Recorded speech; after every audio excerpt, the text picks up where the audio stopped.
Ellenberger Park, Indianapolis.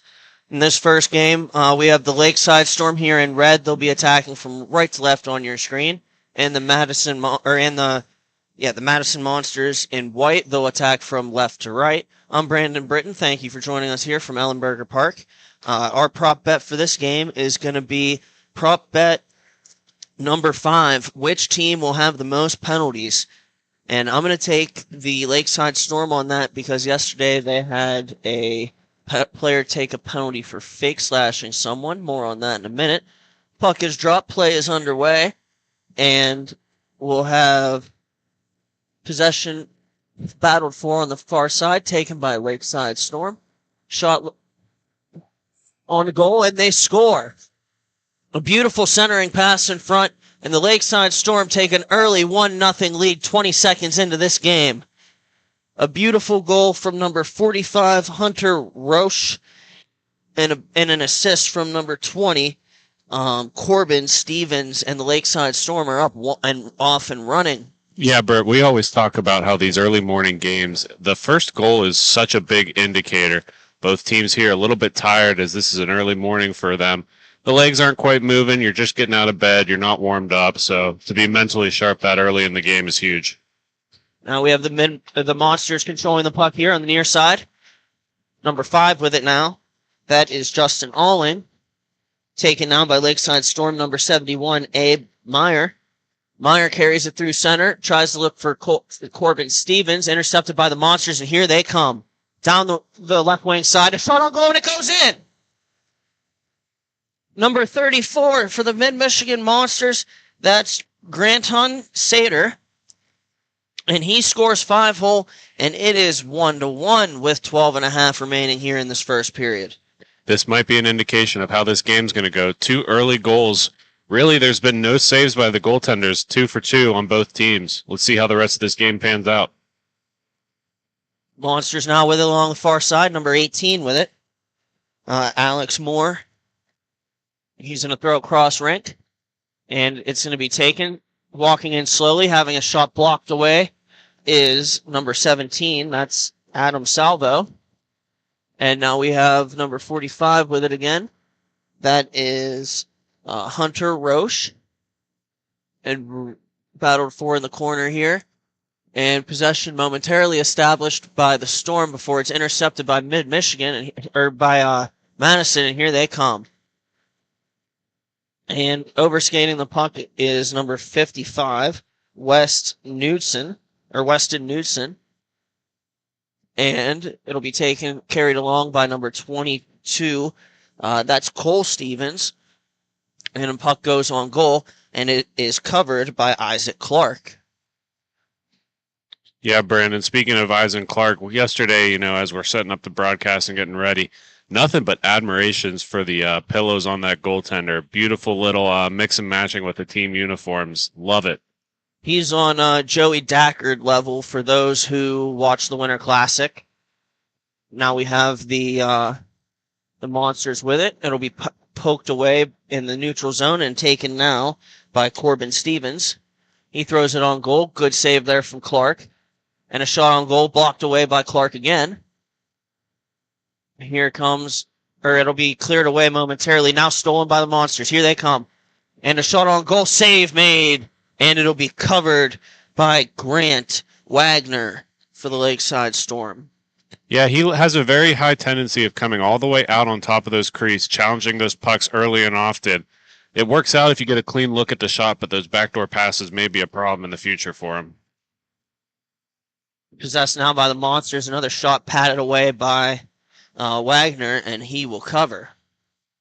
Once again, for those just joining us, our prop bet is which team will have the most PIMs. Prop bet number 5, which team will have the most PIMs. Please have that submitted early in the first period. Lakeside Storm yesterday had a player get called for acting like he was going to slash somebody and then not. So, good call by the official on that one. But, regardless, that'll make Lakeside Storm the favorites. Number 71 with it now. Gives it across to number 11. That's Ross Weigel. And the look. Centering pass, nobody there. It'll be picked up now by number 34, Grant Hunsader.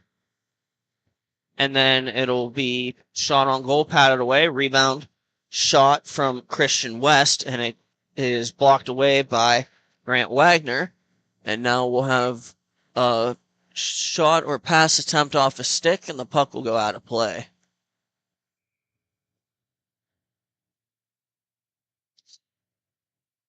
And it must have been a offensive player because the puck comes out to center. Hunter Roche waiting for the faceoff for Lakeside. He's going to take the draw, and he wins it momentarily and scrambled for there. It'll eventually be stick to the near side by the Storm, and then it'll be battled for again, taken by the Monsters, and a wind and a blast, and it goes high and wide by number 67, Christopher Pearson, and it'll be taken now by Stevens, and he's going to throw it high and wide of the net as well, off the glass. It's going to be picked up now by the Monsters and sent up the near side boards where a couple of players will give and go. Perhaps an overlap there. Good puck support. And they'll come around into the offensive zone. Number 18 with it now. He protects on his backhand. That's Alex Moore. And now it'll be taken by number 71, Abe Mayer. He walks in and defended beautifully there by the Monsters. And it'll be battled for now in the corner where Meyer will come up with it. And it'll be taken now. And we have a one-on-one. Here comes the Monsters with it. A shot on goal sticked away by Kai Wagner. Scramble for the near boards, number 55, Weston Knudsen. And a shot on goal from Knudsen again from a bad angle. And a very intelligent play there by Grant Wagner to get a glove on it and cover up. Yeah, a lot of pressure there by the Monsters there. I really like how the second man in, you have a one-on-one opportunity there, but that defenseman got back to help tie it up a little bit, create a little bit more pressure there on defense. And now the face-off's won by the Monsters. Here they come. Backhand pass towards the center is off a skate. Now it's picked up by Ross Weigel. And he's going to throw it around the boards. Or throw it to Stevens and then around the boards. Breakout pass intercepted. And a shot and a goal. What a play. Excellent steal from Christopher Pearson. And he throws it on goal. It's tipped home by Justin Alling on a beautiful setup. And the Monsters are going to take a 2-1 lead with 6:38 remaining here in period one. Yeah, that's just a product of being in at the right place at the right time. Beautiful tip opportunity there. It worked out well for Madison. I don't know that it was an intentional play, but again, just getting to the front of the net, getting a stick on the puck, good things are going to happen. Now we'll have another opportunity here. The Monsters, it'll be thrown through the crease by number 28, Steve Knudsen Jr., and number 22 now, that is Cole Stevens will take it. And we'll look to have a stoppage. I'm not sure if that's an injury or if a penalty will be assessed.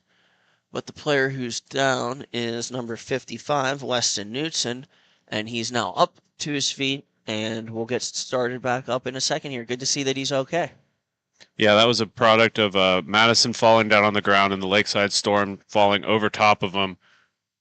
Doesn't actually look like they're going to go shorthanded there. It must have just been a stop play. Puck might have got trapped under a body, might have flipped out over the boards. A little bit hard to see on this short angle for us.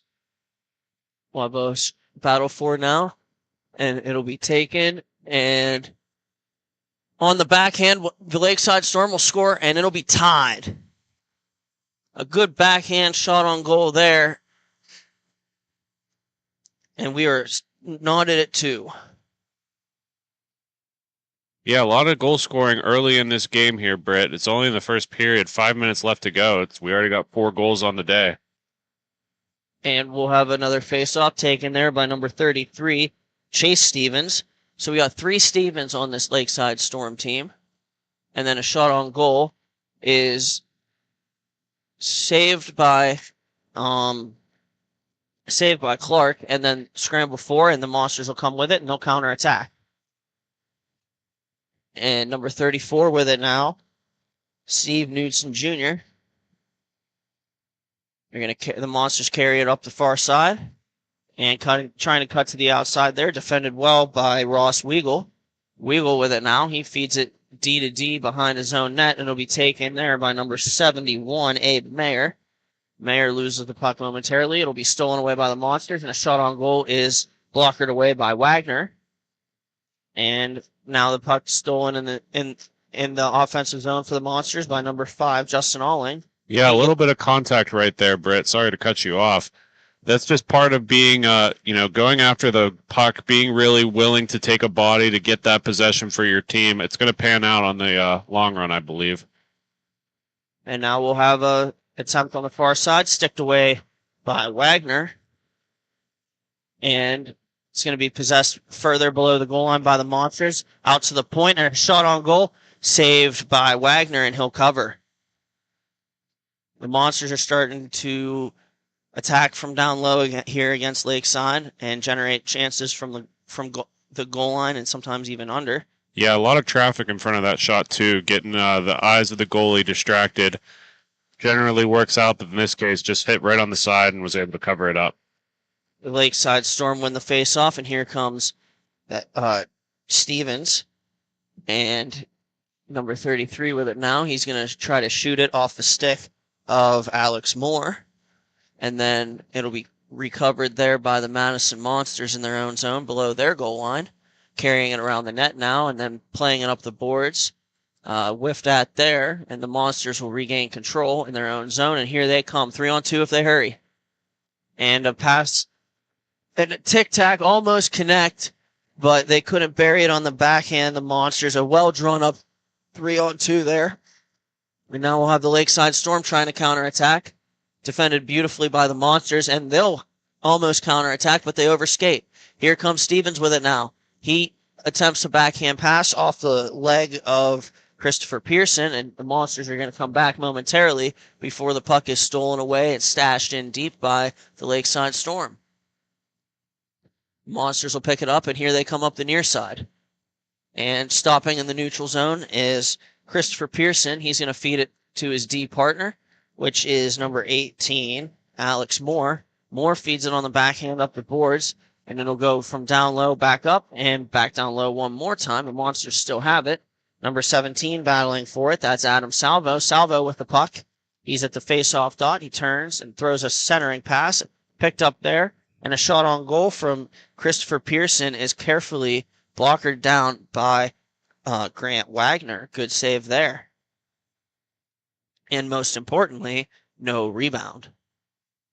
1.5 remaining here in the first period. We're deadlocked at 2 in this matchup here from Ellenberger Park. And we'll have the Monsters possessed. Number 19 with it now. And he walks into the slot. Shot. Rebound. Stashed high and wide. And that was a good shot from number 19, Christian West. And it just didn't go for them that time. We'll see if they can create a few more chances here with a minute remaining. They'll carry it up the far side, a pass attempt. And we're going to have a penalty coming up here. The guilty party is Cole Stevens. And he's going to sit for 2 for tripping. Yeah, that's a pretty easy call there. Just a bad place is a bad time. It seemed like the Madison Monsters player was skating backwards, didn't even know Stevens was there. Stevens going after the puck, and it just got caught up in his skates. Easy call there by the Stripes. We'll have the face-off for the power play, won by the Monsters. It's going to come to the near side now, and a shot is wide from Granton Sater. And then we'll have a puck possessed on the point, and a shot for a tip goes wide from the Monsters. And now Christian West will feed it down low to number 5, and he'll feed it in front. And a shot on goal will be saved and held by Wagner.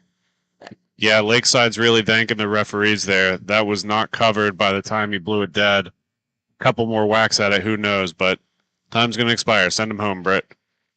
And with that, that's the end of the first period. We're deadlocked at 2. Thank you for watching Grove City Hockey, and we'll be right back.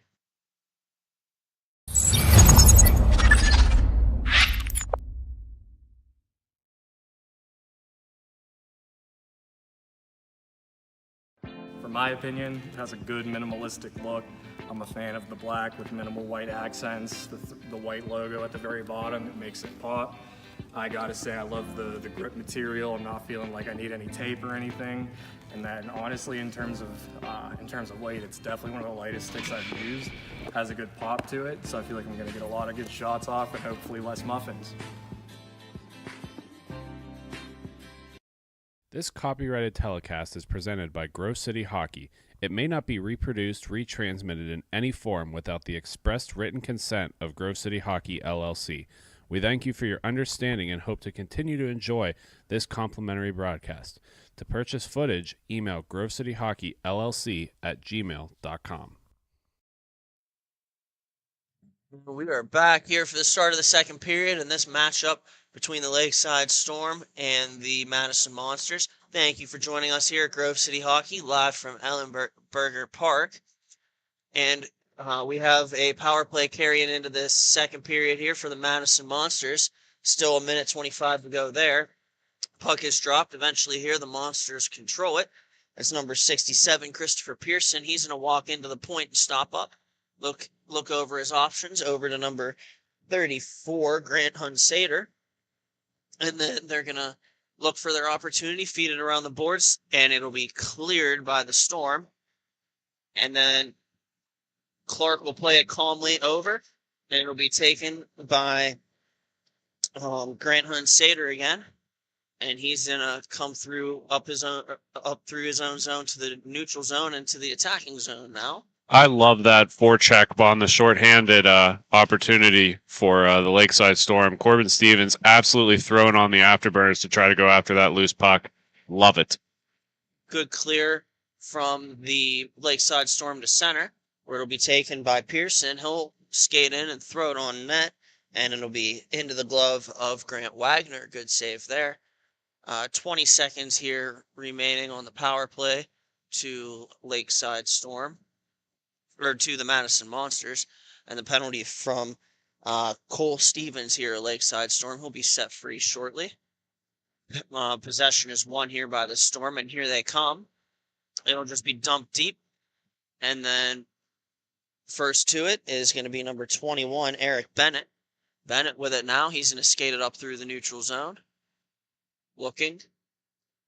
Tries to pass it up the boards around Stevens, and second try, he gets it through. Carried now around the net, and then sent back towards Bennett.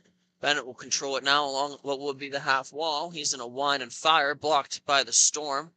Pretty gutty play there. And it'll be taken now by Grant Hunsader. And Sader gives it along. And now it's Weston Knudsen. He's going to throw it off the iron. And then a rebound attempt is jammed off the pad of Wagner from below the goal line. Now the Storm with it again. Pass up through the neutral zone. Doesn't connect.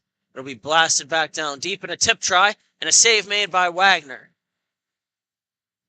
And here they go. We're going to have a penalty now coming up to the Monsters. I believe that's going to be number 34, the guilty party. There was two guys closing in there on Cole Stevens, and I couldn't tell which one they're going to call, but Stevens went down, and nonetheless, the Lakeside Storm will have a power play. Their first of the game.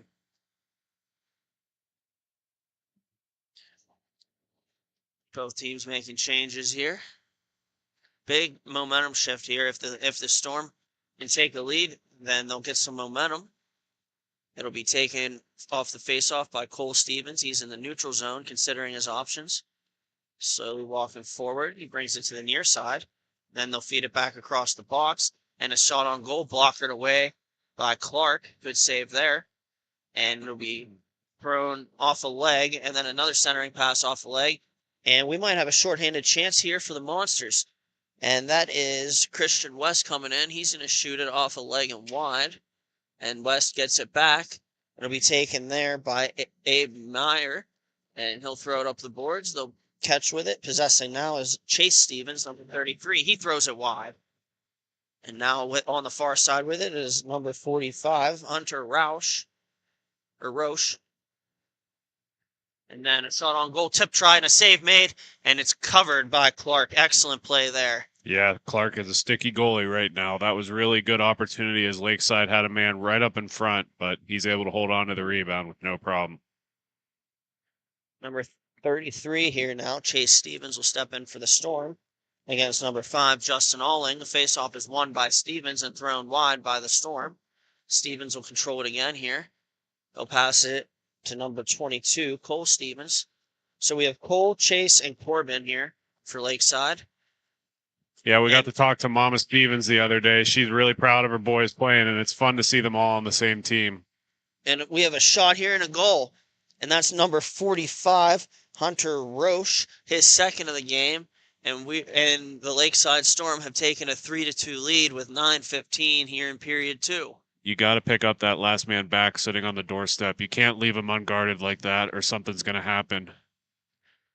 Excellent play there on the power play. Puck movement by Lakeside Storm. They connected 2 passes, tic-tac, goal.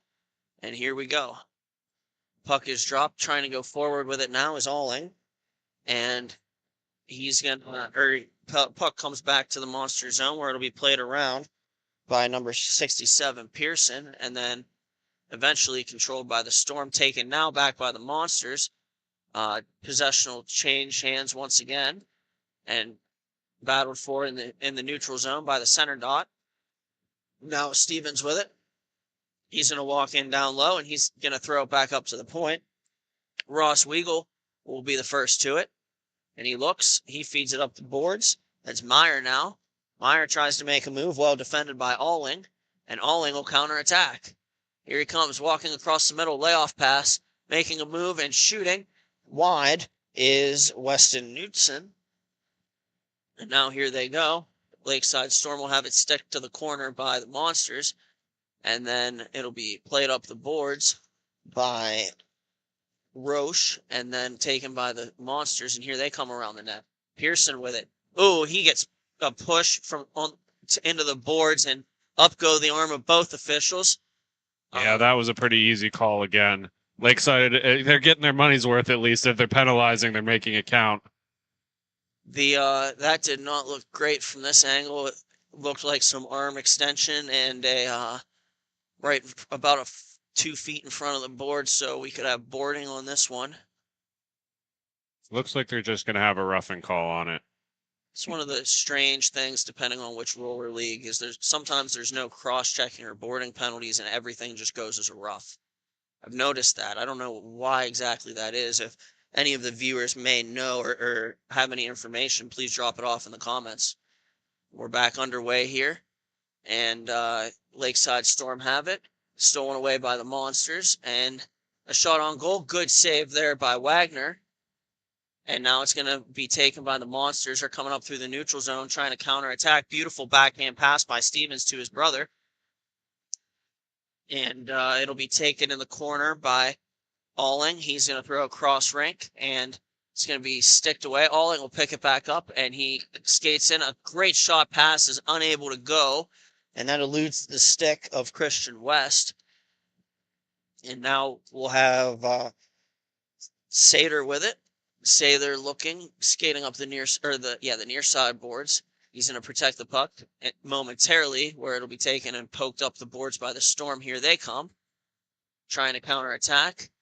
Chase Stevens, the lone pursuer of the puck right now, has it taken away by the Monsters. Here comes Pearson. He walks into the middle, tries a backdoor feed, and it doesn't connect. It'll be cleared away now by the Lakeside Storm. 50 seconds remain on their penalty. It'll be taken again here by Sater. Sater carries it up. Looking, throwing it towards the net and off a stick and out of play. I think that was the stick of the Monsters player on the redirect attempt. A very well drawn up play, it just didn't connect. Yeah, so they're going to pull this back out to center since Monsters player in front was able to tip that one out of play. Both teams are going to make changes here. 5:25 remaining in the second period.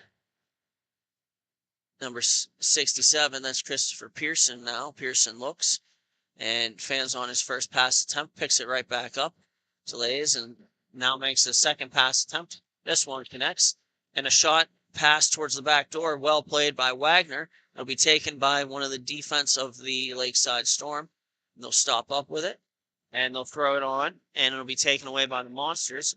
Now a battle for in the middle of the hash marks in front of Clark, taken away by Pearson on a good play. He's going to stop up and protect the puck, and then play a beautiful backhand pass over to Adam Salvo. Salvo has it taken away by the Storm, and here they come. And a tuck attempt from Clark, and it would not go. It rolled along the goal line until Clark was able to find it. And that'll keep the Lakeside or the Madison Monsters in this game here. Big save. We'll have a face-off. Both teams making changes.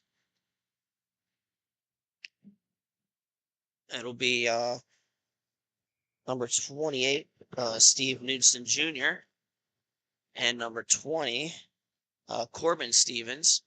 Possession won by the Monsters there. Then we'll have it taken. Beautiful feed from Knudsen over to West. West with it now. He has it poked away by Corbin Stevens, and here he comes. And he winds and fires, and it's good save by Clark. Puck in the slot from the rebound, and it's speared wide. And now it'll be taken again by West, and West feeds it up.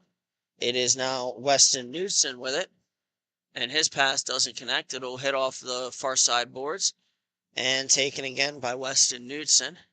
He's going to feed it down low to Steve Knudsen Jr. It'll be played up the boards by the Lakeside Storm. And then number 17 with it now for the Monsters. That's Adam Salvo. He throws it, and a puck pops up into the air. It'll be taken by the Storm along the far side, battled there. And now the Monsters will get players back on the back check and collect the puck. It'll be taken away by West. He'll give and go D to D, and then a cross-rink pass, and a shot attempt is wide. It'll be taken again by West and fed over. And on the pass, West was gonna go deep. He went for a change. And here come the Lakeside Storm in transition. Number 71 with it now. He walks into the middle. Shot on goal. Played away by Clark. That was a shot from Meyer there. Good shot on goal. Taken by number 34, Sater. And then taken away by the Storm. Sater gets a stick on the pass attempt, but it still gets through, and here comes the Storm. Shot thrown towards the net is sticked away by number 5, Justin Alling. Now the Monsters will recover it, and they're in the neutral zone. Trying to make a move is Cole Stevens. He's going to feed it over to the near side. Shot on goal, tip try doesn't connect, and then it'll be battled for along the side of the net by number 20, Corbin Stevens, and won eventually by the Madison Monsters. They'll stop up in the neutral zone. Sater with it now. And he's walking in a rip, and it goes off a blocker, I believe, of Wagner and wide. And now it'll be Stevens with it. He's going to clear it as far as center. And then taken there, Sater. Sater throws it through the crease, looking for Pearson, doesn't go. And 1:25 remaining here as the Madison Monsters recover the puck in their own zone. Fed up the far side boards now and cross rink. Number 21 with it now. It's Eric Bennett. He throws it on goal. Carefully covered there by Grant Wagner. And we'll have a face-off to his right. Yeah, Madison's starting to pour on the pressure a little bit here, getting a lot of opportunities in the offensive zone. Couple of missed backdoor passes as nobody was on the backside, but they're keeping possession throughout all of it. And here comes the face-off, won momentarily by the Monsters and then stolen away by the Storm. And then taken over there, Chase Stevens with it now. He throws it through the crease and off the skate, Ross Weigel. Speared around on the backhand of the corner, or up the boards by the Monsters, and then they'll go cross rink looking for Sater. And Sater steals the puck. He's behind the net now. Stops up. He considers his options. Beautiful pass to himself off the back of the net, and a shot goes into the mesh. We'll have a face-off at center as they rule that didn't touch anything. But it was a beautiful steal there by Sater and a beautiful move, but doesn't connect. We'll have a face-off. And here comes Chase Stevens with it now. He throws it on goal, saved there by Isaac Clark. And then he gets a little jab from Stevens, and he doesn't like that. So that'll end the second period here. We'll have the Lakeside Storm up 3-2. Thank you for watching Grove City Hockey, and we'll be right back.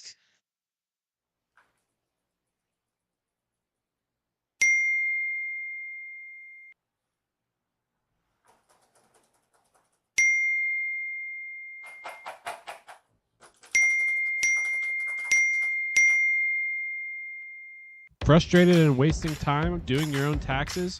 Getting confused by complex forms? Waste your time no longer. It's time for you to check out Bonus Accounting. Kenny and the team will help you with taxes, bookkeeping, and payroll services. Now that's an accounting hat trick. Leave it to the industry experts and check them out today. Use promo code Grove City Hockey for a sweet discount and also to receive exclusive GCH merch. Bonus Accounting, the firm of the future.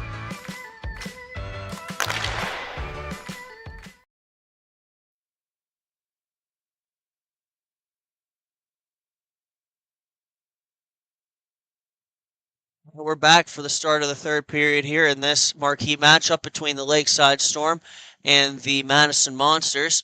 The Lakeside Storm lead momentarily 3-2. Clock is set for 14 minutes. Centers are lined up. And here we go. Going forward, or attempting to go forward off the faceoff with it is Sater. Good play by the Lakeside Storm to get possession. Battled for here in the corner. Good play by number 22. That's Cole Stevens. He's going to feed it along the boards. And now taken and shot on goal. Good save there by Clark. And we might have some rough stuff here. That was Corbin Stevens who got pushed into the board a little bit. That's probably some carryover from the whack at the end of the second period on Clark. And boys will be boys, and we will have a face-off here shortly. I don't believe there's a power play. Oh, there is a power play. They got, that's number 22, I believe. That is,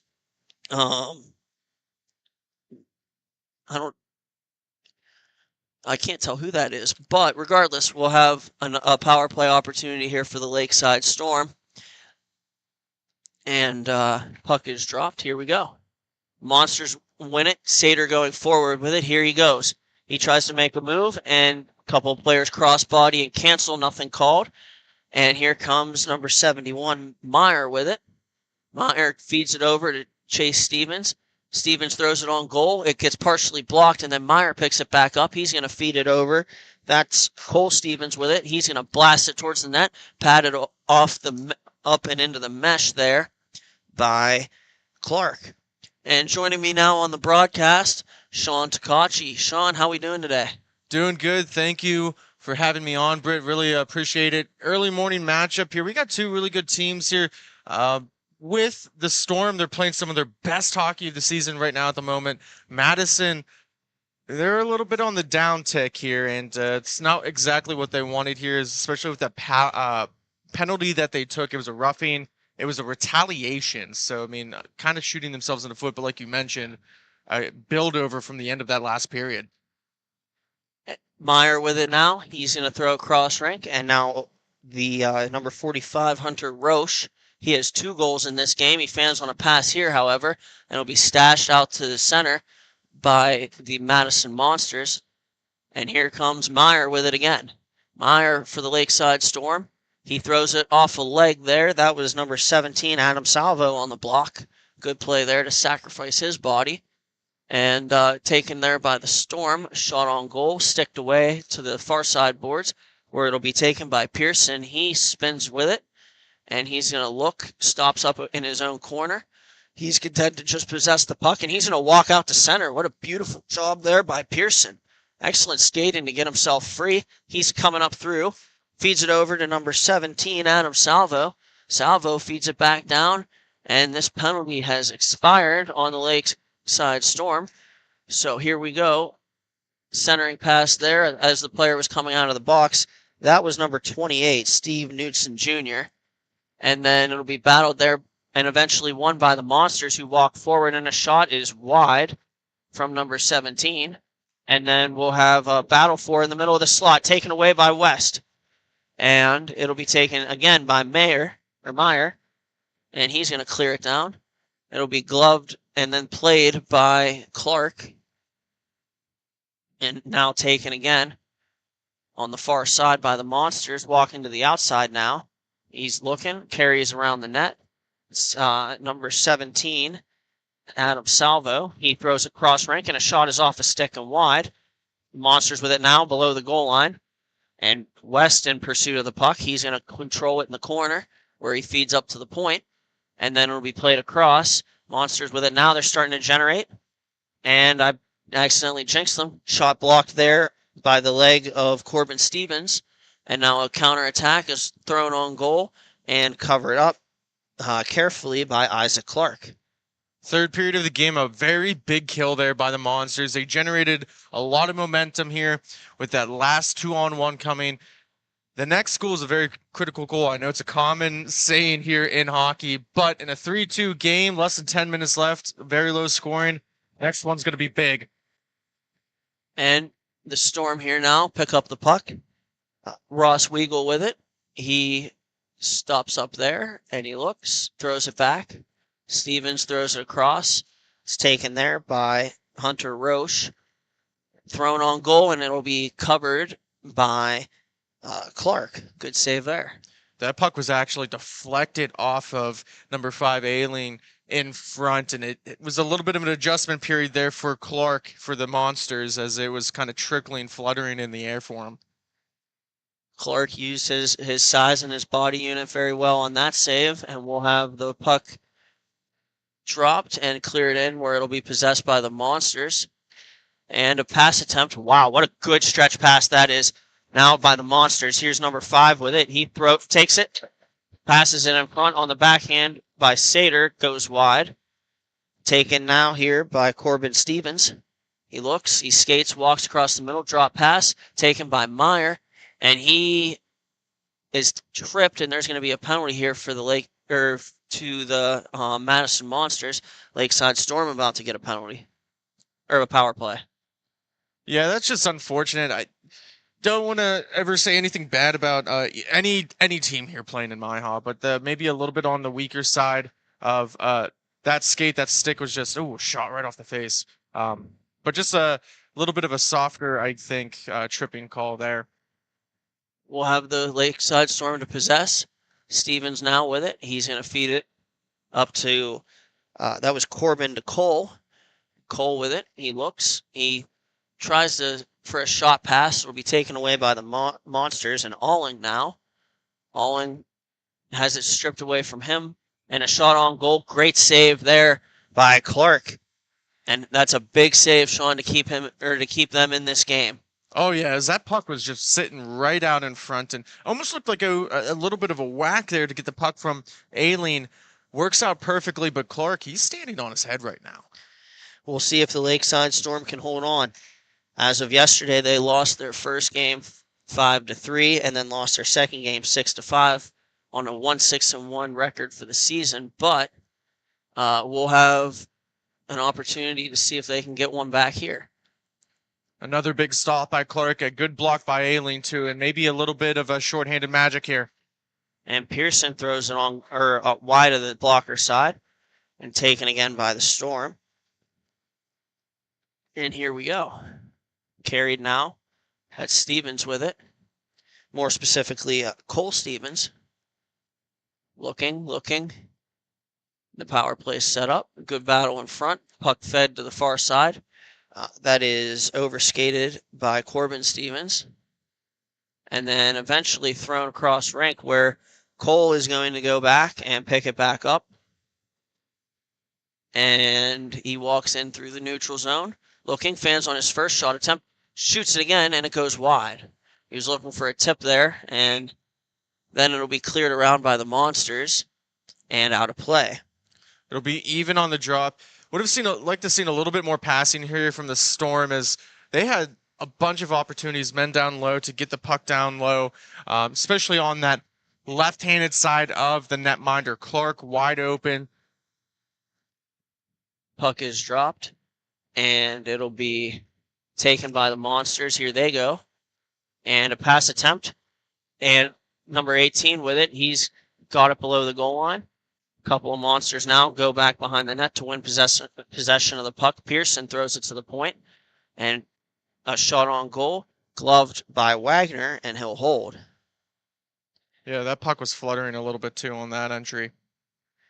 As for these Madison Monsters, they lost their first game 5-3 yesterday. They won their second game 7-0. That gives them a 1-1 record, and on the weekend, and a 3-5 record on the season coming into today. We'll have another shot on goal, and it'll be save made, and then it'll be poked off a stick, and we'll have some stuff going on again, retroactive to what happened at the end of the second period with the extra whack on Clark. And I think 28's getting another one here. That's Knudsen Jr. They're sorting things out here. Will the officials? We have and this penalty going against Lakeside Storm could be a backbreaker with about 4:25 remaining here in the second. Teams hustling down to get lined up. Yeah, that's just a terrible play. The puck was easily covered up by the netminder. I know you want to stand up for your goalie, get a little bit of revenge here, but you're down by 1 goal. You just killed off 2 penalties, and now you take a third one. That's could be a backbreaker. Meyer with it now. He's going to feed it cross rink. That's shot off the post and out of play by number 11, Ross Weigel. And we'll have the face-off coming up to center. A lot of chatter here in the morning. Usually these are the quietest games of the day. Love the intensity. That Sunday intensity here in MIHA. And we'll have a pass attempt off a leg of the Monsters taken there. It'll be centering pass attempt will be thrown on goal and saved. Then the rebound goes wide. Good save there by Clark. Taken by the Monsters now. They're going to try to counterattack shorthanded. Here they go. Shot off a stick brings to the near side corner. And it'll be taken there by Cole Stevens. He's going to feed it up the boards, but taken there by the Monsters. And Pearson throws it on goal where it'll be blockered away by Wagner. Now Chase Stevens with it. He comes up the far side boards. Looking. Rister on goal. And it goes. Actually, I think that might have hit something and gone out of play. Yeah, it was deflected off of a stick that goes into the netting. It's going to stay in the zone here. 2:52 remaining. 1 goal game. We'll get a stop clock here, Britt. That's plenty of time still for the Monsters. Yes, sir. First, they got to kill the remaining 30 of this power play. And we'll see if they can make a comeback. But if they're going to do that, no more penalties. We'll have puck taken there by number 11. And he's going to try to go back to the point. The pass doesn't connect. Taken now by Pearson. Here he comes. He throws it on goal. Good glove save by Wagner. And he's going to hold on. Yeah, I mean, an excellent skater there. That's going to be their biggest penalty kill there by Pearson here. Got even on the drop, and we'll be hitting the 2-minute mark here in just a moment. Face off one and possessed by Alling. Alling looks. He feeds it back to Sater. Sater in his own zone now. Stretch pass again. It's going to go off the boards where it'll be battled for and then won there by number 55 of the Monsters. He's going to give it back to Alling. Alling throws it on goal. Off the glove of the goaltender, Wagner. Jam force, scramble in front. Taken by, that's Weigel. And then he's going to bring it up through the neutral zone and feed it back on. 1:39 remaining in regulation. Chase Stevens with it now. He feeds cross rink. Cole Stevens with it. He throws it down low off the leg of a Monster player and possessed and then thrown on goal by the third Stevens. And up come the Monsters with the puck. Shot on goal or shot off a stick. That's Cole Stevens. Good block there. And here they come in counterattack. 3-on-1. And waiting, shooting. Good save there by Clark. And it'll be battled for there behind the net and taken. Carry in 3-on-1 for the Monsters if they hurry. Back checking hard now is number 11. And a shot or a pass attempt in front. Thrown on goal. And a rebound and they score. Tied game, 54 seconds remaining. And what a goal. What a goal there. It starts down in the other zone there, not passing the puck, trying to wait out the goaltender, takes a bad angle shot, and then it leads to a 3-on-1 the other way. What a turn of events. We had a 3-on-1 by the Storm. They don't convert, lose a puck battle. Monsters come back, counterattack, and they score on a 3-on-1. What an excellent play and an exciting game here. A good way to start off the day, don't you think? Absolutely. And now possession won by the Monsters momentarily, and now taken by Chase Stevens. Here he comes. He might have a chance. Walks in, and a shot goes off the Clark and wide. And now they'll battle for it behind the net. That's Corbin Stevens with it now. And it'll be taken by, or Stevens tries to throw it to the point where it's intercepted by Sater. And here come the Monsters now. They can muster up something here late in regulation. And a puck picked up behind the net by the Lakeside Storm. They'll play it up the near side boards. 15 seconds to go. Alling takes it now. Alling maybe one more play here for the Madison Monsters. And Alling throws it cross rink, intercepted by Meyer. Here he comes. 5 seconds remaining. Meyer centers, and it's taken away and cleared by the Monsters. And we will have overtime. We'll keep it here for overtime as the refs are going to want these teams to line up very quickly. Overtime in MIHA is 3-on-3, 5 minutes, and if we're still tied after that, we're going to the shootout. And of course, that's the Saturday rules, or Sunday rules. I apologize. I'm still waking up here for a second. But on Saturday, it's just straight shootout. So, I mean, you get a little bit more of an opportunity here. Going to be plenty of space on the rink. Like I tell the team, and I mean, obviously you are a goaltender for a T5 team, it's easier to pass a puck up than it is to skate it. And this is going to be one of those instances. You got plenty of space. We'll see which of these teams can cash in. My only hope is that it's in overtime instead of having this game decided by a shootout. I'm old school, what can I say?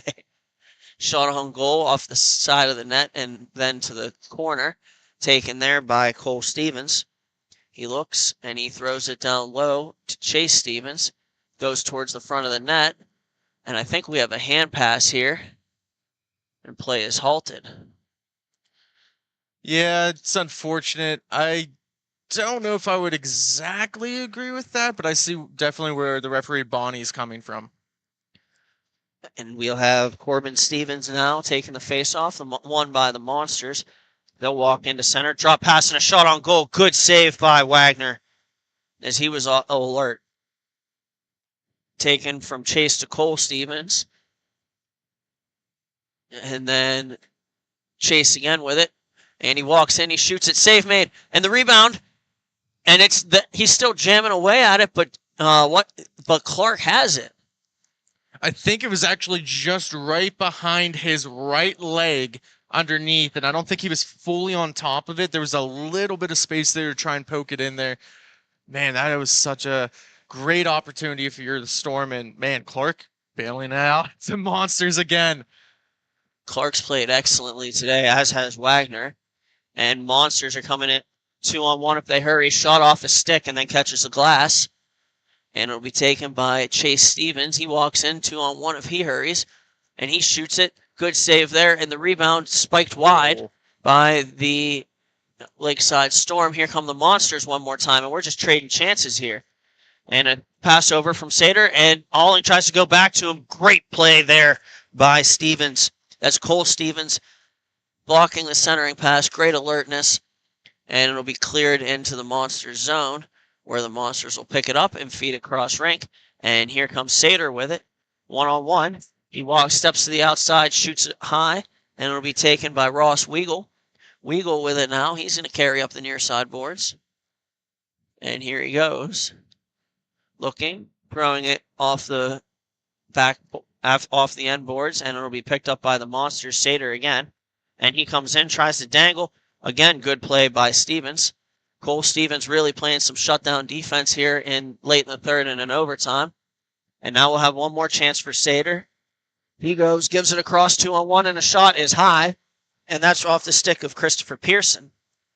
Yeah, Stevens had two excellent stops there, 1-on-1, and now play's starting to open up a little bit here in this overtime frame. Pearson with it now below, around the goal line, and a shot save. Oh my goodness! He was dead to rights, but he robbed Alling. What a play by Wagner. Wow. We're still tied here in overtime. 2 minutes remaining. Puck possessed by the Monsters. And Pearson with it again. He feeds it over, and a shot, and they score! And this game is over. The Monsters have won in overtime 4-3. Justin Alling on the game winner. Wow, what a game to start the day. That was an excellent sequence there. Great passing, especially to Alling. He had an opportunity right in front, and you were just talking about what an excellent save there by Wagner. Alling gets his redemption arc. He puts it in the back of the net, and they're going to be moving on to the T4B championship later on today. And for the Lakeside Storm, an excellent game. They played very well. We're going to step aside here, and when we return, we'll have Syndicate and Syndicate Black. Thank you for watching Grove City Hockey.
Folks, it's that time again for the Black Biscuit betting corner.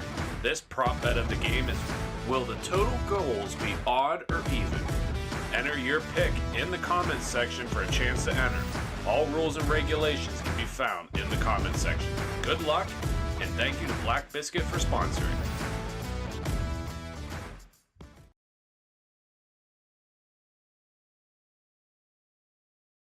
This copyrighted telecast is presented by Grove City Hockey.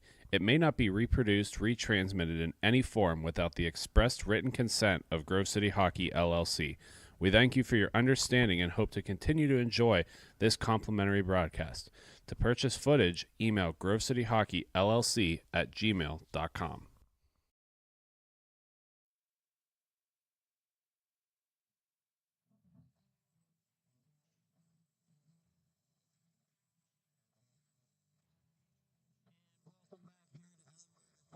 For this Tier 4 matchup between the Windy Cindy Syndicate Black, who are in white, and the Windy Cindy Syndicate, who are in blue.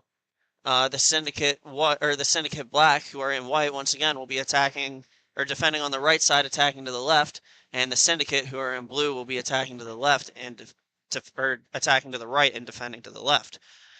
For these teams, as for the regular Windy Cindy Syndicate, they lost their first game yesterday, 3-0, and then won Their second game 6-5 for a 1-1 record on the on the weekend and a 6-3 record on the season.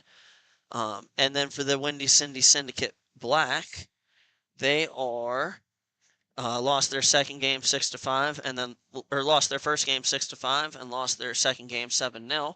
They are 2-7 on the season. And there's going to be a delay here momentarily. We'll see what we can do to get this started. As for our prop bet for today, it's going to be, will the total number of goals in this game be odd or even? Prop bet number 2, will the total number of goals be odd or even? Please have that submitted by the first period. And finally, we have the face-off, and it's controlled by Syndicate Black. And here they go. They'll go D to D. That's Model back to his D partner, number 15. And here comes Syndicate Black with it. And taken by the Syndicate. And here they come up the rink, carrying it methodically. And a pass attempt off a stick. And it'll be recovered in the corner by the Syndicate, thrown it on towards the slot. Good stick there by Model for Syndicate Black. Taken on the far side by number 3, Josh Davich. And he feeds to his forward buddy. And a shot on goal is going to be carefully covered by Jay Flowback. Good save there early in the stages, or in the early stages of this game from the Syndicate Black goaltender. We'll have a face-off to his right.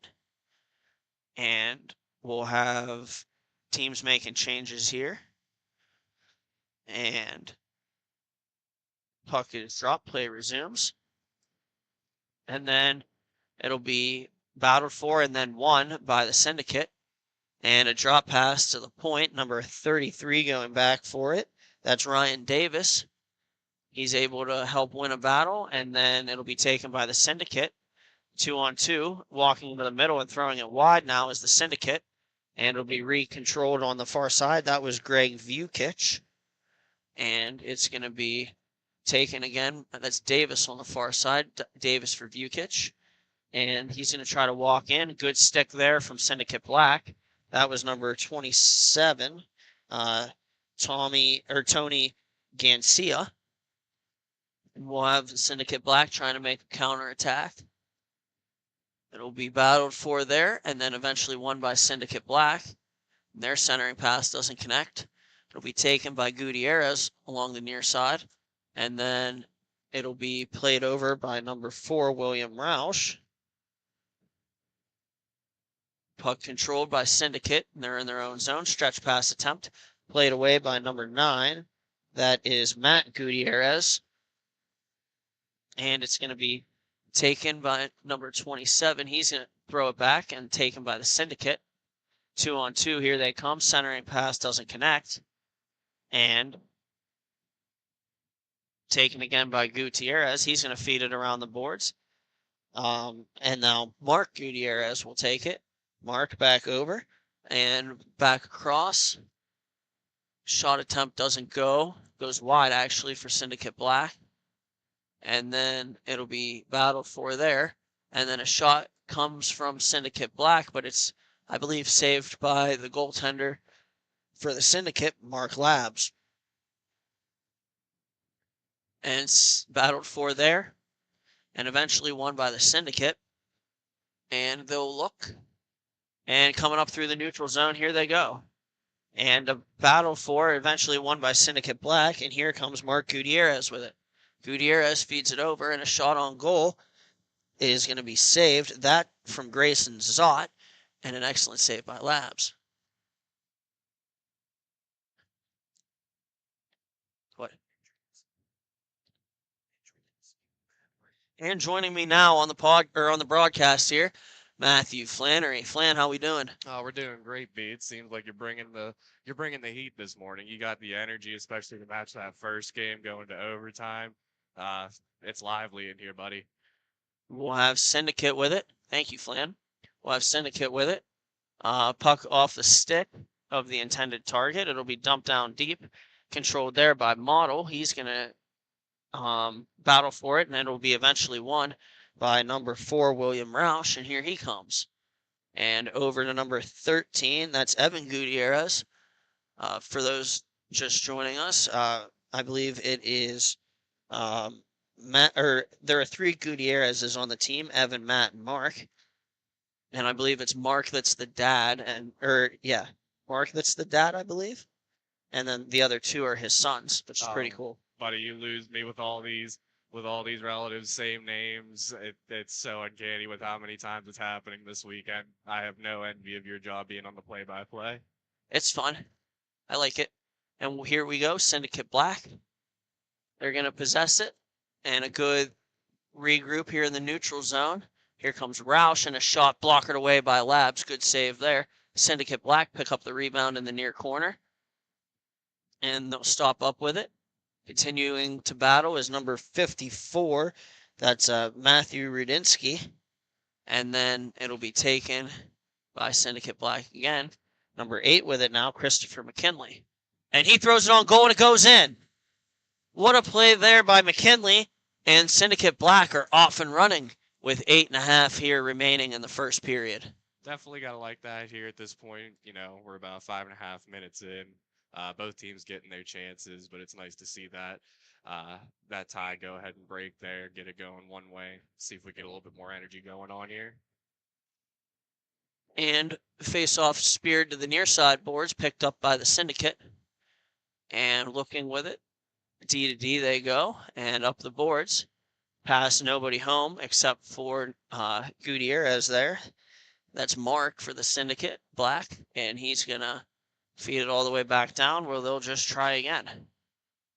Played by Flowback over for Matt Gutierrez. And then it'll be played over by Syndicate Black, and they'll look to send it wide. Picked up on the near side boards. Fed across, nobody home. Syndicate will feed it up the boards on the backhand, and here they come. Walking into the middle, a good feather pass, doesn't connect. And it's taken there by the Syndicate. They're going to try to get it in front, but it won't connect.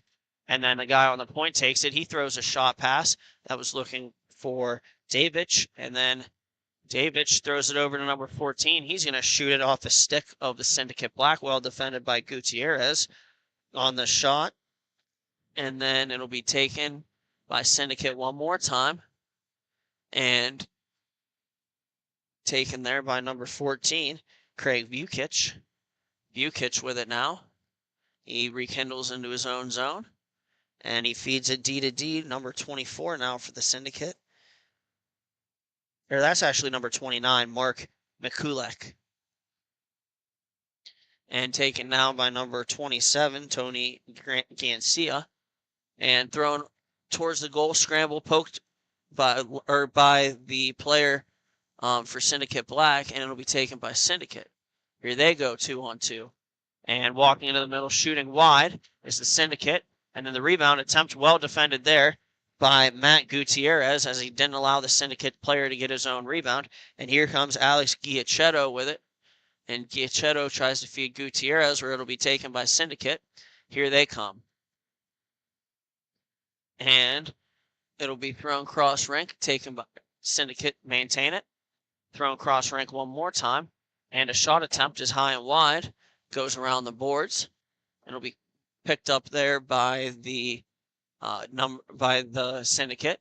They'll go D to D. And shot on goal blocked by Matt Gutierrez. We called his name a lot here. He's playing some solid defense early on Sunday. That guy ate his weed. He's perfect man for blocking shots right there. Speaking of blocking shots, we have a save from Labs on a shot by the Syndicate Black, and he's going to hold on. Gotta say here, it's some pretty even play back and forth. It just seems that the Syndicate team in the blue jerseys, because I'm getting my head spun around by how many times you're saying the word Syndicate, but the guys in blue, it just seems they need to get the pucks on net a little bit more, get their opportunities tied down. But other than that, they got their possessions and their chances coming this way. Now taken by number 15 along the far side, and he looks. Syndicate steal it. Here they go. And with speed, rushing through the neutral zone, winding, blasting. Good save there on the chance by number 47 or 97 actually. Andy Ellenberger. That's another reason why I could never do play-by-play. Trying to read the numbers on some of these inline jerseys these days, I couldn't do it. And we have Flo back here. He looks to be shaken up after a couple of really stellar saves. No worse for wear. Probably just a stinger. Sometimes in the goalie gear, you feel it a little bit when a puck catches you. And we'll have puck drop. Nevertheless, good to see Flo back okay. Puck dropped. Possessed momentarily by the Syndicate before it's stolen away by Syndicate Black. And then a good breakout play. Roush feeds it up. Number 13 with it now. That's Evan Gutierrez. Then he throws it on goal. Good save there from Labs. And Syndicate Black have it. They're going to continue to possess and just work back into their own zone. And a pass stolen away by the Syndicate. And a backhand shot. Good recovery there from Syndicate Black. As the puck was stolen away by number, I want to say that's 23, Michael Brutout. But Brutouts' backhand attempt was blocked by the very guy that he stole the puck from, which was number 15, Model. Now face off one, back to the point by the Syndicate, and they'll go D to D and back down deep. They look, and pass to in between the points goes all the way back into Syndicate zone, where the Syndicate will pick it up, play it up the near side boards, and now it's going to be give and go attempt broken up and then stolen away by Syndicate Black. Here they go. Rekindling back in their own zone. They'll look to set something up. That's Gutierrez with it. And he's going to feed it cross rink. 9 to 23 on the Gutierrez to Gutierrez play. And then we'll have walking in now is the Syndicate. And a shot on goal, patted away, and then covered by Flowback. Excellent job there by Syndicate Black netminder. The Syndicate team is starting to pour the pucks on net, starting to get those shots and test the goalie. The goalie is staying true to the challenge. He's fair weathering the test. I just got to keep it going. I think maybe one thing that they can look to do is try to follow up on those rebounds a little bit, because he does seem to be letting them up out front a little bit. Nothing too atrocious, but you do want to try to take your chance and capitalize on those.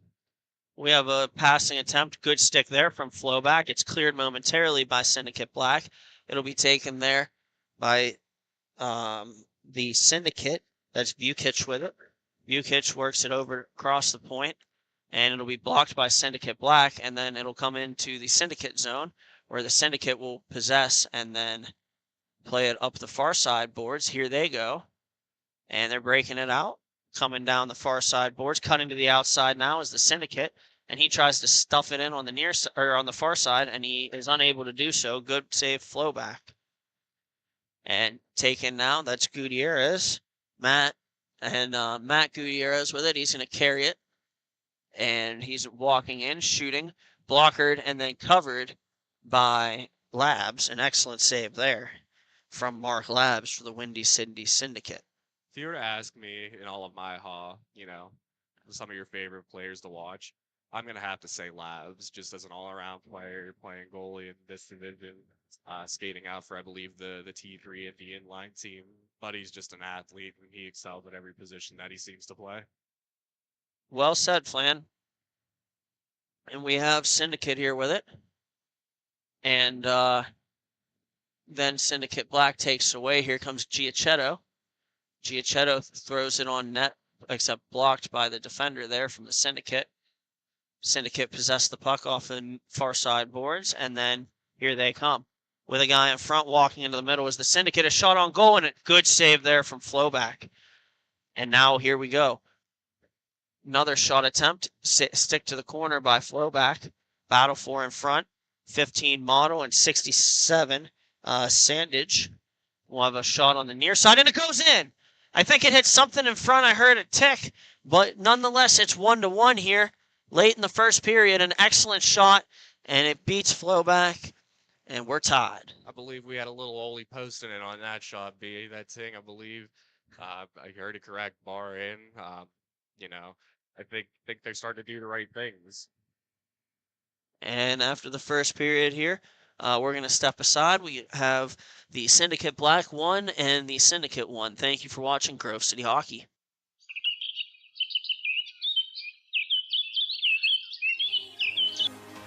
Fans in the Pennsylvania area, as winter approaches, it's time to plan for the summer. BY Lawn Care is the perfect people to reach out to get you ready for the warm season. They will get you on a schedule to be the best house on the block. They can help with all of your paint projects, whether it's mulching, string trimming, grass cutting, the list is endless. Make sure you check them out on Facebook to see all of their great photos of previous projects. Give them a call, and thank you to BY Lawn Care for sponsoring Grove City Hockey.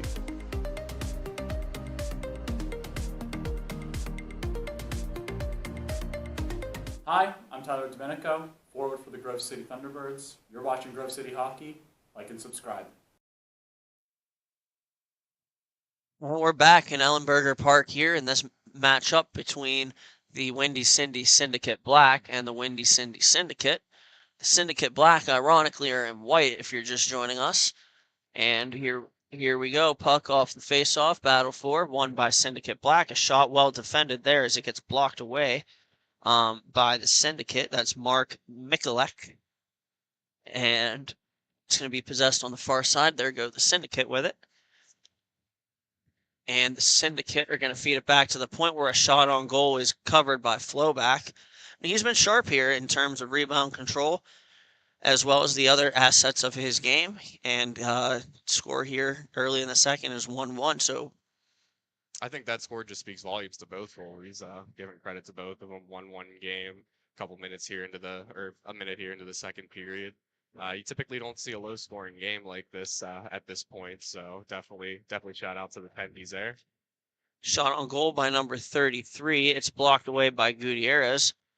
Gutty play there on his end, and then it's going to be battled for and then won by the Syndicate.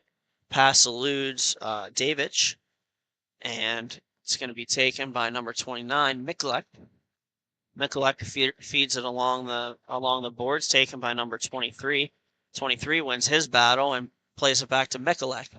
Mikulek throws it on goal, blocker to side by Flowback, and then it's going to be taken by the Syndicate. And here goes the Syndicate Black on the counterattack. And it'll be backdoor pass intercepted there. Good stick from Vukic. And then it'll be taken again by Mikulek. And it'll be possessed there by number 23, Mark Gutierrez. He spins and throws it cross rink, picked up by the Syndicate. And here comes his counterpart, number 23, Michael Brutout. And it'll be taken still by the Syndicate, backdoor feed. And number 14 throws it through the crease and wide. And then Syndicate recover it, number 55 now. That's Evan Timmons. Timmons throws it on goal. Good save from Flowback. And then it'll be taken again. Ellenberger here. And Ellenberger feeds it over. That's number 14. Vukic with it. And it's going to be taken by Syndicate Black at long last. They're looking. And in the corner with it is Syndicate Black. I think the puck disappeared. Yeah, there's a little bit of a gap between the tile and the boards on this near side, wrapping around into that far corner where they're going to be taking the face off down there. So more than likely, from my guess, the puck kind of probably got a little stuck there. And then we'll have a face off here to the right of Flowback. And it's going to be won by the Syndicate Black. And then fed up the near side boards where they'll look to try to come up on the breakout. And then it's going to be taken by number 4, Roush. Roush feeds it up the boards for Syndicate Black.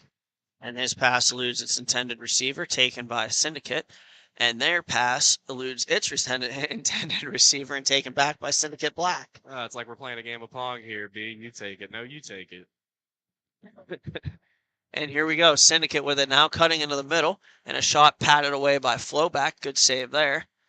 And it's going to be carried along by Syndicate Black. They'll feed it around, going to play it as Labs. He'll stop it behind the net, and he'll feed it right back around, same boards. Taken there by Syndicate Black by the point. And that's number 54 with it. That's Matthew Rudinsky. and it'll be taken from behind the net, and then Syndicate Black try to feed it in front. It gets intercepted. Good play by Sandich, finds his intended receiver cross rink, and then it'll be taken one more time by Ellenberger.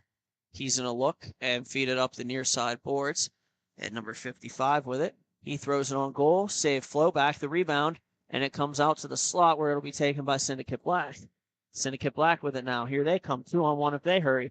Pass off the stick of the defender. Good play there, and taken now by Syndicate. Here they come. Stretch pass and a cross rink pass, and shot on goal. Good save by Flowback. Taken there by Model. Model feeds it up the near side boards. Backhanded up again, and here comes Syndicate Black. 2-on-2 now. And a shot on goal is sticked away by Labs. Good save there. And it's going to be taken and holding there. And walking in front is a member of Syndicate Black. That was number 27, Tony Gancia. Syndicate Black now, CJ Model. Model feeds it over to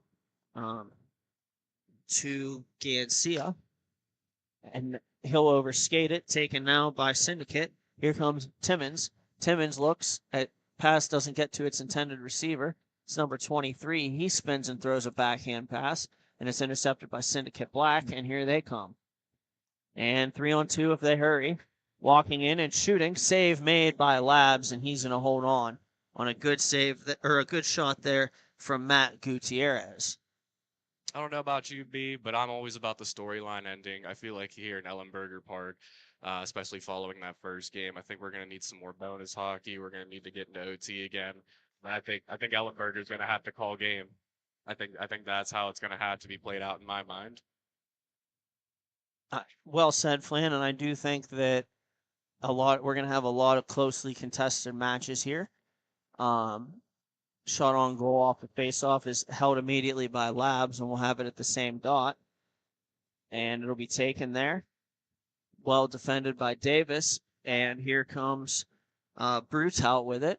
And Brutout leaves it in an area. Davidge is going to get it. And then back to Brutout, and a shot saved by Flowback. Picked up by Davidge over to Davis. And Davis at the center point feeds it far side into the face-off circle, and it's shot on goal. Good save there from Flowback.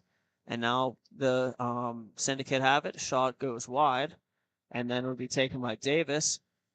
Davis throws it across rink, and it's going to be shot on goal. Save Flowback, and he has it. Good save there from Flowback as the Syndicate were starting to make a push. That'll give the Syndicate Black a chance to regroup, make a couple line changes, and see what we can do here with about 6:55 remaining in period 2.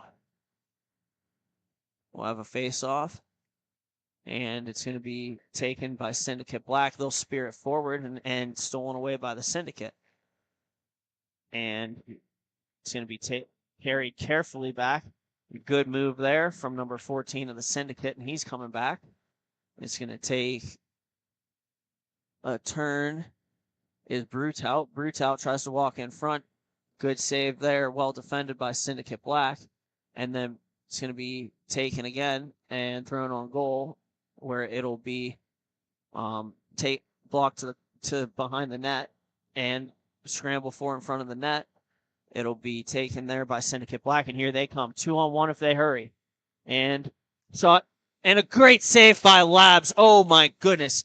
He robs Evan Gutierrez on the 2-on-1, and now possessed again. There he is, the man, the athlete, just doing well, standing up, accepting the challenge.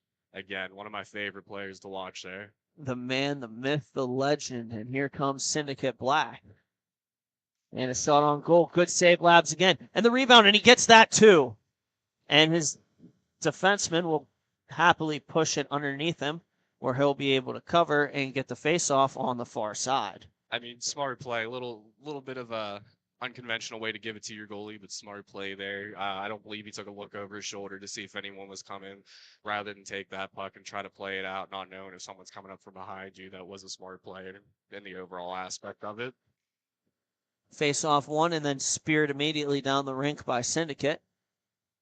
And Syndicate Black will take it, and that's Gutierrez. He's going to go to his left and then back over to his right as he skates up the rink.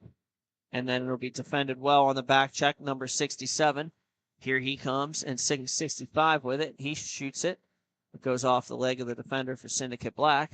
And then it'll be centering pass attempt will be taken by Syndicate Black. And here they go. Here comes number 54. He leaves a drop pass, and Gutierrez fans on a shot attempt. It'll be taken by Sandich, and here he comes. Sandich throws it on goal, and it's a good glove save from Flowback, and he'll cover. I think this has to be the way of the game. These tendies, they're holding it down. You know, they let up a goal apiece, but still, nonetheless, these goalies are standing tall and making great saves. I think it's going to be a tendy battle till the end. And we'll have a face-off and a puck shot well over the net from Syndicate. And Davidge will feed it backhand, and it'll be taken by Mark Gutierrez. Gutierrez feeds it all the way across. It'll be taken by number 54. He tries the center, and it doesn't connect. And now here comes Nisevich on the counterattack. His pass is intercepted by Syndicate Black, where it'll be scrambled for and then taken. Loose puck is won by the Syndicate. Here they go. A shot on goal wide of Labs. And then taken by Davidge. Davidge plays it off the boards to himself in his own zone, and then feeds it across the rink to Ellenberger. Ellenberger looks, waits, feeds it back up for Davidge. And Davidge is going to carry it on his backhand behind the net. And then here comes the Syndicate Black trying to counter. Speared away by the Syndicate, and then picked back up by Syndicate Black. Here they go, down low. And it's going to be thrown wide of the net by Syndicate, and here, or Syndicate Black rather, and here comes Syndicate. And it's going to be walked around the net and then thrown on goal wide. It's going to number 29 in pursuit there for Syndicate. It has it stolen away from him by Syndicate Black. And it's going to be taken there. That's Gutierrez with it. He feeds Giacchetto. Giacchetto now looks, holds, and he tries to pass for like a tip play, and then it doesn't connect. Gutierrez now throws it over to Giacchetto. Giacchetto with it. He looks. He throws it back. And number 4 with it, that's Roush. He throws it back up for number 27. 27 carries it around the net, and then tries a backhand centering pass. It'll lose Giacchetto, and it'll be taken by Syndicate. And here come the Syndicate now. Battled for there, and taken by Syndicate Black. And I believe it, and that's Model there for Syndicate Black. And they'll feed it cross rink. Here they go. And shot on goal, save Labs. He sticks the rebound into the corner. And then it'll be taken by number 23, Brutout. Brutout with it now. And he feeds it back to Davis. And Davis carries and overskates the puck. Here goes Giacchetto, Giacchetto with it now with control. Thrown on goal, and a shot is saved by Labs. And then battled for and won by number 27. That is Gancia. And then it'll be taken by Davis eventually here. He'll go behind his own net. He overskates the puck again. And shot centering pass is off a skate and wide on the shot from Gutierrez. He tries to wrap around, and it's saved by Labs. And then it'll be taken by Zott. Here goes Zott. Throws a centering pass off a leg. And that was Sandich. He's going to try to carry. And then he takes a penalty. The puck is eventually controlled for a whistle. And we'll see what the penalty is.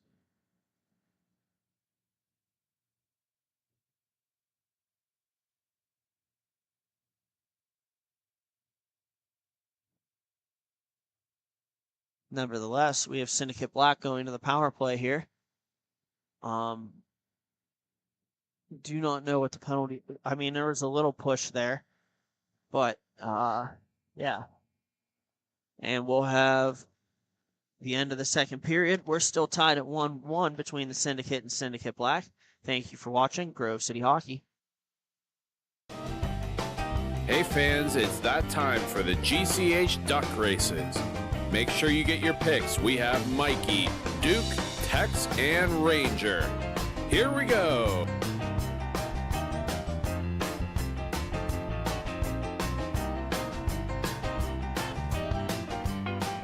And your winner is Tex. Thank you again to Bonus Accounting for sponsoring the GCH Duck Races.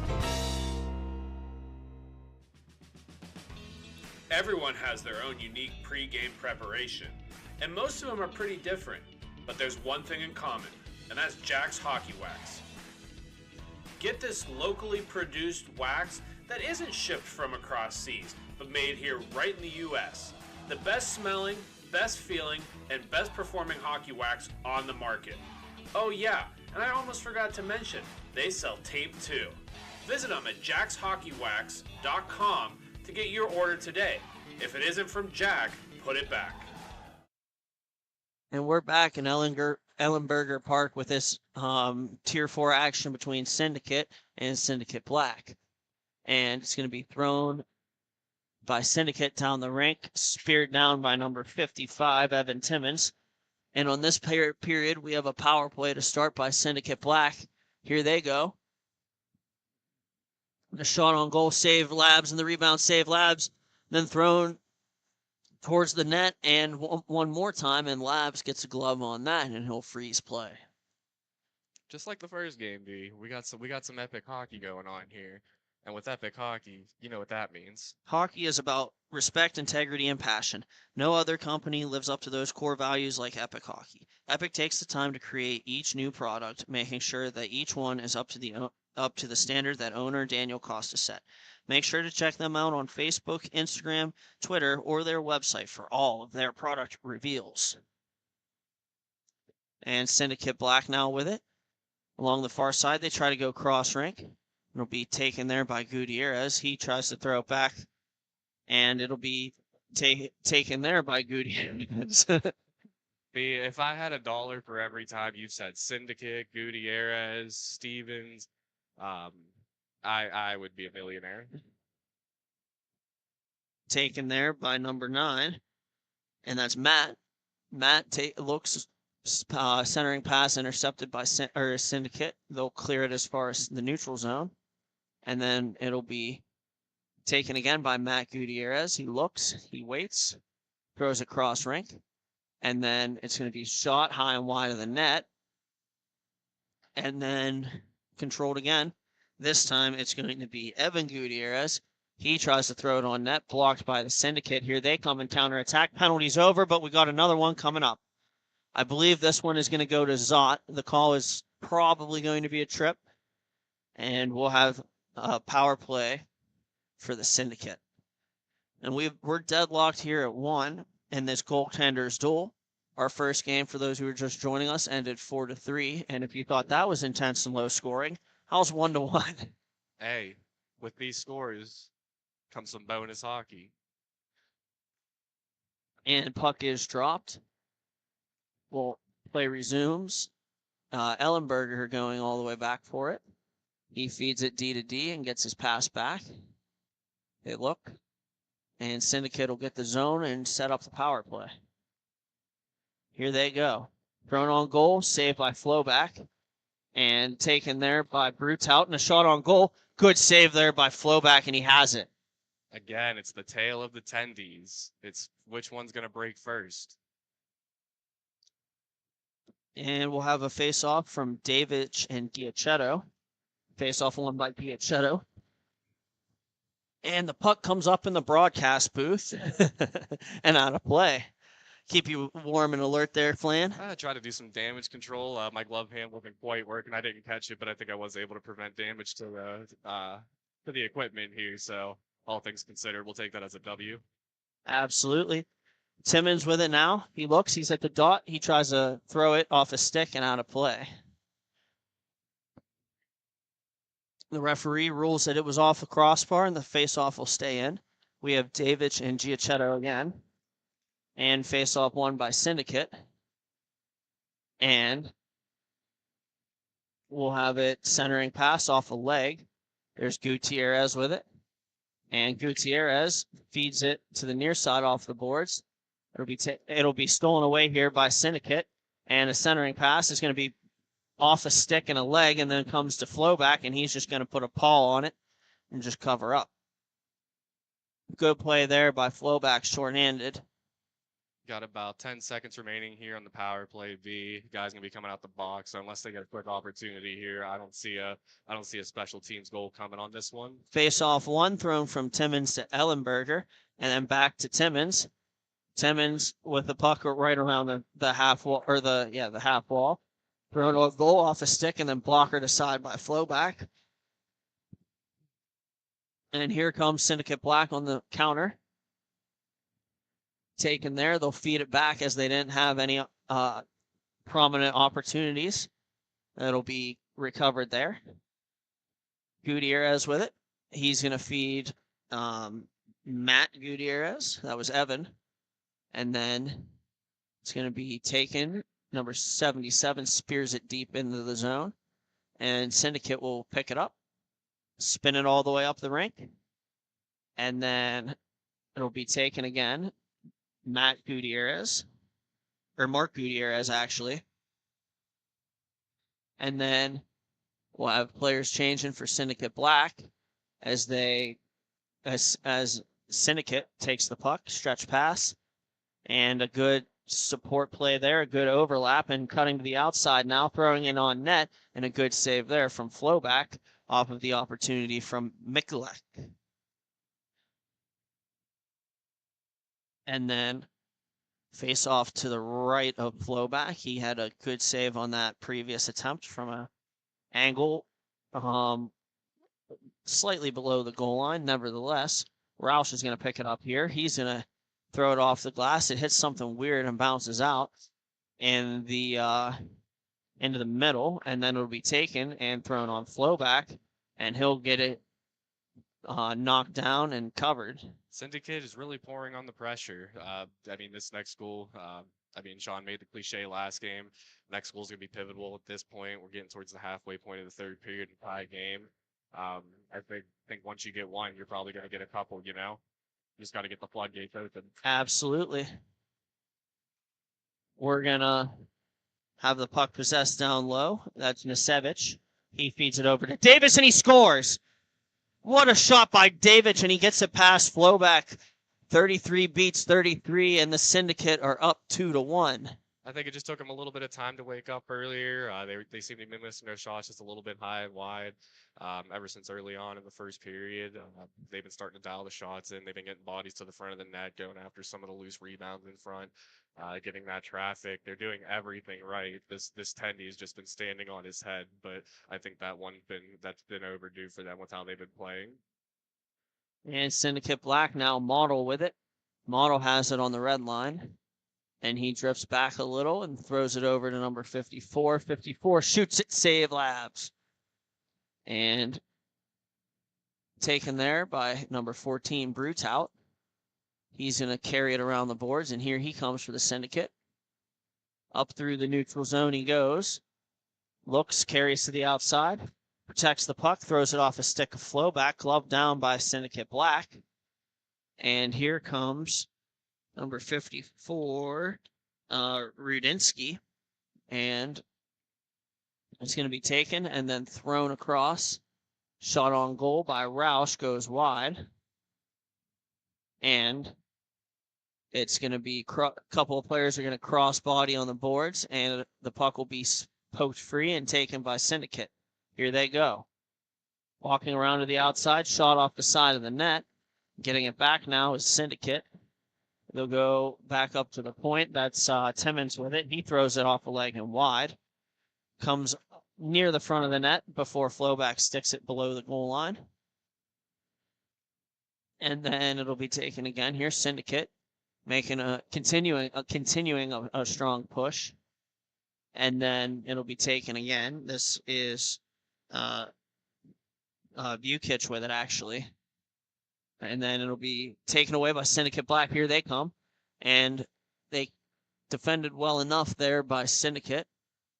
And that is number 14 now with the puck, Craig Vukic. He's battling in the corner with a member of Syndicate Black. And the referee is going to blow the whistle because nobody moved the puck. So we'll just drop the puck to the right of Labs. I think again we got into another situation with that little bit of a separation between the towel and the boards, to where, especially when the players have it pinned, there's no use in prolonging. You want to get that whistle, get the face off, keep this game rolling. And then it's going to be won by Syndicate. They're going to come up. Here they go. Walking into the middle with it now and shooting. Goes wide. That was Philbin.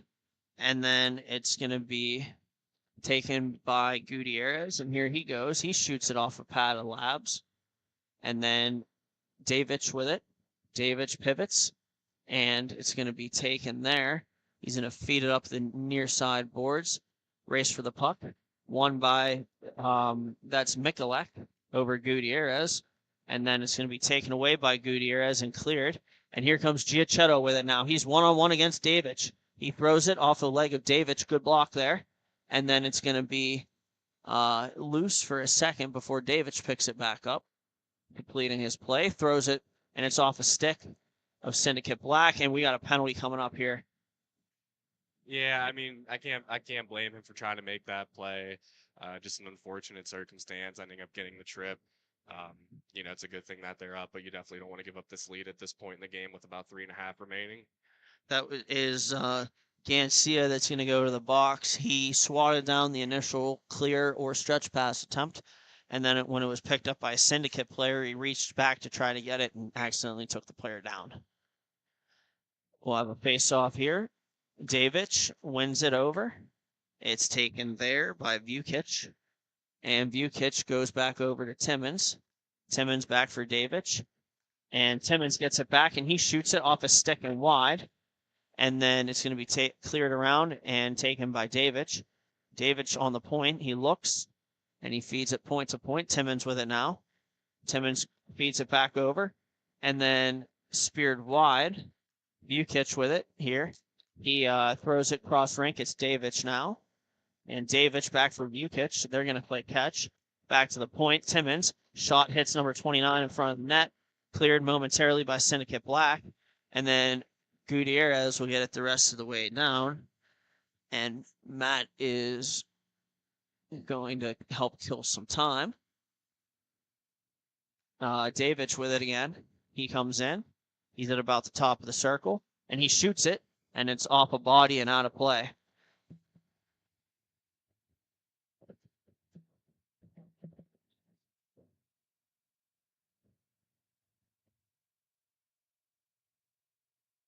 All right, we've officially entered the stop clock territory here. 2 minutes left, 2-1 score. We'll see if that extra time will prove dividends for the Syndicate Black to tie this game up. And Syndicate with it now. It's Timmins. He tries to shoot it. It hits off the stick of Matt Gutierrez. And it comes along where I thought Flowback was going to play it, but it gets stashed in by Gutierrez, or by Davidge. And the lead is now 3-1 for the Windy Cindy Syndicate. It's the floodgates, you get one, you start to pour them in. It's just everything's going right for them the second half of the game. Taken by Syndicate Black. Roush with it now. He looks. He's in a spin back, and he throws it cross rink. Pass eludes the intended receiver momentarily, but Evan Gutierrez picks it up and throws it towards the net. Goes wide. And then it's going to be cleared momentarily by Syndicate. And they get it all the way down. And that's Roush with it again. And he's going to give it to Gutierrez. Gutierrez brings it up. He tries a pass. It's on the stick of Zott momentarily before Syndicate Black takes it back. Or Syndicate takes it back. They feed it around the boards. And a race for the puck ensues. That's Sandage, the first person to get there. And then here comes Zott with it now for Syndicate Black. And there he goes. Empty net here for Syndicate. Or Syndicate Black, I should say. And then thrown down the rink, taken there. Gutierrez with it. He tries to throw it to Zott, and Lab shoots it. Give him the goalie goal. That man is playing a heck of a game so far, and that would just be the cherry on top of the sundae to cap this one off for him. He still has 25 seconds. I mean, being a Pens fan and seeing Jari do it, I would love to see it in person here. I would too, honestly. We'll have a battle for on the far side, kicked by the Syndicate, and a shot attempt goes off the bar. Penalty coming up against the Syndicate Black here. They'll take it and spear it up the boards for possession. And then 6 seconds remaining. And 6 seconds remaining. I think the referees are content to just let it go. And that'll be it for the game. The Windy Cindy Syndicate will take the 3-1 win over the Windy Cindy Syndicate Black. Thank you for watching Grove City Hockey. We'll be right back.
It's that time, fans, for the Pens Youth Hockey Fundraiser event.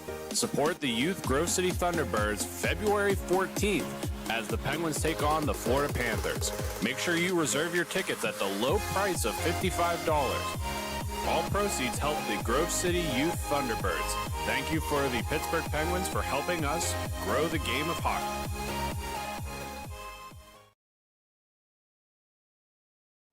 Hi, this is Jake Drzezinski, defenseman for the Grove City Thunderbirds. Thank you for watching Grove City Hockey. Make sure to like and subscribe. Folks, it's that time again for the Black Biscuit Betting Corner. This prop bet of the game is what team will score the first back-to-back goal. Enter your pick in the comments section for a chance to enter. All rules and regulations can be found in the comments section. Good luck, and thank you to Black Biscuit for sponsoring.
This copyrighted telecast is presented by Grove City.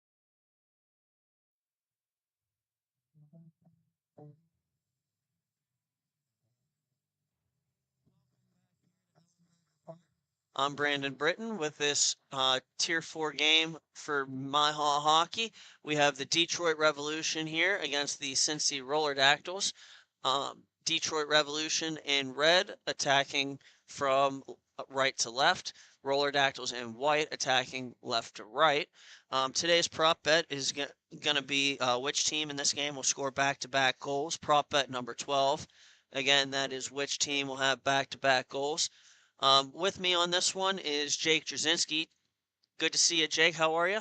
Oh, not too bad, Britt. It's always good to be back, and hopefully we have some good action here at Bonus. And these teams on the weekend, we have the Cincinnati Roller Dactyls. They won their first game yesterday, 6-5, and then they won their second game, 4-1. Gives them a 2-0 record for the weekend and a 5-4 record on the season.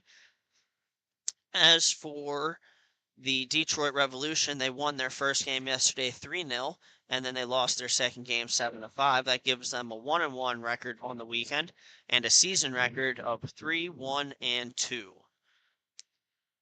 Couple of good teams here. The D-Rev is ranked 6, and the Roller Dactyls are ranked 4, so this is going to be a really tightly contested game to continue with the theme so far today. Opening face-off controlled by D-Rev, and that's number 18 with it. That is William Corey. He gives it to Maddox,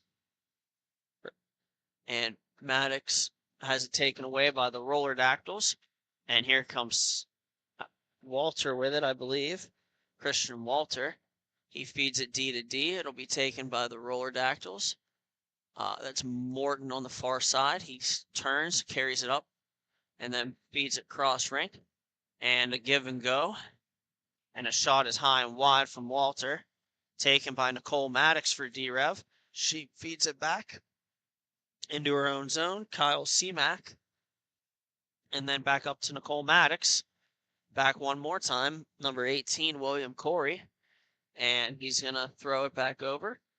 And they'll break out. Pass off the leg of number 92, Nick Boyke. And it's going to be carried along to the far side where the Roller Dactyls are going to play it. And then it'll be brought up the rink. Here they go. And they had a man there for the Roller Dactyls. It didn't connect. And then Bratcher plays it and has it taken away by D-Rev. And it'll be controlled here. Here comes number 33 of D-Rev. That's Ian Vanderdonk. And controlled there. D-Rev throws it on goal. It's going to be saved by Matthew Yachman for the Roller Dactyls, and he makes his first save of the game. Just under 2 minutes into regulation. Puck is dropped. Play resumes. Taken by the Roller Dactyls in their corner. They're looking. And they're going to backhand feed it up the boards. And here they go. Number 17 steals it for D-Rev. And then his pass doesn't connect. Roller Dactyls will take it. There goes number 7 to feed it around. And he plays it to his guy. That's number 68. 68 looks. Plays it. And there goes Spaeth for the Roller Dactyls. And his centering pass doesn't connect. It's going to be taken by D-Rev, getting a step, going to the outside, trying to walk into the middle. Save made, and the rebound save, and one more by Matthew Yachman on a good flurry of saves there for D-Rev. Yeah, you got to clear out the D-Rev in front of that goal there. Just too many opportunities for them there, but Yachman stands tall in net. And D-Rev win the faceoff. Defenseman takes the puck and feeds it down to over to 17 and down to 96, where a shot is off the pad of Yachman. And here comes the Roller Dactyls to counterattack.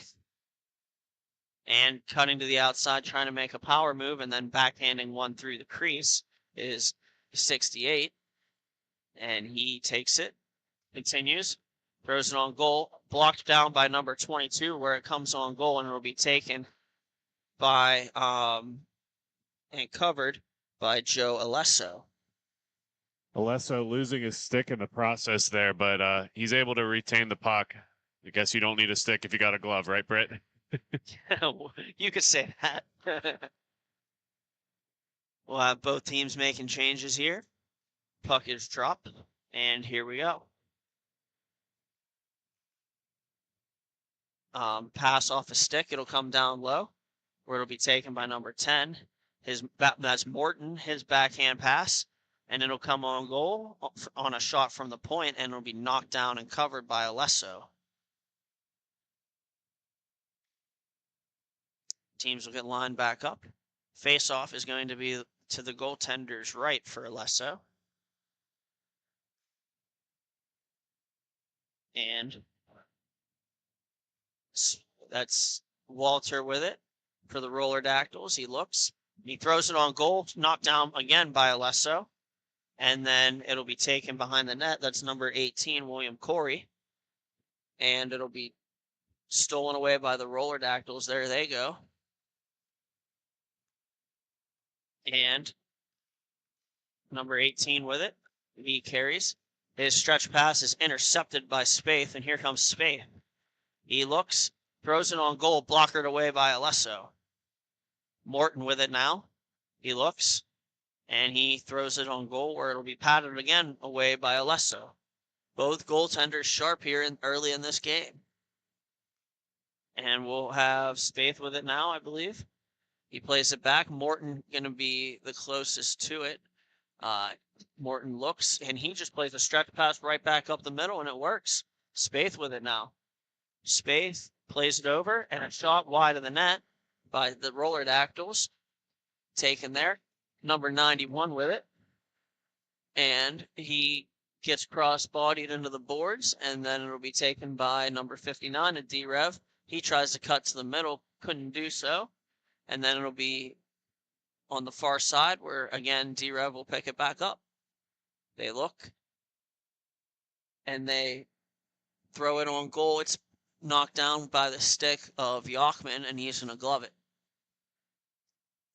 Yeah, both of these teams getting some opportunities in each end. What I'm liking right now is that with this being 0-0, you have to play a little bit conservative so that you don't give up the first goal, but both teams are being aggressive on the offense too. Face-off is won by D-Rev, taken by away eventually by the Roller Dactyls. There's number 68 with it. He looks, he comes in, and carries carefully across, and then he throws it on, to the middle, and a shot is patted away by Alesso off of the stick of Brocker. And there it's taken away. Now number 22. That's Jay Holland, the 6'6" defenseman. And Brocker with it. Brocker throws it on goal. And he throws it cross rink. It eludes 68, and then Brocker buries the rebound, and the Roller Dactyls are off and running. Yeah, good one to get first in this game here. A little bit of a sneaky play. It looks like Alesso thought he had that, but it just slides right under him and in the back of the net. And we have the ensuing face-off taken by number 68. He's going to carry in and looking. And a stretch pass attempt goes off a stick and then off the stick of Alesso. And that's Brocker with it now. He's the goal scorer for these Roller Dactyls. Looking. And throw it across. 68 takes it. And he's being defended there by number 92 of D-Rev. That's Nick Boyke, a good defensive play there. And a centering pass is saved again by Alesso. And Spaeth with it. Spaeth throws it deep. And it's going to be taken by Brocker. Brocker feeds it down low. All the way back into his own zone where it's taken by Jonathan Smith.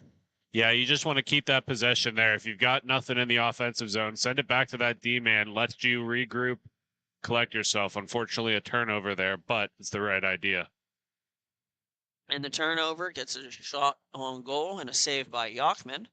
We'll have a face-off to his left. We'll have the Detroit Revolution here making some changes. And then we'll have the face-off here. And it's won by the Roller Dactyls. And cleared around. Taken in pursuit there is William Corey. And centering pass up front and off the post. And that was Ian Vanderdonk. And his shot hit the iron. And here we go. That close to being tied. Great pressure there by the D-Rev to force that off the puck. Allows everybody to set up a little bit there. He was wide open if he was able to split that D, but the collapsing D was able to freeze him for just a second to get everybody regrouped. and a shot on net by Walter hit a stick and then hit the ceiling. And then it's going to be taken again by Walter off the faceoff. He goes back to the point. A pass attempt is off a stick of number 96. That is Jake Shenrock. And there they go. It's going to be taken by the Roller Dactyls. And skating through center with it now. Looking. Backhand feed off a stick of Alesso and into the corner. Then taken by D-Rev. And under pressure is William Corey. A brilliant take from number 11 there. That's Kyle Seamack. And then it'll be carried in. Number 33 has it. He's looking. That's Vanderdonk. Vanderdonk kicking it in the corner, trying to establish possession, taken away by the Roller Dactyls. And they'll leave it in their own zone where it'll be taken by number 7. He looks, he waits, and he's going to make that stretch pass again. And there goes 68 after that. And then it'll be taken by Walter. Backhand pass towards the slot is intercepted by D-Rev. And then their stretch pass doesn't connect. And it'll be intercepted by the Roller Dactyls. D-Rev's one of the stronger teams in this division, really aggressive. They seem to be a little bit off their game right now. Hopefully they can turn this around, but it's been all Roller Dactyls the last minute or so. Taken now by D-Rev. Here comes number 50, I think that's 59, Chase Brodsky. That shot hit the post and fell right back into Yachman's backside. I thought that was going to tap into the back of the net, but he's able to squeeze it with his legs behind the back of him. What a fortunate bounce there for the Roller Dactyls. We'll have a face-off to the left of Yachman, and it'll be taken. Jay Holland with it now. He's going to throw it down low. And race for the puck. Holland and Brocker with it. Both of them overskate, and then it's going to be taken by number 17. He tries to play it off the boards to himself, but he turns it over. Brocker with it now for the Roller Dactyls. He plays it around the boards to himself and then back into his own zone. 2:15 remaining here in the first period. And that's going to be number 96, Spaeth with it. Spaeth stops behind his own net. And the Roller Dactyls are going to set up some kind of breakout here. And a pass is stolen away by D-Rev, a little nonchalant there from the Roller Dactyls, and then a shot from a bad angle is swallowed up by Yachman. Yeah, he was trying to go on that short side. Yachman able to squeeze that post and catches it on the wrist of his blocker. Sometimes those blockers are hard to protect that puck, but if you can catch it on a weird angle and squeeze it, you can kind of hold on to it. And we'll have a face-off won by D-Rev. And number 17 with it. And he has it stolen away momentarily by 68. And then 68 will throw it on goal where it'll be swallowed up by Alesso. And that was number 17 for D-Rev, Sean Heiche on the battle. And taken now by Heiche. He backhands one up the boards.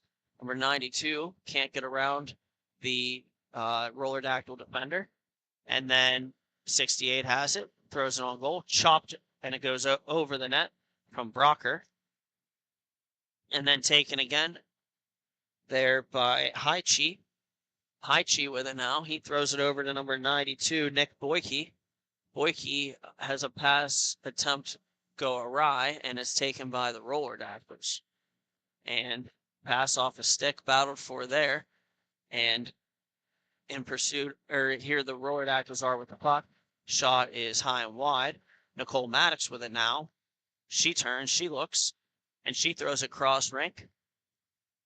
And then it'll be taken there by D-Rev, thrown back, and then back up to Nicole Maddox. She looks, and is taken away by the Roller Dactyls.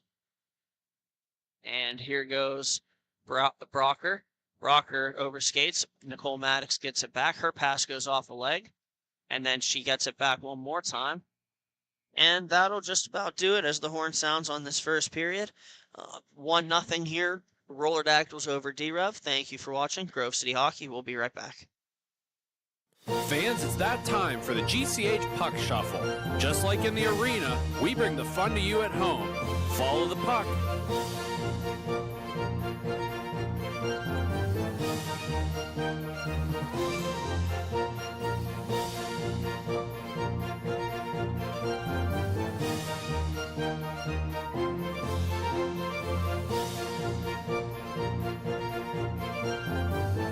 Now, which number is the puck under? If you pick number 2, congratulations. Now, back to the action. This copyrighted telecast is presented by Grove City Hockey. It may not be reproduced, retransmitted in any form without the expressed written consent of Grove City Hockey, LLC. We thank you for your understanding and hope to continue to enjoy this complimentary broadcast. To purchase footage, email grovecityhockeyllc@gmail.com. We're back here for the second period of this game between the Detroit Revolution and the Cincinnati Roller Dactyls. Puck is dropped. Here comes number 11 with it. He throws it on goal and he scores.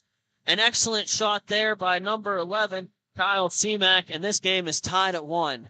Yeah, D-Rev had a pretty slow first period. That's the way to respond. Get into an intermission, set up the game plan, and deliver and execute it. Really good goal right off the bat for the Detroit Revolution.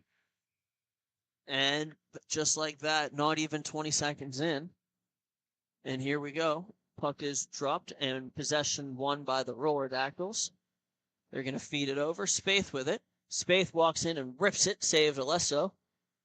And then it's going to be taken by the Roller Dactyls. Carried around. And winding and blasting, save Alesso. Yeah, Walter was trying to get in on that rebound. He had a man on the back door too, but good defense there by the Revolution. Able to keep that out of harm's way. And puck taken off the far side boards. Here comes D-Rev. 2-on-1 if they hurry. And a pass and a good read there by number 7. He picks up the puck and he clears it. That was Smith for the Roller Dactyls. And then it'll be taken there. Number 10 pokes it, but it'll be picked up by D-Rev. And here they come. There goes D-Rev. And stopping up with it is number 33. He feeds a centering pass taken by Jay Holland. Thrown on net, saved by Jochman. Number 96 with it now. He looks. He tries to pass intended for Holland. It doesn't connect. Yeah, this is the Revolution team we're used to seeing here. They've had a lot of possession here, good movement of the puck. They're skating with a lot more aggressiveness and assertion. This is what's going to get this game going for them. Holland now had it, feeds it back and goes to the net, and it's going to not connect. Morton takes it now, and Morton gives it to Walter for the Roller Dactyls. Here they come. And a shot on goal is saved by Alesso, and no rebound, as it's in his equipment somewhere. Yeah, you're very rarely going to beat Alesso on a straight-up shot. You kind of have to use your passing game a little bit more in these opportunities. When you're on a breakaway, there's not a whole lot you can do with that, but the Roller Dactyls really need to get this puck moving around. There's a shot wide of the net by Smith, and here comes D-Rev with it. Walking into the middle, winding and shooting off a stick of Jochman is number 59. That is Chase Broski. Face off to the left of Jochman, and that's number 8 in there for D-Rev. That is Joshua Shenrock. And then face off won by the Roller Dactyls. Smith goes D to D, and then the stretch pass doesn't connect, taken by Jay Holland. And there he goes. And he throws it on goal. And the save made by Jochman, the rebound, picks it back up, throws it in front, and a shot is wide. And that was from Shenrock. And then here goes 68 with it for the Roller Dactyls. He walks around the D-Rev defender and then tries to center it, where it'll be defended beautifully by D-Rev. And here comes Holland. 2-on-1. Holland walks in, he rips it, and it's save made by Jochman on a short side shot there. Jochman's keeping their team in it. He's being really, really good with the rebounds, too. Not leaving anything too close up front, knocking it to the corners or behind the net. And here comes the Roller Dactyls. They feed it back to Smith. And what kind of crazy bounce was that on a Lesso? It seems like he redirected it wide. It bounced right back out to the front of the net and just not able to control it. Wide open cage, but lucky break for the Revolution here. Shot on goal is saved there by Yachman on a good shot from Broski.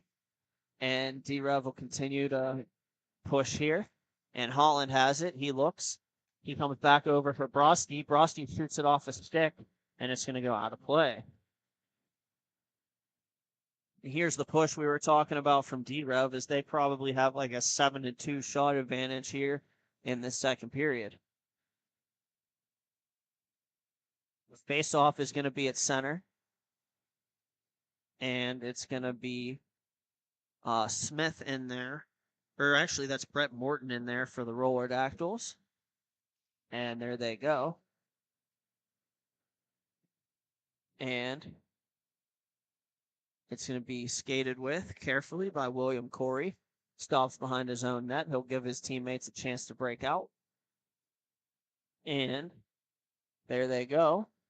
D-Rev with it, looking, and a drop pass.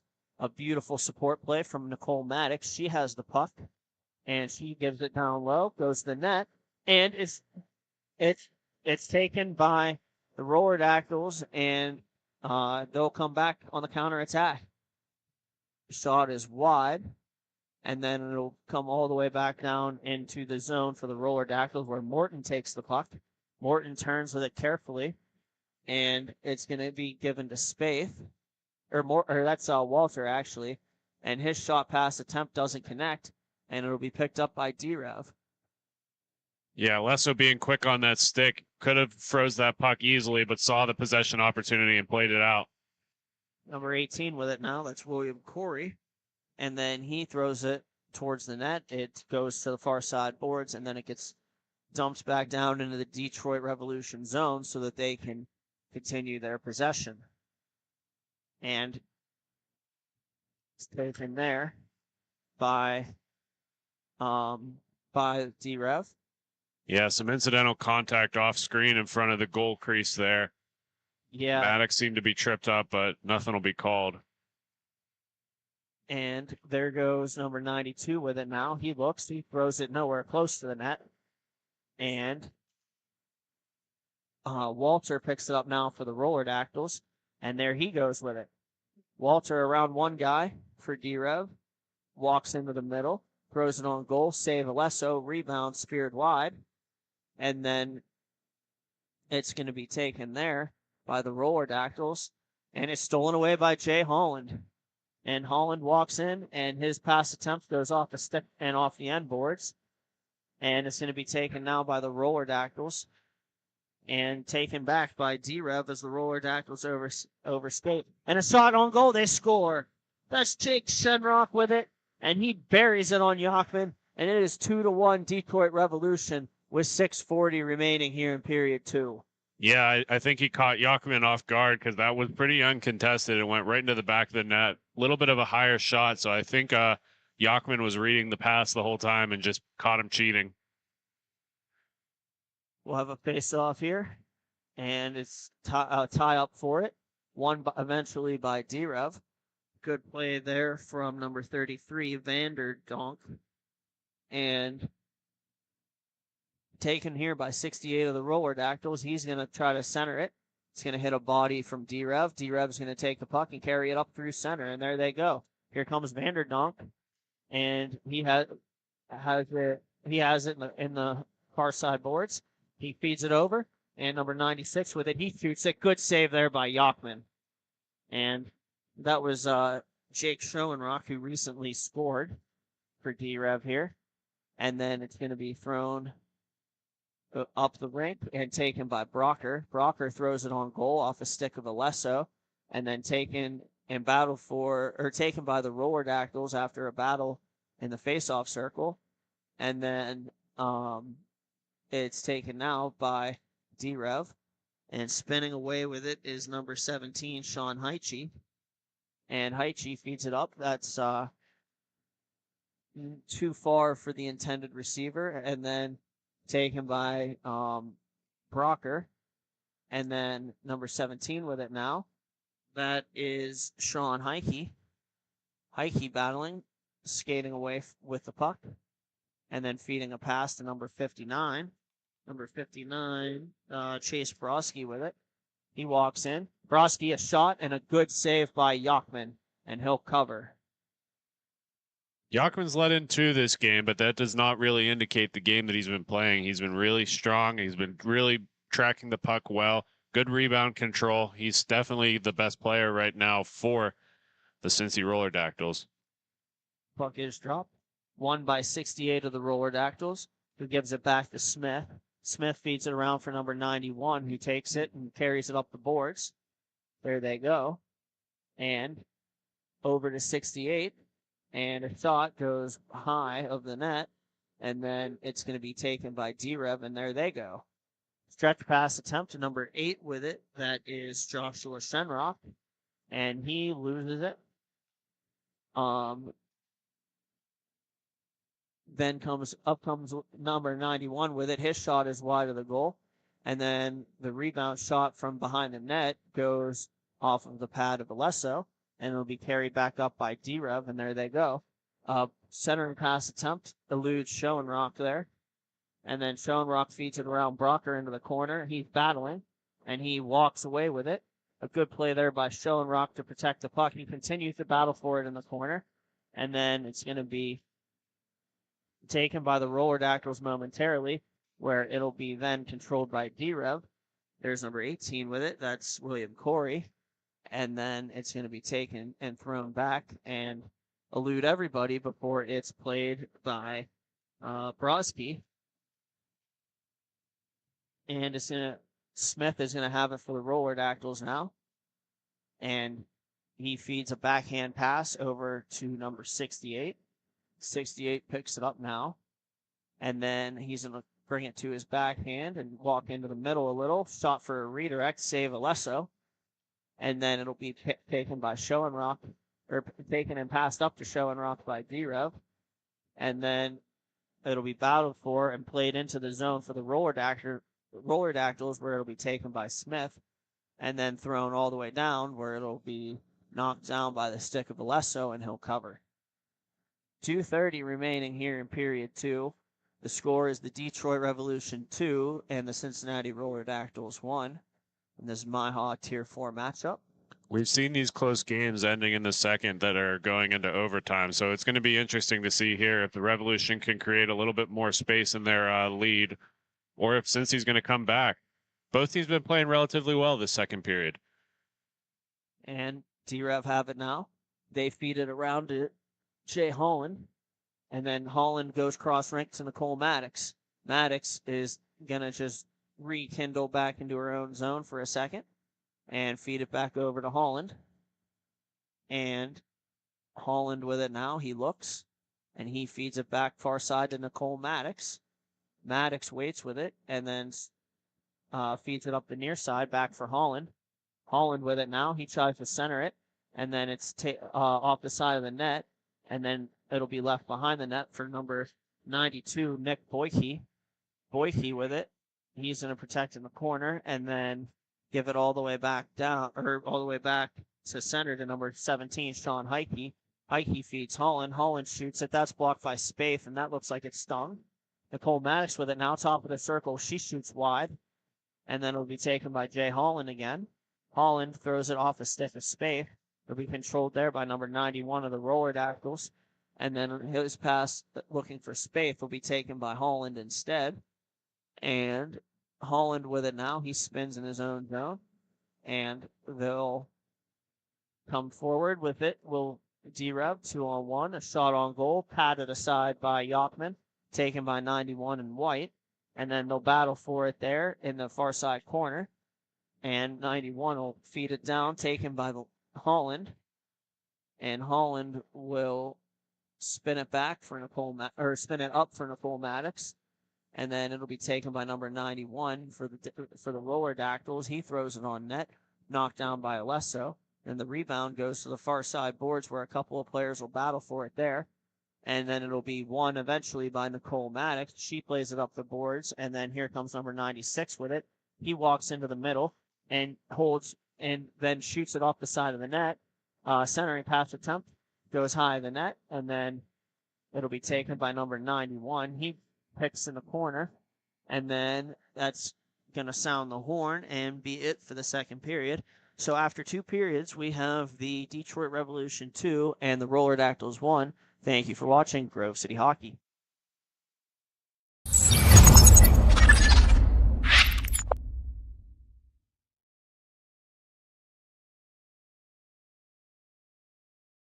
For my opinion, it has a good minimalistic look.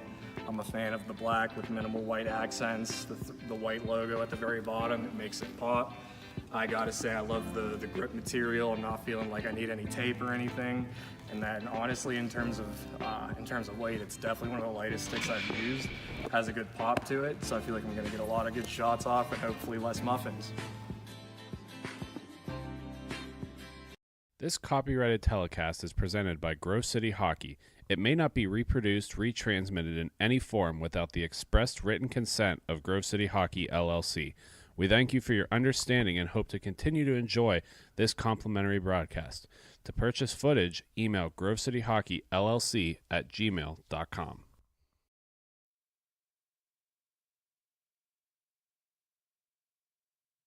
And we're back for the third period here of this matchup between the Cincinnati Roller Dactyls and the Detroit Revolution. Off the opening drop, a shot is wide on a partial break from D-Rev, and now they'll possess it down low. Shot on goal, patted aside by Yachman. The Roller Dactyls will come up and counterattack. Here comes number 68 with it, trying to take a 1-on-3, taken away by D-Rev. And then number 96 with it, that is Jake Shenrock. And Shenrock play on the far side boards. We'll have the puck taken there by D-Rev again. They'll turn it over to the Roller Dactyls. 68 with it. He can't get past 2 members of D-Rev, so it'll be taken. And then Brocker will pick it up in the neutral zone. Here comes Brocker. He's looking for 68. Pass well defended off the stick of William Corey. And then it'll be taken and battled for there in the corner. A couple of players. And one over to the point. That's point to point now. And shot on goal, knocked down by Corey. And then it'll be thrown off the boards by Vanderdonk. And then taken by number 8, Joshua Shenrock. Shenrock with it. And a shot on goal, and it goes in. How about that for Josh Shenrock? And that extends the lead to 3-1 for this Detroit Revolution team. 12:26 remaining in the third period. Yeah, Britt, sorry. I was working on the camera there a little bit. I really like how fast that went north and south, right? They had an opportunity down here against Alesso with a bouncing puck, and then it's a 2-touch pass, and all of a sudden it's in the back of the net. And now we have Heichi with it. His pass attempt on the near side is going to be taken. Number 91 of the Roller Dactyls with it. He curls into the dot, and then give and go, and they score. A great play and a give and go by number 91 and number 68 of the Roller Dactyls, and they'll pull within 1. The score is 3-2 now. And the answer is the important part there, right? You have a pretty hard lead with a 3-1 in the third period there, but he comes right back and answers from that goal from D-Rev, comes back, Cincy goal. We'll have a face-off here. And the puck is dropped. Play resumes, taken by 91. 91 feeds it over to Smith. Smith stops up and turns it over to number 59. Then it'll be loose puck in the far side corner. And taken by D-Rev. Battling for it there. And then poked away by the Roller Dactyls was number 59, Brodsky. And now the Roller Dactyls will bring it back up and bring it over to 91. He's one of the goal scorers in this game for the Roller Dactyls, and now taken by one of the goal scorers for D-Rev, and that was Shenrock. He'll blast it, and it'll go off the blocker of Yachman and out of play. 10:30 here remaining in regulation. The score is 3-2 D-Rev if you're just joining us. And then we're going to have a face-off to the left of Yachman. Face-off won by the Roller Dactyls. They'll feed it back and set up their breakout. Coming around the net with it now are the Roller Dactyls. Number 91 has it. He's going to feed it all the way up through the neutral zone off a stick, and here we go.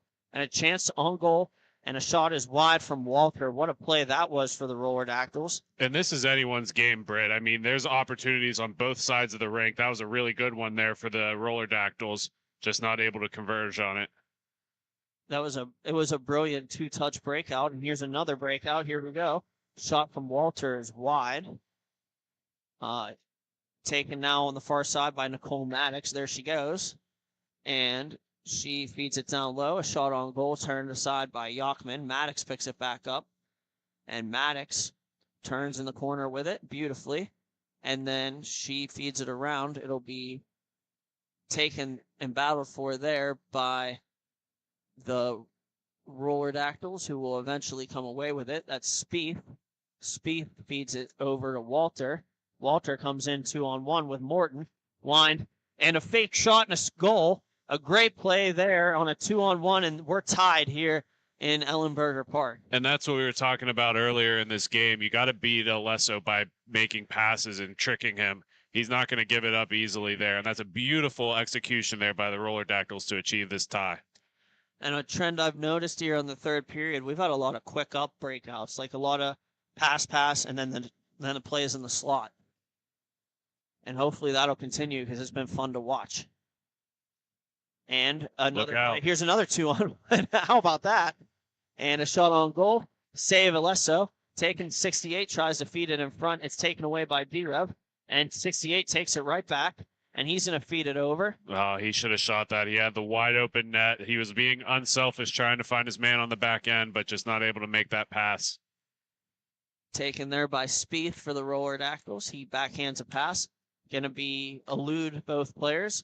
And first into it will be number 68 for the Roller Dactyls, but close second is number 11. 11 for D-Rev. That is C-Mac. He wins a battle. And then it's going to be taken now by D-Rev in the corner. Shenrock can't really make a move there as he's well defended by the Roller Dactyls. And then pass eludes number 33. That's Ian Vanderdonk for D-Rev. And then it's sent around where it'll be picked up by the Roller Dactyls and taken by Walter. Walter skate to stick variation move, and he scores. What a play by Walter. He took a 1-on-2, made a skate to stick move, and 5-hole on Alesso. And Cincy takes a 4-3 lead with 7:27 remaining. Yeah, that's one that you have to have a better defense on. You just can't let Walter walk in like that uncontested. He's going to score from there every time. Face-off won by the Roller Dactyls. Taken up and thrown up the boards. Number 68 has it in the neutral zone. And a 2-on-2 battle won by the Roller Dactyls. And a pass attempt eludes Brocker.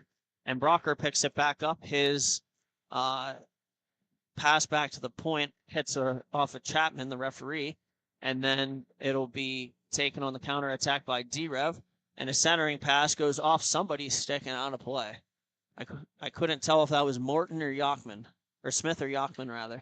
But one of them definitely got it. Not sure there, Britt, but we do want to send a shout out to referee Alan Chapman. Had a little bit of an injury yesterday, got hit in the hand by a shot. His hand was pretty bruised up there. So not only is he sticking it out and continuing to ref this tournament, but he's also watching that hand a little bit as it is pretty beat up at the moment. And 68 with it now for the Roller Dactyls. A spin move around Nicole Maddox. Here he goes. His backhand pass attempt is back checked well by Maddox as she creates a turnover. And 17 with it. Here he goes. Walks in 2-on-1. And then beautiful back check by the Roller Dactyls. By the Roller Dactyls up by 1 here. Nicole Maddox sends it down and around. It'll be taken there. And then a centering pass eludes everyone. Hits the boards, and now it'll be taken by the Roller Dactyls. Here comes 68 with it. And he tries to walk in. Well defended by number 17, and now taken by number 22, Jay Holland, who feeds Nicole Maddox off of her stick. Number 91 for the Roller Dactyls takes it. His centering pass, Brocker put it back through the crease and then off the glass and controlled on the far side. Centering pass, intercepted by Holland. His pass up was off a stick and controlled by number 91 of the Roller Dactyls.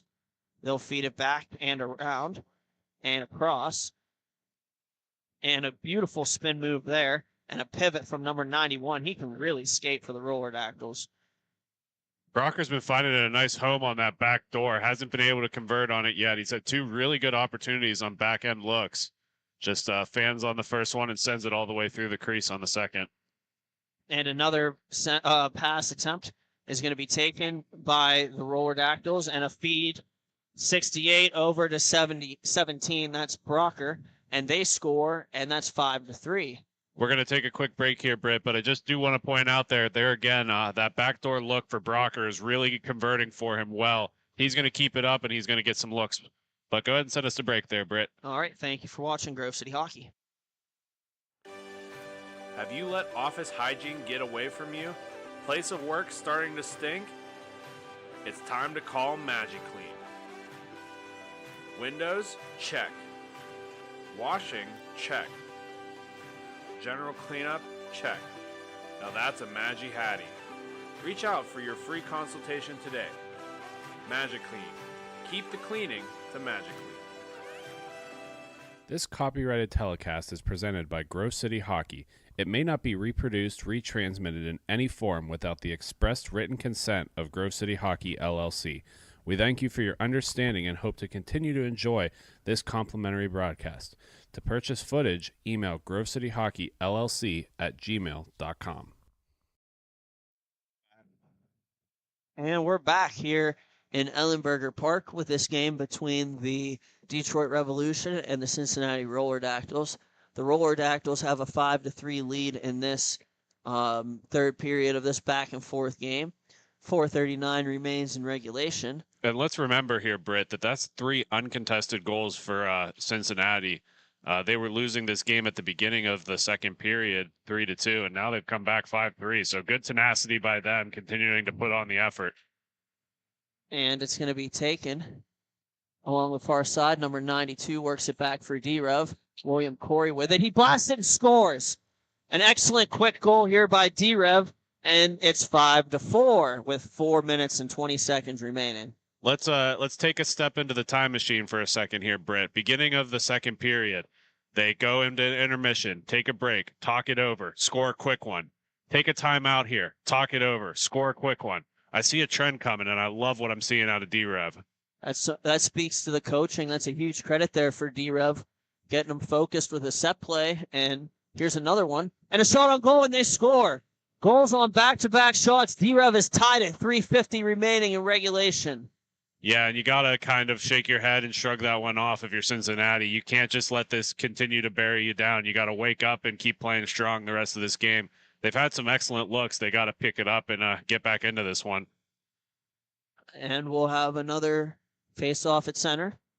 And it's won by Vander Donk and taken by Schoenrock, and he scores again. Oh, my goodness. The floodgates have opened for these Detroit Revolution. They're up 6-5 in literally not even 90 clock seconds after the timeout. If you're Cincinnati, do you take a timeout and stop the bleeding, or do you just hope that you can get this turned around here? I'd have taken a timeout a goal ago. And then it's going to be taken. Here goes Cincy Roller Dactyls with it. And then it'll be taken by D-Rev. Sent in and sticked away from the crease by Yachman and battled for in the near side corner. Number 17 with it now. That's Sean Heiche. D-Rev has definitely woken up this last couple of minutes here. The intensity has really ramped up. The teamwork has ramped up. It has been a really good period for them. And here's a goal from the Cincinnati Roller Dactyls, number 68, and we are tied at 6 on a pass off the pass-off pads from Spieth. It hits Alesso, and then 68 buries the rebound. 6-6 here, 2:15 remaining. And this is what Sunday hockey's all about. These comeback and fighting back and forth. You call it a tug of war on the score sheet here. One gets one way, then it goes the other way, then it comes back. Love to see it. Great hockey here. Here comes number 91. He walks in and shoots sticked away by Alesso. Good save there from the D-Rev netminder, and now taken by number 59. There he goes. And he tries to get around number 68 and can't. And then taken by number 91. And eventually won over by Jay Holland. And taken back. 68 with it now. He looks and he waits. Tries to feed it behind, or skates behind the net, tries to feed it in front. It doesn't go. And 68 maintains control. My gosh, he's like a dog on that puck right now. And then he feeds it back to the point, and then he'll get a pass back. He looks, skates in, feeds it back around his own boards. Spieth is going to catch up to it here. Spieth looks, and he waits. He slows it right down. 1:05 remaining here in regulation. And Spieth still with it. Walks in and takes or sends a pass over to number 91.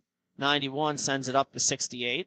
68 feeds a drop pass 91, and a shot pass attempt is broken up by the D-Rev. And surprise, surprise, looking for Brocker on that back door there, just not able to connect on the pass. Good defense by D-Rev there. And since he wrote with it in their own zone, pass up, number 68. What a shock. Taken away momentarily, and now permanently, or momentarily again by D-Rev. Possession changes hands a couple times. Here comes Spieth with it. And a shot on, that's actually Walter, but a shot on goal was patted aside Alesso. And then 68 with it. His pass intended for Brocker goes off his stick and to the far corner. Couple seconds here left here, Britt. We might be going into overtime if nothing changes soon. Oh, one more chance here, maybe. And that was the look. I thought we might have one there, a buzzer beater. And we'll keep it hopefully right here for overtime. 6-all here. And what has been a crazy roller coaster, back and forth, exciting game by these teams. Credit to both of them for their efforts in this contest. Overtime here is going to be 3-on-3. And then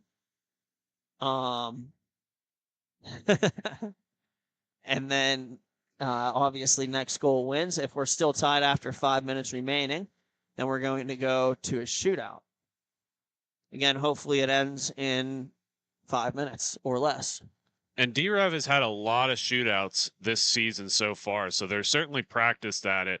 But in the same breath, they've also had a lot of overtime wins. So we'll see what happens here in the next couple of minutes. And taken now by William Corey, fed up the boards. And D-Rev has it. It looks like number 92. And he walks in. He tries to shoot it. It's blocked by Spieth. A good play there. And then taken by number 18, William Corey. Corey feeds it over to Nick Boyke. And Boyke shoots it off the blocker of Yachman. And then it's going to be fed back down, or fed back across, taken by Spieth. And here he goes. At a moderate pace up the rink, no pressure. And he throws it on goal. Waffle boarded aside by Alesso. And now it's taken by Walter. Here he comes with it. Walks into the middle, shoots it, blockered away again by Alesso. Puck over on the far side. Taken there. And number 68 has it for the Roller Dactyls. He's going to send it down. I believe that's Spieth with it there. Oh, and he might catch him in a change. Tape-to-tape pass. Here comes 68. He's in, and he scores! Number 68 on a beautiful stretch pass, and the Cincinnati Roller Dactyls win. What a stretch pass that was from Spieth, and it's 7-6. Cincinnati. Yeah, if you're D-Rev and you have that big climb, again, they were down 2 goals and had 3 goals in 30 seconds. You cannot lose to that wide-open man streaking down the side. Great game by Cincinnati Roller Dactyls, and we'll see them later on today. All righty. Up next, we will have the Pigeons and Indie Inline, and we'll be right back after the break.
This copyrighted telecast is presented by Grove City Hockey. It may not be reproduced, retransmitted in any form without the expressed written consent of Grove City Hockey, LLC. We thank you for your understanding and hope to continue to enjoy this complimentary broadcast. To purchase footage, email grovecityhockeyllc@gmail.com. Black Biscuit is a hockey company that specializes in team uniforms and apparel and is based in St. Paul, Minnesota. We've been working with teams throughout Minnesota and all around the world. If your team or association is looking to update your uniforms, then let our all-star design team show you what we can do for you. Our slogan is made for misconduct because our uniforms can take a punch. From jerseys, socks, and shells to team apparel, there's almost nothing we can't do. If you can imagine it, we can design it. Visit our website, Black Biscuit Hockey, and check out our design vault for inspiration for your next uniform. Need a company that checks all the boxes? Outstanding design, quality product, great customer service, and timely delivery? Call us at 855-978-6888 to see what the Biscuit team can do for you. Black Biscuit. Black Biscuit. Black Biscuit. Made for misconduct. Black Biscuit, made for misconduct. Don't risk it. Go Biscuit.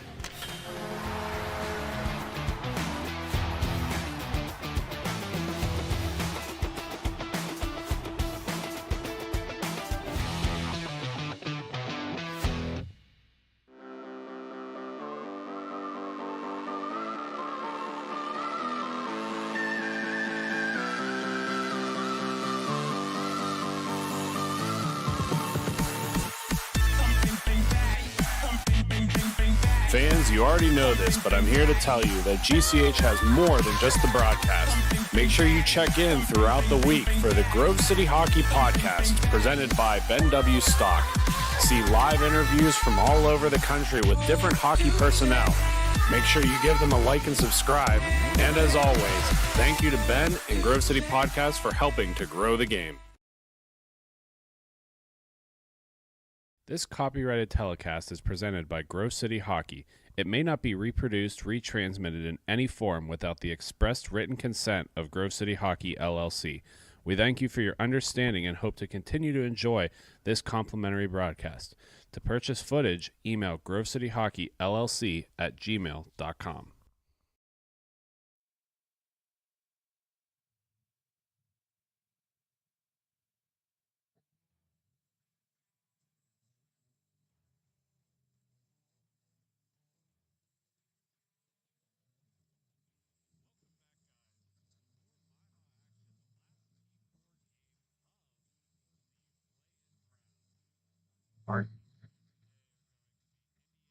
Versus the Pigeons. Pigeons are going to be in black and white on the left side of your screen, and in the right side of your screen in white and red is going to be the Indie Inline team. Obviously, the hometown favorites here.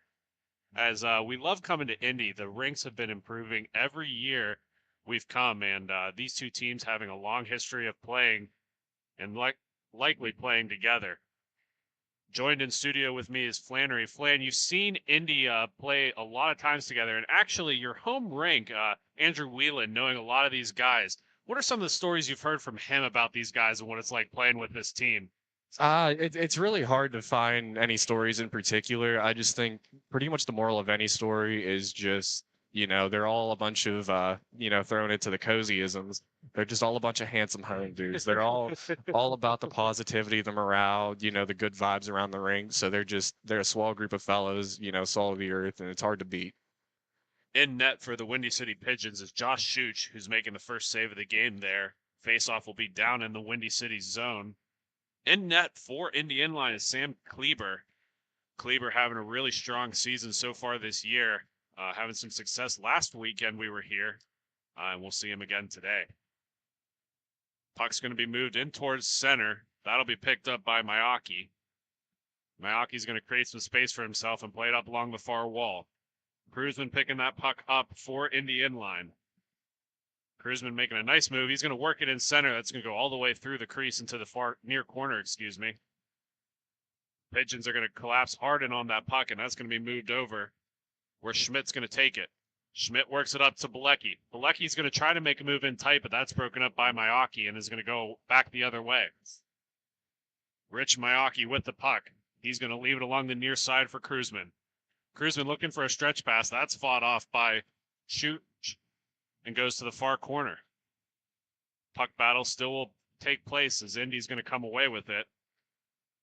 That'll be worked back across the top. Caprio with the puck into the far corner for Miyake. Miyake's going to lose that puck over, and Bilecki's going to try to get to it first.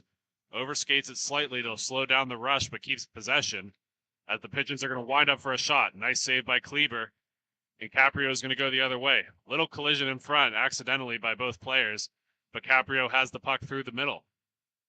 He's going to work it along the near side, pushes it back towards center. That's going over to Bradford on the stick. Bradford makes a move around one, is broken up a little bit, but keeps in Indy possession. Indy towards the center, and that's a shot that's going to be fought off by Schuch. A little bit of a yard sale there with some equipment going flying. Free gear if anyone's here. Zimmerman with Indy in the puck. He's going to work it along the near side, broken up by the Pigeons, they got numbers. That pass goes all the way through, and that's going to be overskated by Pendensky. Pendelski's going to get that puck, and he's going to lose it, and Indy's come the other way with Caprio. Off the wall, back into the near side, and Buckley's going to be the first one to it. Buckley for the Pigeons will play it back around to the far corner. Ponchke with the puck. Nice move to get around the outside of the defense as he takes it back around the backside of his net. Ponchke with the puck and lots of space. Long stretch pass down low. That'll make it onto Pendelski's stick. Pendelski's going to lose that puck, and the Indy Inline's going to come the other way. They're going to pull it back in as Zimmerman. Works it along the far wall and back down in deep. Onto the stick of Caprio. Caprio's shot up in front just misses the net as it'll go up into the mesh, and we'll hold on for a faceoff. As we get ready for the beginning of the year, it's that dreadful time where the taxes are due. But luckily for you guys, we have the perfect solution. Bonus Accounting is the premier accounting firm. They're licensed in many states. Not to mention, they've done some of our best business returns for us. Look no further than Bonus Accounting for tax and bookkeeping services. They can help with audits, payroll services, tax planning for the future year. Bonus Accounting, the firm of the future. Bradford with the puck, and he's going to have an opportunity. And a little bit of screaming and shouting as if thought something happened down there, but that squeaks all the way through the crease. And the Pigeons are coming the other way. Bilecki's shot's going to go wide and come along the near side. Just got to give a shout out to Bilecki rocking the Fu Manchu. Just Fu Manchu this weekend looking absolutely beautiful. He seems to have a different muzzy every time we see him, and big friend of the podcast and a friend of the program as well here. I mean, we got to put him in the category with the Madison Monsters goalie just being first team all-star. Those fellas are rocking it this weekend. Bilecki getting some resistance up front here, able to hold on to the puck. Nice little dish over to Ponchke. Ponchke's going to hit the side of the net, and that's going to stay behind for Haas. Haas coming along the near side, back up top to Bilecki. That rolling puck is not going to be a problem for him as he gets that settled to work back down in.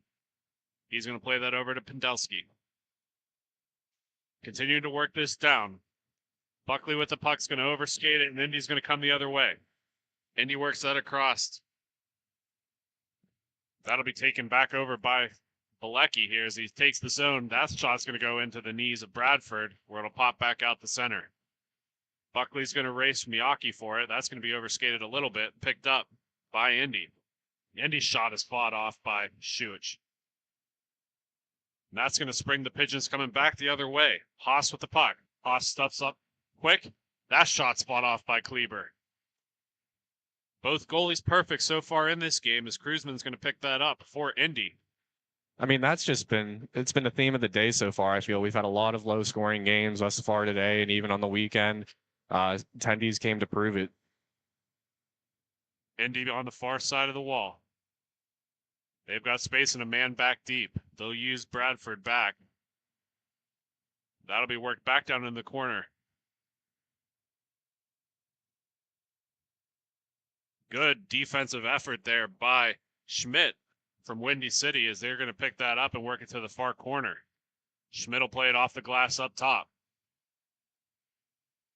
Justin Schmidt with the puck. That shot's going to hit the back of the wall. Picked up by Bilecki, looking for a man up front. Nice defensive effort by MIHA. As these two teams are playing real aggressive early in this first. Love to see it out of a good Sunday morning matchup. Another shot's going to go wide.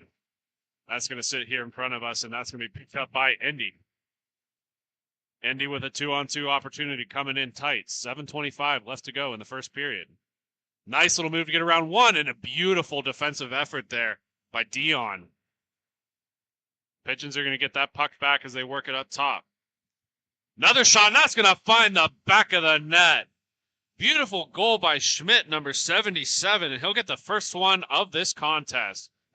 Ooh, sorry to cut you off, Jake, but that's got to be huge for the Pigeons getting this one against Indy in their home barn. Yeah, beautiful little goal right over the blocker of Kleber, just not able to get that arm extended up high enough, and it's 1-0 hockey. Indy will win that faceoff back along the near side, looking to come back and get this thing tied up early. Indy with the puck in the near corner. A lot of pressure there by the Pigeons. The Pigeons are, again, one of those groups where chemistry is not an issue. These guys seem to all love each other. There's no, I guess, ego or drama on this team. They enjoy playing with each other. That's what the game's all about, good vibe, having a good time, going to battle with your buddies. They definitely have a good feel on that bench. Caprio with Indy's going to leave that back for Miyake. Miyake on the far wall. Spar just overskates that a little bit and has to turn it back in. Comes back in, and the Pigeons are going to take possession here. Dion with the puck working center. He overskates the puck a little bit, and Indy's got a 2-on-1 opportunity here. Caprio with the puck. That shot fought off nice by Schuch. Schmidt, the goal scorer today so far, has worked that puck up along, and it just overskated, and Kruzman's going to come the other way. Kruzman with the puck on the near side. That shot's going to be kicked away by Schuch. Comes out top. Big blast is going to go to the near side. Caprio, the first one, too, and works it back up top to Kruzman. Kruzman passes that across the top of the wing. Stair with the puck, and he's going to miss wide. Schuch will play that out to Dion. Dion with the puck, 5:20 left to go in the period. Schmidt with the puck on the near side. He's going to work that across. That's overskated by Podolsky. Pendelski's going to work that back up top. Ponchki with the puck for the Pigeons. Over to Buckley on the far wall. Buckley's got a man up front. He finds him. Pendelski with the puck, and that shot's going to go wide. Indy converges in on that puck and wins the battle as they work it in towards center. Rolling puck's going to be forced all the way back where Kleber will slow it down, and Indy will regroup. Back along the near side onto the stick of Stair. Stair works center. Was looking for a little cross pass, but that doesn't get to the intended recipient as Bilecki's going to pick it up for the Pigeons. Bilecki works that up to Haas. Haas got a man on the back door. A shot is just actually blocked away by Buckley. Would have been on net, but I think he wanted to try to get a tip in. Back to Ponchki for the Pigeons. Ponchki's got tons of space as he finds Bilecki on the near side. Plays that back up top, but that's broken up by Bradford. Bradford coming in through, makes a move outside. He's getting forced off the puck and has to turn back into his own zone. Bradford plays that back for Miyake. He'll take it behind his own cage. Back to Bradford. Bradford works it in towards center, and that'll be picked up. Mensch with the puck. Mensch gets forced off of it with a little bit of contact there, but Indy's able to keep that puck in their possession. That'll be worked back up top to Bradford. Bradford with the puck back along the far wall. Big blast. Beautiful stick lift by Bilecki to prevent that shot there. That's one thing about the Pigeons. They're really tough and hard on their sticks. Anytime that they can do that. Here we go. We got a wide open breakaway here. Ponchki with the shot, and he'll score. Way to take over on that one. Beats Kleber low glove and had a beautiful breakaway. And again, Flannery, as you were saying, they create chances with their back checking, cause the turnover, nice little breakout, and they score, making this 2-0. 3 minutes and 2 seconds is the time on that goal. Just as we mentioned, it is 2-0 in favor of the Windy City Pigeons. And they're going to have another rush here again. Bilecki with the puck on the far wing. looking center, and Dion's going to get a shot on that, but that's fought off well by Kleber. MIHA with the puck. He has to force it away prematurely, but that's going to come right back to his stick. MIHA getting some pressure by Bilecki here again as he has the puck towards center. That shot's going to go wide. Stays in the rink, though. Looked like it was going to head out. Finds its way back into the corner, and the Pigeons come the other way.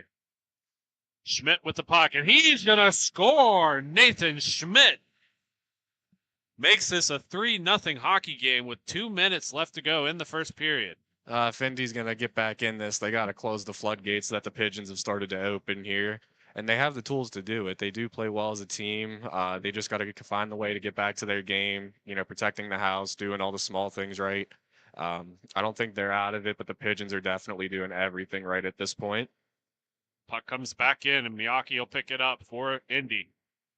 He works it back across the near side for Stair. Long stretch pass. Stair finds a recipient down low. He's going to get some pressure there by Schmidt, the goal scorer. Continuing to get some pressure. Bilecki gets it up front. He's got a delayed penalty, and he gets tripped up again. And that'll do it there as the Pigeons are going to go to the power play. A slash on Indie Inline. No ill intent there as Bilecki goes into the tendy and makes sure that he's all right, giving him some kind words there. Good sportsmanship is something that you always enjoy seeing. Would have been a different story if the penalty wasn't called, but the Windy City Pigeons are going to get the first power play of the game. For Indy, though, this is not something that you want to happen. There's a minute left in the first, down 3. You definitely want to make sure you get the momentum by killing this penalty off. Caprio's going to dump that all the way down, where it'll be picked up by Bilecki. Bilecki with the most recent opportunity and did draw that penalty. He'll work that over to Pendleton. Pendleton with the puck. Takes it back up to the top. Back over to Bilecki, just out of reach there as he works it back on the back door. And Kleber's able to find that one as it was tipped in right into the front of the crease. That's what you need at a point like this. Tending to make a big save and try to get that momentum swing back in your favor. Faceoff's going to be to the right of Kleber here. Pendleton will win that over to Dion. Dion over to Bilecki. Bilecki's going to work that back over to Dion. Dion's got a drive, and that's going to be blocked in front by the defenseman Caprio. Another opportunity blocked in by Caprio. Knocked out of midair, but that's going to hit the side of the net. Back on the back door for Schmidt, and he'll score his second of the game just as time expires in the first. 4-0. Windy City over Indie Inline. We're going to take a step aside, but when we come back, second period action is upon us. You're listening to Grove City Hockey.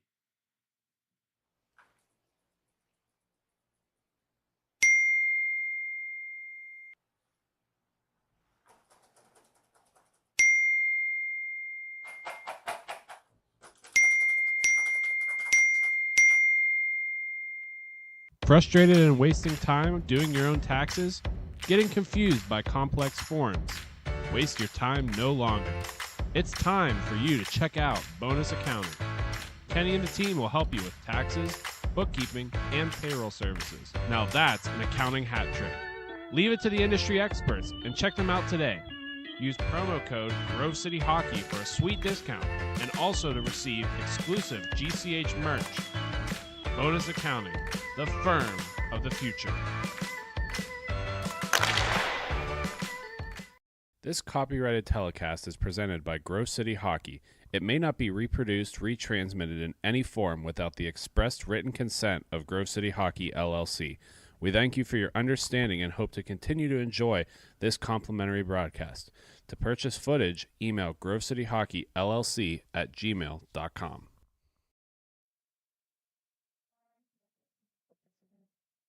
Welcome back, folks. Second period is upon us. Quick recap of the first period. Indie Inline trailing 4-0 to the Windy City Pigeons. Pigeons having a really dominant effort there and has both power plays in the game so far. They're going to get another opportunity here, and they're going to miss wide. Indie Inline coming up along the near side. Works it onto the far side, breaks away one, trying to find a man up front, but has to play it along the far outside of the wall, where it'll be picked up by Pomdelski. Pomdelski's going to get that puck stripped from him by Indy. Indy with an opportunity up front. That misses wide. Schuch not really tested much in this contest so far, but he's been perfect. Long stretch passes just out of reach of Pendelski as that goes down low. That'll be picked up by Bradford coming the other way. That's going to go through Mensch's stick, come all the way back down. Sits on the side of the goal there. As Indy's got an opportunity here, works it up front, but that's broken away by the Pigeons, and he'll sit on the near side. Pendelski with the puck. He's got Schmidt on the back door. That shot fought off by Kleber and worked wide by Bradford. Bradford moving that puck back down low. Another opportunity here for Indy. A little bit of a collision there as Cruzman will take the biscuit. Work back along the near side. That's just out of reach as Buckley's going to race for it. No call there as nobody had possession of the puck. It was definitely a hook, but again, without possession of the puck, it's not really relevant. Schmidt's going to strip the puck here as he's coming the other way for Windy City. He's going to work that down low, but that's into no man's land where it'll be picked up by Indy. Indy coming back the other way. They've got a space in tight. A lot of pressure by the Pigeons there as the Pigeons are going to come away with it. 2-on-1 opportunity, Haas and Bilecki.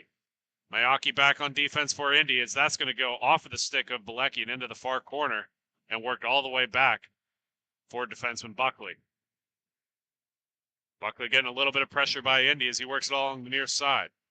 That'll find the stick of Haas.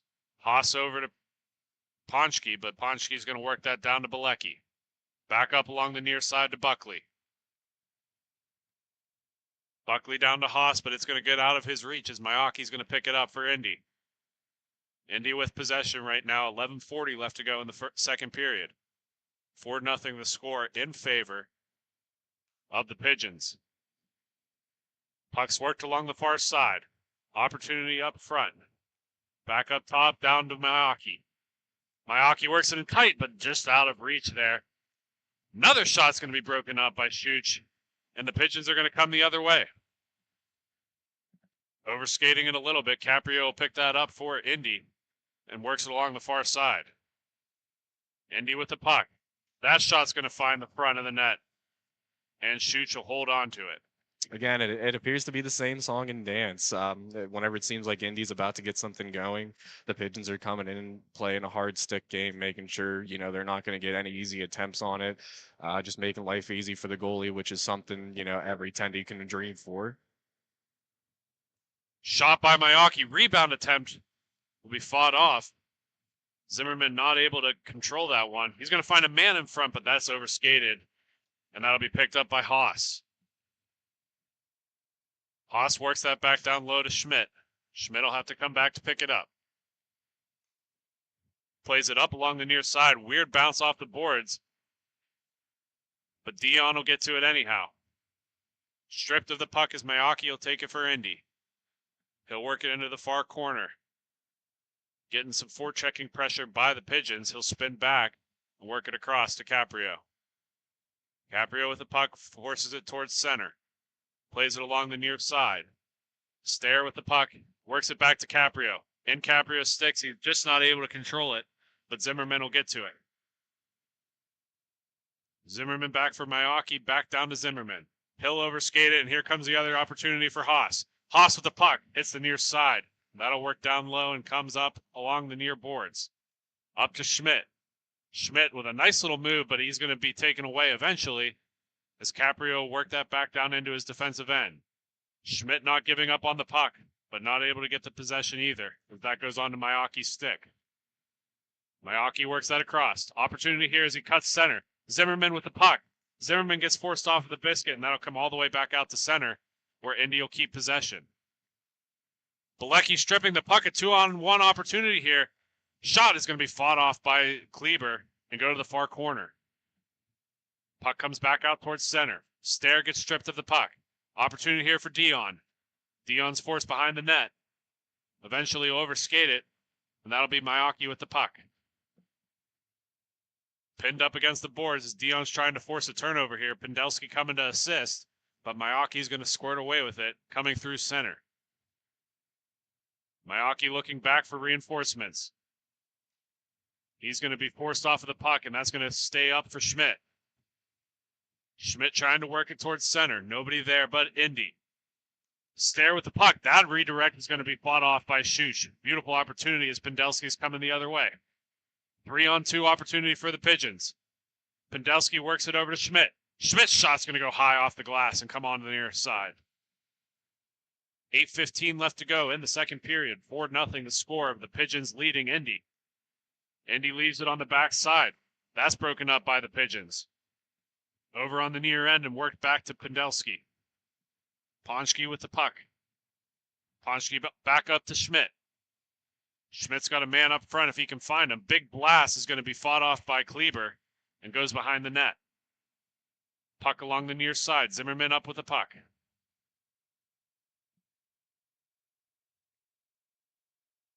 Indy keeping some good offensive pressures. That's dropped off for Bradford. Bradford works it along the far side, but that'll be broken up, and Stair will be the first one to it. Stair plays it behind the back of the net, but the angle wasn't quite right, as the Pigeons are going to come away with it. Bilecki up along the far wall. He's in one-on-one. He works it on the near side and just not able to corral it into the back of the net as he forces it to the near corner. Second opportunity by Haas. Still on Bilecki's stick. Looking on the back door, but that's broken up by Indy. Stair with the puck on the near side. He'll leave that for Kruzman. Kruzman makes it alone and hits the post and comes to the near corner. Best opportunity for Indy so far this period. That goes back onto the stick. Coming back in for Indy. Broken up and sits in front. Buckley almost able to get to it, but Munch is trying to get to it first. That'll be forced back up top to Bradford. Bradford works it across.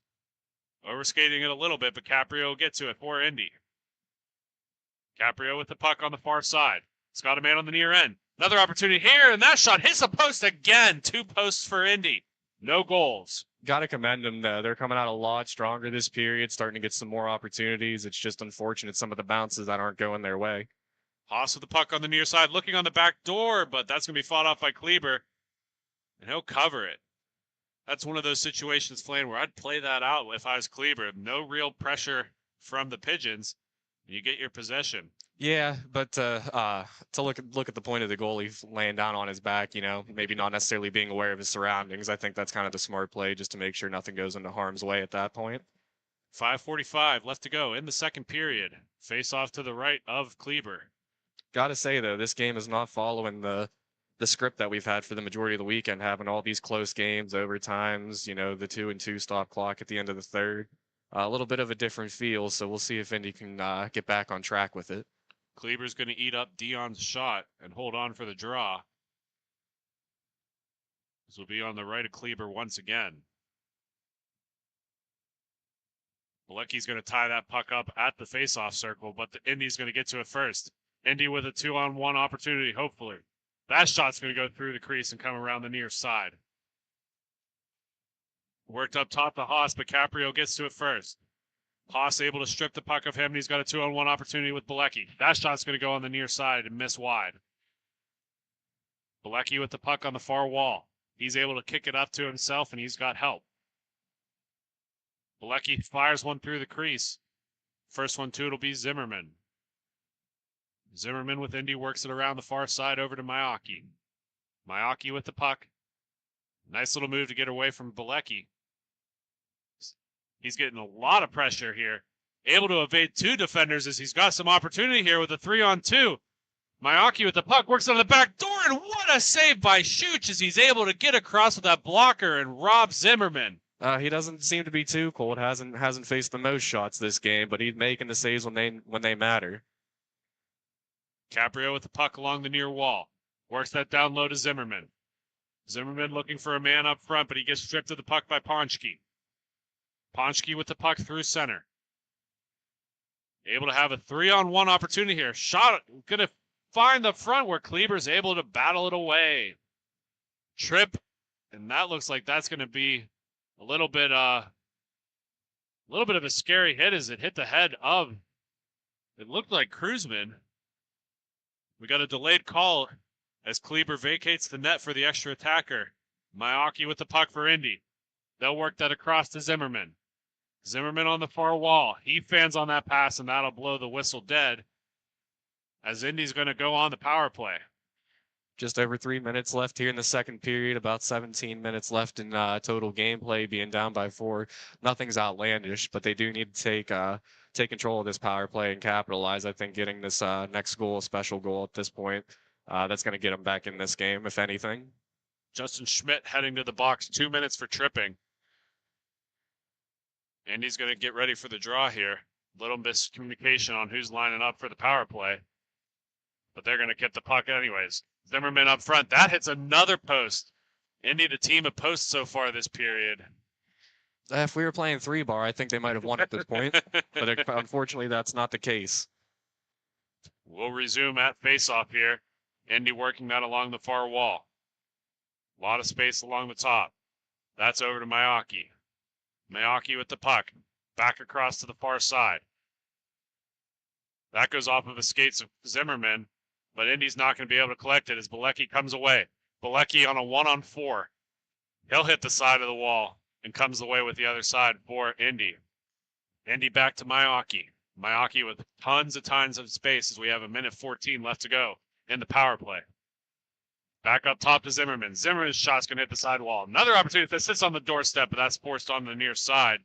And it'll be raced for by these two teams. Zimmerman able to get to it first for Indy. Indy working it along the corner. Big battle in the near side. These two teams are fighting for this puck. Reinforcements come for Indy as time's dwindling down on the power play. Zimmerman fakes a shot to get around the defenseman. Another shot. Big save by Schmidt as he take that one right on the side. When you have that big of a defenseman, you got to shoot past. How do you get it by him? 39 seconds left to go on the power play. Continuing to work it across. Onto the near side, but just out of reach. As Schmidt's going to get to it first and wails it around the wall to the far side. Kleber out to play this puck up for MIHA as we got the last 20 seconds of this power play.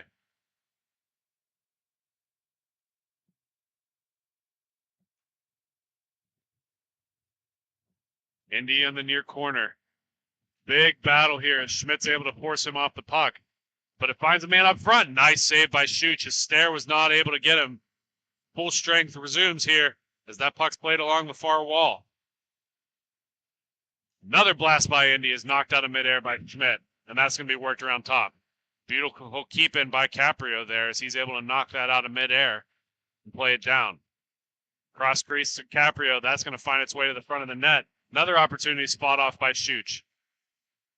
Schmidt coming out of the box, taking that puck and works it along the far wall to Haas. Haas all alone. His shot's going to be pushed to the far corner, but he'll be the first one to it. Plays that back up top to Schmidt. Schmidt takes that down low, working it up toward the center. Indy's going to come away with that puck. Again, lots of forechecking pressure by the Pigeons. Pigeons do lead this game 4-0 in the second period. Just about 10 seconds left to go. And an opportunity here. Ponchki works that up to Haas. 5 seconds left to go in the period. Haas works it around the backside of the net, and time is going to expire before he capitalizes. When we come back, we'll have the third and final period of this game. You're listening to Grove City Hockey.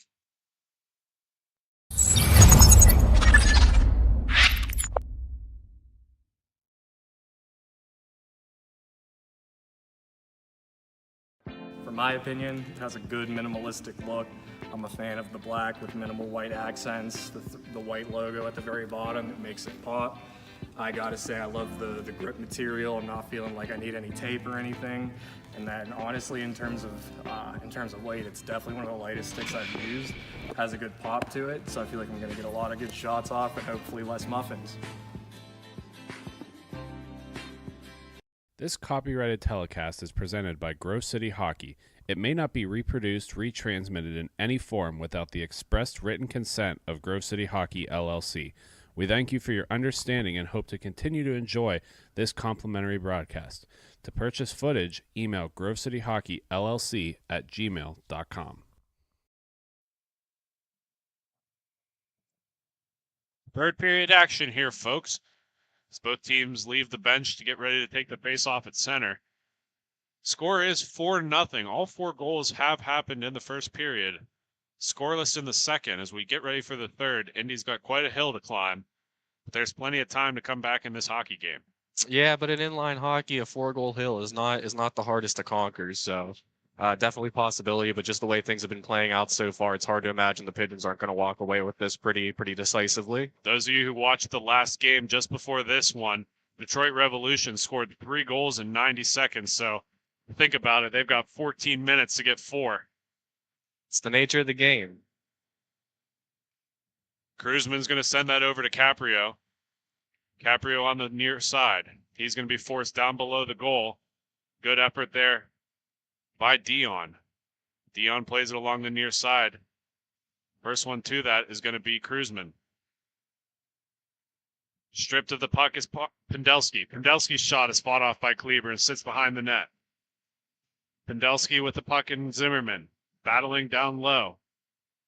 Zimmerman loses a glove and a stick here. Second yard sale of the day. Cruzman for Indy along the near side. He'll force that up towards the center. That'll be overskated, and Schmidt for the Pigeons are coming the other way. Schmidt with the puck. He's all alone. That shot's fought off by Kleber. Schmidt will be the first one to it. Schmidt over to Dion. Dion shot. Kleber's fighting that off again and able to find that and cover it up with the glove. Deficit aside, I mean, Kleber's definitely doing everything he can, everything in his power to try to keep his team in it. I'm sure he would take a couple goals back if he could, but I mean, the man's still fighting and giving his team a chance. Pendelski and Zimmerman are going to step into the circle here, and that'll be won back by the Pigeons. Ponchki over to Schmidt. Schmidt's drive is going to be sitting in front. Dion's going to try to get to it first. He'll work that back over to Ponchki. Ponchki's shot blocked by Miyake in front. Miyake's going to come the other way. They'll take it a little bit slower. Long stretch pass, that's broken up by the Pigeons. Hand pass. And they don't call it. They wave it off, because it must have been touched by Indy at first. That shot will find the back of the net. Beautiful goal there by Pendelski. He so nonchalantly shot that, I don't even think Kleber reacted to it. I think it kind of was one of those change-ups. He maybe was expecting a little bit more mustard or something on it. I think it just happened to float into the right area where it's, I'm just going to leave it at that. It's still early for me. Well, that's 5-0 in favor of the Windy City Pigeons. And we do have a power play coming up. There's going to be a hook against Indy, I believe. Although they're heading straight to the box is the Pigeons. Haas will be the infracting party there, as Indy gets another power play opportunity, and not a second too late.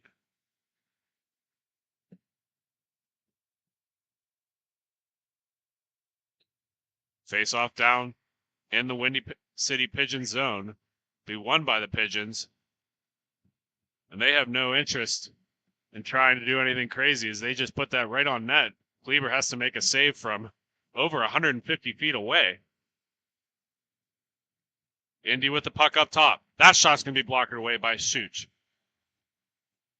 Comes back up top for Bradford. Bradford will work that over to Miyake. Miyake with the puck on the far wall, back over. Near side, Bradford will pick that biscuit up. He'll go back over to Miyake. Miyake taking some more space over to Bradford. That sits in no man's land. Eventually makes its way to the crease where Schuch will have to come out and play that puck. Minute 15 left to go in the Haas penalty, as we step in for a face-off in the Pigeon zone. Puck tied up in the circle, eventually make its way out towards the top. Bilecki coming to get it. He's just going to dump that in. Kleber will come way out of his crease to play it up to Miyake. Miyake will take it up, surveying his options on the far wall. Miyake down low onto the near side. Indy being a little too conservative on this power play, as they need to get a goal here. They're trailing 5-0. 9:30 left to go in the third period. Yeah, with about a half a minute left here on their power play opportunity, you'd think they would be playing with a little bit more of a sense of urgency, being down 5-0. Another shot's going to be covered up by Schuch.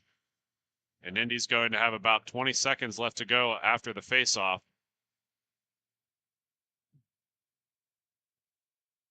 A late change for Windy City. And you'll see, Flan, these teams do this when they're on the penalty kill. They'll wait till the last possible second to make that change to eat up time. With it not being stop clock, there's no real downside to taking late changes and to be able to kill some more seconds. That's just what they call a vet savvy maneuver in the verbiage. Puck off the iron once again for Indy. They're beating everything but the goal itself. Nice play up there by Haas. Got a penalty for his team, and he's going to make up for it right now as he's playing real aggressively on this puck. They're going to have another call. And they're going to send Indy to the box. That'll be number 0. Unfortunately, do not have a roster for him. But the Pigeons are going to go on the power play.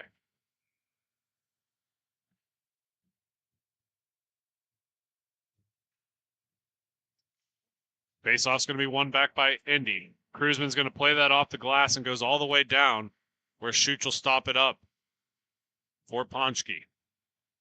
8 minutes left to go in the third period. 5-0 to score. Ponchke along the near wall. That's going to be blocked away by Stair. Stair's going to attempt to clear it. Makes it about a little over halfway on the ring. And Bilecki will go collect it. Bilecki over to Ponchke. Ponchke across to Dion. Dion not able to control that. It has to chase it along the far wall. Dion leaves that puck over for Bilecki. Bilecki's shot. Kleber is able to get it. Referee had no sight of that, so he blew it dead, but that was not covered by any stretch of the imagination. Schmidt just missing out on a goal there.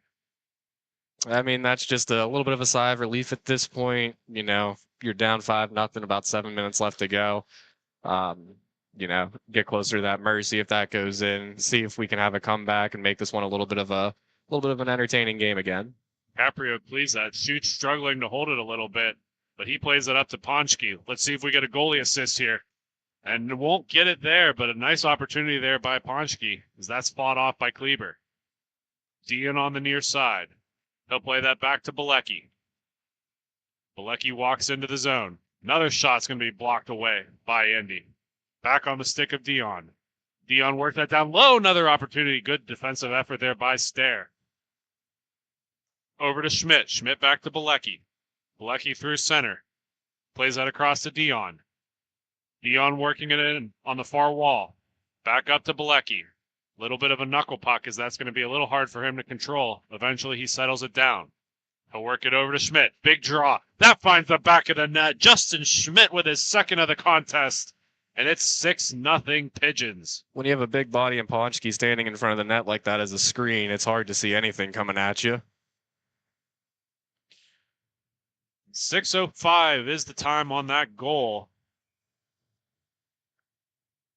Indy will go back to the full strength here.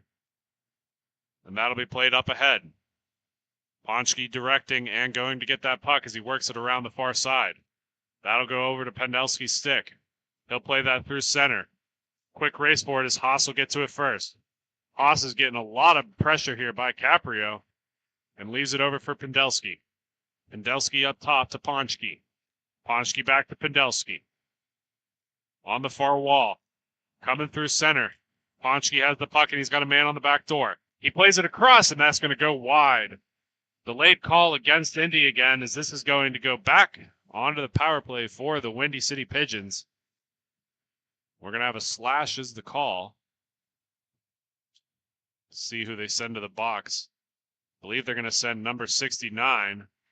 Again, do not have a roster for him. But Indy's going to be on the short-handed penalty kill once again.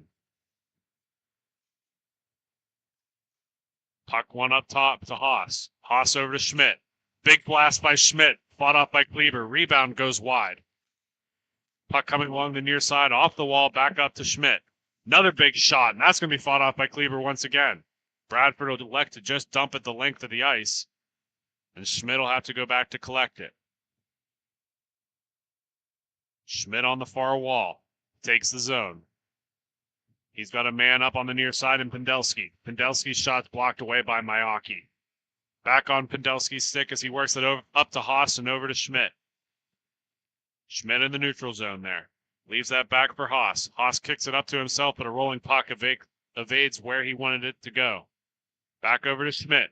Schmidt working on the near side. Bounces right over the stick of Buckley, and that comes down below the red. Buckley long up to Schmidt. Big blast by Schmidt is going to be fought off by Kleber, and he'll hold on once again. Just about a minute left to go in the power play for the Pigeons. Again, they are leading 6-0 late in this third period. Have to commend the Pigeons on this game. I know there's a few minutes left still, but it's hard to say that there's anything that they really need to improve on going forward from this game. They've done everything right, setting themselves up for a good run at the ship coming up. Schmidt with the puck up top. His shot's going to go off the end wall. Haas is going to work that to center, but Indy's going to get to it first. Works it over to MIHA through neutral zone. MIHA on a 2-on-1 opportunity. He's going to be forced off the puck, and Haas will get to it first. Haas will take that puck behind his own net and work it up along the far wall.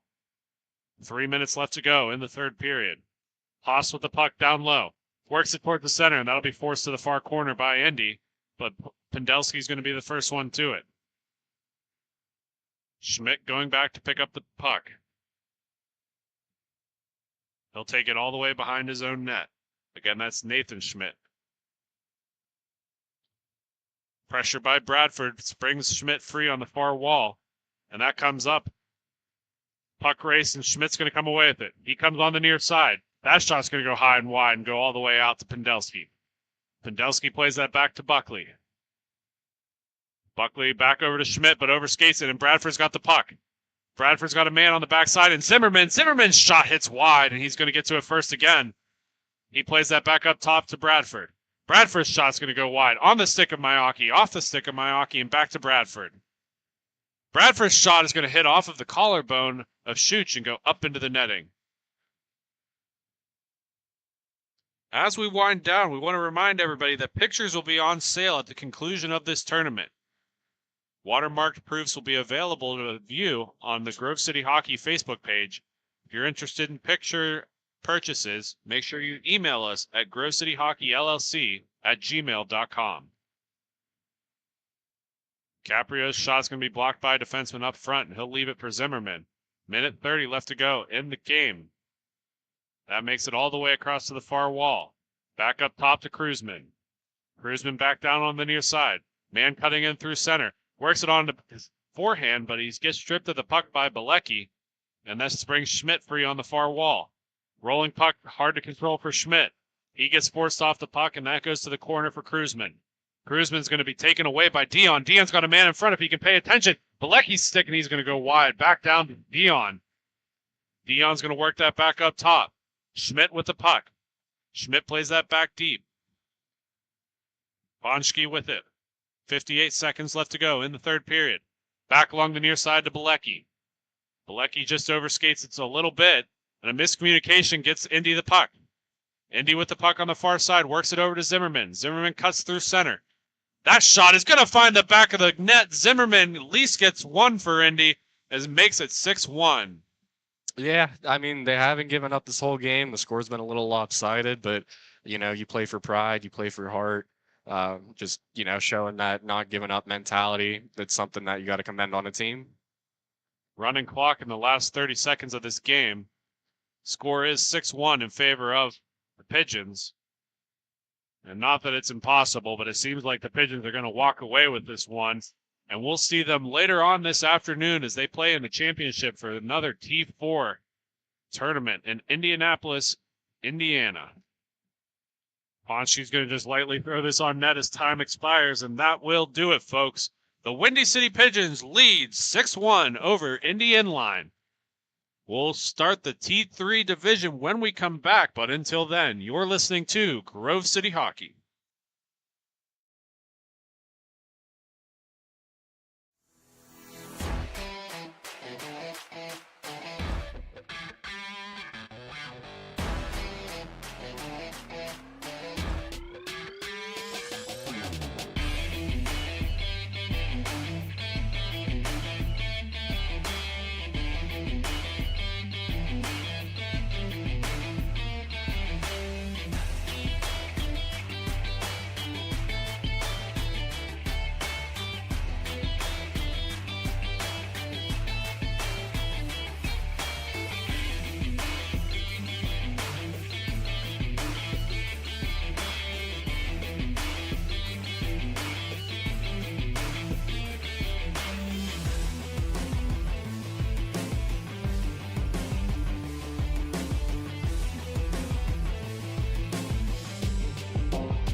Folks, it's that time again for the Black Biscuit betting corner.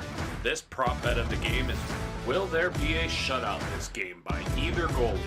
Enter your pick in the comments section for a chance to enter. All rules and regulations can be found in the comments section. Good luck, and thank you to Black Biscuit for sponsoring. Fans, it's that time for the GCH Puck Shuffle. Just like in the arena, we bring the fun to you at home. Follow the puck.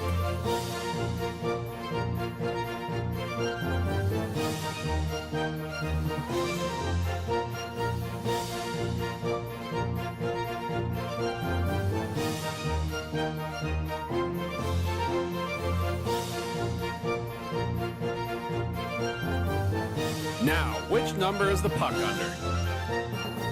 If you pick number 1, congratulations. Now, back to the action. This copyrighted telecast is presented by Grove City Hockey. It may not be reproduced, retransmitted in any form without the expressed written consent of Grove City Hockey, LLC. We thank you for your understanding and hope to continue to enjoy this complimentary broadcast. To purchase footage, email grovecityhockeyllc@gmail.com.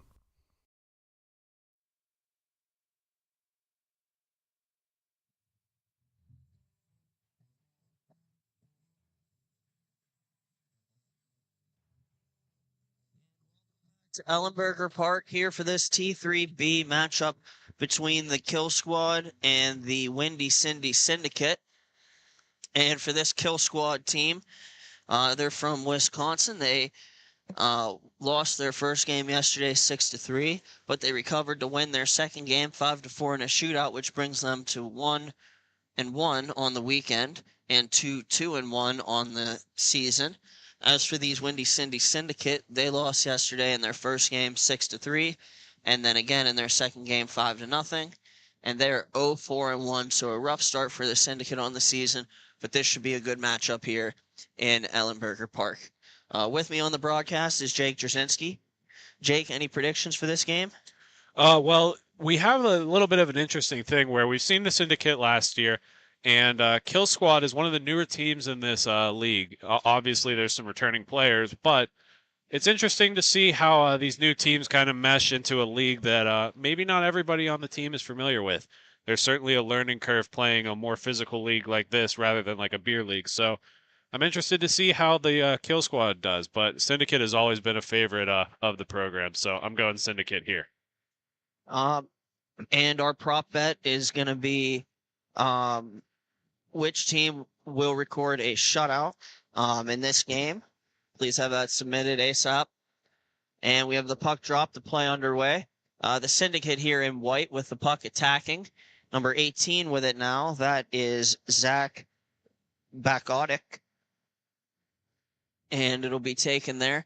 The Kill Squad in black.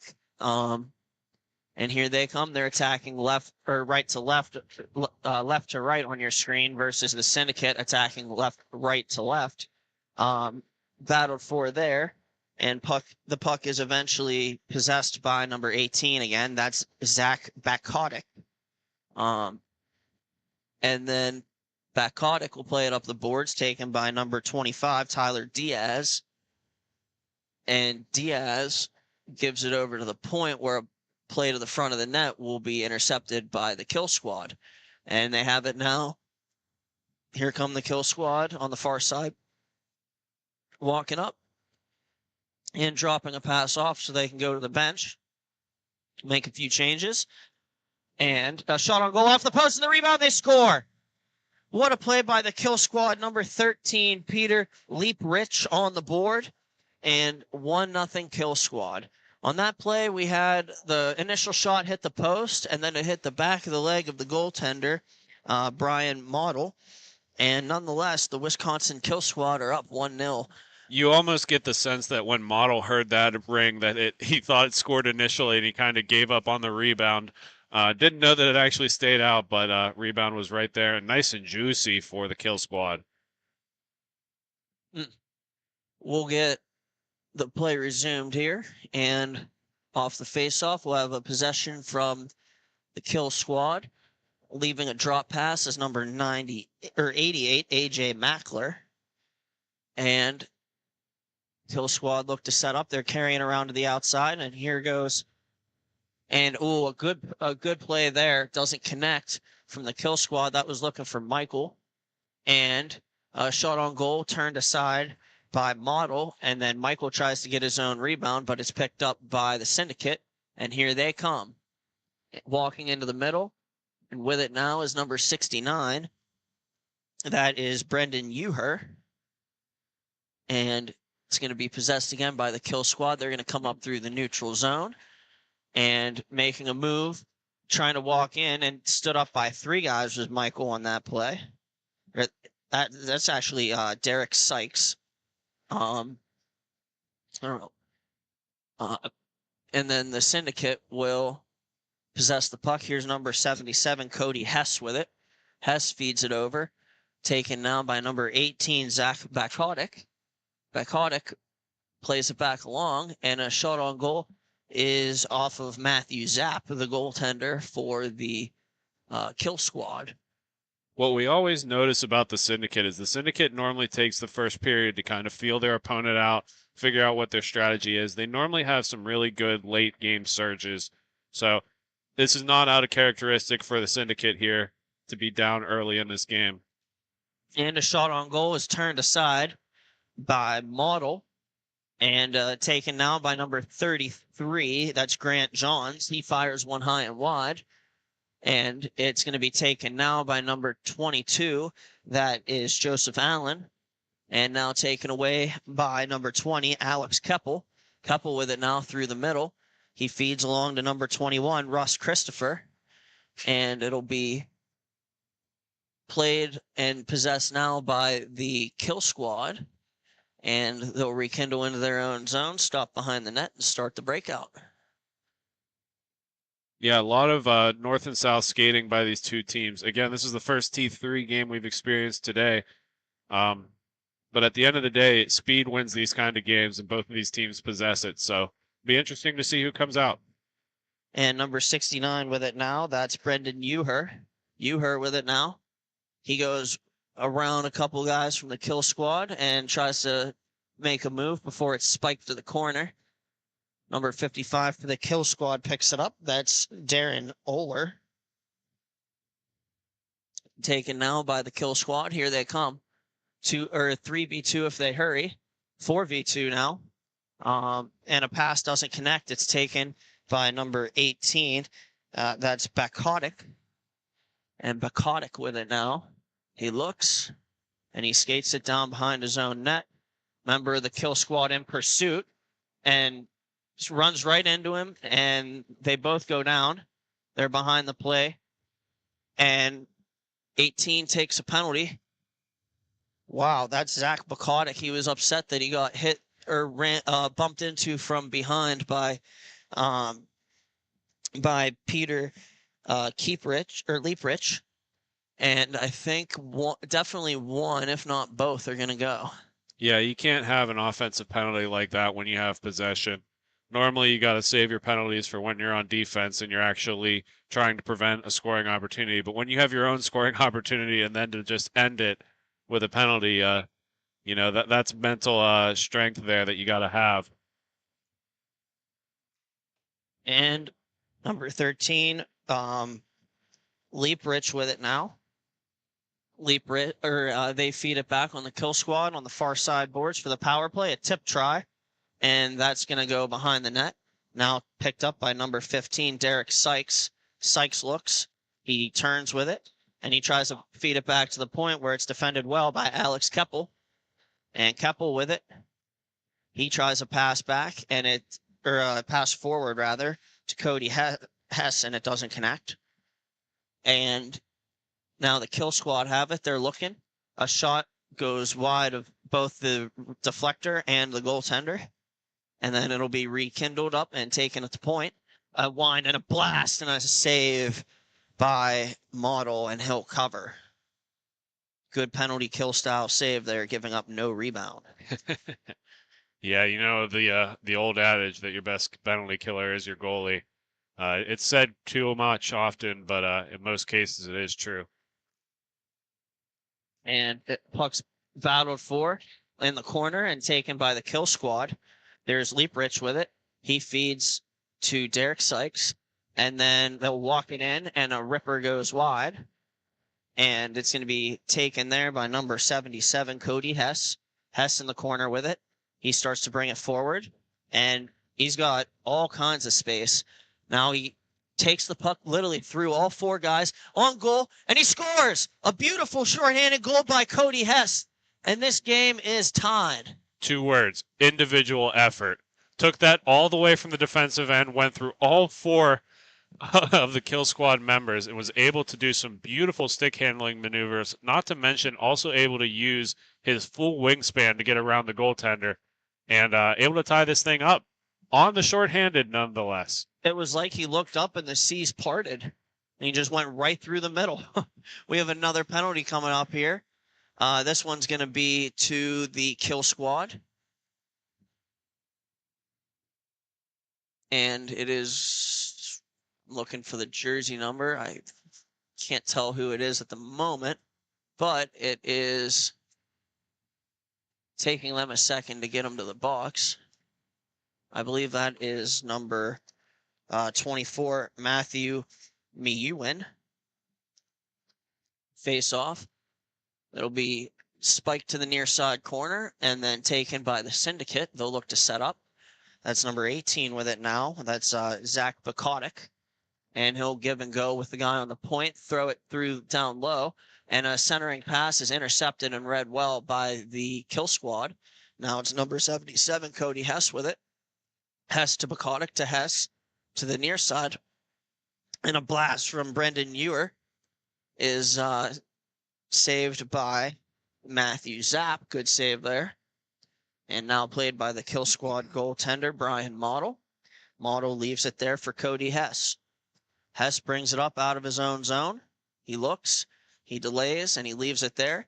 And that is going to be taken by number 21, Russ Christopher. And they'll possess it. No pressure. Looking to set something up here is the Syndicate. And a pass to the slot. Turning shot and a save made by Zapp. And it's going to be regained by the Syndicate and then taken by number 18. He shoots it off the leg and wide. It's on the far side boards now, and it's taken there. Bukotic with it again, and he throws it over, and another shot goes wide of the net and taken there. Number 18, Bukotic with it again. He goes down low, and another shot. This one kind of shanked by number 69, Brendan Ewer. And now that puck just slipped right off of his stick as he was winding up. It was just a little bit of a fan. And then another shot attempt for a rebound gets cleared away by the kill squad. And the kill squad on the kill here. And they'll spear it out of play somewhere. Went from around the boards. I believe that touched the glass and then somewhere in the wall and the ceiling. We'll have a face-off to the left, and the player's out of the box on the drop. Ewer in there for the Syndicate, and Ewer wins the face-off. Even strength here. 25 with it now. That's Tyler Diaz. He throws it over to Bukotic, and now taken by the kill squad. And an area pass. Beautiful play there. That was number 55 on that pass, Darren Oler. And battled for behind the net. And won by Diaz. Diaz goes D to D and then back. And a pass up the middle is intercepted by the kill squad. And a shot on goal turned aside by Model. And then it's taken by and played up the boards momentarily by the Syndicate. And then taken again by Joseph Allen of the kill squad. He throws it on goal and it's turned aside by Model. And then it's going to be taken again by the kill squad. Here they go. 2-on-1 if they hurry. And here they come. And he's in. He shoots and is off a stick and a save by Model. And a centering pass attempt trying to walk into the middle. And poke checked by Model was number 22, Joseph Allen of the kill squad. And a shot on goal hits the iron. And a rebound, or the rebound comes all the way out to the point where a blast from number 25, Diaz, is going to be patted aside by Zapp. And here we go. Coming in is the kill squad. They'll blast on model, he'll get a blocker on it, and he'll pounce on the rebound and get a stoppage. Yeah, really good effort there by the Syndicate down low. Again, though, when you hit that iron, you have to like pretend that it's any other rebound, whether it went off the goalie or the goalpost. You got to collapse on that puck and try to get an opportunity out of it. Kill Squad able to make the transition onto the offensive front there, just not able to convert on it. And now we'll have an opportunity or a face-off and a possession from Cody Hess. He looks, he waits, he goes towards the middle. He kind of momentarily loses control of the far boards, but he picks it up and throws a pass through the slot, and nobody home. Taken there by Diaz. Diaz goes cross rink. Syndicate still have it, and back across the rink one more time, taken by number 20. That's Alex Keppel, and his shot is well defended off a stick of the Kill Squad and out into the mesh. Very good, well-contested game here, starting to become a track meet of sorts, but I like to see the fast breaks and the chances. The more high-event hockey, the better. Yeah, especially on these Sunday games where it's win or go home. Both teams trying their best to do it. It's a little deflating if you have the long drive out to a rink like this, and then you lose on your first game. So everybody's trying to win and stay in here a little bit longer and play a little bit more hockey. And it's going to be number 18. He walks on net. That's Bukotic, and it's saved and held by Matthew Zapp. 15 seconds remain in period one. Quick face-off to the left of Zapp. And stepping in is number 77, Cody Hess for the Syndicate. He wins it, and a shot attempt is off the glove of Zapp. And 2 seconds and one. The horn sounds, and that'll do it for the first period. So after one here in Ellenberger Park, the score is the Kill Squad 1 and the Windy Cindy Syndicate 1. Thank you for watching Grove City Hockey. Fans, it's that time for the GCH Puck Shuffle. Just like in the arena, we bring the fun to you at home. Follow the puck.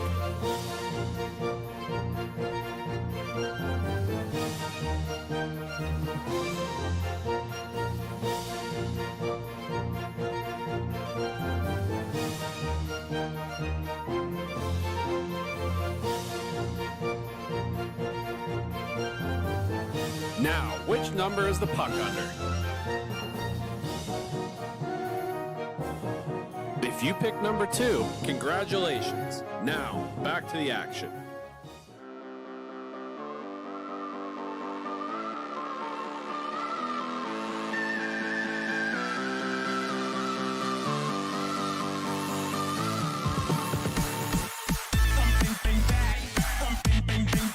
Fans, you already know this, but I'm here to tell you that GCH has more than just the broadcast. Make sure you check in throughout the week for the Grove City Hockey Podcast, presented by Ben W. Stock. See live interviews from all over the country with different hockey personnel. Make sure you give them a like and subscribe.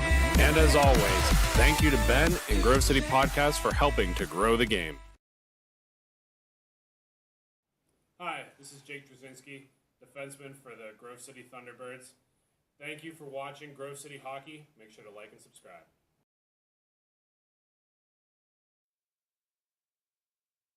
And we're back here in Ellenberger Park, home of Indie Inline Hockey, for this T3 matchup between the Kill Squad here in black and the Windy Cindy Syndicate in white. After one period, we're tied at 1. And we'll get ready here for the start of the second. Kill Squad get the opening face-off. And walking back into his own zone with it is number 24, Matthew Miyuen.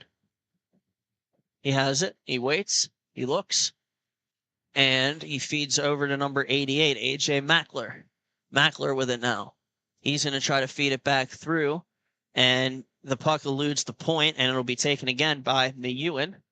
And Miyuen carries around his own net, looks, cuts back into the middle, and goes right up the near side boards where he stops and looks, waits, sees what he has, and then plays the near side guy.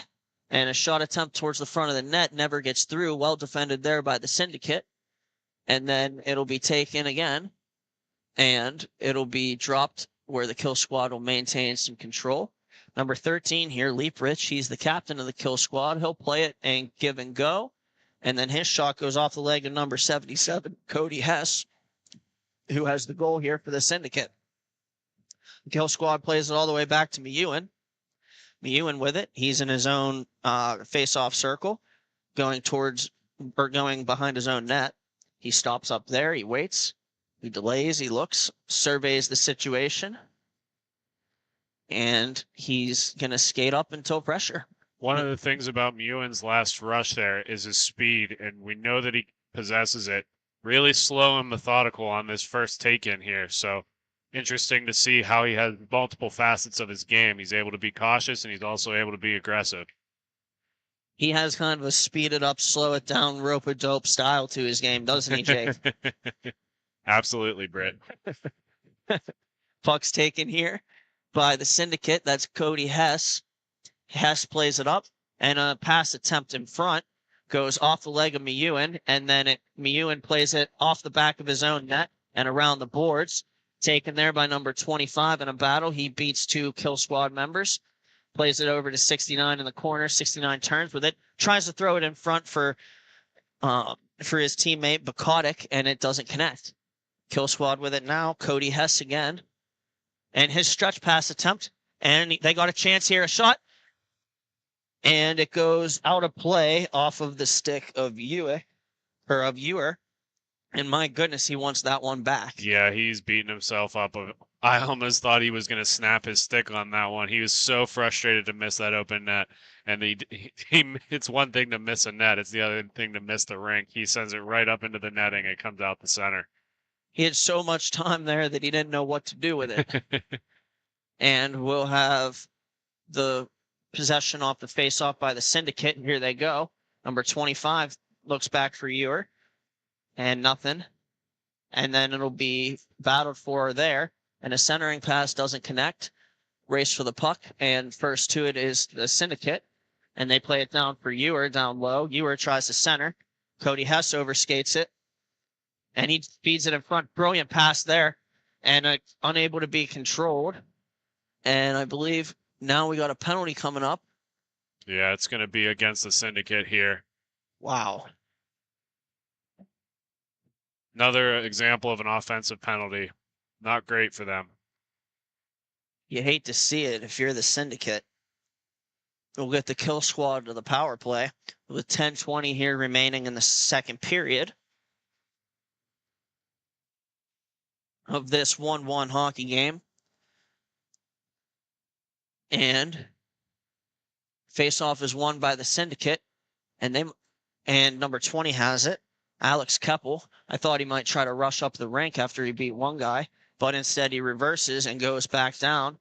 The Syndicate will clear it out. Good penalty killing there.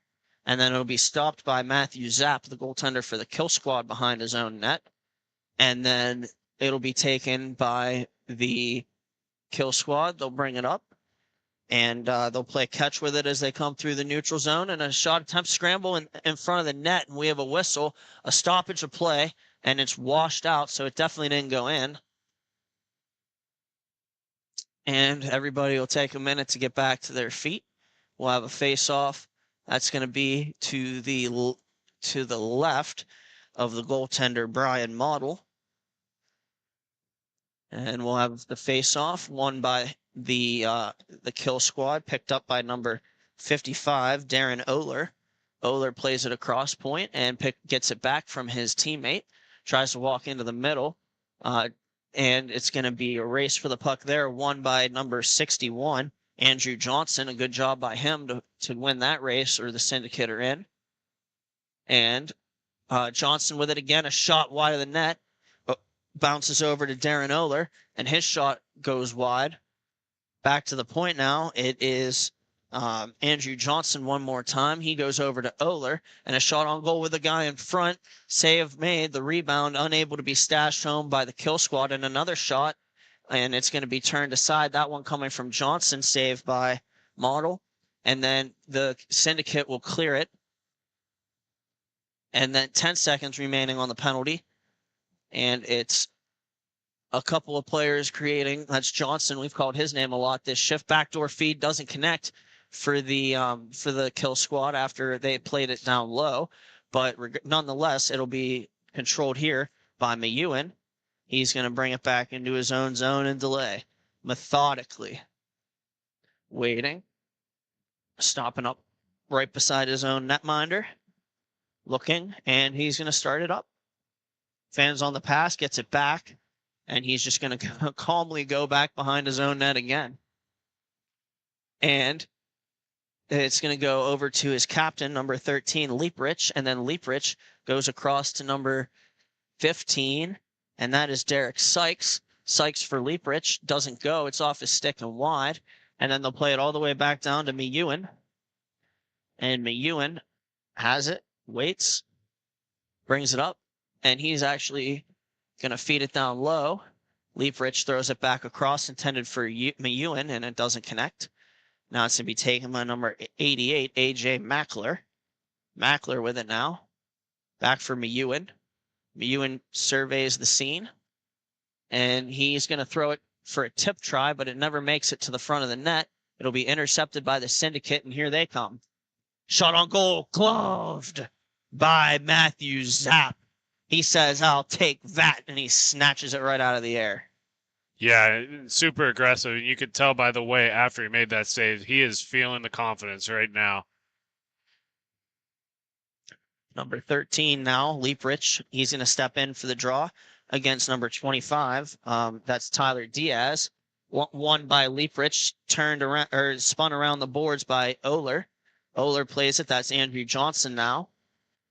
And 55 with it. That's Darren Oler. Yeah, so what Britt's laughing about, for those of you at home, is when we call these games, we have two means of calling them. There's the rosters, which takes a little bit longer time. You have to look at the number, then you have to look down at your sheet. The easy way to do it is to look at the name bar.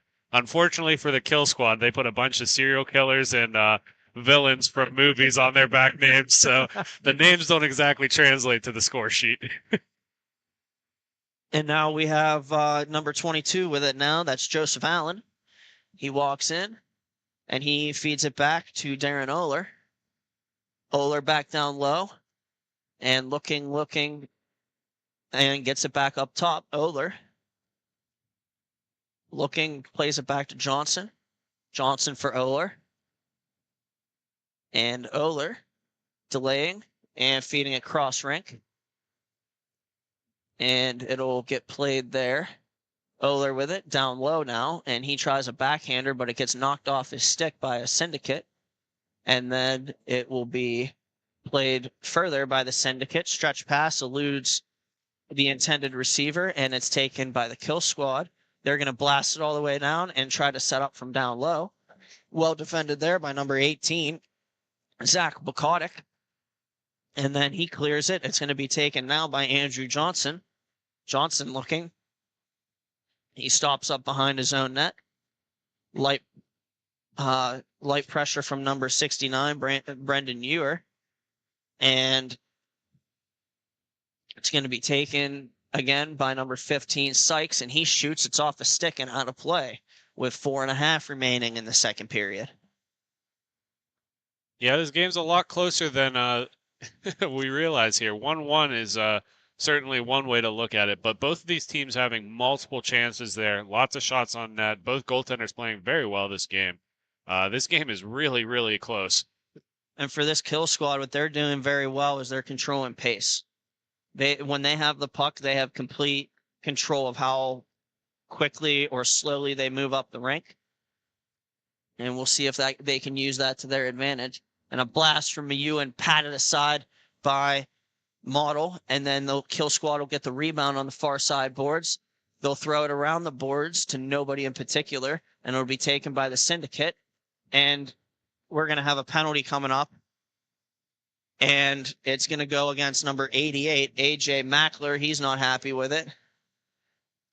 Gives a love tap to 77, Cody Hess, on his way to the box. I don't know, Britt. Is anybody happy when they get a penalty?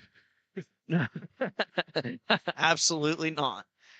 There's two stages of penalties. There's the unhappy barking because you didn't do it, and the nodding your head because you know you did. Kind of shaking your head. And it's won there by the Syndicate, number 20 with it now. That's Alex Keppel.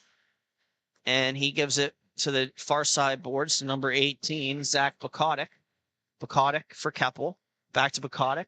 And down low now for Hess. Hess to Bukotic. And number 20 with it. A shot on goal. You were missing another one. Man, I would not play Powerball if I was him. Puck comes back, and it's shot on goal. The rebound, they score. Cody Hess again, and the Syndicate will take a 2-0 lead off of a rebound shot from Alex Keppel. Yeah, that's just being in the right place at the right time. Beautiful little juicy rebound on the back door, and sprawled out. The goal contender had no chance of making that save. And a well-executed power play for the Windy Cindy Syndicate, and they have regained a 2-0 lead, or a 2-1 lead. 2 minutes remaining here in the second period. And it's going to be won and controlled by Andrew Johnson of the Kill Squad. He plays it up to number 22, Joseph Allen. Allen with it now. And Allen walks in and shoots it. I think that hit the glove of Model and went over the net. And then a quick chance and a save by Model for the Kill Squad here. And another rebound, and they score. A shot on goal. Beautiful shot blocker side by Joseph Allen. And we are tied here in Ellenberger Park. It's all about the response, being able to come back from a bad penalty and then a bad goal and then answering it with the tying goal. So really good job there by the Kill Squad. Way to execute on that. Another theme we've seen here throughout today's games is whenever one team scores, the other team responds quick. The quick answer goals here are running wild in Ellenberger Park. And dumped in and controlled by Andrew Johnson for the Kill Squad. He plays it over to Darren Ower. Ower looks. He looks, and he delays like he's going D to D and walks right down the rink. Waiting, and now he does go cross rink to Johnson. Johnson's in, and a shot, score! An excellent play by number 15, Oler, and Johnson buries it, and just like that, it is 3-2 Kill Squad. Yeah, we're just about at the intermission mark here, Britt. So the question becomes, when you get a chance to sit on a bench and talk as a team, do you grow the lead, or are you able to shrink the lead depending on which team you are? How do you respond out of the intermission is really going to determine who's winning this game. And the Syndicate have it behind the net. They'll lay it back. 20 seconds remaining. They'll try to get out of their own zone, but constant pressure from the Kill Squad delays that process. As they continue off the boards here, number 21 with it for the Syndicate. That's Russ Christopher. He looks, he backhands a shot on goal, and a good Spanish Archer save there from Matthew Zapp. For those who at home, a Spanish Archer is an elbow. Get it? After two, we have the Kill Squad 3 and the Syndicate 2. Thank you for watching Grove City Hockey. We'll be right back. Hey fans, it's that time for the GCH Duck Races. Make sure you get your picks. We have Mikey, Duke, Tex, and Ranger. Here we go.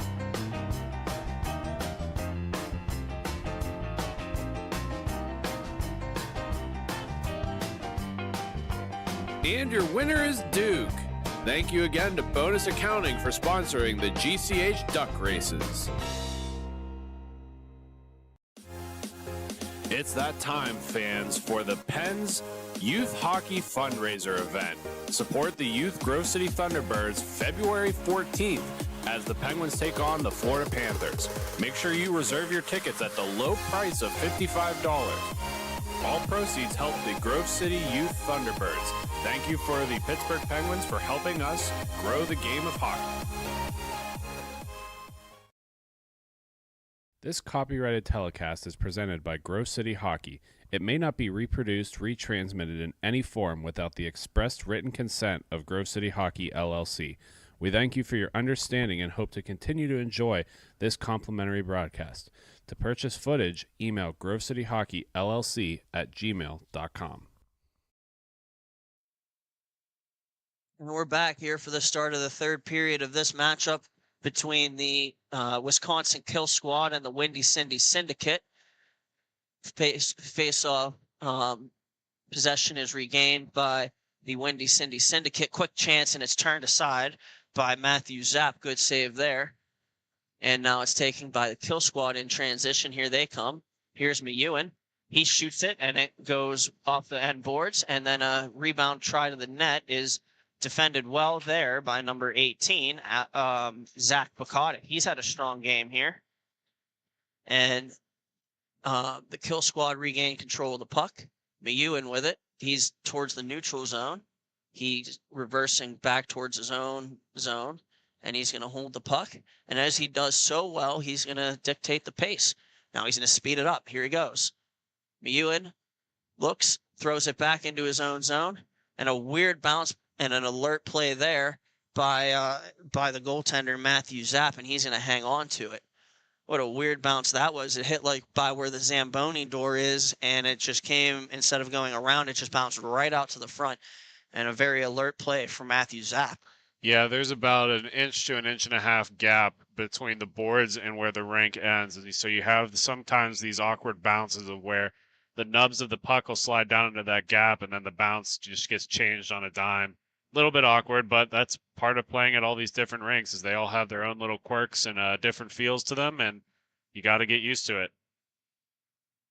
And stretch pass off a stick of the Syndicate, but regained by the kill squad. He's in, trying to make a power move. He gets hog-tied, and that's going to be a penalty.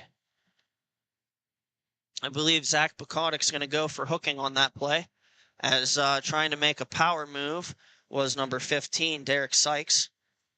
And kill squad will get a chance to extend the lead here with 12 minutes remaining in regulation.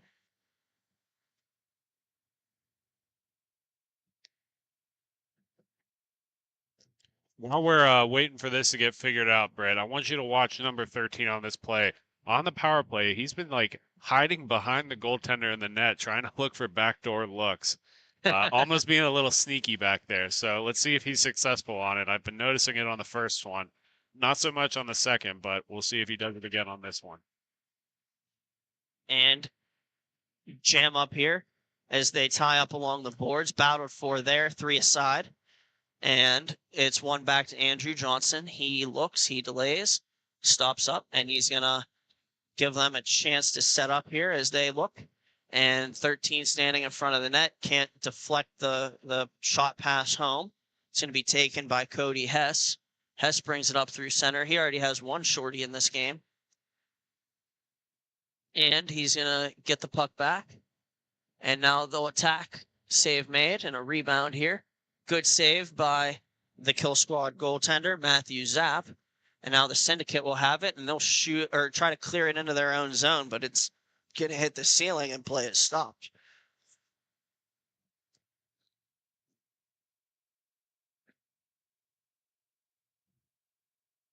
And we have Grove City Hockey merchandise on sale. We offer t-shirts, tumblers, beanies, and more. Reasonably priced and vary in all sizes. They are the perfect gift for your loved ones. Check them out at our sales table or online at grovecityhockey.com. And play resumes. And we're going to have McEwen with it. McEwen delays, and he feeds it down low and gets it back. Looking, setting up. They got some players rotating around here on the power play, does the kill squad. And a shot or a pass attempt. And it eludes the stick of the intended receiver. And now it's stopped by McEwen. McEwen looks, and he winds and blasts.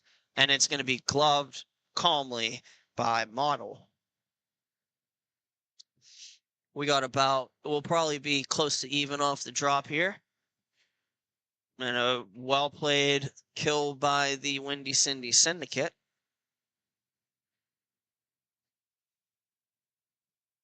And the face-off to the right of the goaltender. One back to McEwen. And a shot attempt is off a leg and into the mesh.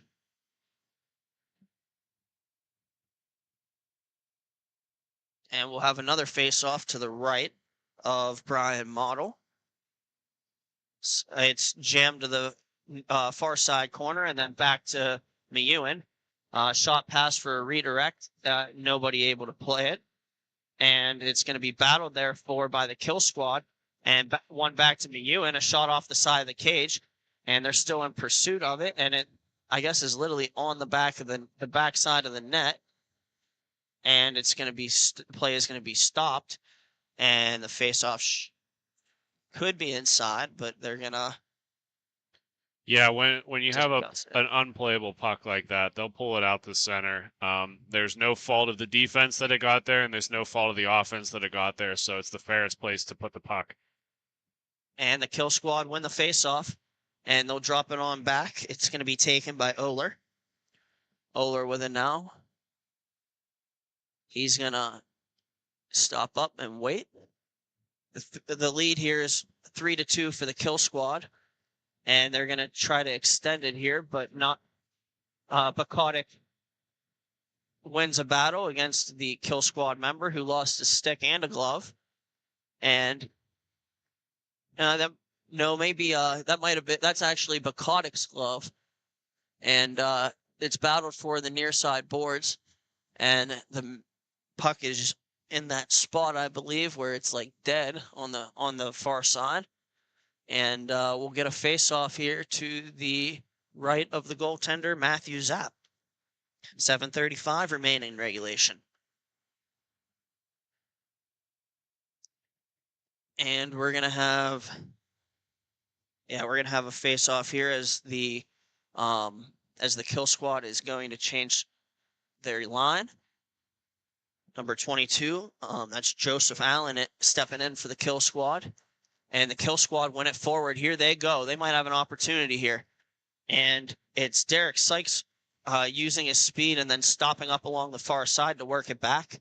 And then they'll work it into their own zone and around, where it'll be taken by A.J. Mackler. And Mackler feeds it D to D, but standing a step outside of his crease, and then it'll go all the way down where it's taken by the Syndicate. And number 25 with it now, that's Tyler Diaz. And his pass off the boards is intercepted by MIHA. MIHA goes cross rink and finds the open guy, and he walks in. And oh my goodness, he was looking for the backdoor play. It was there, and it just didn't connect. Now another play, Sykes tries to find Allen, and it's battled for and eventually worked back to center, where it'll be taken by A.J. Mackler. He's going to carry it behind his own net and just feed it all the way around the boards to the guy on the near side, which is Derek Sykes. And there they go. Sykes with it now. He looks, and he's going to feed it back to MIHA. 6 minutes remaining. Kill squad up 3-2. And MIHA plays it off the boards to Mackler. And Mackler plays it on the backhand to the guy who's fresh off the bench. And he's coming in. He drops it back and then across. And it's taken by Sykes. And his shot pass doesn't connect. And it'll be taken by MIHA. MIHA stops behind his own net. Looks, steps out. He's going to then go back across and then pass it behind his own net so that it comes around and will be taken by number 33, Grant Johns. And they'll feed it back, give and go, and taken now through center. If they hurry, they might, never mind.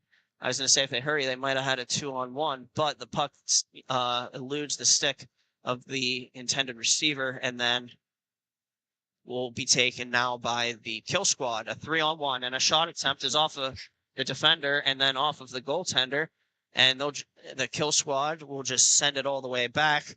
That's Derek Sykes. Works it all the way back to MIHA, and MIHA considers his options, and a great idea, stretch pass from MIHA, and now that's Sykes with it. Sykes stops behind the net. He looks. He waits. His team's changing.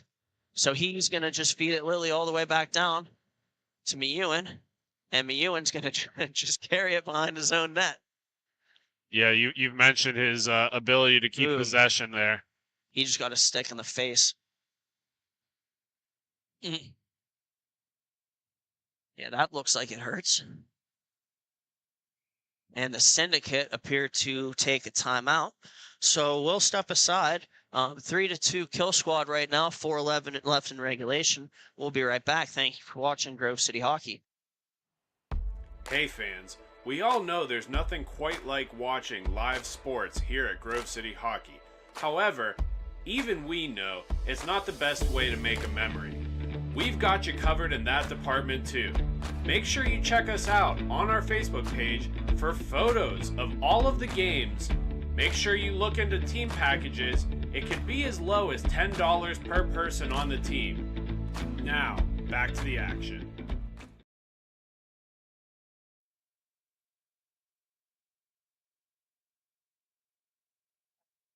And we're back for the conclusion of this game between the Wisconsin Kill Squad and the Windy Cindy Syndicate.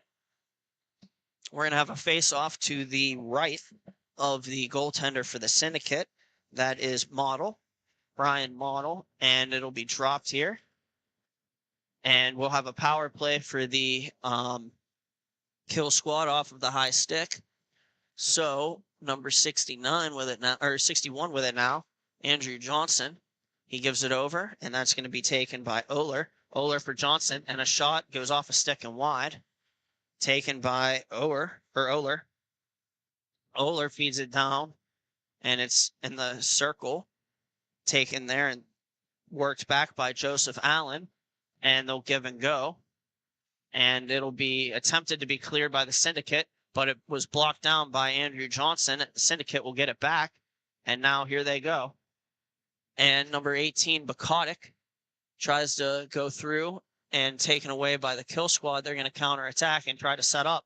Yeah, the Syndicate have to be a little bit more risky on these kills here. They only have about 3 minutes to get a goal to tie this thing up, so you're going to see them going on the rush more and more.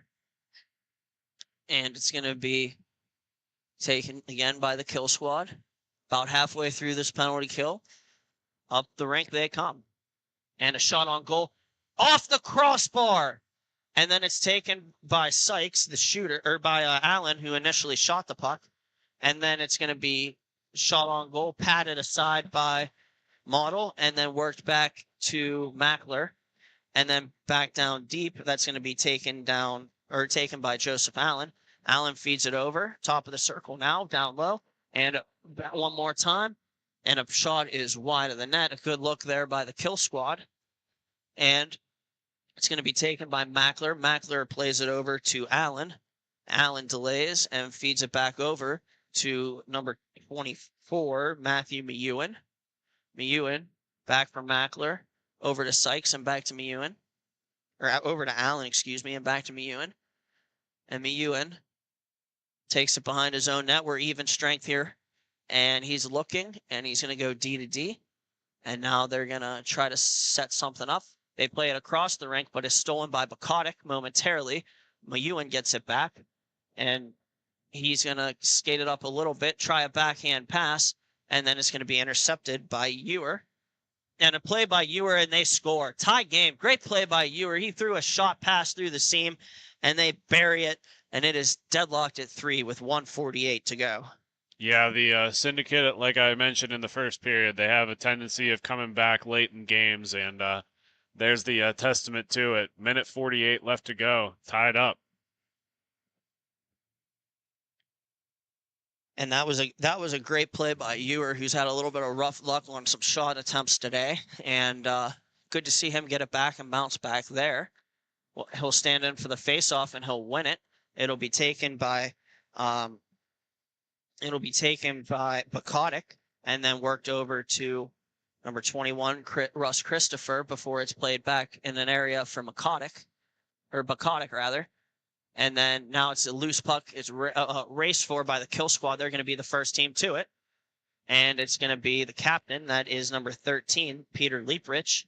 Leaprich feeds it back to the point where Oler walks in and across and then throws a pass that doesn't connect until the end boards. And then where it'll be picked up by Sykes. And Sykes walks in, fakes again, and then brings it to the backhand where a shot will be off the hip of Brian Model. Did you hear some iron on that shot too? He may have gotten the post even. Maybe he grazed it, but honestly, I'm not sure. You might be onto something there, Jake. And now we have a great save there and a cover from Matthew Zapp. And 47 seconds here remaining in regulation.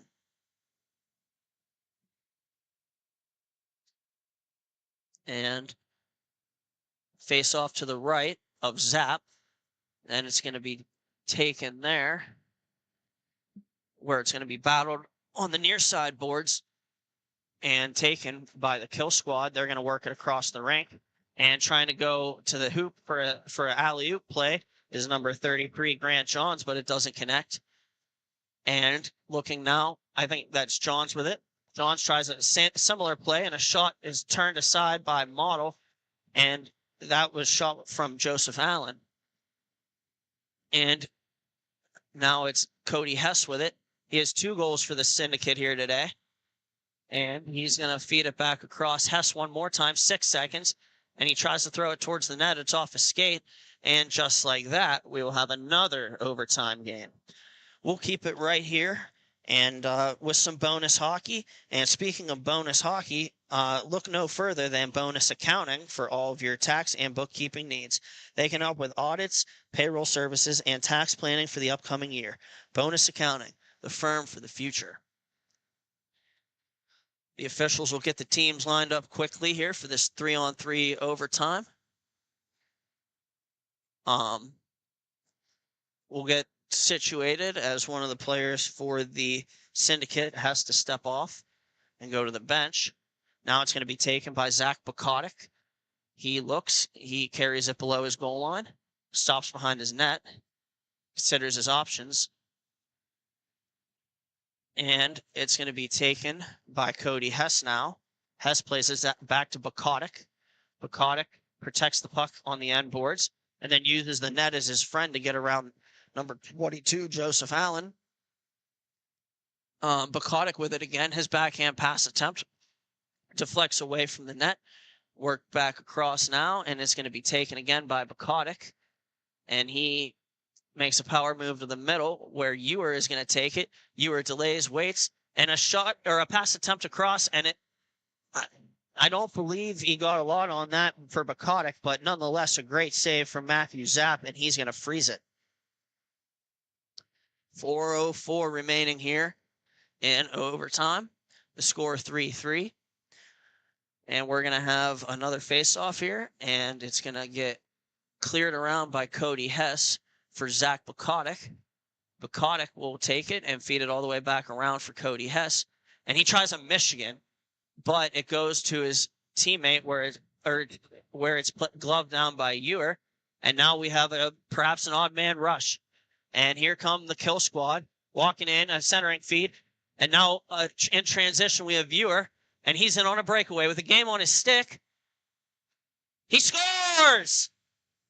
Ewer finally gets one in overtime. He redeems himself, and the Windy Cindy Syndicate have killed the kill squad 4-3. Yeah, what a absolute rush of emotions for Ewer. Had some really missed opportunities early in this game, but able to climb back late in the third and really help his team out and make up for some of those mistakes. And up next is going to be the Indie Inline and the Chicago Tropics. So keep it right here. We'll be right back, and thank you for watching Grove City Hockey.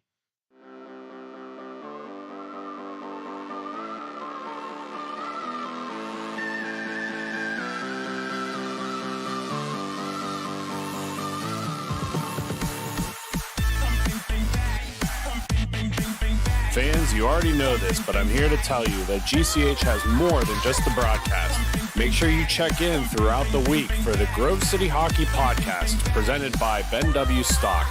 See live interviews from all over the country with different hockey personnel. Make sure you give them a like and subscribe. And as always, thank you to Ben and Grove City Podcast for helping to grow the game.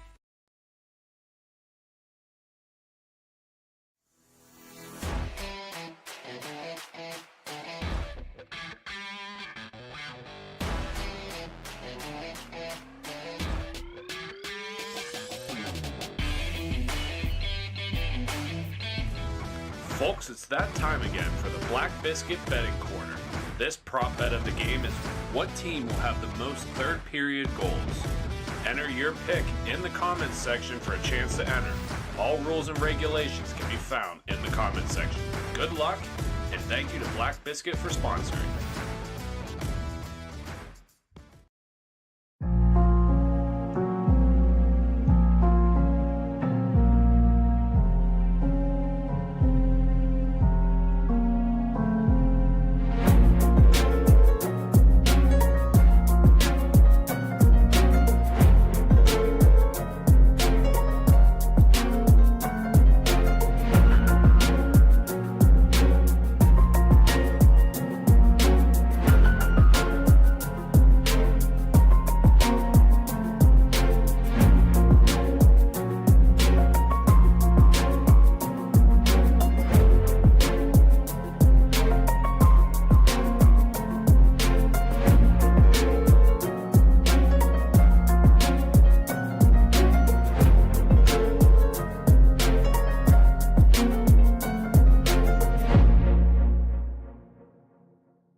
For my opinion, it has a good minimalistic look.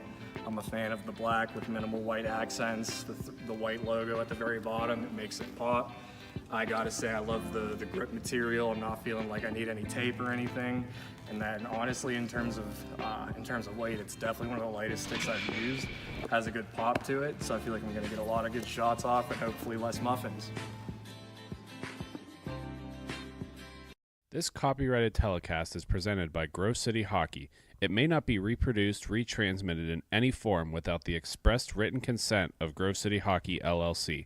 We thank you for your understanding and hope to continue to enjoy this complimentary broadcast. To purchase footage, email grovecityhockeyllc@gmail.com.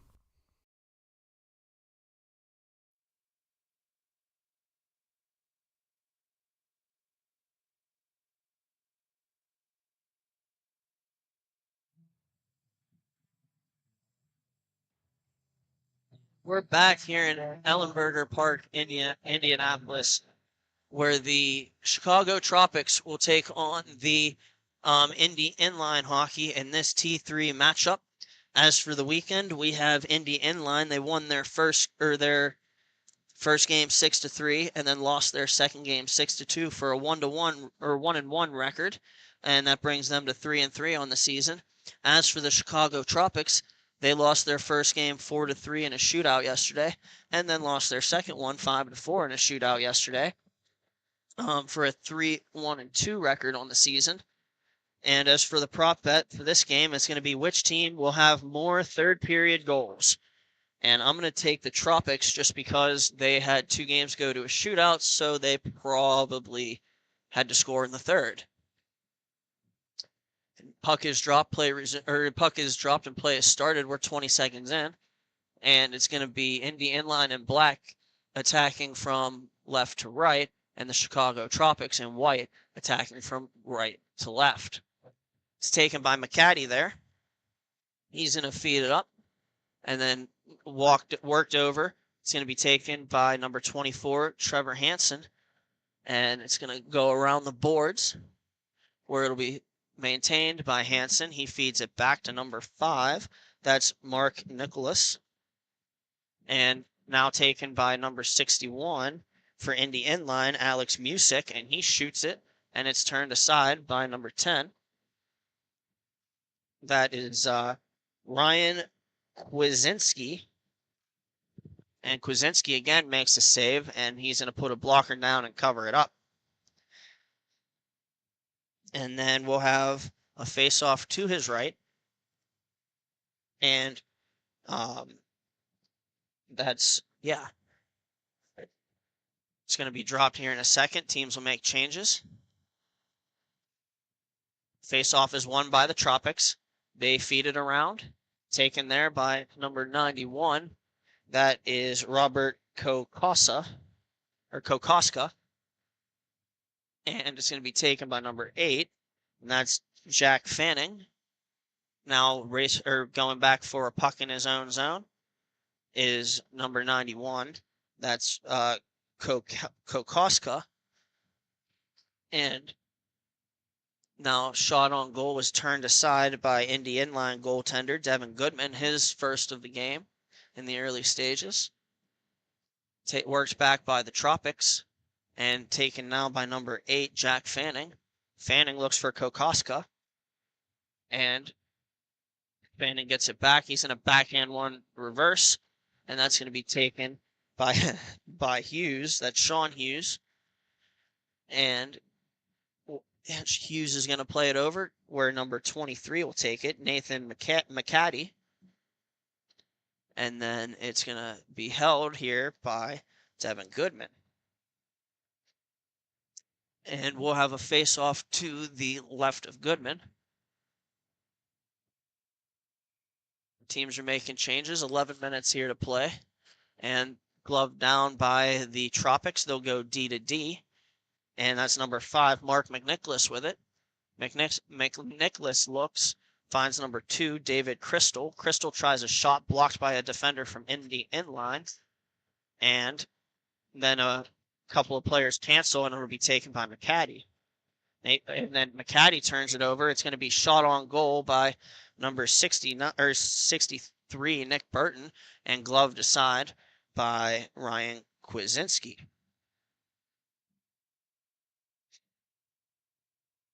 And joining me now on the broadcast once again is Matthew Flannery. Flannery, what do you think of this game? B, we're back at it together. We're starting off pretty much the same thing that a lot of these games have been, rolling on the same script. You know, we got a 0-0 game. We're only 4 minutes in, so no surprise there just yet. But pretty much all these games have been so close, it's hard to tell who's going to come away with any of them at this point. And we have our first penalty of the game. That's going to go to Indy Inline, Mike Miller, and he was called for hooking down in the zone. Face-off is won by the Tropics so cleanly that they got to go back into their own zone to get the puck. That's going to be number 9, Andrew McCaddy, and it's going to be taken along the far side by Mark McNicholas. McNicholas tries to shoot. It hit, I believe, the defender in front of the net. And he's going to carry it out and then try to feed it back, but it's intercepted by Nathan McCaddy. He finds the open guy. Give, go, give, and they score. What a great power play goal there by the Chicago Tropics, and they're off and running. I mean, you don't get much better of a tic-tac-toe play than that, B. They get the defender to drop, try to lay his body on the line, trying to make sure you try to prevent it. Just such a crisp, clean pass. Goalie played over, and it's hard to miss that one. Really nothing that Devin Goodman could have done there. We'll have a face-off, and play's going to get started back up here. And number 91 with it, that's Robert Kokoska. And taken by, Nathan McCaddy. His pass is off a leg, where it'll eventually be regained by number 41, Sean Hughes, and then shot off the bar. And here goes Indy Inline trying to counterattack and get something going. Pass in front, off a skate, and then shot by number 9, Sean Weinbrenner. A good shot on goal and a good save from Ryan Kwasinski. We'll have a face-off to the left of Kwasinski. Music and Hughes in there for it. And it's won by Music over to Weinbrenner. And then a shot on goal is blocked aside by Nathan McCaddy.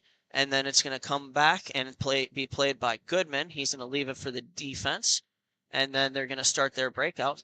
Pass into their own zone, kind of poke to open space where they can catch up to it for Indy Inline, and a quick 2-on-0. Oh, what a play that was. Excellent attempt there by Indy Inline, but it just didn't connect, and the puck is on the side of the net where it's still battled for there, and it's going to be taken as it rolls to center by Sean Hughes. Here he comes one-on-one, tries to make a move, well defended there by Indy Inline. Something about having the last name Hughes that just makes you a silky smooth player. Whenever I looked at his name on the roster, the first name that I saw after seeing Hughes pick up the puck, his player's name was Jack on his team. I mean, you can't go wrong with Jack, Luke, or Quinn. Or Sean, evidently. And we'll have it controlled here by the Tropics on the far side. It's going to be brought down where number 9, McCaddy, is going to try to play it as it bounces awkwardly, and they'll score. Indy Inline answers back on a goal by number 61, Alex Music, on a strange pass on a bounce around the boards, and we are tied at 1. Indy probably read that a mile away with this being their home barn. That's an Indie Inline bounce and about 7 minutes to go here in the first period.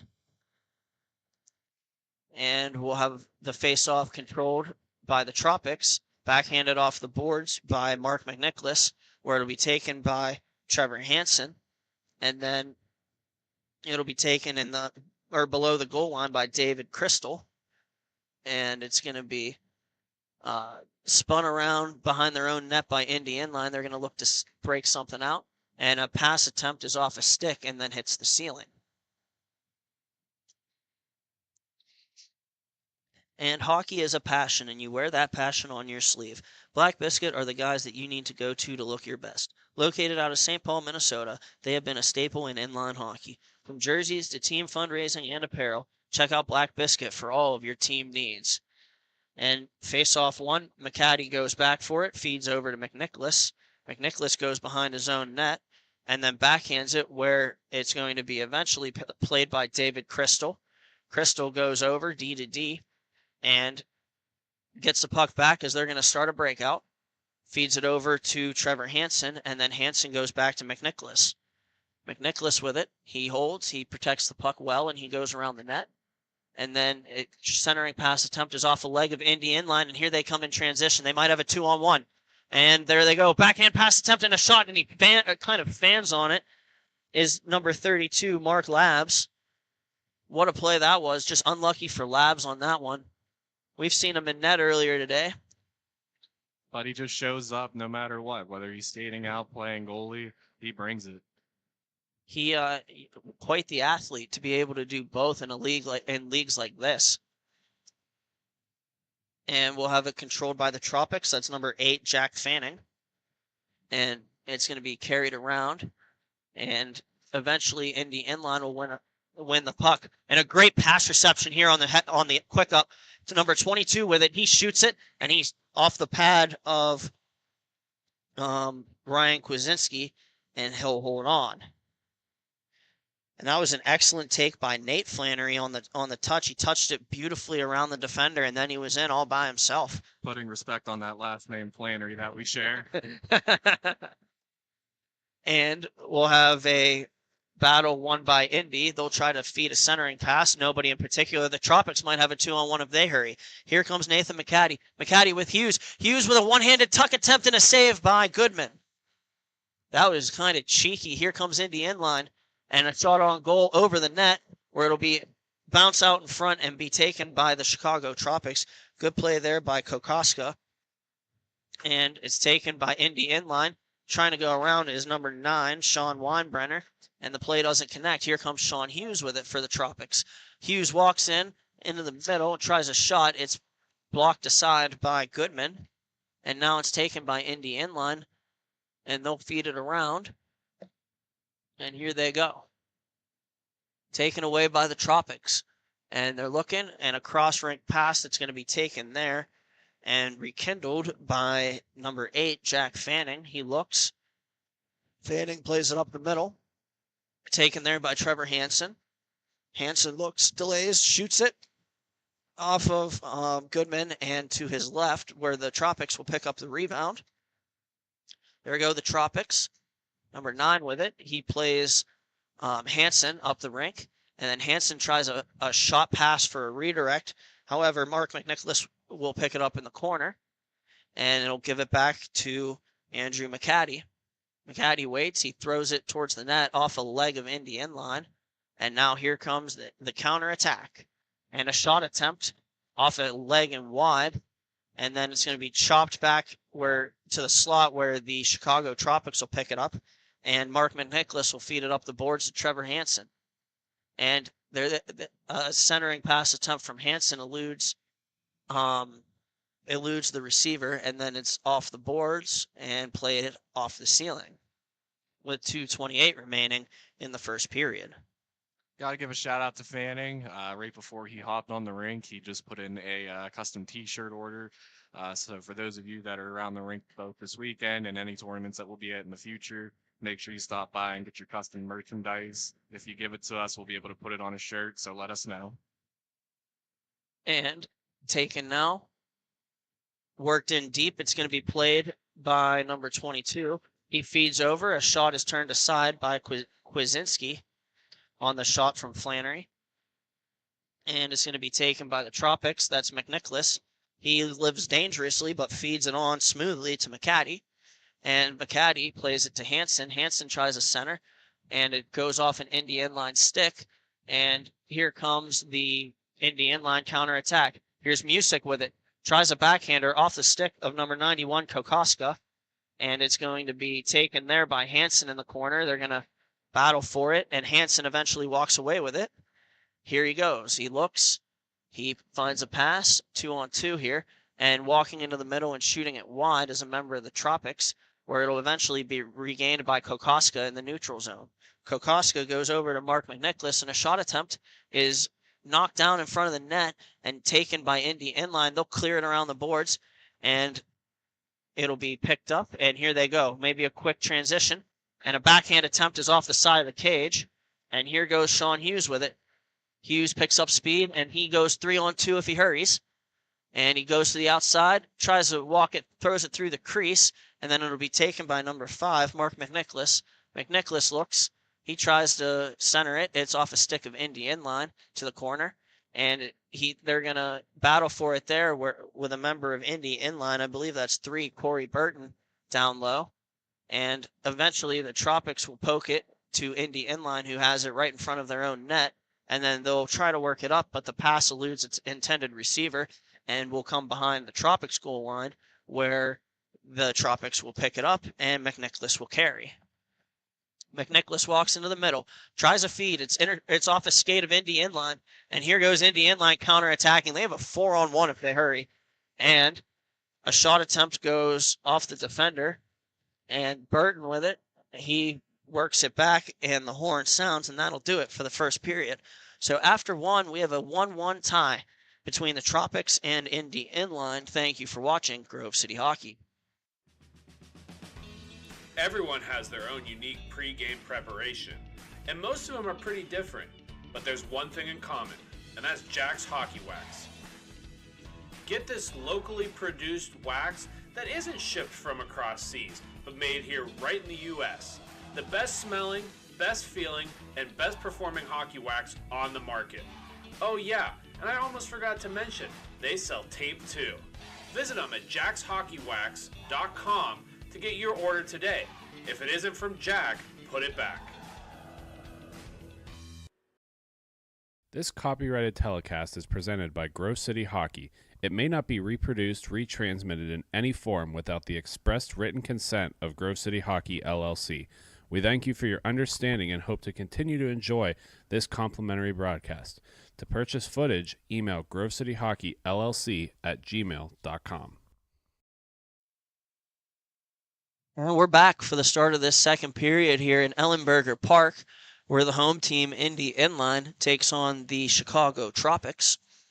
We're at a 1-1 deadlock after one, and the face-off is won by the Tropics. They're going to control in their own zone before they look to set something up. And here they come through the middle, and then overskating the puck is Hughes, picked up by his teammate, and then regained by Hughes. And a shot is right around the glass and picked up by the Tropics down low, intended for Hughes. He's unable to take the pass. And now it's taken by McCaddy. And McCaddy throws it on net and wide, taken by Fanning. And Fanning feeds it back to the neutral zone, where it's going to be taken by Trevor Hansen. And here they go. Number 2 with it. That's David Crystal. Crystal feeds an area pass. Great pass as he goes through, and his teammate goes through and shoots it off of the pads of Goodman. And then here comes number 9 in counterattack. That's Sean Weinbrenner for Indy Inline. He feeds Trey Burton. That's actually Nick Burton, excuse me. And Burton shoots it off his stick and out of play with 12:50 remaining in the second period. And here we go. We're going to have the teams line up for a face-off to the left of the goaltender. And then It's going to be taken there by number 5, McNicholas. McNicholas, great pass up to Hansen. Here comes Hansen one-on-one. And Hansen tries a shot off the pads of Goodman. Goodman plays it carefully along to the corner, and then it'll be battled there and eventually walked through by Crystal, and a shot attempt is turned aside by Goodman from Hansen. Great play there. And Indy Inline player has the puck, gets bumped a little bit by the Chicago Tropics player, and here come the Tropics 3-on-2. And a creative play there almost worked on a tic-tac-toe. McNicholas meant to kick it, or did kick it, and I don't know if he was intending to kick that to himself or to his teammate. Regardless, it could have been a pretty sick 3-on-2 attempt. And recovered by Indy Inline. Number 9 with it, Weinbrenner. He looks. He's on the right side of the neutral zone, and he's now walking across. He's right behind the center dot, and he feeds it over. And it's going to be worked down low by number 17, Austin Powell. And taken there by the Tropics. Fed up to David Crystal. Crystal cross corner dumps it, and it's taken by Indy Inline.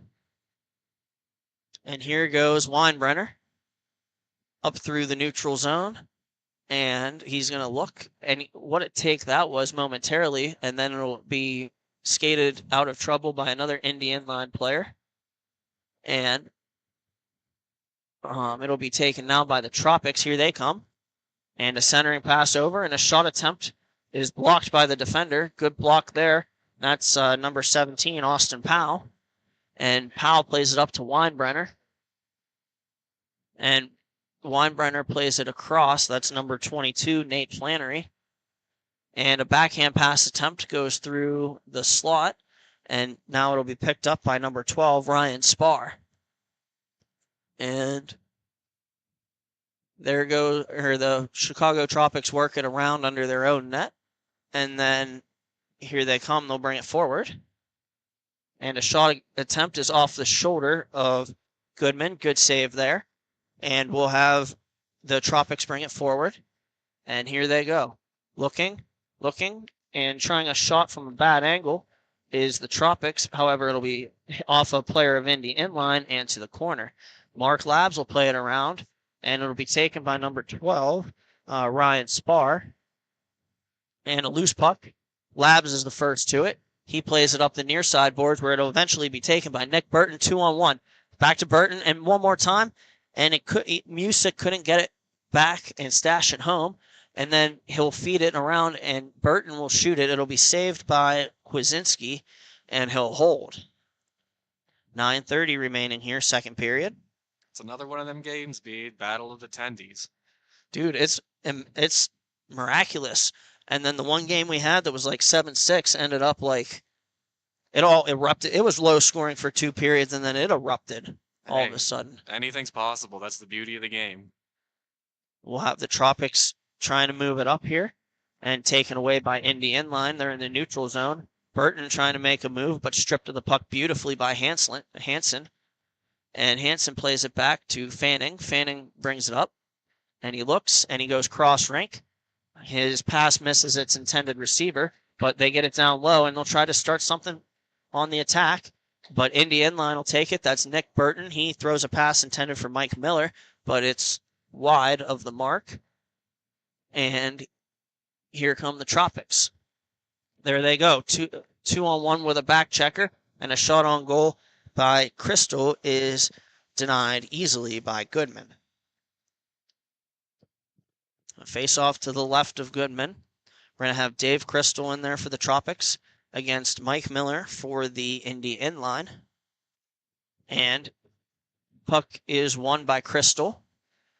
And it'll be taken by number 9, Andrew McCaddy. And the Tropics have it here. They're going to skate it behind their own net and set something up. Kind of dictate the pace as we talk about how important that is in roller hockey. And we'll see the Tropics carry it up here. There goes Hansen through the middle. A shot shut down by Goodman. And they feed it around. And there goes the Tropics again, trying to attack from the corner. It's Hansen. And he plays it up. Number 5 shoots it off the mark, and then picked up by Nick Burton. Burton pass intended for Labs. It's controlled by the Tropics, and then the Tropics pass actually hits Labs, and Indy Inline will carry it forward.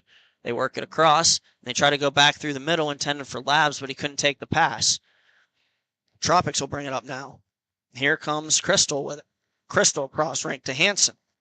Hansen spins back in towards the neutral zone, and he plays it cross rink, possessed by down low on the goal line, and working it in front, stonewalled by Goodman is the Tropics, and I believe that was David Crystal. You just got to compliment Goodman on those pads. They're classy, a little bit of a vintage look. It's just a stellar setup, in my opinion. I'm sure you can respect it being a 10 to yourself. For sure. They match his team, all of that kind of stuff. And, dude, he plays well with them, so that's all that matters to him. Look good, feel good, play good. Absolutely. It's the motto. And number 17, that is Austin Powell with it. Powell gives it over to Weinbrenner. Weinbrenner skates it up. He's on the right side of the rink, and he shoots it, and it's going to be gloved down, but not covered, and then it's buried on the rebound by Indy Inline, and they're up 2-1. I couldn't tell who buried the rebound, and I do know Kwasinski thought he had it, but he didn't, and it's 2-1 Indy Inline, just like that, with 6 minutes remaining. We'll have a face-off, and it's going to be controlled off immediately by the Tropics. They'll work it up to Sean Hughes, and Hughes will go diagonally back to number 8, Jack Fanning. It'll be taken there by number 9 of Indy Inline, Sean Weinbrenner, and he shoots and scores. The home team's picking it up here. They're pouring it on. They're trying to bring a championship home in their own barn. And that's 2 quick goals here for the Indy Inline, and we'll see if the Tropics can mount a comeback. Good news is, if they need it, they still have a third period. And will be taken by the Tropics off the draw. And back skating carefully, or the Tropics, they're going to move it to the far side and then diagonally up. And that's Hansen with it. Hansen tries a pass. It's off of Weinbrenner. Weinbrenner spikes it off the boards, and then it's going to be taken by the Tropics again. We're carrying it around in his own net, or his own zone, is Mark McNicholas, and they give it and get it back, and then give it right back one more time, and it's going to be taken again by Weinbrenner. Weinbrenner looking, he turns to the outside, and he walks in and tries a shot. It's off a stick and wide, and now it's taken by the Tropics. We'll see if they can counterattack, and here they come. Walking in and firing high and wide is the Tropics. That was number 24, Hansen. And McNicholas with it now. His pass attempt is intercepted by Music. And here comes Alex Music with it now. And Music tries to go around the Tropics player, but can't. They have a 2-on-0 if they hurry. McNicholas with it. He goes over, and a shot attempt, save made, rebound, they score. Bats it out of midair. An excellent initial save by Goodman, but the rebound is swatted out of midair, and the Tropics get one back. I mean, that's a bounce that anyone's going to take, especially if you're down 3-1. Time's winding down here. 4 minutes left in the second period, trying to get some momentum back in their favor. That's got to boost some morale on their side. And it on the 2-on-0, it was almost held out by Goodman. That could have been a huge save. Nonetheless, we'll have Chicago bringing it back. Here they come again. Oh my goodness. And a shot, or trying to curl and drag and then getting tripped is number 41, Sean Hughes. And we'll have a penalty coming up. That's going to go against Ryan Spar for Indy Inline. Can't say I quite agree with that call. He seemed to lose the puck a little bit, and I don't think the trip was any bit intentional. The stick just happens to be there. I know you need to be in control of it, but this is why I don't wear the stripes, though, and they're the ones making the bucks to make the calls. The 2 calls, I think, are the most frequently accidental in inline hockey, are tripping and high sticking, for sure. And here's the Tropics with it on the power play. They'll look, they'll set up, and they pack it in tight. Everybody's below the circles momentarily, and they're going to work it over. It's going to be shot off a leg by number 2, Dave Crystal, and then worked back out to center by the Tropics, where they'll regroup. and is passed up the far side to the far side in the face-off circle with it. A blast, and it's off the stick and off the iron. That hit the stick of the goaltender, Goodman, and then it hit the crossbar and stayed out. Now we'll have another jam up in front of Goodman, and a good play there by him. It'll be stashed to the corner, and the Tropics will try to attack once more. And Hansen with it. Hansen feeds it across to Crystal. Crystal at the face-off dot looks. He works back a little bit and then feeds it back over for Hansen. Hansen tries a centering pass for Hughes, but it's off his stick into the corner where it'll be picked up by Hansen again. And a fake blast, and then fanning on a pass is the Tropics, and it'll be taken there and battled for in the slot. Trying to win a pass over is the Tropics, and well defended by Indie Inline as they couldn't really set anything up. Now it's taken by number 5, Mark McNicholas. McNicholas feeds it over to Hansen, and Hansen over to David Crystal. Crystal at the top of the right point, and then it'll be taken by McNicholas and over to Hansen, and he scores. Hansen beats Goodman 5-hole from the bottom of the circle, and it is tied here in Ellenberger Park.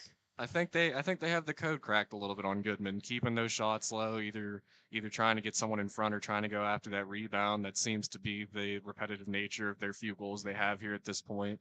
We'll see if they keep at it and they can keep chipping away at it. You're right about that, Flan. That's both of the last 2 in the 5-hole for Goodman there. I'm sure he probably wants both of those back. And we'll have a puck played in the neutral zone here. The Tropics will battle for it, and here they come. And it's going to be a backhand attempt for Hughes, is defended well by Weinbrenner. Indy Inline trying to counterattack. Here comes number 17, Austin Powell. Powell tries to make a move around a Tropics player. They'll battle for it towards the corner. And then it'll be taken by the Tropics. Oh, where stepping up and getting knocked down was a defender for Indy Inline. That was number 15, I believe, Mike Miller. And then it's going to be played around the boards where it's down low and maintained below the goal line by Indy Inline momentarily. 10 seconds to go. See if they can't get something going here. And fed below the goal line by the Tropics. Battled for there. Trying to walk through.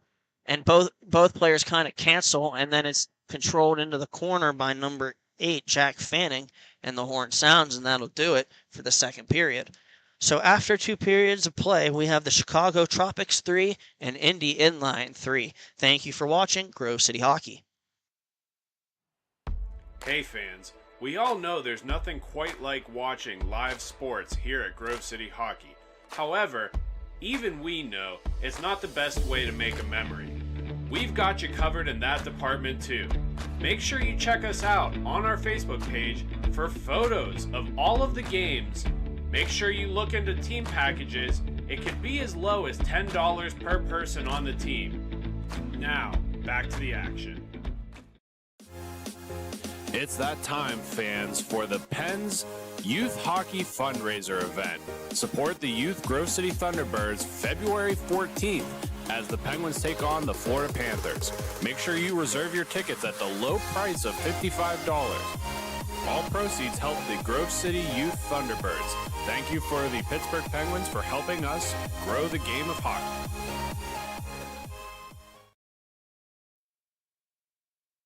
And we're back in Ellenberger Park for the start of this T3 game, or the start of the third period of this T3 matchup between the Chicago Tropics and Indy Inline Hockey. 3-3, Tier 3, Period 3. Threes are wild. Play them trip threes on the lotto, B. Might come out. Don't tempt me with a good time. Teams are lining up, and we'll get the puck drop here, controlled by the Tropics. It's number 5, Mark McNicholas with it. McNicholas plays it over. It's going to be taken by Crystal, and he shoots and scores. A good 14-inch shot by Crystal, glove side, and he beats Goodman, and that is 4-3 Tropics, just 12 seconds in. I think it's safe to say at the moment that the momentum is heavily favored on the Chicago Tropics after netting a few goals here, uncontested, though we are in Indy's home barn, and anything's possible for them. I feel like they could easily keep themselves in this one. I think they need to focus on getting that next goal, keeping it a tie game, acting like it's a 0-0 game and nothing happened at that point. It's going to be taken now by Crystal.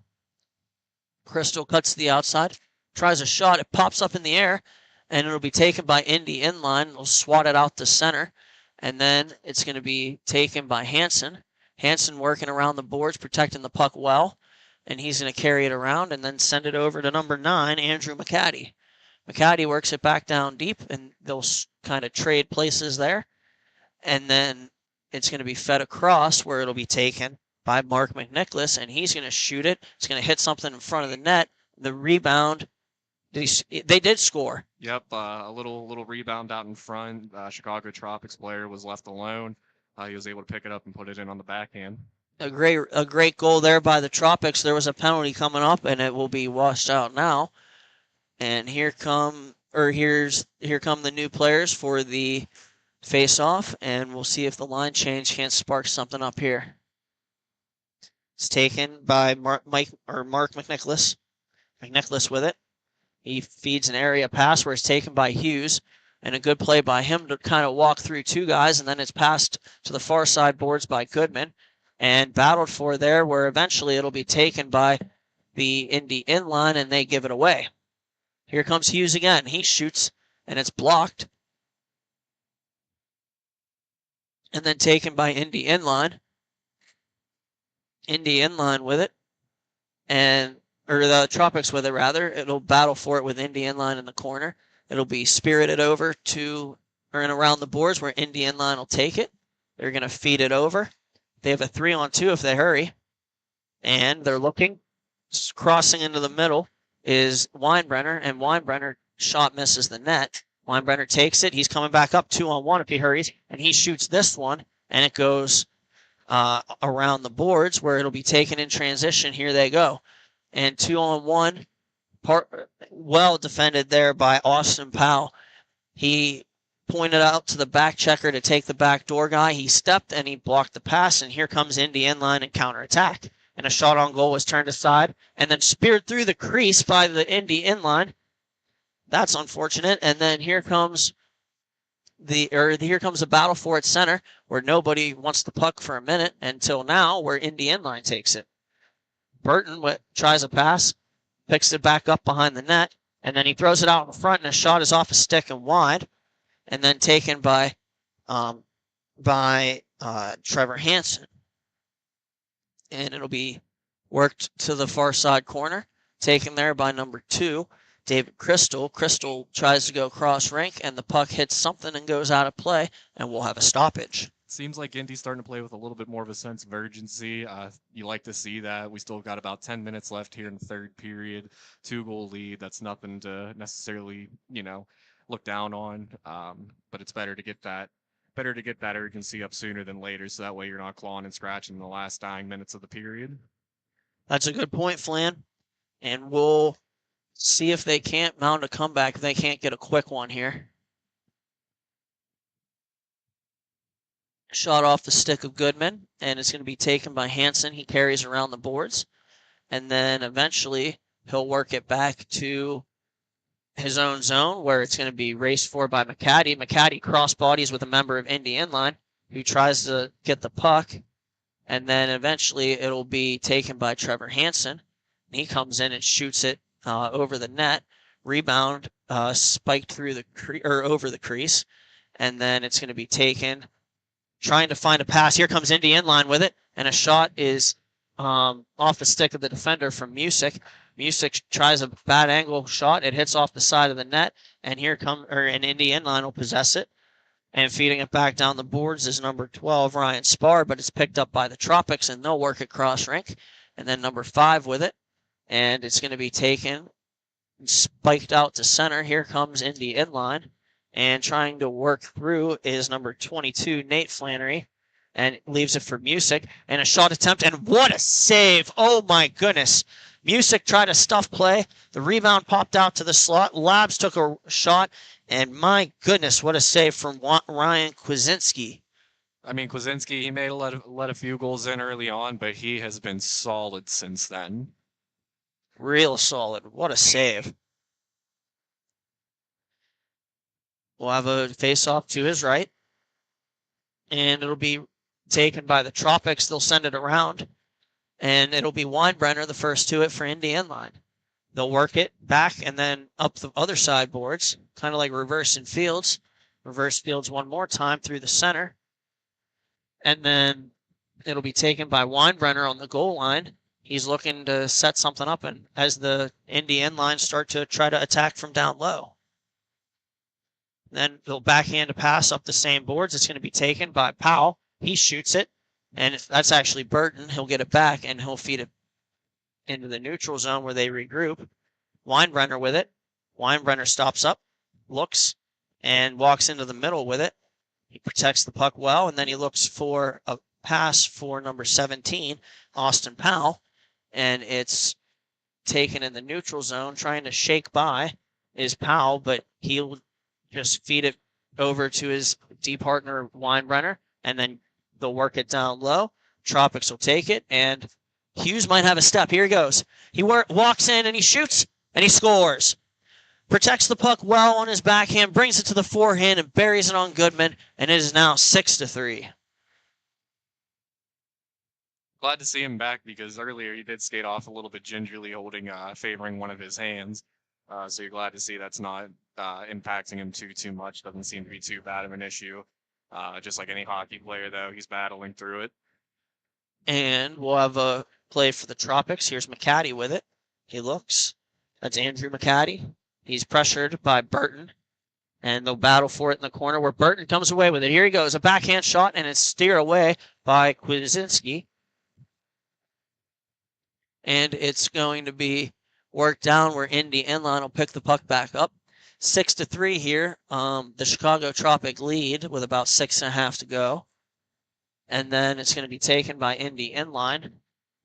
Carried around, Weinbrenner looks, throws it off the side of the net, and then he's looking further as to what his options are. And it'll be taken by the Tropics. Here comes Hansen. Hansen walks in, works to the backhand, tries to stuff it, and it's into the pads of Goodman. Got under 6 now here in regulation. See if we can't get some more hockey and perhaps a comeback from Indie Inline. We're pushing for it real hard up here. And taken by the Tropics. They'll bring it to the near side boards where it'll be steered to the goal by Kokoska. And then steered away by Goodman. Kokoska, again, tries to work cross rink off a stick. The pass still makes it to its intended receiver, Crystal. But they'll work it out in front, and then the Tropics will recover it in the corner and have it taken away by Indie Inline. Kokoska, he'll be in pursuit. He's gonna fake and go backhanded up the boards, and then they'll give it back to him. Content to possess are the Tropics. Pass off the boards. They have a 2-on-1 if they hurry. Walking in and over and back across, and a shot attempt. It doesn't go. How did that not go in? And the Tropics will continue to possess the puck, wait and looking, and they'll feed it right back down the boards and right back up the boards. And there go the Tropics. Number 5 with it now. That's Mark McNicholas. He looks, and he tries a centering pass, and it doesn't go. Eludes everybody momentarily until now, where it's taken by the Tropics. Shot attempt by Hansen is off of a stick and behind the net, and then the pass ahead by the Indie Inline for Alex Music, but he can't take it through the Chicago Tropics. Well defended there. And puck comes to the near side boards, and they'll play it around. And a shot or a pass attempt is off a leg and behind the net, where it'll be taken by Music. And number 41 with it now. That's Hughes. Hughes tries to make a power move to his backhand, and he'll carry it around behind the net. Good puck protection there. And then his pass is intercepted by Music. Music shoots it off a defender, and then it goes to the far side corner, where the Tropics try to work it up the boards, and Music holds it in. Good job there. And Weinbrenner with it. He shoots it off the blocker and then off the glass. I swore that hit the net, but anyway, nonetheless, Indie Inline takes the puck. They feed it around the boards, and then wide open guy in the slot, and his shot, again, a glove save from Kwasinski. He really has that glove working today. Well, B, it seems like we have a stoppage on the floor, so why don't you send us over to a quick commercial break? Absolutely. We'll be right back. Thank you for watching Grove City Hockey. Fans, it's that time for the GCH Puck Shuffle. Just like in the arena, we bring the fun to you at home. Follow the puck.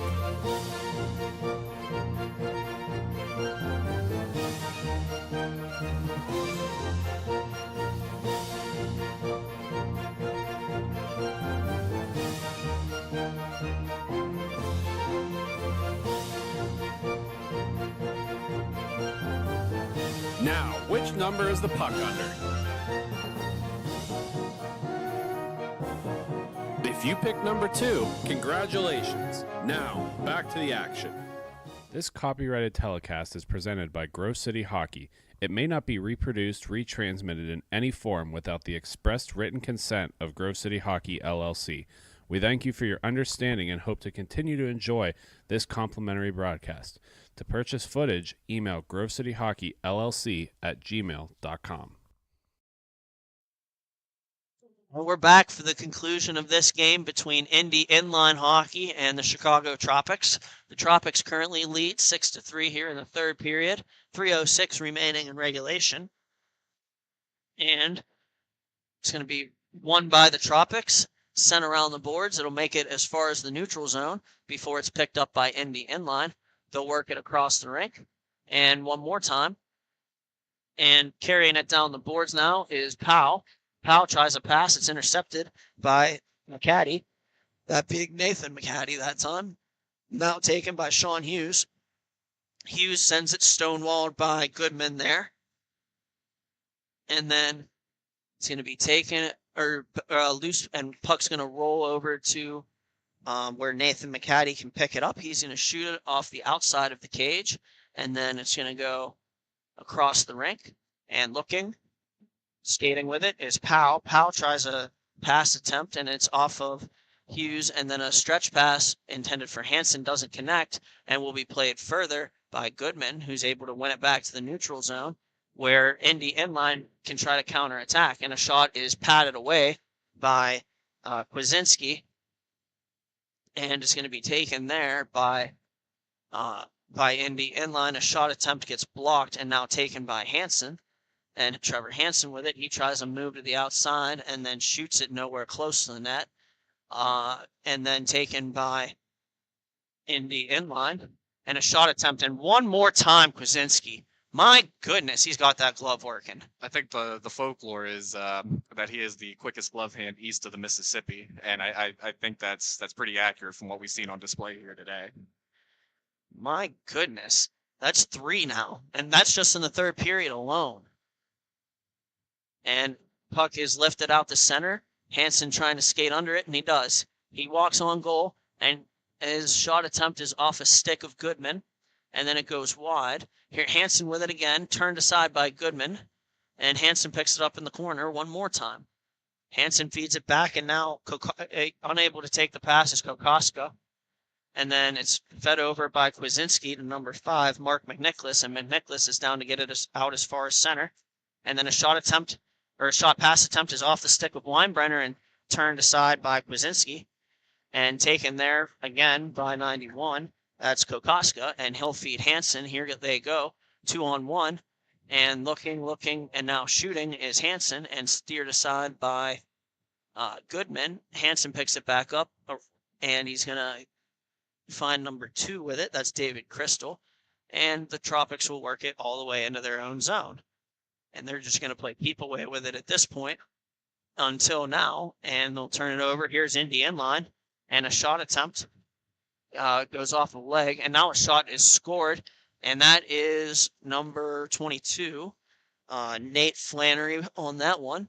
Putting some respect on that last name. I gotta love my long-lost brother. 11 seconds remaining. It is now 6-4. So you're saying there's a chance. I mean, nothing's impossible, B. It could potentially happen, but you would have to think that it's going to favor on the side that it won't. And an attempt. We almost got one more just to really make it close.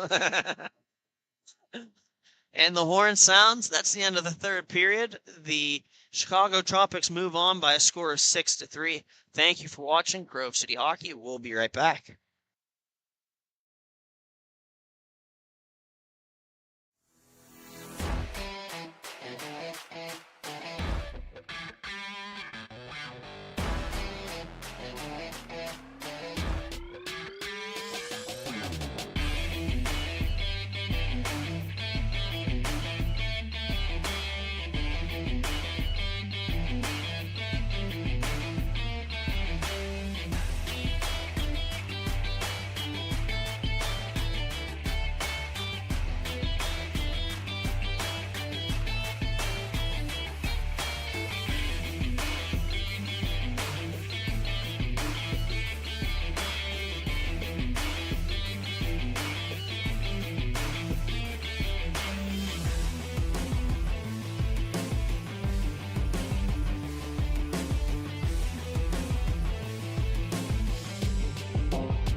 Folks, it's that time again for the Black Biscuit betting corner. This prop bet of the game is, will the final score have a spread of plus or minus 3 goals? Enter your pick in the comments section for a chance to enter. All rules and regulations can be found in the comments section.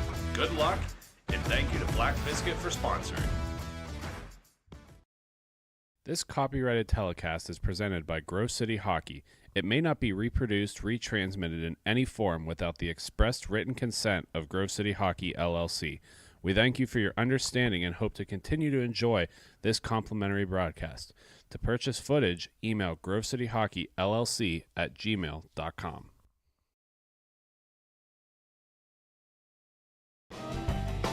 Hey fans, it's that time for the GCH Duck Races. Make sure you get your picks. We have Mikey, Duke, Tex, and Ranger. Here we go.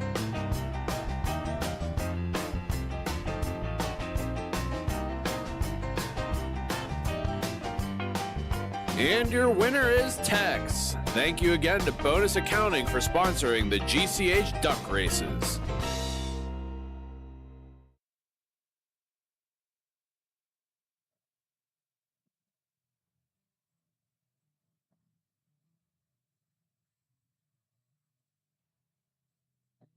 Welcome back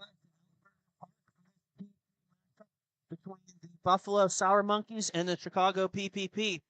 And for the Chicago PPP, they're on their first weekend in Tier 3, as last year they were in Tier 4 and did so well that they moved up. They lost their first game yesterday, 5-0, but they won their second game also by a score of 5-0, which brings them to 1-1. That's 2-5-1 on the season. And for the Buffalo Sour Monkeys, they won 4-3 in a shootout in Game 1 yesterday, and then they won their second game 6-5, so they're 2-0. And this being their first weekend on the season, they're 2-0 for the season. Joining me now is Matthew Flannery on the broadcast. Flan, what do we think of this Chicago PPP?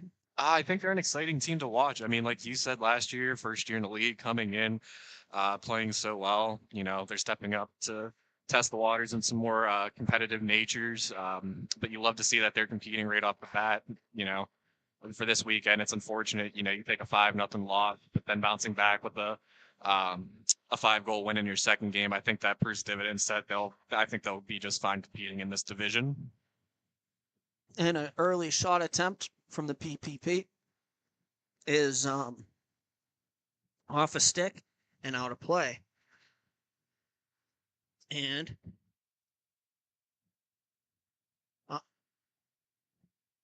the PPP the Sour Monkeys take the face off and a shot is blocked before the PPP regain control of the puck. They send it over to number 51, Ryan Cleve. And Cleve sends it back over. Number 67 takes it. He looks, and he considers his options. He plays it over to Cleve. And Cleve, one of the fast players on this Chicago team. We'll see how his speed can impact this game. Speared to the far side by the Sour Monkeys. Sour Monkeys in white here. They're attacking from left to right on your screen, but the PPP in purple have the puck, and they're attacking from right to left, and a shot is over the glove hand of the goaltender for the Sour Monkeys, and here comes the PPP to counterattack, and a shot on goal by number 18 is steered aside or is held by the goaltender for the Sour Monkeys, Thomas Chapman. We got to get good vibes, good thoughts out for Chapman. Unfortunately, took a puck to the hand yesterday. No broke bones, which is always good to hear. Probably just a little bit of bruising and swelling. But he's just a vet of the game, and he's pushing through it. So got to commend some stripes on that. Absolutely, we do. And a stuff attempt, and I think it leaked in. Wow. The Chicago PPP take a 1-0 lead on a goal that I feel like the goaltender Thomas Chapman wants back. Yeah, I couldn't see quite how it squeezed in there, B, but they all count the same on the scoreboard, so you all take it one and the same. And now it's taken by the Sour Monkeys. They'll feed it over to the far side. That's number 4, Charlie Rizkowski. And they look, and here they come. Rizkowski. And that's steered aside by Kyle Gustafson. And now taken by Ryan Orr up the boards, number 2 for the PPP. And recovered in the zone. It's going to be taken by the Sour Monkeys. And they're going to try to jam up players collide and battle for hard in the corner. It's to a side. And it's going to be taken by number 15, Matthews Mans. And now recovered by number 81, Jonathan Hernandez. Hernandez takes the puck in front of his own net and dumps it to the side, and then promptly slashes someone, and he's going to go to the box. He slashed Charlie Rizkowski, and he's going to sit for 2 minutes on that one. One thing the Chicago PPP can't do in this league is take penalties, but they just did. So their penalty kill. No, they didn't actually. Maybe yeah, to make a no, yeah, they correction. did. No, they took. No, they actually. I think they took both. I think we have coincidentals on that, B, not to oversight you. No, you're okay. I didn't see the second one. I only saw the slash and. Oh, I mean, this is a fast-paced game already coming out the gates. It's hard to keep up with everything, but we're trying. And we'll have the Sour Monkeys with it. They'll bring it forward, and then it'll be taken away by the PPP. Here comes number 18. That's Michael Altabelli, and it's given to number 67, Gianpaolo Benlassi. Taken there by the Sour Monkeys. They'll skate it around their own net, and they'll feed it back into the middle of their own zone, and carrying it to the outside now is number 72, Ryan Miller. And it's going to be taken by the Sour Monkeys again. High stick out of the air. Here the ref's calling it, and it'll come to Gustafson, and Kyle Gustafson will cover. That's going to be face off at center, as the high stick on the play was ruled to be intentional, and then it's going to be dropped here. Battled for there by Ben Lassie, and recovered from the Sour Monkeys in the corner. And it's going to be centered, and a shot patted away by Gustafson. Good save there. And here they come in transition. And it's going to be number 18, Altabelli, feeding it to the far side to 67. And a shot on goal is calmly held by Chapman. Good play there. Both of these teams appear to be pretty fast and generating a lot of offensive opportunities out of thin air. It seems to be a little bit more of a running gun style game we got going on here compared to all the games we see leading up to this. We've seen a good amount of possession, slow paced play. It's a little exciting to see a change of pace. I'm enjoying this, B. Me too, Flynn. And we'll have the puck battled for by Matt Slansky, and he's gonna win the race momentarily by setting a puck where his teammate can play it, and his teammate, number 67, Gianpaolo Berlassi, he's gonna bring it to the cage, but it's gonna be covered by Thomas Chapman. Sneaky short side attempt. It seemed like he was going to fake it and go wide, but then he still tried to go ahead and stuff it, see if he could find a hole, whether it was going to be under the goalie's leg or just on the corner of the post. But the goalie stood true and he made the save. We have Ryan Orr with it on the point now. He throws it to the goal and it steers away to the corner. And then number 95 with it, that's Mark Orr. The Orrs, I believe, are cousins, if I can remember correctly. We have so much relative. I always call it out. so many relatives playing either together or against each other. It's unbelievable, but you love to see it. And we'll have Ryan Orr here with it.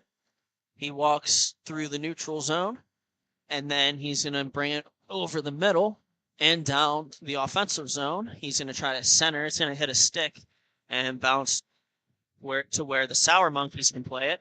And a pass attempt intended for number 72, Ryan Miller, eludes him and comes back to the Sour Monkey zone where number 71, Blaine Brock, is going to play it. And he spins it back. It's going to be taken by his teammate there. And they'll bring it up through the neutral zone. A member of the PPP falls down, and walking in and shooting off the glove is number 19. That is Jacob Plew, and a good save there by Gustafson. And working it back across the point now are the Sour Monkeys. Number 19 has it now. That's Jacob Plew. And then he feeds it D to D, and they're going to skate it up the rink. Here we go. And number 15 with it now, that's Matthews Mans. Matthews Mans feeds it back. Number 71, Blaine Brock with it. Blaine Brock feeds it across the point, and a shot attempt is patted aside by Gustafson. And it's going to be taken there by Mark Orr momentarily. And now Ryan Orr takes the puck and throws it off the far side boards, but it bounces back into the middle. where the PPP scramble and and the Sour Monkeys score. Looked like a couple of the PPP players got caught up in front of the goaltender there, probably causing a little bit of the screen, and the shot just is perfectly placed in that upper corner. I believe that shot came from Matthew Manns. Good shot there, a kind of confusion in their own zone coverage for the PPP. And 5:15 remaining here in the first period. We'll see if the PPP can't get it right back. I think one of the themes we were talking about today was answer goals. We'll see if they can answer here. Hey, that's what Sunday hockey is all about. The playoffs and championships. There's nothing better than it. And now taken here by Cleve. He looks, and he carries it around his own net. And now he's going to use that speed. There he goes. He moves the puck up. It's taken by number 18, Michael Altabelli. Altabelli feeds it back to number 28, Nick Piznansky. And it's going to be fed back to Cleve in the neutral zone. Cleve plays it off the boards down low, and it's going to be taken by Piznansky. Piznansky back for Cleve. And Cleve's attempt is off of a Sour Monkey. They're going to have a 2-on-1. And a good slide play by Cleve to break up the pass momentarily, and then getting it and shooting it wide is Charlie Roskowski. Good last-ditch effort by a couple of the PPP players getting the body down and causing some chaos, so then that way it wasn't an open 2-on-0 in front of the tendy. And puck pass played down the boards, one back into the Sour Monkey zone momentarily. The Sour Monkeys have it. They're going to bring it up the rink and feed it around now. Number 24 has it now. That's Matthew DePalma. And walking through with it is Orr momentarily before he gets stripped of the puck. And the Sour Monkeys battle, and the PPP continue to battle for it. And it's possessed by number 18. That is Michael Altabelli. He's going to play it off the boards, intended for Mark Orr. Orr is going to have be first to the puck after it bounces into the corner. And Orr walking with it behind the net, using his body well to possess it down low. And then he feeds it up, where it'll be skated onto by number 18. He's going to feed it down over to 67. And 67 plays it back over for Orr, and a shot attempt off the stick of Altabelli. Good play there by the PPP. It just doesn't go. And it's going to be taken by the PPP one more time. That's number 67, Berlassi. And Berlassi feeds Orr. And there goes Ryan Orr with it. He goes around the net. Carries it back up top. A couple of the PPP team members change. And they'll play it back to Mark Orr, who's going to stands in the face-off circle in his own zone and slowly starts it up. He feeds it over to Ryan Orr. So we got Ryan and Mark Orr here on for the PPP. And then it'll be taken now by Mark Orr on a pass from number 10, Randall Funk. And they'll skate it up. And Mark Orr shoots it, and it's off of something. I think that hit Chapman and went wide. And now it's taken Mark Orr over to Ryan Orr. Ryan Orr walks around with it. He brings it back through the neutral zone. They get a change, and they find Cleve. And Cleve attempts to pass it, but he fans on it and gets it right back. So no harm done that time. And now an area pass for Orr. Orr gets it, carries it around to the outside, and tries to throw it back through the crease. And then taken there, it'll be the Sour Monkeys, number 72, Ryan Miller. And now it'll be carried through center. Here they go. And there's number 71. That is Blaine Brock with it. And he brings it back. The Sour Monkeys still control it. 1:16 remaining here in the first. And then it's going to be overskated in their own zone. Here comes Hernandez in counterattack. He gets upended, and that's going to be a penalty. That was number 17, Anthony Gracie. He had the puck for the Sour Monkeys. He was bringing it up. He accidentally overskated. And at that point, they were attacking in transition. He kind of had to take a penalty there. 49 seconds remaining here in period one. The call was a trip. And the face-off will be to the right of goaltender Thomas Chapman.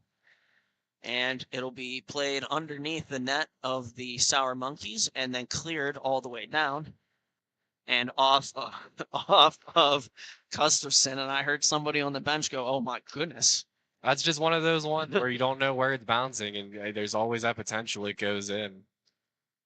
And a shot on goal by Zanansky is held by Chapman. Might have even been the goaltender that was like, "Oh." Either way, he's definitely wiping his brow that he's thankful that one didn't go in. That'll do it for the first period of play as the horn sounds. After one, the Chicago PPP won and the Buffalo Sour Monkeys won. Thank you for watching Grove City Hockey. We'll be right back.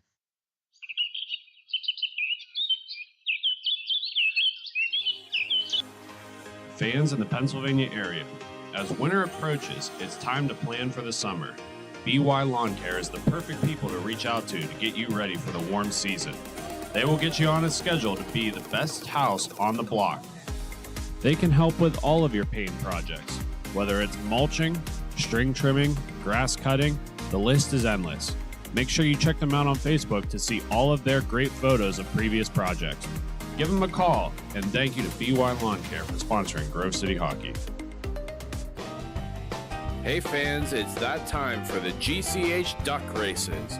Make sure you get your picks. We have Mikey, Duke, Tex, and Ranger. Here we go.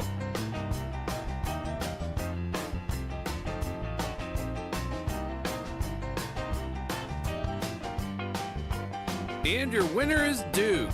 Thank you again to Bonus Accounting for sponsoring the GCH duck races.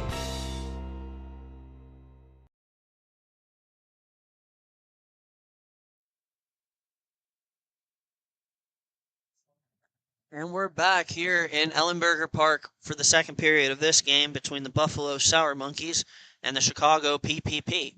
If you're just joining us, we're tied at 1, and we'll have a carryover power play here for the PPP. And going forward off the faceoff is number 19. He's in, and a shot attempt save made by the goaltender. That is Kyle Gustafson. Good play there, too, by Jacob Plew. He just flew past everybody. I see what you did there, B. Really, he almost scored 5 seconds off that faceoff. And here we'll have a shot pass attempt and off a stick of the PPP and out of play.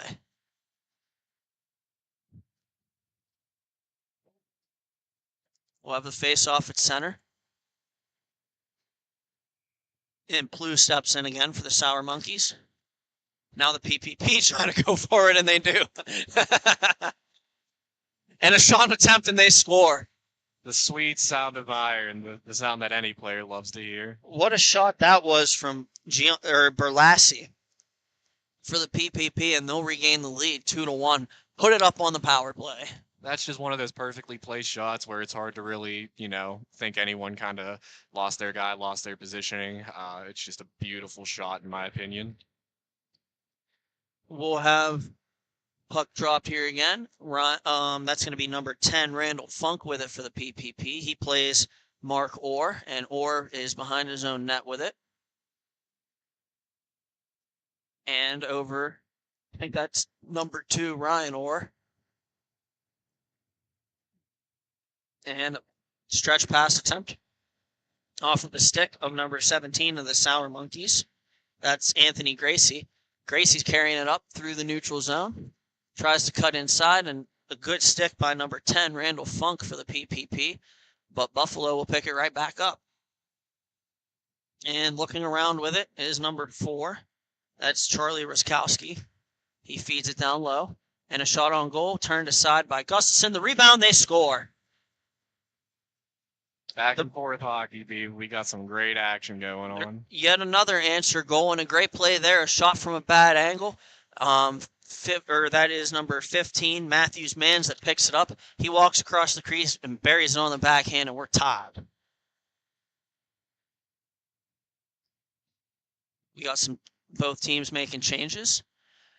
And somebody lost a wheel or a screw, I believe. Some lost hardware is never a good thing on the rink. And the puck is dropped. It's going to be sent deep And number 7 for the for the Buffalo Sour Monkeys, that's Mitchell Smith will play it. And it's going to be taken now by Randall Funk. And reached in for, however, taking it is the Sour Monkeys. And now it's Ryan Orr with it again. He's going to slow it down and play it back to Mark Orr. They look. And a good stick there from the Sour Monkeys. Forces Ryan Orr to go back and get the puck. He plays it to Funk. Funk back to Orr. And one more time they'll play catch with it. Battled for there on the near side boards. And taken now by Mark Orr. Here he comes. He has Slansky. And a shot attempt. I believe that hits Slansky. I believe you're right. Goes to the far side boards. And then cleared down where it'll be played by Ryan Cleve.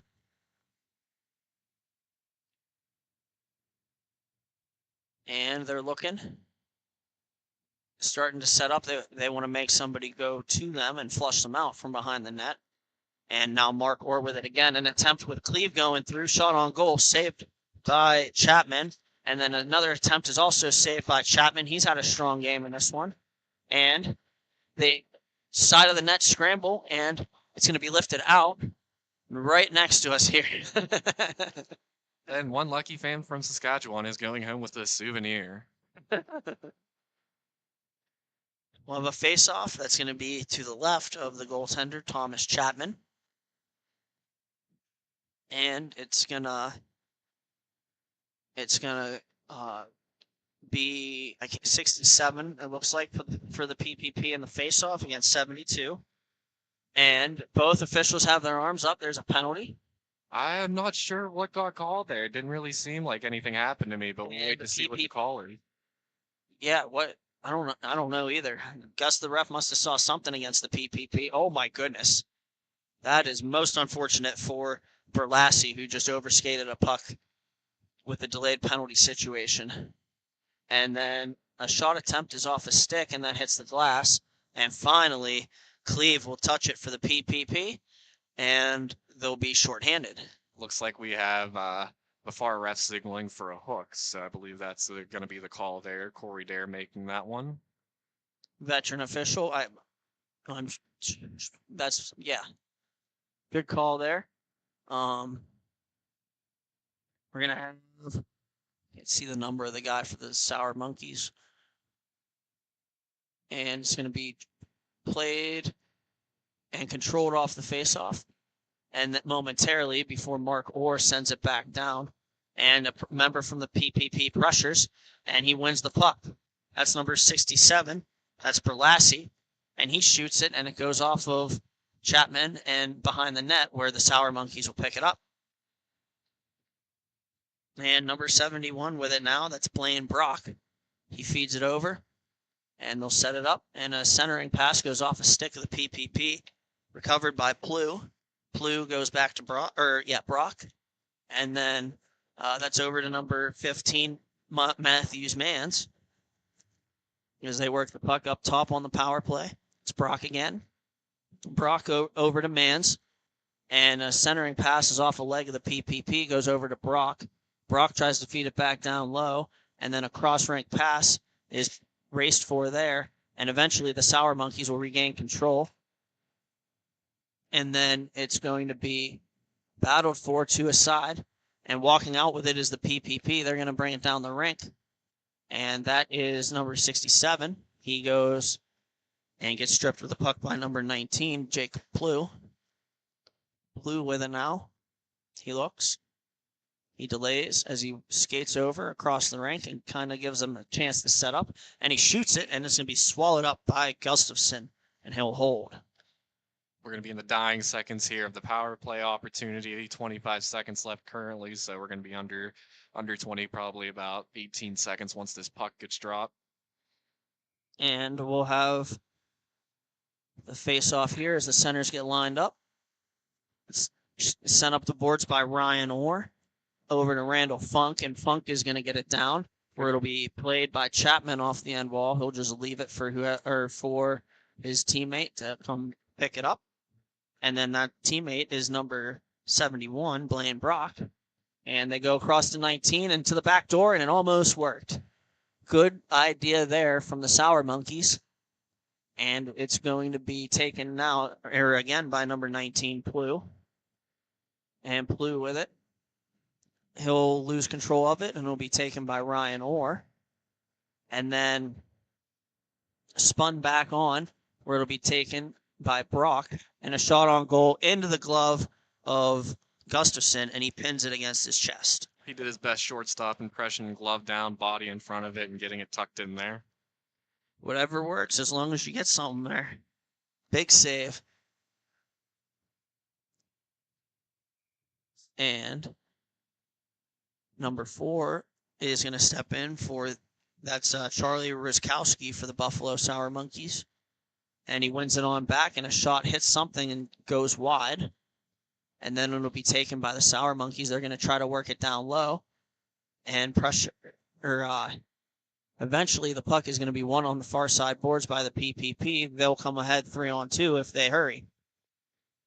And cutting to the backhand is Pisnarski. And then he crashes right in front of us in the near side boards and shoots it wide. And then spinning around to take a shot was Funk. And it's off a stick and wide of the net. And then eventually it'll be spiked into the Sour Monkey zone where they'll pick it up. And settling it down is Brock. They look, and they'll set up a breakout. Seems like we have a different feel here in the second period. First one seemed to be pretty much running gun outside of maybe the last couple minutes. Seems like we're slowing down at least a little bit into more of a methodical breakout setup style of play. It's a lot, for sure, Flan. It's a lot smarter of a period. It feels like teams are a lot more careful, a lot less reckless. When you're in a one and done situation here for the playoffs to go to the championships, you just want to make sure you're that team that's minimalizing and trying not to make any mistakes. And I think both teams are doing well at that this period. And we have some rink maintenance here, which is gives us a time to go in here from Black Biscuit. Hockey is our passion, and you wear that passion on your sleeve. Black Biscuit are the guys you need to go to look your best. Located out of St. Paul, Minnesota, they have been a staple in inline hockey. From jerseys to team fundraising and apparel, check out Black Biscuit for all your team needs. Great timing, B. Looks like we're getting back ready to roll into it. That's off to the stripes for the rink maintenance. Can't do it without them. I kind of wonder if we could go to Black Biscuit for rink maintenance because of the way their ad is worded. And a play from behind the net is going to be covered up by Chapman.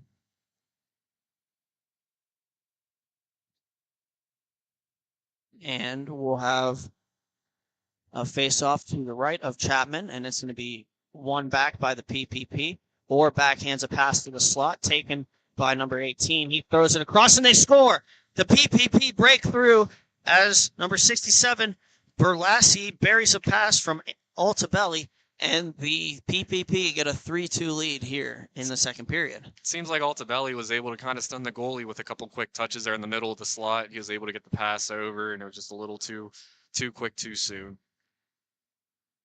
See if the Sour Monkeys have an answer. Right off the face-off, here goes Berlassi. And now it's going to be battled for there. And the Sour Monkeys walk out with it. Shot on goal is scooped up by Gustafson. That shot from Ruskowski. And we'll have a face-off to the left of Gustafson. It's going to be passed off the far boards. 1-on-3. Here comes number 18, Altabelli. Altabelli works it back, and then they feed it over from Orr to Orr. And it's going to be taken. That's Mark Orr. He throws it off the blocker of Chapman, and then it'll be taken by Altabelli, who throws it through the slot, and it'll be eventually taken by Berlassi. And Berlassi will go back in his own zone with Orr. That's Ryan Orr carrying it now. He looks, he tries a stretch pass, and it's picked up there by Altabelli. Altabelli stick handling in a phone booth and winning the race to the puck on the boards. And then it's going to be well defended there by Mark Orr to prevent the Sour Monkey player from coming to the net. I believe that was number 24, Matthew DePalma. Hey, B, I got a question for you. Hmm. What do the PPP and a rowboat have in common? I don't know. They both typically come with a pair of oars. I'll see myself out. I'm sorry for the horrible joke there. No, that was fine. I enjoyed it. I laughed. And we'll have number 19, Tyler Przewski, and number 72, Blaine Brock in the face-off circle here for their respective teams. And it's won by Brock. And looking with it now are the Sour Monkeys. And they'll feed it up through the neutral zone. That's number 19 with it. Plu. He looks, and he finds Matthews Mans. And Plu again with it, gloved away by Gustafson.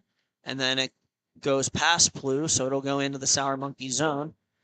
And pursued, then the Sour Monkeys will bring it back up, 2 quick passes. And then making a move and walking in, and a shot, they score!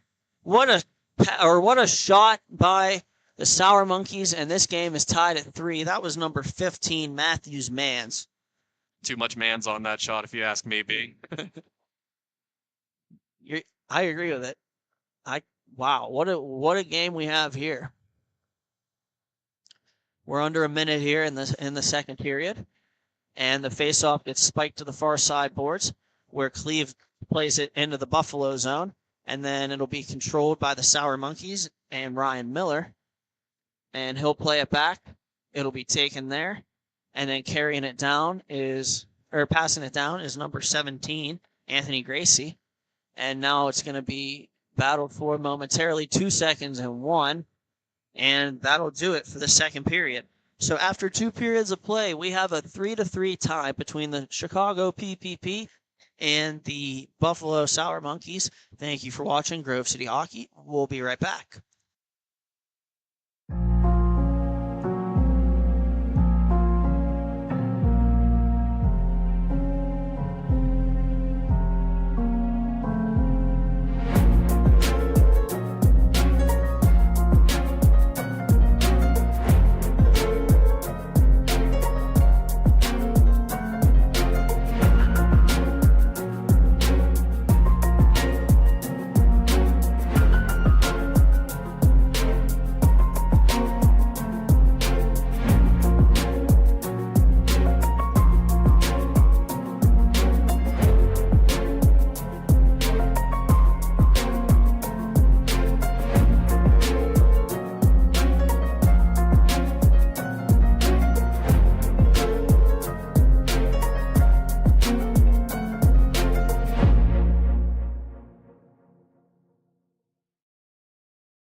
And we're back for the conclusion of this game between the Chicago PPP and the Buffalo Sour Monkeys. 3-3 here if you're just joining us in a very close contested game. The first period was a little bit of a track meet, and the second period was very more calculated. And the puck is controlled by Ryan Cleve off the face-off here. He recoils into his own zone, and then he finds Randall Funk. Funk brings it up through the neutral zone, and he gives it over to number 18. That is Michael Altabelli, and Altabelli shoots it right into the belly of Thomas Chapman. And Jonathan Hernandez stepping in for the PPP on the faceoff. And Hernandez ties up the opponent, and the PPP will walk away with it. It's going to be taken to the far side. Number 28, that's Pisnarski. And they'll feed it on goal, and now taken by the Sour Monkeys. And there go the Sour Monkeys. That's number 72. That's Blaine Brock. He makes a power move to the net and throws it wide. And it's going to be controlled by Randall Funk. He'll spin it back to Hernandez. Hernandez will feed it across to Cleve in his own zone. Cleve looks for it. He passes it off the end boards back to Hernandez, and then Hernandez plays it back around for Cleve too far. And the Sour Monkeys win a battle and it shot immediately, and they score. A tip play in front by number 19. That is Jacob Plu, and What a goal that was, and the Sour Monkeys lead it 4-3. You can't draw that one up any better, B. Just right off the stick. Guy doesn't even have to do anything, and it's in. I don't know who got the assist on that goal, but I do know it was an excellent play. I gotta say, it was very pretty. And we'll have the face-off controlled again by the PPP. There's Ryan Orr. Ryan over to Mark. And then Mark back to Ryan. We'll play catch with it some more. And there they go. 67 now on the far side, and then he tries to walk through a Sour Monkey player, and he can't. That is number 17 on defense for the Sour Monkeys, Anthony Gracie. And Gracie and the Sour Monkeys will control in their own zone. They'll head man and bringing it up now. They're shooting high and wide is number 24, Matthew DePalma. Now taken by Mark Orr. Orr throws it off a Sour Monkey stick intended for number 67, Berlassi. Berlassi has a goal in this game. See if he can't get another one. And he's going to work back and then feed Orr. They'll rekindle in their own zone. Puck off the boards. Overskated and then poked to the corner by Mark Orr where he can play it. Mark Orr with speed, carrying it up through. And he shields the puck beautifully and throws it on goal, stick to side by Chapman. And then it'll be battled for in the corner again. And eventually the PPP will walk away with it. And the pass by Hernandez is intercepted. And taken there, it's going to be number 17, Anthony Gracie. Gracie passes it D to D to the near side, and then it's overskated by the Sour Monkeys. And taken by Jonathan Hernandez. He looks, he turns, and he tries to find a teammate. Battled for there, eventually won by the Sour Monkeys. They'll feed it up and around to Palma, and then it's going to be delayed there and backhanded high over the goal, and eventually battled for and won by the Sour Monkeys.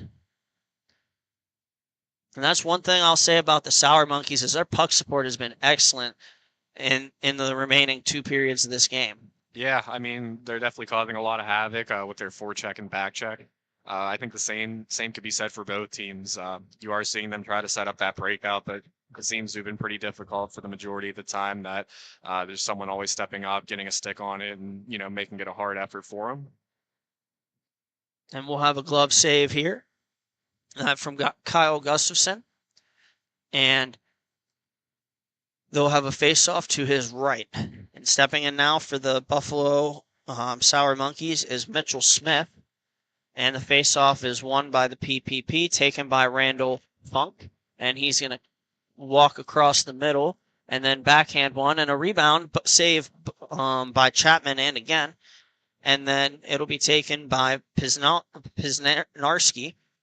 And the puck will hit something and then eventually hit the ceiling and go out of play. 9 minutes here remaining in regulation. And it is 4-3 Buffalo Sour Monkeys over the PPP.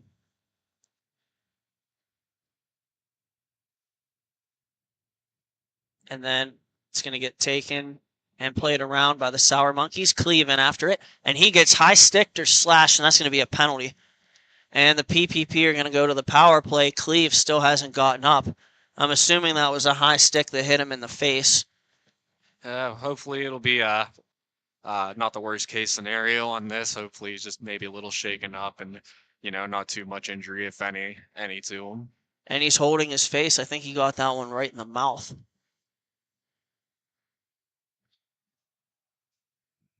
And we'll have a timeout. I'm not sure if that's an injury timeout or the PPP taking a timeout. It did sound like one of the players on the rink were calling for it. So while we have that in the mix of things, we'll go ahead and here and send it to commercial break. Thank you for listening to Grove City Hockey. Hey fans, it's that time for the GCH Duck Races. Make sure you get your picks. We have Mikey, Duke, Tex, and Ranger. Here we go.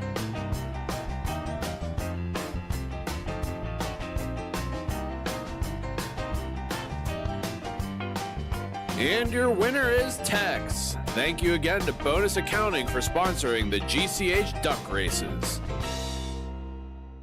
This copyrighted telecast is presented by Grove City Hockey.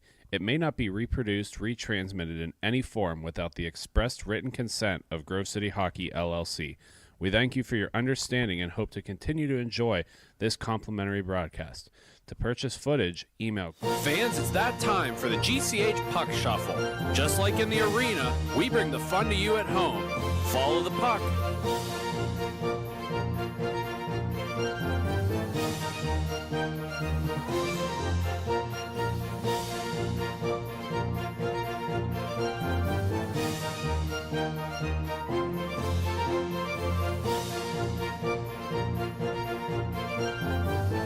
Now, which number is the puck under?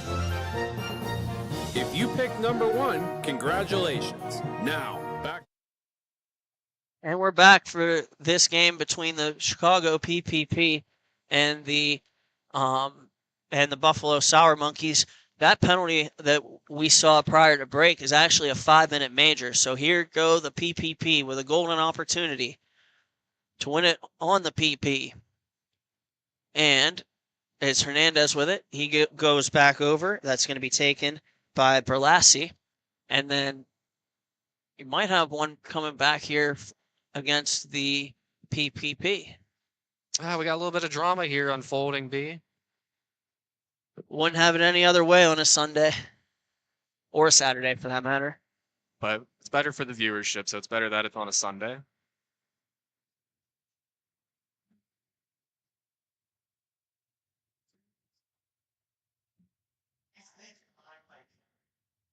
Ooh. And we're going to have the face-off here. Oh, no, they took a second one. The Sour Monkeys took a second one. That one was to number 71, Blaine Brock. Now you got a 4-on-2. And Hernandez with it. He shoots it wide. Berlassi can't play it. It's going to be taken by the Sour Monkeys, and they're going to clear it all the way down. And then it'll be taken by Berlassi. He's going to carry it up through the neutral zone. He goes. And then he'll play Hernandez. Hernandez will just play it right back to him. And a shot attempt goes high. And they're going to set it up. Here's Pisnarski with it. Pisnarski. And he feeds it back to Berlassi. Berlassi to Pisnarski. To Berlassi again. Berlassi fakes. Goes to Hernandez. And then he tries to feed it across to Pisnarski. But a good stick from the Sour Monkeys there. And then Pisnarski gets it back. And he shoots it. And it's saved by Thomas Chapman. And Chapman will get a paw on it and freeze it. It's hard to think that if the Sour Monkeys are able to weather the storm on a 4-on-2 for 2 minutes, and then it's going to be a 4-on-3 for another 2 minutes there following just about, that they're able to kill this off without letting anything up. It's hard to think. But then again, at this point, it's only a 1-goal game, so it's not too outlandish to think that they'll be able to come back. And there's Berlassi with it. And Berlassi goes to Hernandez. Hernandez takes it to his backhand, stops up, and gives Berlassi a chance to get back up as he had lost the edge. And then Berlassi gets it back, throws it back to Hernandez, top of the circle, and down low again for Berlassi. Over to Pisnarski, a shot. And I don't think that went. I think, wow. That was insane. Yeah, it looks like the PPP players aren't skating off the most enthusiastically, so I'd have to imagine it was a save. That's incredible save by the goaltender there. I think Chapman must have got a blocker on it. Now we'll have another face-off. One man out of the box for the Sour Monkeys, and then it's gonna be controlled in the neutral zone. And taken now by Randall Funk. Funk goes across, and it's Ryan Orr with it. And then back to Funk, and he shoots it. It's off the arm of Chapman, and it doesn't go again. Stripes is calling it off. No goal. Wow. My goodness. With a performance like this, it's going to be hard to crack this puzzle, I think, on that goaltender. I mean, you're right about that, Flan. He's playing some kind of hockey right now. And the face-off again. There's Funk with it. Funk goes back to Cleve. Cleve looks. Cleve waits. And he risks it. It gets blocked. Oh, that's trouble. And here come the Sour Monkeys in shorthanded. And a shot attempt is off a glove of Gustafson. And then a loose puck where it will be taken by Randall Funk. Funk lays it back for Cleve. Cleve goes back to Funk. And then a shot attempt is waffle boarded away by Chapman. And then it'll come back and they'll give it back to Mark Orr. 30 seconds on the power play here. And taken by Orr over to Cleve. He tries to blast it and it's blocked again. And now coming back one more time with the Sour Monkeys shorthanded. And a shot attempt and they score. Number 71, Blaine Brock buries it for the Sour Monkeys and they take a 5-3 lead with 3:40 remaining in this game. That definitely keeps the momentum in favor of the Sour Monkeys. I mean, anytime you score the goal, you start to get the momentum, but for being a shorthanded goal nonetheless, that definitely boosts the morale even more. And that is a back-breaking goal for the PPP to give up here. And now we're back to even strength. And then it's going to be taken by Berlassi. Berlassi tries to walk back through. And now it's Hernandez with it. Hernandez a shot off the blocker of Chapman. That actually might hit the butt end of his stick. And it's going to be taken now by Pisnarski. And they'll give and go with Berlassi. Gives it back to Berlassi. Berlassi looks. Feeds it over to Orr. Orr plays it off the boards intended for Berlassi, but taken away by the Sour Monkeys. And they'll feed it across. And shooting off the stick and then off a body and then off the back bar of the net, but over top of the crossbar is that play. Wow.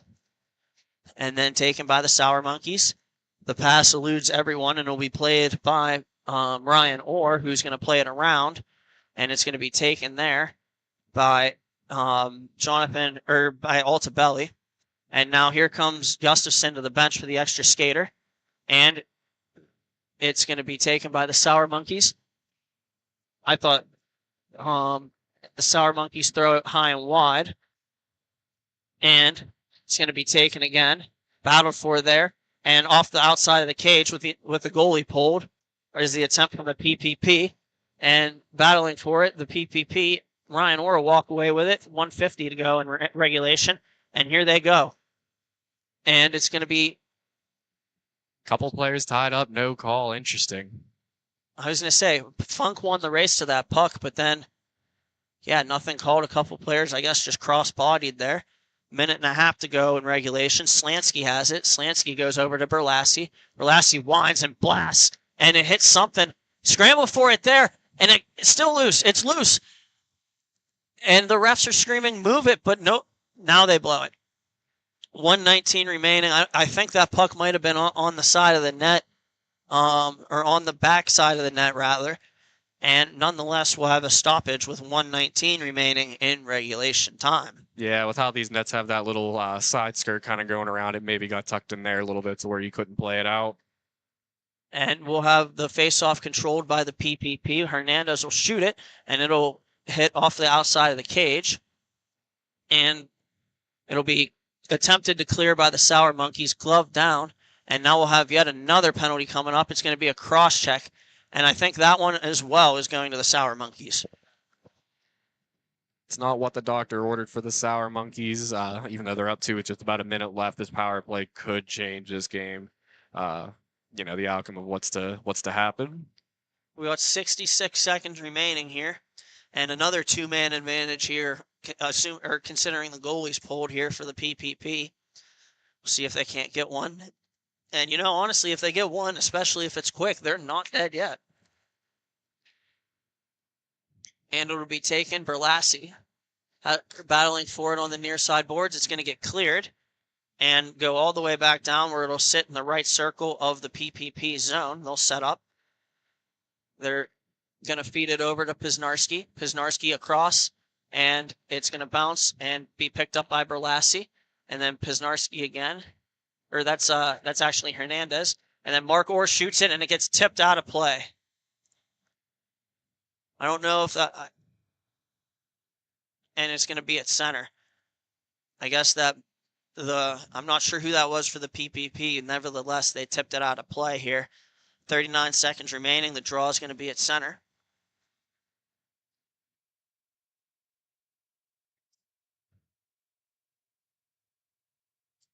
Ref's trying to wave everyone off out of the face-off circle before he does his due diligence and drops it. It's a good call. It's not very often or not as often in inline hockey that you see that. He's gonna carry it around. It is Berlassi, and Berlassi comes forward with it. He'll feed it down low, and trying to block or sliding to block it was number 19 Clue, and then they'll get it over to the Sour Monkeys, shoot it for the empty net, and it doesn't go. And 10 seconds remaining now. Pisnarski with it. He shoots it. It's off a skate, and that'll pretty much do it here for the PPP. So after regulation, at the conclusion of this game, we have the Sour Monkeys 5 and the PPP 3. Thank you for watching Grove City Hockey. We'll be right back.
Folks, it's that time again for the Black Biscuit betting corner.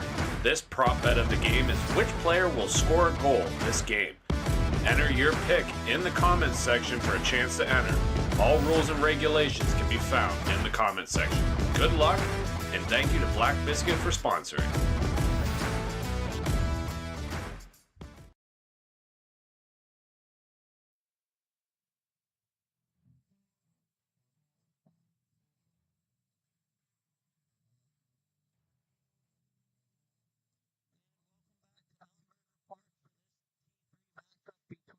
Detroit Fuel and the Chicago Mary Pats. The Mary Pats are in green. They'll be attacking from right to left on your screen. The Fuel are in white. They will be attacking left to right. With me is Matthew Flannery. Flan, we've seen a lot of good hockey today. Any predictions for this game? It's hard to say who I think is going to come out with the victory, but I feel like we're going to have a pretty similar feel to how last game was for those of you who are tuned in for that game.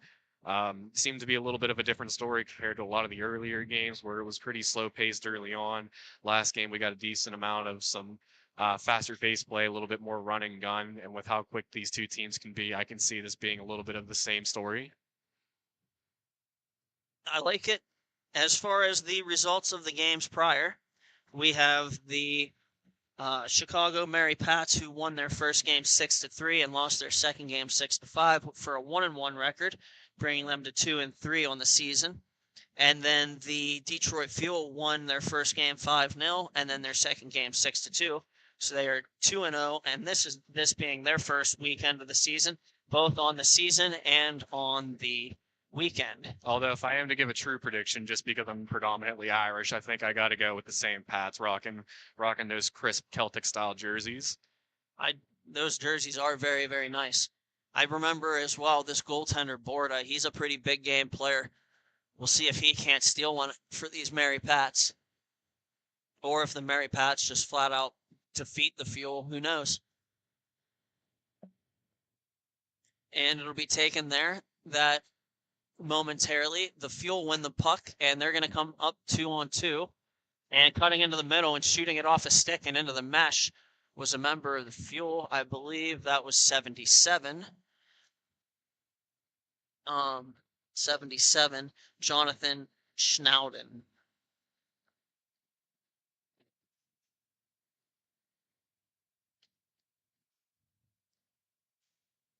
And then it'll be taken. Face-off is won by the Mary Pats. Number 11 with it now. That's Jake Dalcero. And he'll walk in and put the puck behind the net and then carry around and try to feed it up the boards where it'll be intercepted by the Fuel. And the Fuel, if they can, will have an opportunity to counterattack. 3-on-2.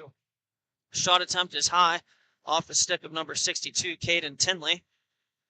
And then taken by the Mary Pats. And number 68 for the Mary Pats with it now. That's Nick Cromie. And it trickles in. A shot attempt on what looked like a harmless play ends up going in the net for the Mary Pats, and they take a 1-0 lead with 11.5 to go in the first period. It's beyond me how that one went in, but they all count the same on the scoreboard no matter how pretty they are.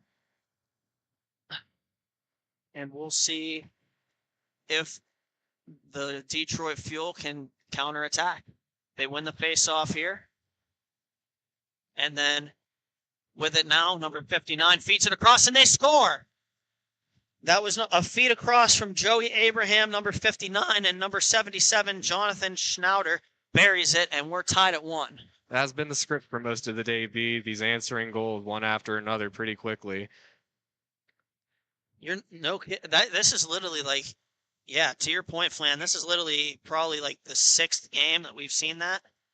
And that's going to likely become another theme in this game.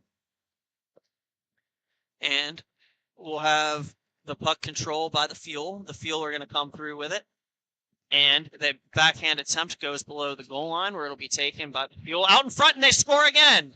2 quick goals by the Fuel, and they now have a 2-0 lead on the goal from Kruk. Number 25, Joshua Kruk on the assist from Matthew Napolitano. And we have a 2-1 Detroit Fuel lead. Face off one forward. With it now is Jake Ratner. And a centering pass off the crossbar, and they score again. Now we're tied at 2. 9:57 remaining. It's just going to be one of those days, Britt. Last shot wins it. And back on the broadcast with me today is Jake Drzezinski.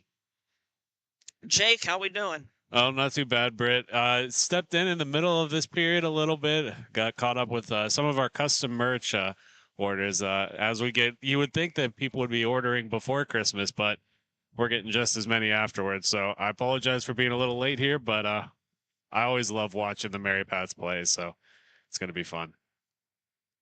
You love to see it. We'll have a face-off here won by the Mary Pats, and that's number 0 with it. That's Brian Berman. He carries it around behind his own net, and he's going to try to take off with it. Pass goes off the stick of the Fuel and then picked up by I think that's number 70 or 73 probably, Christopher Piotrowski.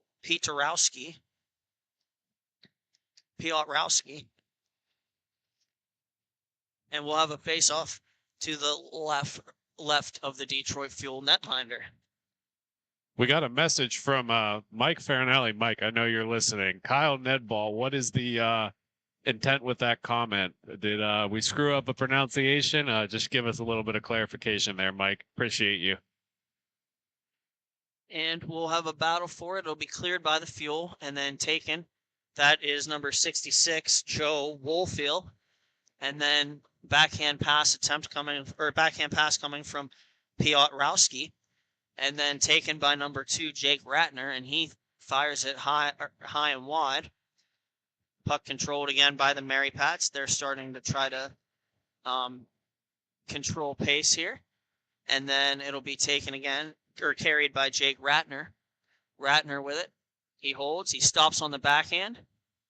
And then he feeds a backhand pass to the middle, and a shot attempt off the stick of the goaltender, Prinzler, for the Detroit Fuel. And then we'll have a battle for it behind the net, and it'll be taken by number 68 in the neutral zone as it gets worked back to Cromie. Number 25 for the Fuel with it. That's Kruk. And then they'll bring it back here for the Fuel. Around to the outside goes number 88, Kyle Nedball. And then it's going to be taken again. This is number 13 with it. He feeds it over to 77. 77, Jonathan Schnauder. And the Fuel will come right back with it. Getting back to our comments section. I got you, Mike. Appreciate you. It's been a long day. A lot of hockey today. And as these games get more and more close, you have the no-stop 2-minute warning. You got overtime, so apologize. A little tired here. But, yeah, Mike was calling out Nedball for the prop bets. For those of you, again, the prop bet for this game is which player will get a goal this game. Obviously, if you're putting in a submission, you cannot submit something that has already been scored, but it would count from your pick on. So thanks for playing along, Mike. Appreciate you. And we'll have number 13 for the Mary Pats now, Bill Sonka. He's going to throw it up the boards where it'll be intercepted by the Fuel. And shot is wide of the mark from the Fuel here. Taken by number 77 again. That's Schnauder. And it'll be picked up by number 13, Bill Sonka. Sonka with it now. He looks, and he feeds it up the middle. Good pass there. Number 66 with it. And he shoots and scores. What a goal from Joe Woolfield on a great stretch pass. And the Mary Pats, I believe, take a 3-2 lead. Yeah, I believe the score inside the arena is behind on one. They just put 2-2 up on the scoreboard here, but we'll see what they do if they update that. 5:40 remaining here in the first period. And we'll have a face-off won by the Mary Pats. And that's Brian Berman going back for it in his own zone. He stops shy of his net and then feeds it up the boards, and it'll be overskated by his teammate and taken by the Fuel. And now looking for a centering pass to the slot, doesn't connect. Well defended there by the Mary Pats. And then it'll be taken by the Fuel in their own zone, and cutting around one guy is the Fuel and the puck carrier for the Fuel. He moves it over, and a shot attempt, save made, and the rebound batted in on Borda, and he'll hold that one too. A great hand-eye coordination play from number 9. And Borda has always been a solid goaltender in this league. Couple of years under his belt at this point, so that's no surprise. He's always been good with his rebound controls. And now we'll have number 0, Brian Berman, with it. He looks, and he throws a stretch pass. It's on the stick of number 44, Zach Straka, at least momentarily before it's taken by the Fuel. And now they have a 2-on-1 if they hurry in transition, and a shot attempt goes off the stick and wide of the of the mark by the intended receiver, which on that play was Josh Kruk. And carrying it around now are the Fuel. And it's going to be regained by the Fuel after a brief possession from the Mary Pats, and a shot attempt, they score. And that is number 9 on the goal for the Fuel. And that's I guess a 3-2 lead. That puck must have hit the bar and stayed out. That earlier one, yeah. maybe, yeah. And then, that's, wow, okay. We'll roll with it. And then taken down by number 66, Joe Woolfield. He looks, and he feeds it over to number 68, Nick Cromie. Cromie's pass is intercepted by the Fuel, but he'll intercept their pass right back and look to bring it over to number 73, Christopher Piotrowski. And a shot on goal, and he scores, and we're back to square one. And we'll have a face-off here. There's just over 3 minutes remaining here in this first period. And face-off is going to be won by the Mary Pats. And they send it back where Woolfield will play it. Woolfield looks, carries it around his own net, and then he's going to play it up the board softly where Piotrowski can get to it, and it'll be knocked off his stick and back into the Mary Pat zone. Taken there by 66, that's Woolfield. Woolfield carries his backhand pass attempt off the stick of Jake Ratner. He kind of shanked that one. And here come the Fuel on it, 2-on-1. They try to get a little too fancy with it there. And here comes the Mary Pat's counterattack. And a curl and drag move is defended beautifully by the Fuel. Getting it back and throwing it throwing it wide of the net is Jake Ratner. And now it's possessed again by the Fuel.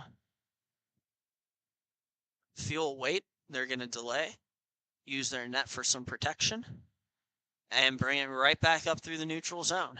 And these are what the veteran teams do, right? The Fuel's been around almost as long as the league has been around. And they understand that possession is so important in this league. So rather than forcing something up the side, they'll just take their time behind their net. And a shot there went off the post, and the Mary Pats are going to counterattack. Piotrowski with it, and he feeds it to his teammate, which was, I believe, Sonka. And then Sonka, and we got a penalty coming up. I think that's going against the Mary Pats. I don't know if that's going to be the roughing call. I don't really like that along the boards there. It appears that's who they're going to be sending off, though. Tough call there for Sonka and the Mary Pats. Nevertheless, the Detroit Fuel will go to a power play.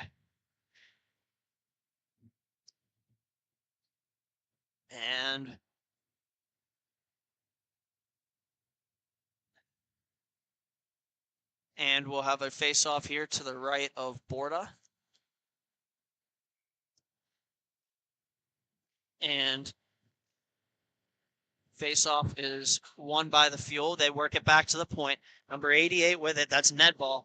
And he shoots it. And then it's off the stick of the off the skate of the Mary Pat's defender. They work it back up top. And Nedball with it again. He looks, he hesitates, he considers his options, he starts to move around, and a shot attempt is off the stick of number 25. That was Kruk, and then regained by the Fuel, and they'll bring it back at the top. And a couple of players will switch places, and a shot off a stick of Kaiser and into the mesh. Love the possession by the Fuel and keeping the offensive pressure on. Not a lot of turnovers there. Everybody's racing to the puck to keep it in. Good, excellent work by the power play unit there. And the Fuel will spike it back into their zone. And that horn sounds, and that's going to do it for the first period. And after one, we have the Detroit Fuel 3 and the Chicago Mary Patch 3. Thank you for watching Grove City Hockey. We'll be right back. It's that time, fans, for the Pens Youth Hockey Fundraiser event. Support the Youth Grove City Thunderbirds February 14th as the Penguins take on the Florida Panthers. Make sure you reserve your tickets at the low price of $55. All proceeds help the Grove City Youth Thunderbirds. Thank you for the Pittsburgh Penguins for helping us grow the game of hockey.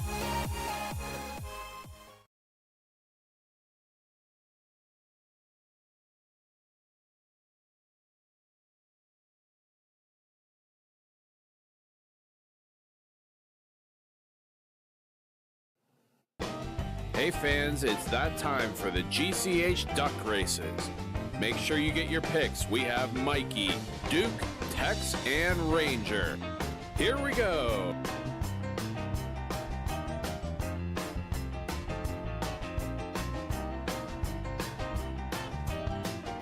And your winner is Ranger. Thank you again to Bonus Accounting for sponsoring the GCH Duck Races.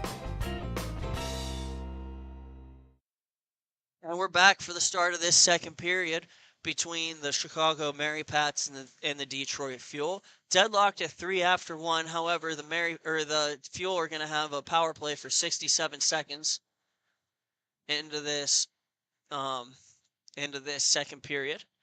We'll have a false face-off, and it'll be dropped again here momentarily. And the Mary Pats are going to send it down.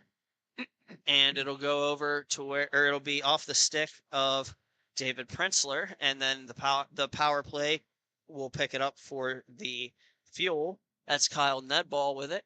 Nedball feeds it over, and that's I think number 28 with it, or 29, Nicholas Leon, are going to switch places, and that's Leon again trying to blast one, and it shanked it, and then number 44 for the Mary Pats sends it up, and it'll 2-on-1 for the Mary Pats if they hurry.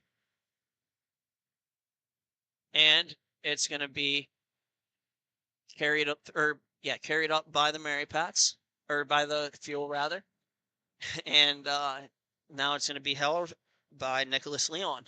Leon looks, he waits, he's at the top of the point, and he throws it down low for number 9, but the shot attempt goes wide. And another shot attempt, that one was from Nedball, and it'll be held by Borda.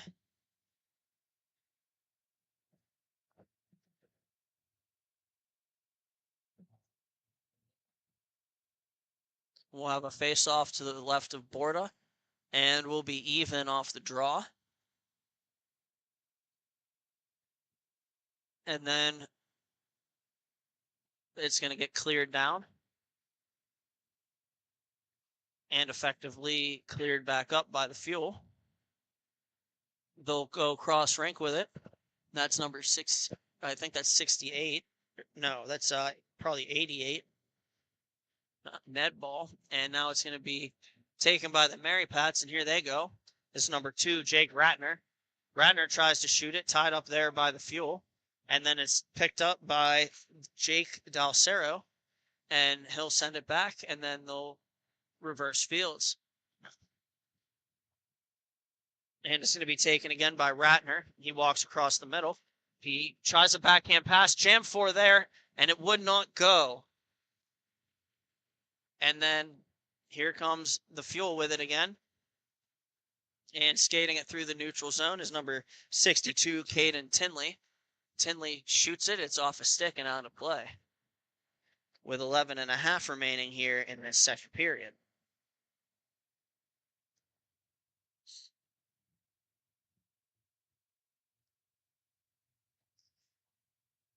And we'll have a face-off again to the left of Borda. And it's going to come all the way back down for the Fuel to play it in their own zone. Gets picked up there by Joey Abraham.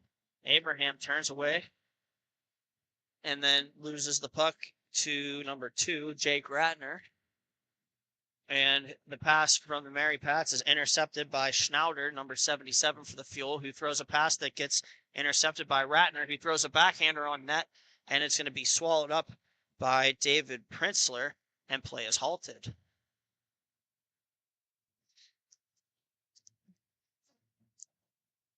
And we'll have a face-off as players change, as they change lines. And then it'll be won by the Mary Pats. They'll work it back. And it's going to be passed off a stick and into the corner boards. Played back by by the Mary Pats momentarily, where it'll come back and the Fuel have it. And Borda almost had an opportunity against there, but he was able to evade a crisis. And number 0 with it, that's Brian Berman. He's going to feed it back down low. I believe that's Zach Straka with it now. And back to Straka.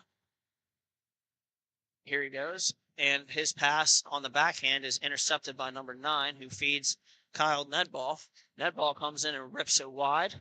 And then he's going to get it back. His attempted pass for number 9 is intercepted.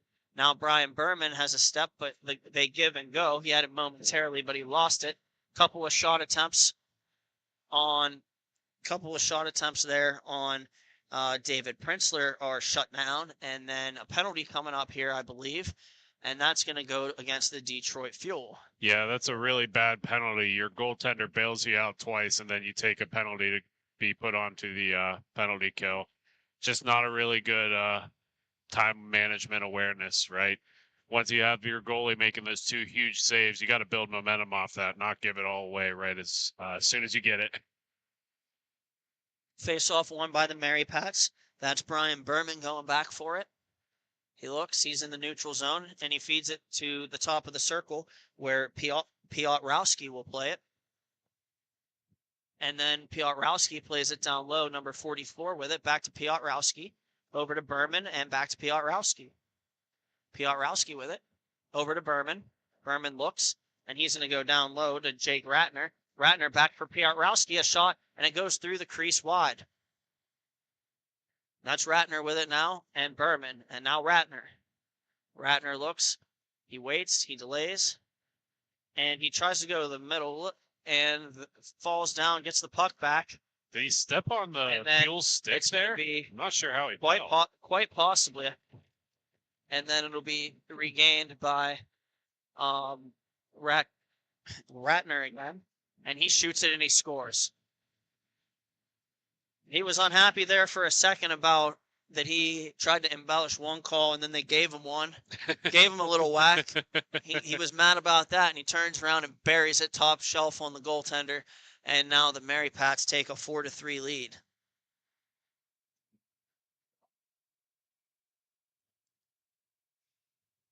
And we'll have possession here from the Mary Pats. They got a 2-on-1 if they hurry. 3-on-1 maybe. And a shot attempt backhanded. And the rebound, they score. And that is number 66, Joe Woolfield, with another goal. And it's now 5-3 for the Chicago Mary Pats on a pair of quick ones.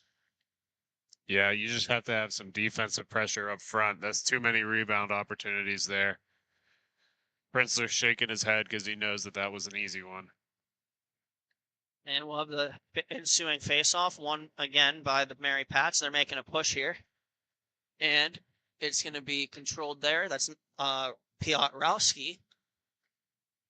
And Piotrowski will give it to one of his teammates and get it back. Here he goes, 2-on-2. Walks into the middle, stick handling carefully, and a shot off his stick and then off of the goaltender for the Fuel. And then it's going to be fed over. Number 77 now for the Fuel. That's Schnauder. And Schnauder with it. Trying to control down low or the Fuel, but the Mary Pats will walk out with it.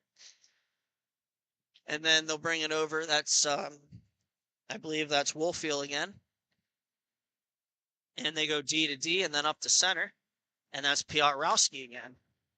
And here goes Woolfield. He's in on the backhand and he puts it wide. We'll have a battle for it in the corner. That's Kaiser for the Mary Pats and now 2 members of the Fuel. And Sonka comes in to help out. That's Bill Sonka. And he carries it across the middle and then feeds it back to the point where it'll be taken by the Mary Pats. And the Mary Pats will feed it back up. Number 68 in pursuit, but it's taken by the Fuel. The Fuel feed it, and a bad bounce, poke checked away, and right to one of the Mary Pats players by Prinzler, who bails himself out with a blocker save on that shot. The Fuel bring it back down. Again, that's Schnauder. And Schnauder shoots off the bar. And we'll have the puck carried around. And the Fuel have it. Backhand pass to the near side boards. And with it now is Joey Abraham. They go across, and getting rubbed out is going to be a member of the Fuel, and the puck is taken by the Pats, and they'll come back up in transition. And that's number 68 for the Pats, throwing it towards the net, and then it's defended away well by the Fuel and taken by Cromie. And now Kaiser has it. Kaiser, number 96 for the Mary Pats. He walks up the rink, and it'll get knocked off his stick by number 62, Caden Tinley, and Tinley takes the puck. That's over to number 13, Mason Brockett, and now taken again by number 62, Caden Tinley. Over to Tinley. Pass off a skate, and they work it deep. It's going to be taken by number 0, Brian Berman, and then taken by number 29, Nicholas Leon for the Fuel. He'll feed it cross rink and then try to jump into the play. And they'll crisscross. The Fuel are looking for something to get them going, but the Mary Pats defend well. In a give and go attempt, passed it, picked up by the Fuel, and that is Schnauder with a shot that goes wide. Picked up now. Give and go between Brockett and one of his teammates, and then a shot on goal straight into the glove of Borda, but he'll freeze it. He didn't seem to know where that puck was, Britt. He thought he knocked it wide and then found it right in front of him. That could have been a very dangerous opportunity for the Fuel there. That puck sitting right on the doorstep. All it takes is one little smack at it, and it's in the back of the net. He didn't look too sure of himself on that one for definite. We'll have the face-off and a battle for it, and that is Ned Ball that wins it for the Fuel, and taken now by the Mary Pats, and they're going to play it up the near side boards. There they go. Looking, stick handling it slowly, and it's shooting it right into the belly of Prinzler, is a member of the Mary Pats. I believe that was number 11, Dalcero. Face-off to the right of Prinzler. Can't tell who that is for the Fuel, but for the Mary Pats, it's Jake Ratner. And the puck goes behind the net.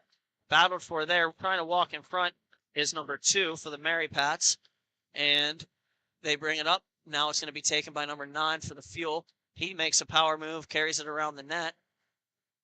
And then he holds, and he feeds a pass, and they'll work from down low. And a pass goes through the crease, off the boards, and back to the middle. And then shot attempt there, wide of the mark. Taken now by number 2, Ratner. And Ratner gives it over to Berman. Berman looks, and backhand pass to Ratner, who's going to take it all up the rink himself. There they go. And Ratner straight on goal, and he scores. What a beautiful goal by Ratner, and he points at the camera as he comes past. A great goal indeed on the backhand, and it is now 6-3 for the Mary Pats. The backhand was a beautiful goal in and of itself, but it was that move he made right through the neutral zone that helped create some space for himself. Made it a little bit hard for Prinzler to get on his angle, and it was short work after that. Unreal play here, and the Mary Pats have had a very strong second period. However, we still have 80 seconds to go. It's fed around. That's for Cromie. Cromie takes it. He stretches it off the far boards, and that's going to be taken by Piotrowski. Piotrowski holds and feeds it back around. That's where Cromie can play it. And then Cromie looks, and backhand pass. Here's Piotrowski. He might have some space. and he walked in and he shoots it. It's off the chest. It's off the chest of the goaltender there. That's Prinzler, and then taken by number 62 with it. That's Caden Tinley. Tinley tries to throw a pass across the rink, and it's taken by the Fuel. That's number 59, Joey Abraham. Abraham throws it, a literal pass off the pads, but the rebound goes behind the net. And here come the Mary Pats. They're trying to one more rush here, and they'll feed it cross rink. It'll be bouncing around like wildfire there, and then taken by the Fuel. That's number 9 with it, 16 seconds in the period. And then he gives it over to Abraham. Abraham looks, carries it back to center, 10 seconds to go. He spins it back down low, and then it'll be taken by number 9, a wind and a blast, and it hits a player and goes to the far side boards, and that'll do it for the second period. So after 2 periods of play, it's the Chicago Mary Pats 6 and the Detroit Fuel 3. Thank you for watching. Grove City Hockey. We'll be right back.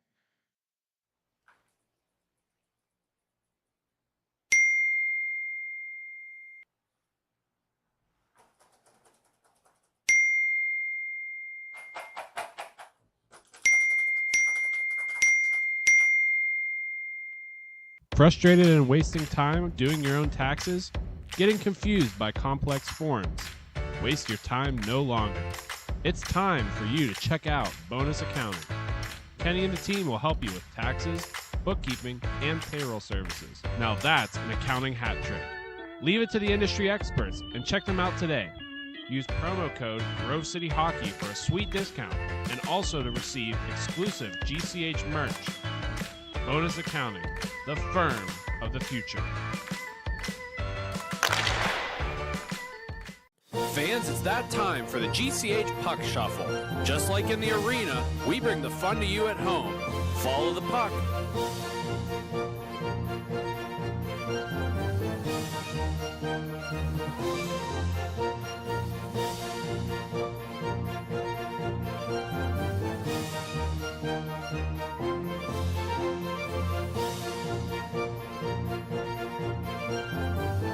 Now, which number is the puck under? And we're back for the start of the third period here between the Detroit Fuel and the Chicago Mary Pats. Number 44 with it now on the Mary Pats. That's Zach Straka. He's patient. He's going to sit behind his own net for a second, and the Mary Pats are going to move it up. Here's Berman. Berman's pass ahead, and a wraparound attempt. And I can't tell if he scored. No, good save there from Prinzler. Diving back on the wraparound attempt, and he's going to make that save, and that'll hold, and it'll hold it for a face-off to his right. Yeah, that's a result of getting that paddle right along the goal crease and corralling it into his body. That's what they talk about, where you just don't have to be a reactive goalie, you have to be a fundamental goalie. And if you do the same thing every time and you get used to it, it'll work out and pay off eventually. And puck laid into the Mary Pats zone, where that's Zach Straka that's going to play it. And then Straka for Kaiser. And then back over for Christopher Piotrowski. And then it's going to be taken by Straka again. Over. Piotrowski's shot is off the leg of Nicholas Leon. It'll be taken now by the Detroit Fuel. And the Fuel will feed it around the boards. They're going to look and move it towards the middle, and across the rink they go. Taken there by Schnauder, and then fed across, kind of like twice almost, but then the Fuel will rekindle it back into their own zone. And here go the Fuel with it. Up the far side, and a drop pass here, and a shot attempt is swallowed up by Borda, and he makes that look easy.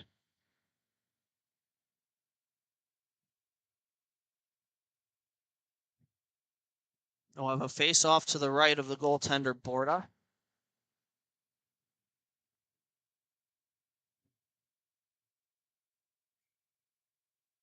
And the Fuel lining up slowly.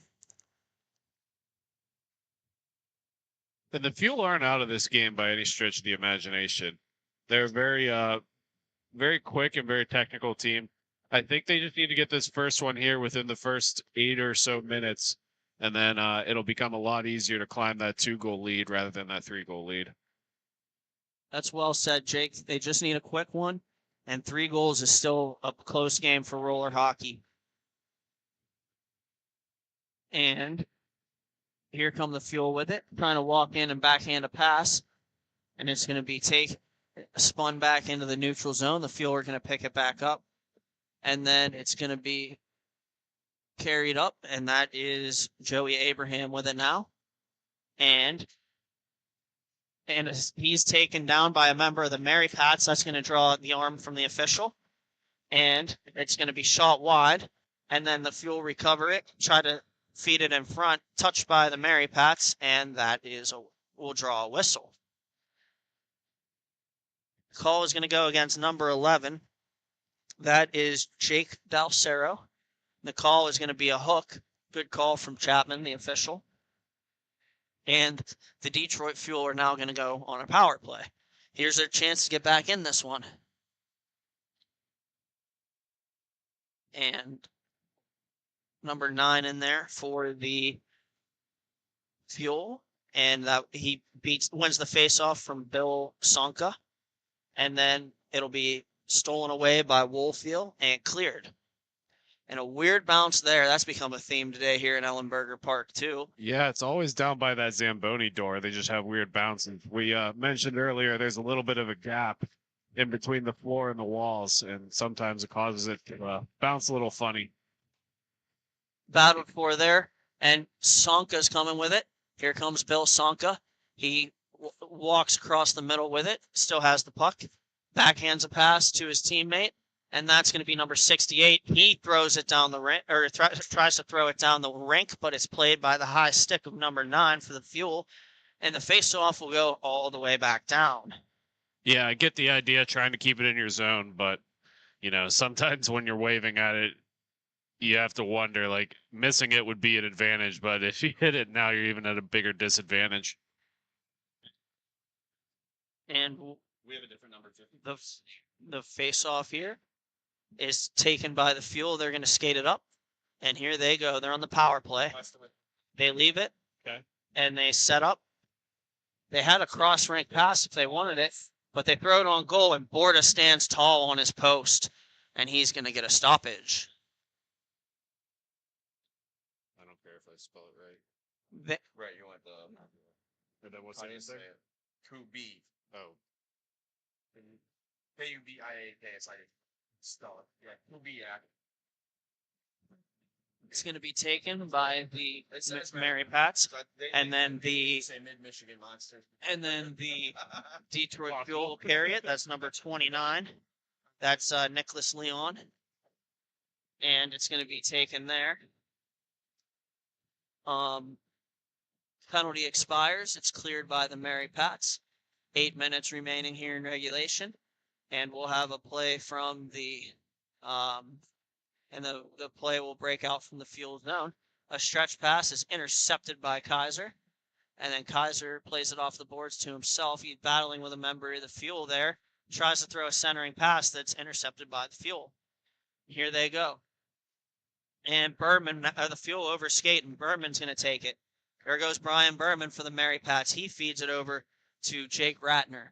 Ratner tries to go around the boards with it, or go around the net with it, and he does. And then he feeds it back to Kaiser, who's going to stretch it over to the guy on the near side, and it'll be taken by number 2 for the Mary Pats one more time. Over to Berman. They play catch with it. That's Jake Ratner. And Ratner comes through. He's shot pass attempt, and he tries to make a move right after. That was well defended by the Fuel. And they came away with the puck momentarily, but Ratner steals it back. Here he is, comes to the goal, and he scores. He walks across and tucks a 5-hole, and that's going to make it 7-3 in favor of the Mary Pats. Sneaky, sneaky little goal there, Britt. Just when you think he has no more space, he creates a bunch for himself. That's one goal, Jake, I think that a lot of goalies don't like, is the one where the shooter waits for you to open up and then slides at 5-hole. It's one of the most frustrating goals to give up. You lose if you do, you lose if you don't. Here's Joe Woolfield with it now. And then it's going to be taken by number 96. That's Kaiser. And the Fuel will steal it away. Here they come. And a shot attempt is on goal, or is off the mark, and then goes around the boards. Battled for there by one aside. They overskate. And now it's going to be taken by Kaiser again. Kaiser looks up. He waits, and he tries to move it D to D, but he kind of fans on the pass on a rolling puck. And then they'll get it back to him, and he'll try to win the battle through two Fuel, but the second one will get the puck from him. It's going to be fed over by the Fuel. They're going to bring it up, and here they come, trying to start something. And a drop pass, shot attempt, easy save for Borda into the glove. And then it's going to be the face-off is going to be on Borda's right.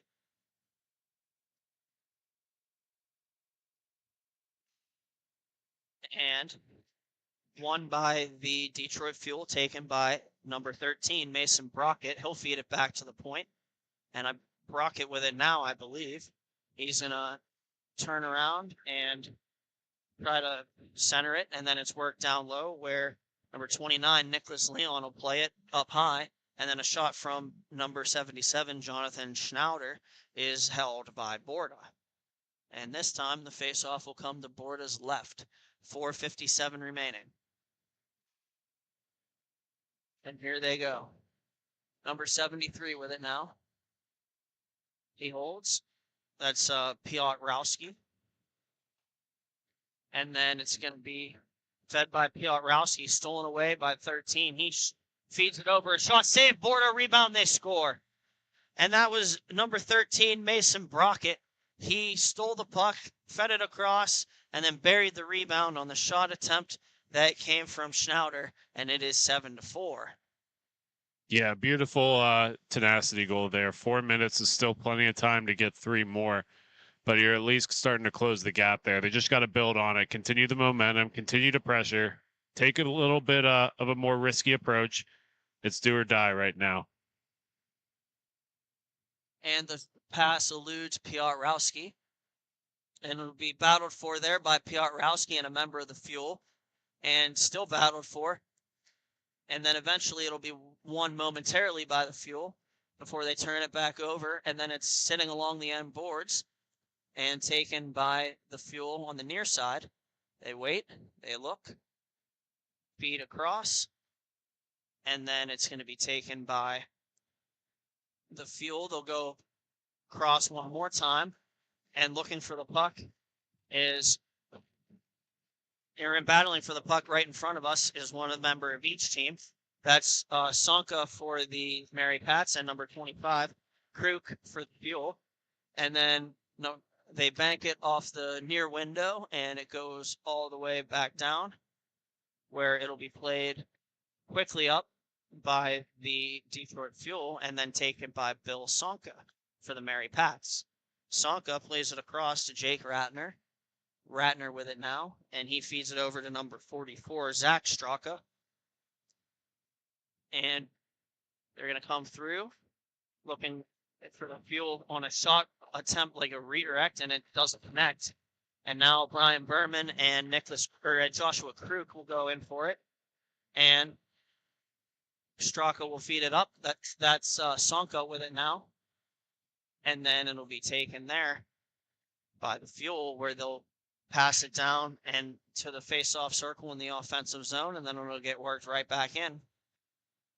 And taken by number 62, Caden Tinley. Tinley looks.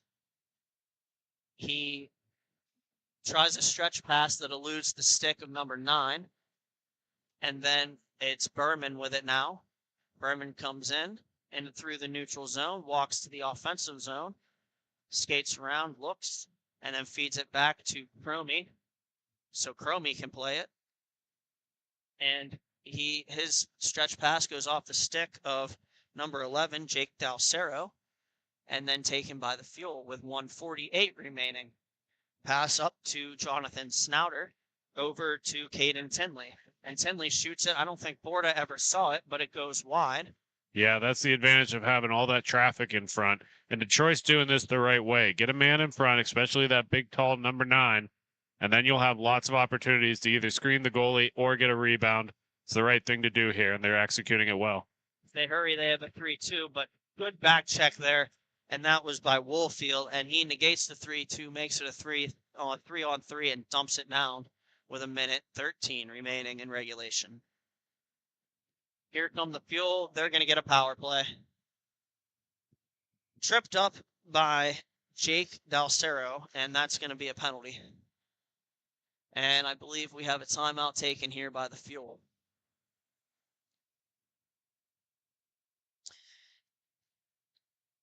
And hockey is about integrity, passion, and respect. Or respect, integrity, and passion. No other company lives up to those core values like Epic Hockey. Epic takes the time to create each new product, making sure that each one is up to the standard that owner Daniel Costa set. Make sure to check them out on Facebook, Instagram, Twitter, or their website for all of their product reveals.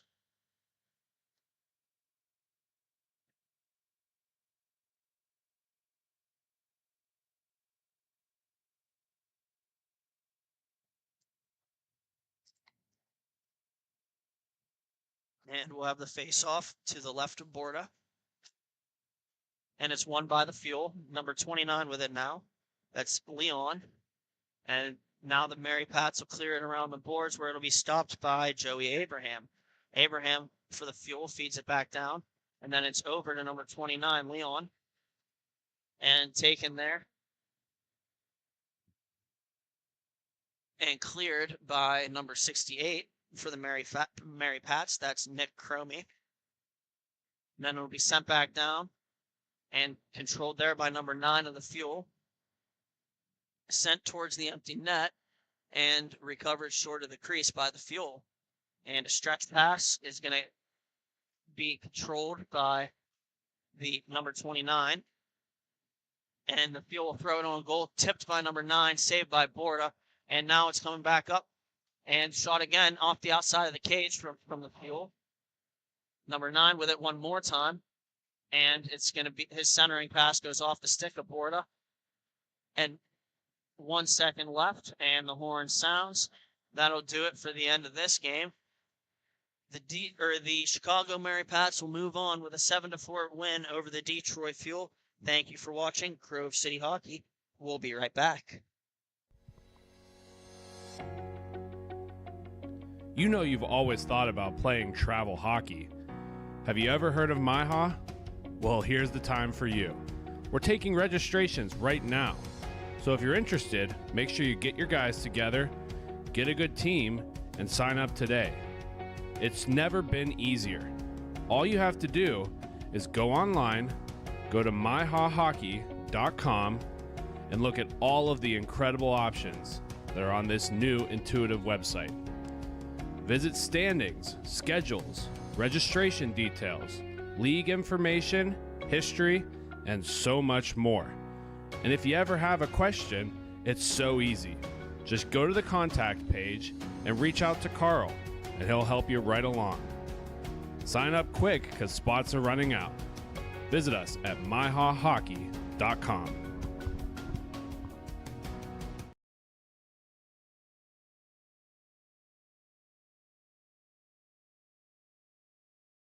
This copyrighted telecast is presented by Grove City Hockey. It may not be reproduced, retransmitted in any form without the expressed written consent of Grove City Hockey, LLC. We thank you for your understanding and hope to continue to enjoy this complimentary broadcast. To purchase footage, email grovecityhockeyllc@gmail.com.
For my opinion, it has a good minimalistic look.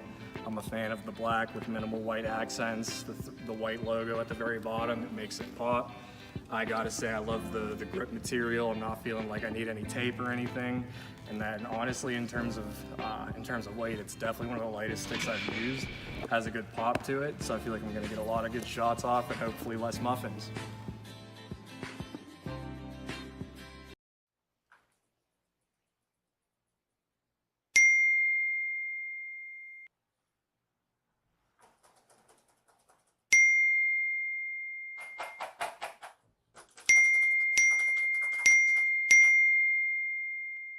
Frustrated and wasting time doing your own taxes?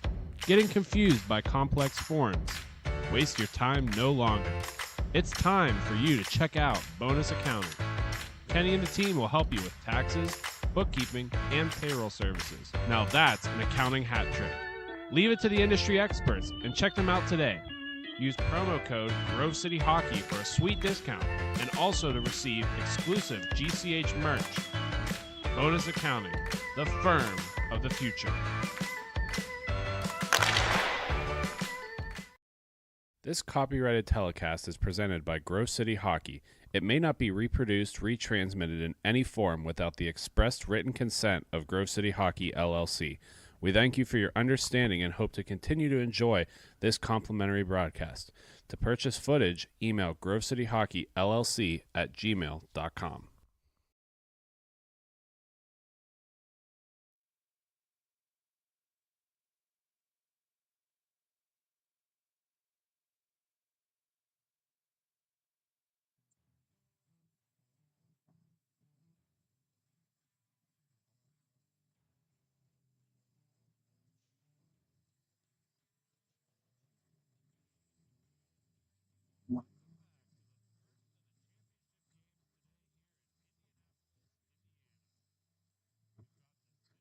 Wow. So many Syndicate teams that get confused. But the Syndicate team versus the Madison Monsters. If I got to hear the name Syndicate anymore, I'm just going to be saying it in my sleep at this point. Here we go for puck drop. Syndicate are going to be wearing your blue and pink on the left side of your screen, and the Monsters in the white and blue on the right side of your screen. First shot's going to come in on Monsters goaltender Isaac Clark. He'll have 0 to little problem with that one as he knocks that down and covers it right up before the draw. Speaking of Isaac Clark, we'll take a look at the other side of the rink. In net for the Syndicate is Mark Labs. Lab playing games for multiple teams. Goaltender in the T4 division, and he plays player in the T3 division. Syndicate with another opportunity right on the doorstep. Another shot. Buchik not able to capitalize on either one of those attempts. Going the other way is Pearson. Pearson's got a man on the back door. That shot's fought off by Labs, and he'll sit in the front of the goal.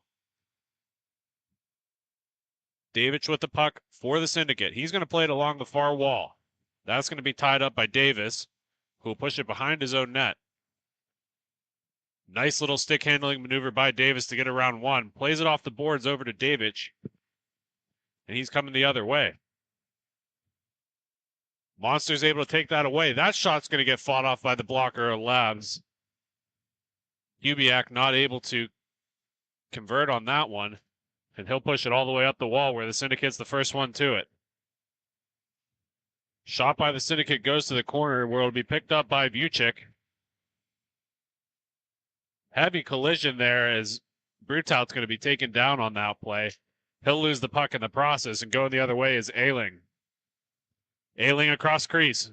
That's a rolling puck that's not able to be contained by Pearson, and it goes to the corner.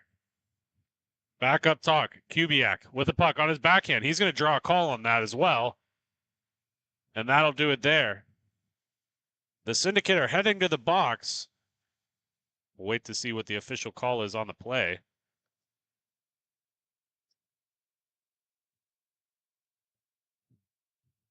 Looks like the Syndicate player has a little bit of a disagreement as he shakes his head with a conversation from the ref. Looks like Ryan Davis is going to be heading to the box. 2 minutes for hooking. And we're going to have a face-off in the Syndicate zone. Monsters take the first power play of the game. Face off one back by the Syndicate, and they're going to charge through center. Buchik with the puck. He's got all alone. Gets forced off the puck by Moore. Excellent back checking there. Moore forced to drop his stick in the process, not to get a call. That puck's going to be played up ahead. Forced back in. Eventually, Bennett's going to get to it. Bennett's going to play that up again to Knudsen. Apology to Knudsen. We pronounced his name wrong the whole first game, but we'll get it right this time. That's going to be played up along the far wall. Salvo with the puck. He's going to be forced into the corner, but stripped of it by the Syndicate. They're going to wrap it around the boards, and it's going to make its way all the way past their red line, where Moore will go back to collect. Moore with the puck. Coming through his defensive end, takes center. He's got a man in front, plays it along the far wall. They're going to pull that onto their forehand is Bennett. Bennett loses the puck in the process, but the Monsters will keep possession. Clark out to play this, settling it down for his teammate as Moore will collect it and pull behind his net. 41 seconds left to go on the power play for the Monsters. That pass just evades and goes into the penalty box. So they were looking to clear it, but just miscalculated the glass a little bit. In studio with us, we got Matt Flannery. Flannery, you've seen both of these teams play today. Obviously, as we mentioned earlier, multiple Syndicate teams. I particularly want to point out Mark Labs. You've seen a lot of him both this year and in previous years.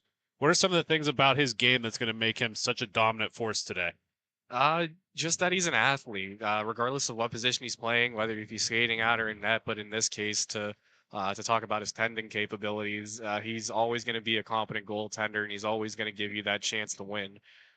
He seems to show up every game, if not most of them. Yeah, now I'm sure everyone has their off games, but if he's in net, you have to have that feeling of comfort, be able to take that a couple seconds, relax, and understand that you're probably in good hands there. The Syndicate able to kill that first penalty of the game. Kubiak with the puck. He's going to play it along the near wall to Ayling. Ayling's shot is going to go right into the glove and bounces out of Labs. And that puck's going to come up into the bench of the Madison Monsters. We'll get a new puck. We'll take that down to the Syndicate end.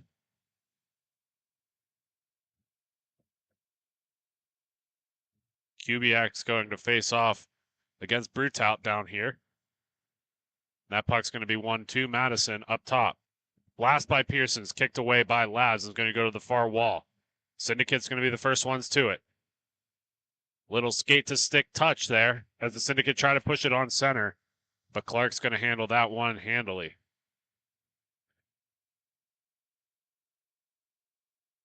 We'll get ready for another face-off here. A couple of changes. Get some new legs out there.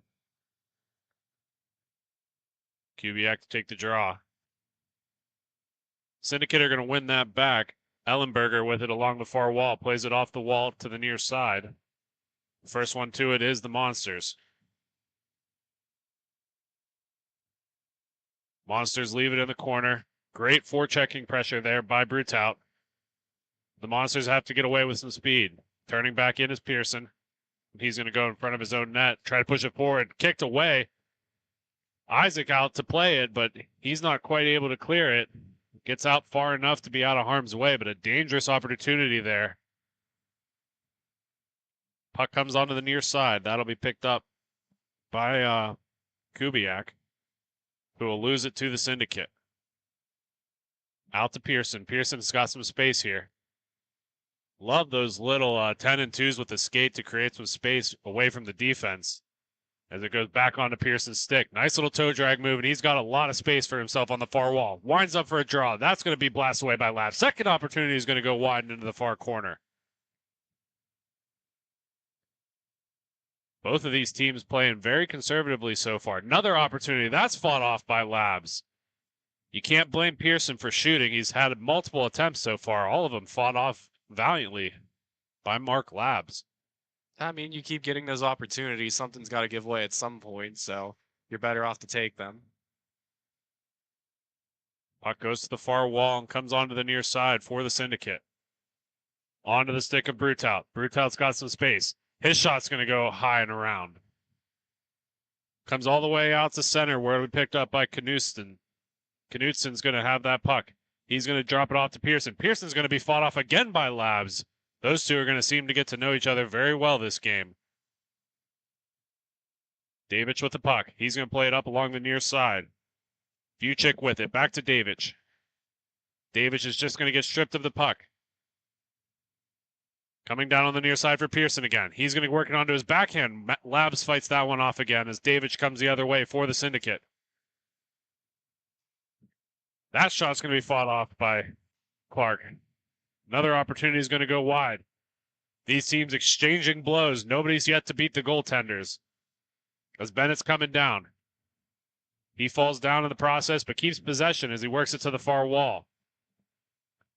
That's going to make its way onto the stick of Salvo. Salvo's going to take it behind his own net. Stripped of the puck as the Syndicate are going to come away with it, pushing it over to Davidge.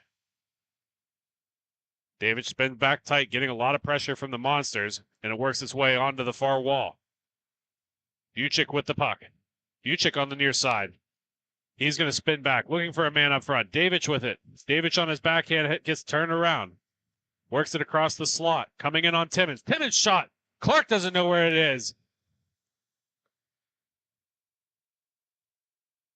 And a little bit of a difficult play there. Just to kind of recap it. Shot from Timmins came off of Clark. Went way up in the air. Vucic swung at it and clipped the goalie in the process. Gets a high stick on the play as a result. Number 34 wants to call into the broadcast. Hello, mother of number 34. That would be Huntsander. He's got the puck right now in his own zone. He'll work it across the top, and that's going to go all the way into the far end.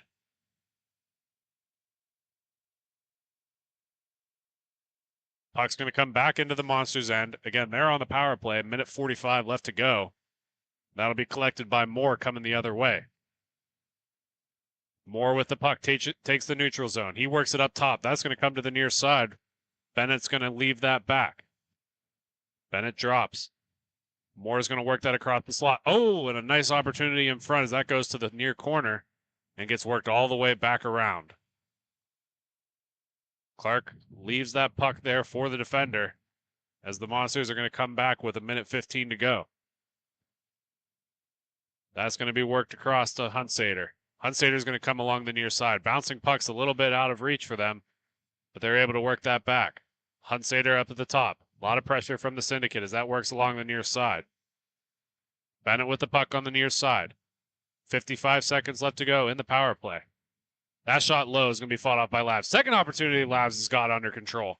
Pretty unorthodox save there, but he finds a way to do it. Yeah, they don't ask how, they ask how many. And he's had plenty today.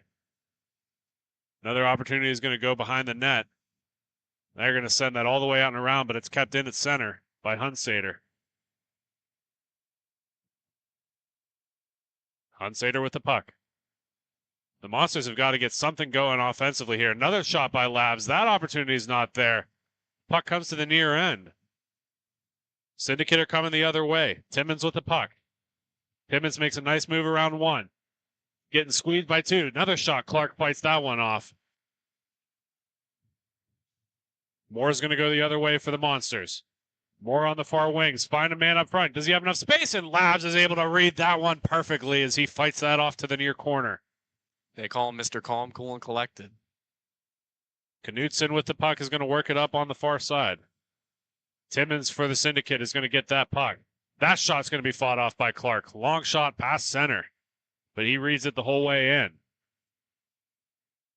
Timmins, puck on his backhand on the near side still. He's got a man up front looking for it, and Clark fights that one off as well. Puck's on the side of the goal. Two players fight for it here. First one to it. That's going to be played over to Nizovec. Nisevich back. On the stick of Ellenberger.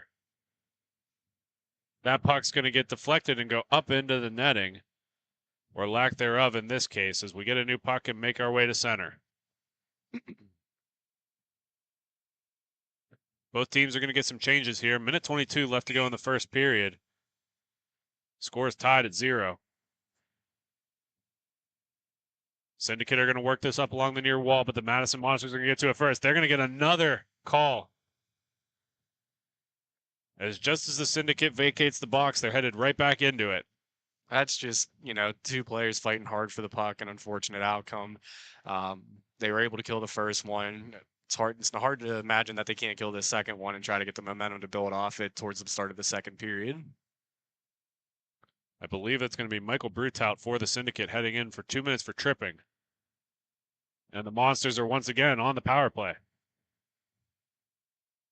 Puck gets cleared all the way down, and Pearson will collect for the Monsters. Monsters haven't had very much success on the power play so far. We'll see if this is going to change. That shot gets fanned on, and Labs is able to reach out and find it.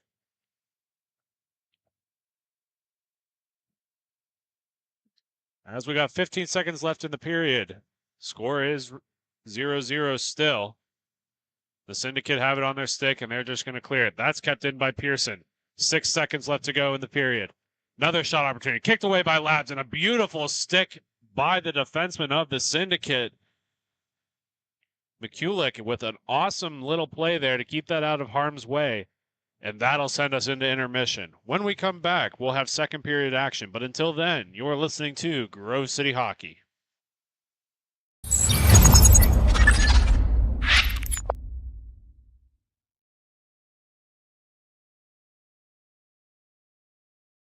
For my opinion, it has a good minimalistic look. I'm a fan of the black with minimal white accents, the white logo at the very bottom, it makes it pop. I gotta say I love the grip material. I'm not feeling like I need any tape or anything. And then honestly, in terms of weight, it's definitely one of the lightest sticks I've used. It has a good pop to it, so I feel like I'm gonna get a lot of good shots off and hopefully less muffins. This copyrighted telecast is presented by Grove City Hockey. It may not be reproduced, retransmitted in any form without the expressed written consent of Grove City Hockey, LLC. We thank you for your understanding and hope to continue to enjoy this complimentary broadcast. To purchase footage, email grovecityhockeyllc@gmail.com. Second period action, and we're back once again. Quick recap there. We're going into the second period, a minute 17 left to go on the Syndicate penalty. Score is 0-0 still. Both these goaltenders facing lots of shots this past period. None of them able to trick them quite yet. Monsters are going to win that faceoff. On the far side is Pearson. He tries to work it on the near edge. That just finds the skate instead of the stick. And the Syndicate look to clear that out. They make it to about center, and Hunsader's going to come in with it. Hunsader on the near side. Fanning on the shot is Ailing. Syndicate working around the far side, and that gets kicked right out in front. Nice job by the Monsters, able to keep that puck in. Pearson with the puck. He's forced down low. Another shot opportunity, and Labs is able to find that one. Hunsader with a great opportunity there. Labs with a better save. Got about 30 seconds left on the penalty kill here for the Syndicate. Jake, let's see if they can complete this. Yes, sir, as we have about 13 seconds. And that's one way to help kill it, by getting that whistle and having to do the same song and dance over again. Syndicate cleared to center.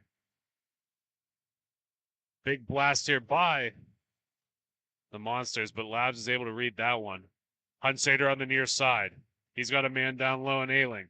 Ailing works it across. That's going to find... It's going to bounce right over top of the net onto the near corner. And Ailing's going to have it. Nice little display of stick handling as he works that across the crease. Big blast by Bennett is going to hit the end wall and come onto the near side. Ailing with the puck. He'll knock that back to Hunsader. Syndicate are going to get to it first. And a misplay up front. Are they able to score? And he just misses the side of the net. Lab's able to read him the whole way in. Back on the stick of Pearson. Pearson's going to try to work at center. Syndicate are going to break that up, and they're going the other way. Timmons with the puck. He's got lots of space on the near side. Hits the top corner and finds the back of the net. It's 1-0 hockey. Big save at one end, big goal at the other end. Labs is showing up. Beautiful opportunity there for the Syndicate. Breaks up the offensive rush and then finds a rush on their own, going the other way. 11:40 is the time of that goal. First one of this contest. Puck gets tied up in the referee's stick, and that's going to, or skates, excuse me, and find its way onto the stick of Davidge. Monsters are going to take that away and go the other side. Hunsader with the puck on the far end. His shot goes just over the bar and comes around to the near side. Not able to corral it is Kubiak, and we're going the other way for Davidge. Davidge in the Syndicate. Leaves it on for Mikulek. Mikulek not able to get the back of the net, and the Monsters are going the other way. Hunsader was open, but a bouncing puck was not able to be corralled, and Davidge for the Syndicate are going the other way. Great crash by Kubiak as he's going to come up on that puck, but the Syndicate are going to find some space along the far wall.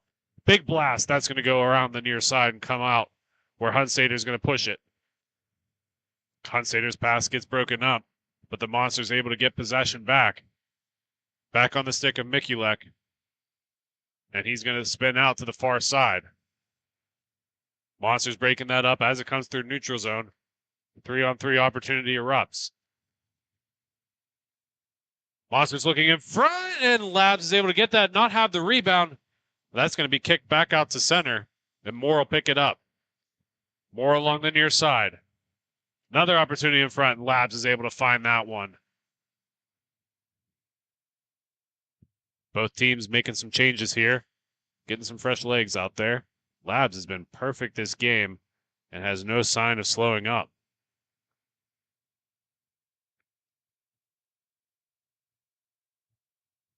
Knudsen's going to take the draw for the Monsters. Faceoff's going to be one back. Along the near side for the Syndicate. On the stick of Brutout. Brutout looking up ahead. That's just going to hit Sandage's stick, but get bounced to the wall. Sandage tries to play it up. Finds the stick of Timmons. Timmons getting some pressure in the far corner, and that's going to come back out towards center. Syndicate still keeping possession as they work that back into their own zone. Davis with the puck. Davis works that back up to Brutout.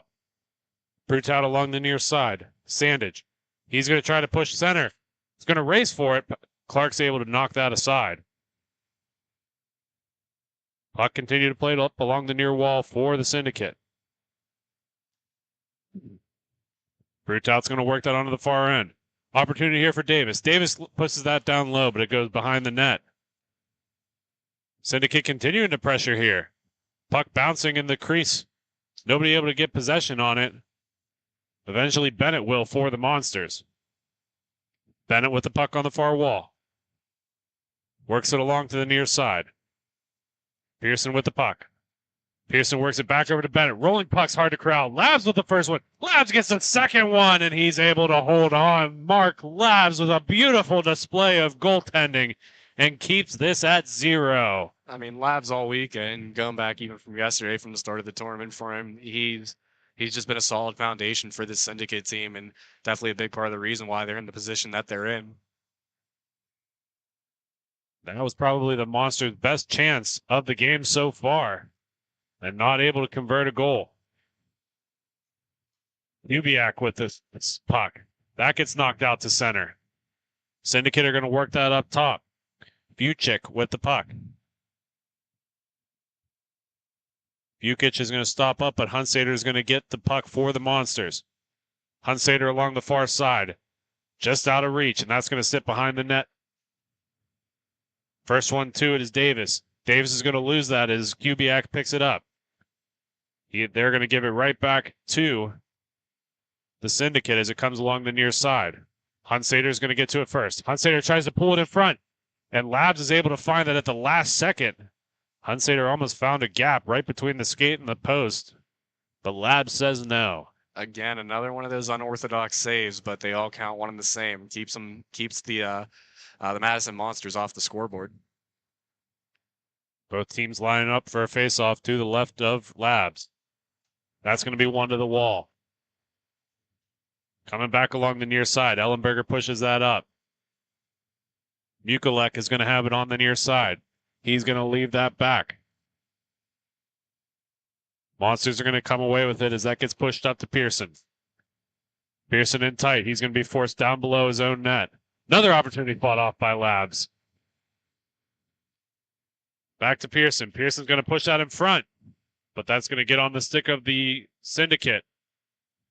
As Vukic is coming back the other way. Vukic, shot. Clark is going to knock that up into the ceiling, and we'll have a dead puck.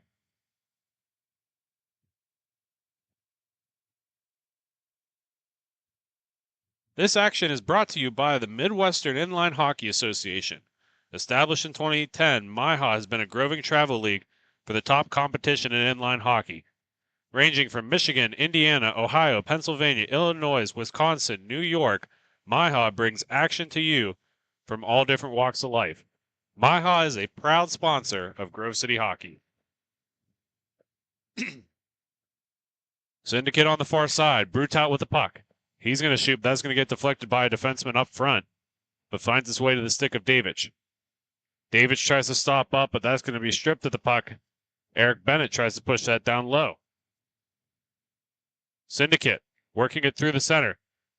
Clark didn't seem to know where that was, but it stays out of the back of the net. He finds the second one and fights that one off as well. Puck comes all the way out to Ellenberger. Ellenberger works it along the near side. Brutout with the puck. Long shot. Clark reads that one and knocks it to the near corner. Puck is going to be battled for. Fourth center. Madison's going to come away with it. Monsters are pushing that puck up on the far wall. First one to it is Salvo. Salvo with the puck. Tries to clear it into the center, but gets deflected into the far corner instead. Davidge coming in for relief as the Syndicate surge forward with the puck. Brutout. That's going to be played by Salvo. Salvo knocks that one right out of midair. Beautiful little attempt there. Timmons is going to have the puck. Works that over to Brutout. Brutout on the far side. Finds a man on the near side in Davidge, but that can't quite be controlled. Davidge with the puck. Has some space. Nice little sauce pass. Not quite able to control it as the Monsters come away with it. That puck goes off a skate and goes right back to the possession of the Syndicate as Davidge's shot goes up into the netting. And we'll hold on for a draw. 4:15 left to go in the second period. The score is 1-0 in favor of the Windy City Syndicate. Referees are going to need to go get a puck as that one's not able to be collected.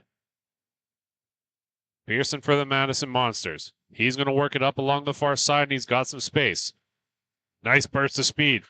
He's coming in all alone, and that's going to be broken up. Another opportunity here. That shot's going to be forced on wide. And the first one to it is Sandage as he's got some space. Sandage one-on-one coming in. That shot's going to go through Clark and onto the back corner. As the Syndicate are going to keep possession. Pearson's going to strip him of the puck. Pearson with an opportunity to man in front. And that was a beautiful attempt, but it went through the stick up west and went all the way to the far wall. Timmons with the puck. Timmons is going to knock it up along the far side. Miscommunication there by the Syndicate as that puck's going to have to be forced all the way back into their defensive end. And Nisuvec is going to have it. He'll push it up. Christopher Pearson is going to be the first one to it. He creates some space with himself with some good skate work and plays it up along the near wall. And just like that, the Syndicate have the puck back on their stick. Coming across crease, but that's not able to be contained as Pearson can't quite get to it. He eventually will as he'll pick up that puck and work it back along the near side. West with the puck. He'll leave that drop back.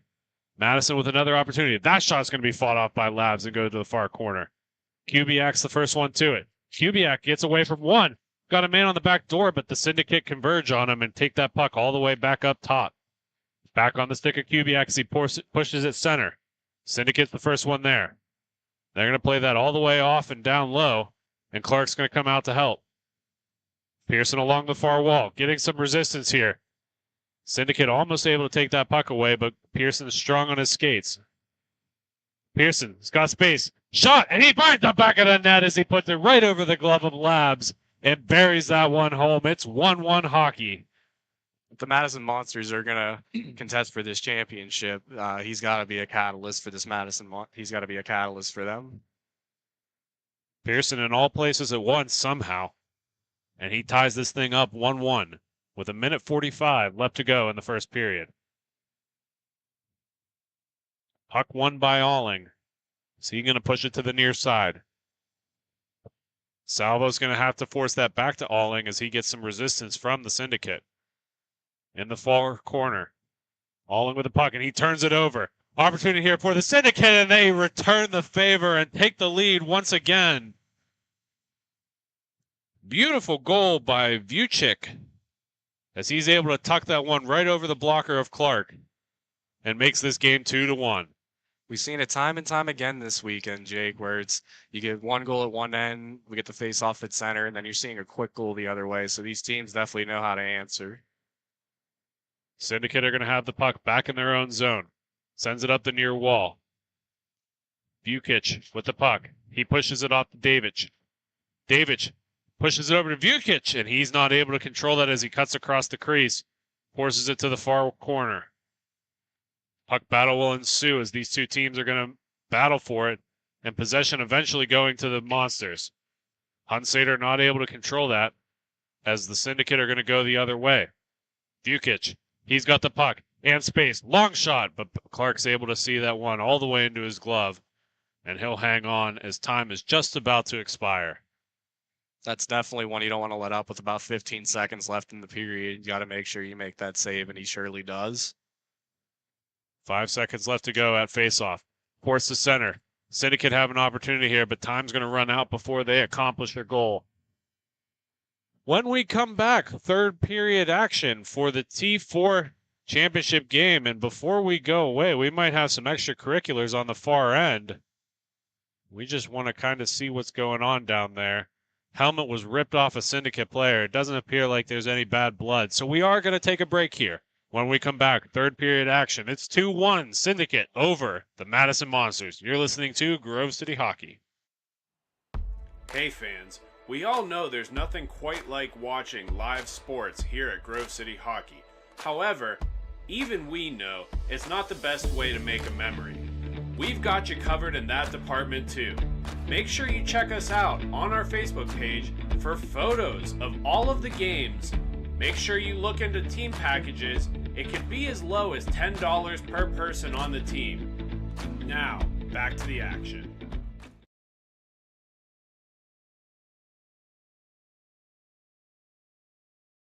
This copyrighted telecast is presented by Grove City Hockey. It may not be reproduced, retransmitted in any form without the expressed written consent of Grove City Hockey, LLC. We thank you for your understanding and hope to continue to enjoy this complimentary broadcast. To purchase footage, email grovecityhockeyllc@gmail.com.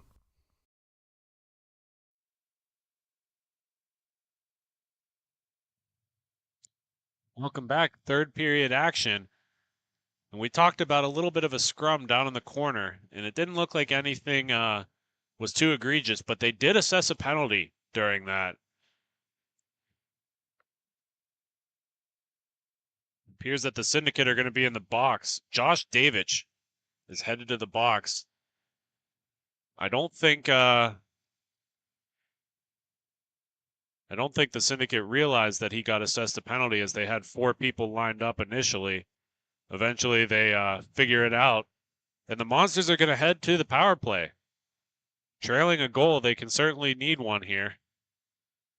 I think it's just what the doctor ordered for them. Unfortunate circumstance in the corner down there for the Syndicate, but the Madison Monsters aren't going to say no for this opportunity to tie things up. And unfortunately for you guys watching at home, with it being in the off period, not during live play, we really don't have any idea what the call was.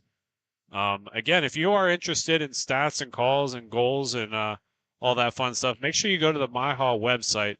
They have all of the game sheets posted throughout the day as the game is happening. And who knows, maybe if somebody's looking at it, you can comment in below, and we'll be sure to pass it along to everybody. Nonetheless, the thing we are certain about is that Madison is on the power play right now, and they could sure use it. That puck's going to get pushed all the way out to center and beyond as Alex Moore goes back behind his own net to collect it. I got the website pulled up here, Jake. So you got the player correct, Josh Davich, and it looks like it was an unsportsmanlike conduct. That makes sense, as it was a Madison's player who got ripped off of his helmet ripped off of his head. So not sure what happened because of it, but regardless, Brutout's going to have the puck for the Syndicate. He's going to battle down low. First one to it is Pearson. Brutout's going to play that up along the wall to Bukic. Bukic trying to go back down. Pearson trying to get to it. Puck's going to be trapped under a fallen player. First one to it is going to be Alex Moore. He's going to play it along the wall. We are going to get a penalty against the Monsters, as it does look like a roughing call. Yeah, and there was a couple bodies going into each other really leading up to that. So you do see Anger's temper starting to flare, but whenever a guy's trying to go for the puck and you are shoving him away from it, you gotta be worried about those interferences. It's going to be Grant Hunsader headed to the box for the Madison Monsters, as we're going to have some 3-on-3 here for the next 5 seconds, and then the Syndicate are going to take the power play. Syndicate regains possession here, full strength for them, as they are on the power play. Another opportunity as that comes around on the far side. Puck's going to be tied up behind the net of the Monsters and played up along the far wall. Timmins is going to work that across. That's going to come back down low to Vukic. Back to Timmins. Fluttering puck is going to be knocked down by Salvo, and he'll clear it up. He's got Pearson on the far wall. Pearson alone. He's got a nice move, and Lab is able to read that one. That puck's worked around and comes all the way back out. Players are going to race for it. Eventually, the first one to it is going to be Sandage. Sandage with the puck. He's going to play that up top. Rather than forcing it, they're going to set up their power play. All the way out to Ellenberger. Ellenberger overskates the puck accidentally. And that comes on the near side to Mikulek. Mikulek's shot. Clark's able to read that one as it gets on the Monster stick, and they're going to clear it. 55 seconds left to go on the Hunsader penalty, as Ellenberger is going to go pick that up for this Syndicate. Works that all on the far side to Vukic. Vukic back to Ellenberger. Ellenberger plays that down low to Sandage. Back up to Vukic. Vukic with the puck over to Ellenberger. Ellenberger back to Vukic. A lot of east and west by this team right now, trying to get that goalie to move out of position as Ellenberger winds up. That goes off the stick of Salvo and goes to the far wall. Vukic trying to get to it. He gets to it eventually. Gets stripped of the puck is Sandage, and Sandage's shot's going to go off of Salvo. Another opportunity here for the Syndicate as Mikulek works that around the far side. Sandage to it. 8 seconds left to go on the Hunsader penalty. Ellenberger is going to have a long, lofty shot coming down in. Mikulek overskates it a little bit, and Salvo's got it. Full strength for the Monsters as they work that back up. First one to it is going to be Kubiak. Kubiak down to Pearson. Pearson trying to wrap it around. It's under Ellenberger. Eventually makes its way to the wall, and Pearson will get to it. Pearson works that back down low. Kubiak on the near side to Hunsader. Hunsader with the puck. Works it across to Pearson. Pearson's shot, and he finds the back of the net and ties this up. Christopher Pearson with his second of the game, and it is a 2-2 hockey contest. I mean, the Madison Monsters have had quite a few good opportunities. Labs has just stood the test for the majority of it. They just keep chipping away, and they're finally getting a couple past them.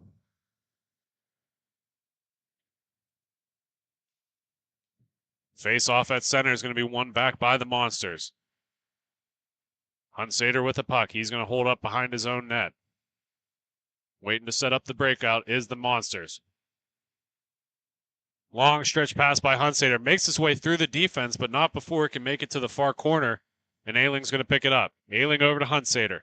Hunsader with a blast. That's fought off by Labs. Syndicate play it off the near wall. Nice little move, and they got a 2-on-1 opportunity here. Just over skating it is Nisivec, but Davic is able to get to it. Davic looks up, he'll have a man up front. And that is going to be fought off by Clark. Beautiful opportunity. Wraparound attempt is not completed. And eventually it makes its way out to Hunsader. Man, this game just got a little bit hotter in the last 10 seconds. The intensity is definitely turning up. That shot's going to come around the outside and stay on the far wall. Davic is going to get to it first. Looked like Hunsader was headhunting there, but just managed to get out of the way as that went flying past him. Held up at center. Timmons is at it. Timmons is going to leave that for Davic. Davic on the far wall. He'll leave that back for Timmons. Timmons, that shot's going to be directed wide. Hunsader back to collect it, works it around the near wall. All the way back. Mikulek is going to pick that up.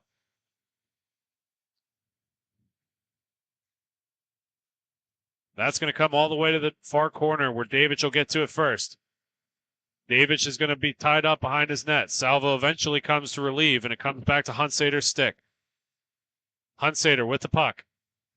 He'll pull it behind his own net and hang on. Hunsader will take the zone. 7:26 left to go in the game. 2-2 is the score. Monsters with the puck. They'll work it up along the near wall and out back to center. Moore works that across. Salvo with the puck. Salvo fans on the shot, but he's able to get to it. Back over to Moore. Moore with the puck on the far wall, just keeps going deeper and deeper into his defensive end. Eventually gets back onto the stick of Salvo. Salvo over to Hunsader. Hunsader loses the puck in the process. Coming back the other way is Brutout. Brutout on his backhand. That shot's going to go through the crease and come onto the near side. Gets wrapped back around and into the reach of Salvo on the far wall. Salvo's going to pull that back behind his own net. A lot of pressure here. Forces it back on the wing for Moore. Moore is going to play it up to Hunsader, but just out of reach. First one to it is Mikulek. Mikulek's going to play that down. Brutout's going to have to hurry for it. Can't get to it. Salvo gets the puck first. Salvo holds up along the wall, looking for reinforcements. He'll push that up to West. West not able to collect it as the first one to it is Brutout. Brutout trying to go through the defense, but he loses it in the process. Moore for the Monsters picks it up, passes it to Hunsader, who will just clear it down the length of the ice. Labs trying to play that out, but that'll be knocked down by West as a man's in front, but that'll be broken up by the defense. Ellenberger coming down the near side. Ellenberger takes the zone, continues to get forced wide. Tries to find a man down tight. Gets taken hard into the corner, and he is down. They're going to have an injury timeout here. We're going to step aside real quick as they get everybody resituated. When we come back, we'll have more third period action. You're listening to Grove City Hockey. Hey fans, it's that time for the GCH Duck Races. Make sure you get your picks. We have Mikey, Duke, Tex, and Ranger. Here we go.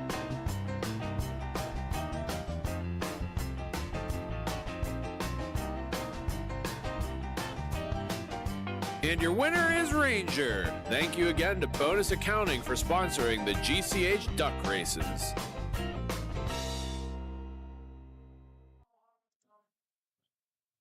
And we are back from that injury timeout. Ellenberger able to skate off on his own accord, so it appears that everybody is okay.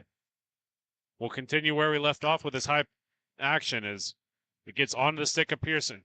Pearson's going to play that across to Salvo. Salvo breaks free of the defense. He's got a man up front. He gets worked behind the net and takes it on the near side. He'll come all the way back out to center for Pearson. Pearson's shot low is going to hit a defenseman and come to the near wall. We got a man up front for the Syndicate, but he's not able to control it. It is Sandage. Sandage will keep the puck. He's going to get pushed all the way back out the center. Another shot, and that's going to get all the way wide.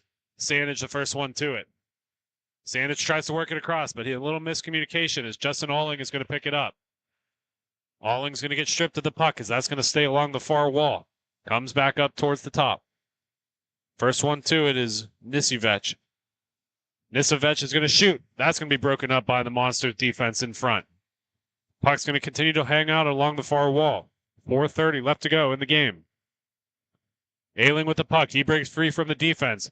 He's got Pearson down low. Puck gets a little too deep on Pearson as he's going to be forced to push it along the near wall.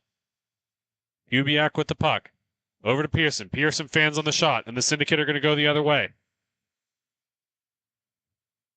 Davidge with the puck for the Syndicate.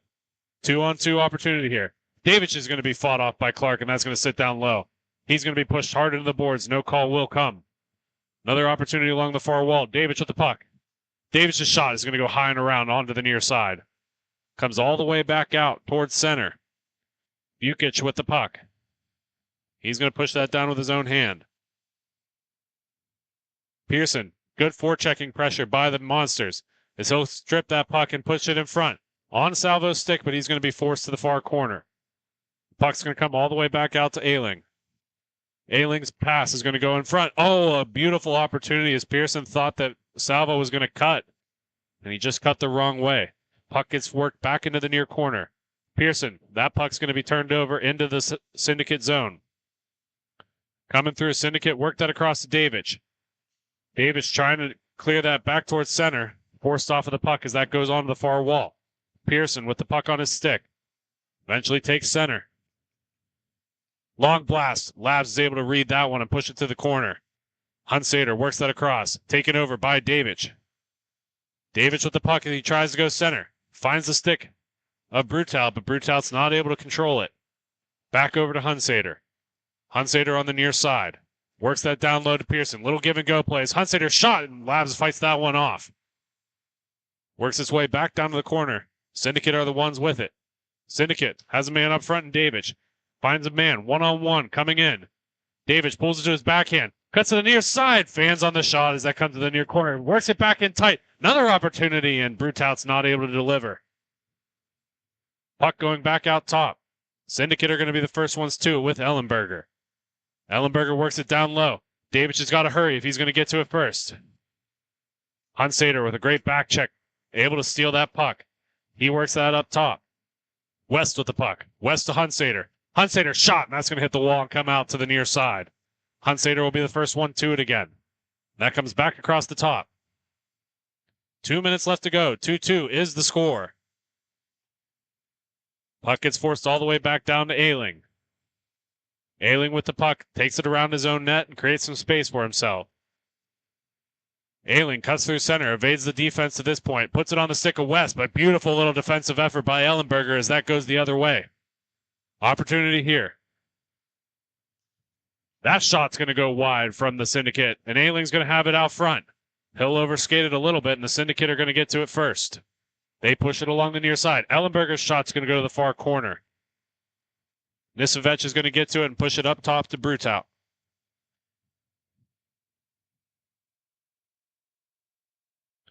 As we get down around the 1 minute mark, the Syndicate are taking their time, surveying their options. Nice forechecking pressure by Salvo. Comes along the near side to Timmins. That's going to get directed up into the netting.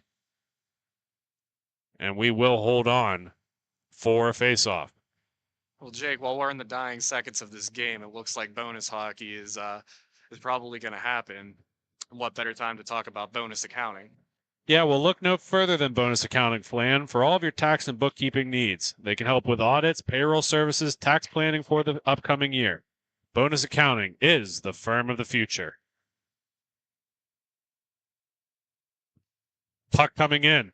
That shot's going to be deflected wide, and going the other way is Kubiak. Kubiak up to Salvo. Salvo on his backhand. Stops up short to push it on the forehand. Gets forced off the puck as the Syndicate come the other way. 2-on-1 opportunity here for the Syndicate. 30 seconds left to go. Shot, and that's going to be knocked wide by Clark. Opportunity again for the Syndicate. Another shot. Clark doesn't know where that is, but it comes on the near side of him. Ailing with the puck. 20 seconds left to go. He pushes that over to Kubiak. Kubiak overskates the puck. Anything called. No call on the play as Kubiak's going to get that puck back. Another opportunity as he leaves it for Salvo. Salvo shot, and Labs has got one red. Opportunity that Labs had red. Another one out front. Labs is standing on his head in the dying seconds as we come to overtime. We're going to keep it right here as both of these teams are going to get ready for overtime hockey. We have 3-on-3 for 5 minutes. Once again, this is the T4 Championship here at Ellenberger Park in Indianapolis, Indiana.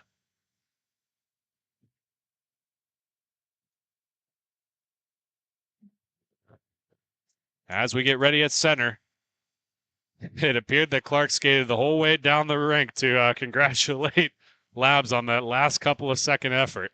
You gotta love some good sportsmanship, especially in a tight game like this, 2-2 going into overtime, to be able to show someone on the other team some love. It's never a bad time. Ailing is going to take the center here with Brutout. And that puck's going to be won back. Up along the wall is the Syndicate. Syndicate coming in on the near side. Shot's going to go high and wide. Come to the near side. Hunsader's going to get to that first as he pushes it over to Pearson. Pearson's going to hold up behind his own net. Slight pressure by Vukic. Pearson over to Hunsader on the far wall. Hunsader's got some space here. He's going to start to cut middle, looking for a man on the near side and Ailing, but the Syndicate are going to get to it first. Big collision here. No call will be made as Vukic is trying to get away with it. Pearson able to kick that up to his stick. Create some space on the near wall. Syndicate are going to continue to battle for it as Pearson pushes it forward in a beautiful defensive effort there by Brutout. He'll work it up to Vukic as Vukic is on the near side. Pushes that center. Another shot, and that's going to be kicked wide by Clark. Pigeons with another opportunity as that sits in the middle. First one to it is Brutout. Brutout over the net, and that's going to go around to the far corner. Pimmons with the first one to it. Back over to Brutout. Another opportunity. That finds the back of the cage. Michael Brutout wins this in overtime for the T4B Championship. Your Windy City Syndicate. When we come back, we'll have more MIHA action. But until then, you're listening to Grove City Hockey.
Folks, it's that time again for the Black Biscuit Betting Corner.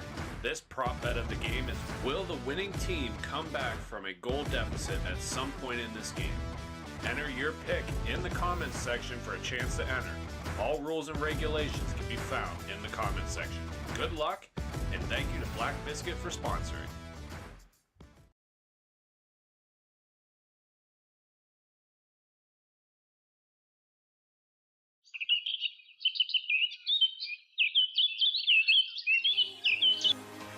Fans in the Pennsylvania area, as winter approaches, it's time to plan for the summer. BY Lawn Care is the perfect people to reach out to get you ready for the warm season. They will get you on a schedule to be the best house on the block. They can help with all of your paint projects, whether it's mulching, string trimming, grass cutting, the list is endless. Make sure you check them out on Facebook to see all of their great photos of previous projects. Give them a call, and thank you to BY Lawn Care for sponsoring Grove City Hockey.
We're back for this MIHA action here in the Ellenberger Park, Indianapolis. We have the Windy City Pigeons in black, and then we have the Cincinnati Roller Dactyls in white. The Pigeons will attack left to right on your screen, and the Roller Dactyls right to left, as we have the control here off the hop by the Windy City Pigeons. And the puck's played now. Number 26, Matt Bilecki with it. He's pushed aside, and we're going to have our first penalty of the game right off the hop. 13:22 remaining in the first period, and we already got somebody going to the box. Yeah, Bilecki not going to take any kind of retaliation there. Knew that it was an easy call and just calmly skates away. We'll take the power play, he says. Class move there by Bilecki. And we'll have number 91 taking the draw for the Windy City Pigeons. That's Nathan Schmidt. He won it momentarily, but it'll be taken by 68 for the Roller Dactyls. And then now it's going to be controlled by Justin Schmidt for number 77 for the Pigeons. And here he comes. He's attacking a 1-on-3, throws it on Yachman and is steered aside. Dion with it now. And that's Cameron Dion. Now for the Roller Dactyls, Smith possesses it, and he's going to dump it the whole way down. It's going to be patted aside by Joe Schuch for the Windy City Pigeons. And here they come. 1:20 remaining on the power play. And they feed it to the top where they'll start to set up. Shot pass off a stick and wide. And then that'll be Schmidt carrying it around behind now.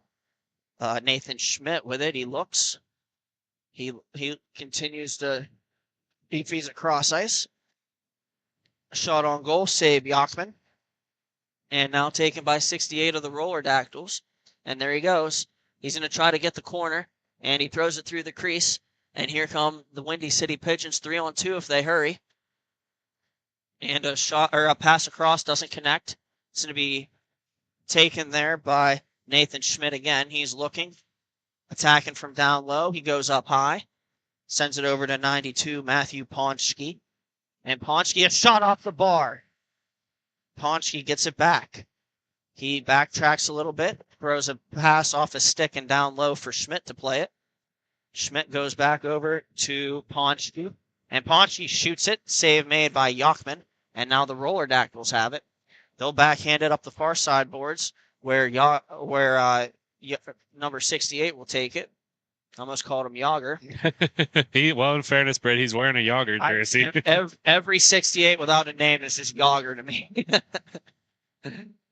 And then it's now going to be taken by Jonathan Smith for the Roller Dactyls. Penalty has expired for the Roller Dactyls. They're back to even strength. Battled for 2 aside there. And it'll be fed up the boards where it'll be played by Ponchki.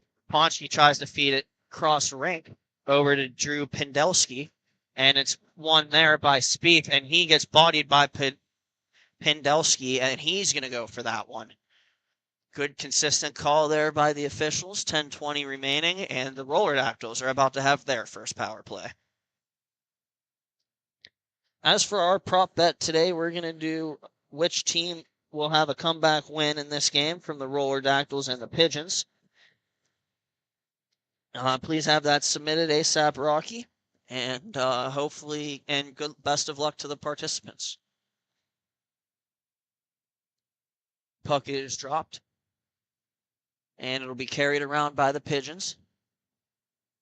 Sent all the way down deep, where Spieth will take it. Spieth has it. He walks up through the neutral zone.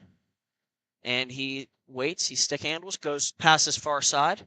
And then it's going to be fed back through, looking for number 55 on that, Christian Walter. He couldn't take the pass, and here come the Pigeons. Number 37, Joshua Haas with it. He throws it off the bar. And it's going to be taken now by number 91. That's Brandon Bolton for the Roller Dactyls. And they'll feed it around. Here comes, that was number 92, Ponchki, and he scores. Good goal there by Ponchki. Yachman's looking up at the heavens in disbelief. He thought he had that in his elbow for sure. And he did for most of it, except it just rolls over his shoulder and finds its way into the back of the net. Good goal there from the Pigeons, shorthanded, and they'll take a 1-0 lead. Roller Dactyls were in the draw momentarily before it's taken by Joshua Haas. He walks in and shoots, saved by Yachman. Now it's picked up again by Brandon Bolton. Bolton with it. He looks, and he plays it over to it looks like number 17. No, that's not 17. That's, I don't know who that is. But, nevertheless, puck worked up top. That's Spieth with it. Spieth goes to the far side. And back across for number 55, Christian Walter. It doesn't connect. Controlled there by the Pigeons. They'll continue to battle for it. And taken by the Pigeons now.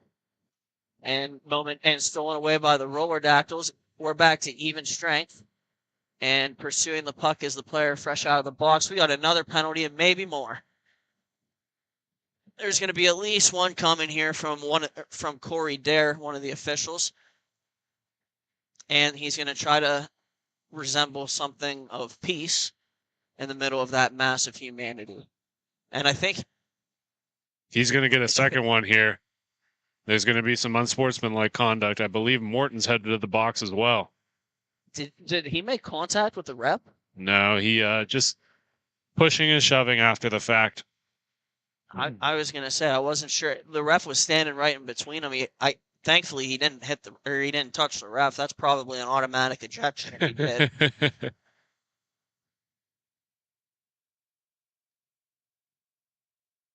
And we'll have a face-off here momentarily.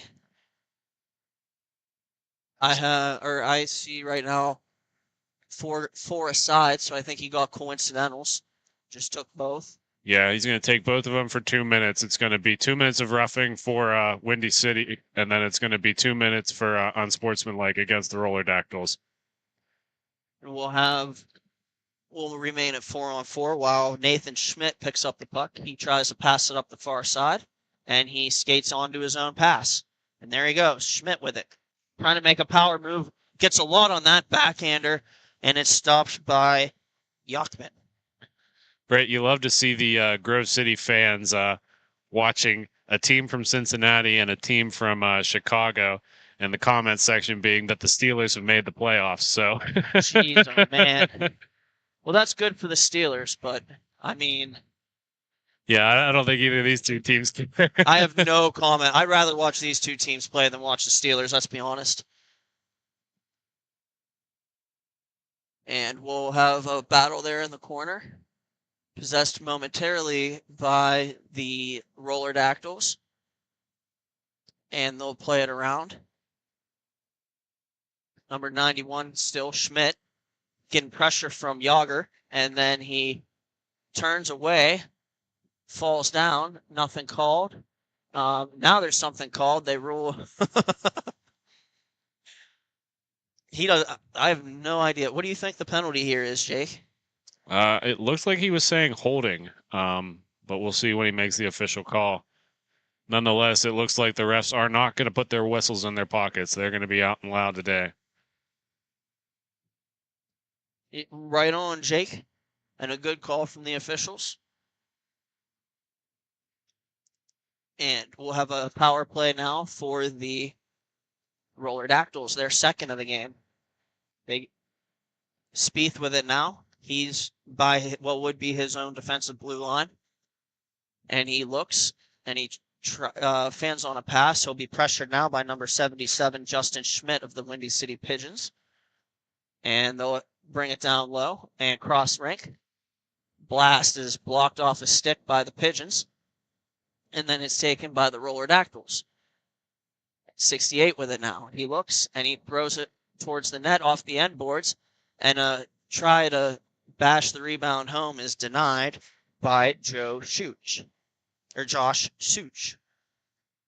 Actually, Britt, I was just going to bring that up. I want to thank Death Knight for putting a comment in. We're pronouncing that Shook, apparently.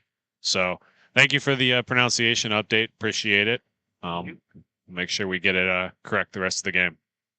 All righty. And we'll have the Roller Dactyls possessed now. And the Pigeons will dump it deep. Spieth with it again. And he's going to carry it up the rink. 45 seconds remaining around about on this penalty kill for the Pigeons. And over to Yager, and he throws it through the crease and wide. Taken there by Walter. Yeah, by Walter, and he shoots, and it's blocked. And now there go the Pigeons. And trying to take on three guys is number 26, Jeremy Bilecki. And it's going to be shot on goal and saved by Shook. Did I say that right? Yep. Shook. Good save there by Shook, and the Pigeons pick up the rebound and then backhand towards as far as center. Spieth with it.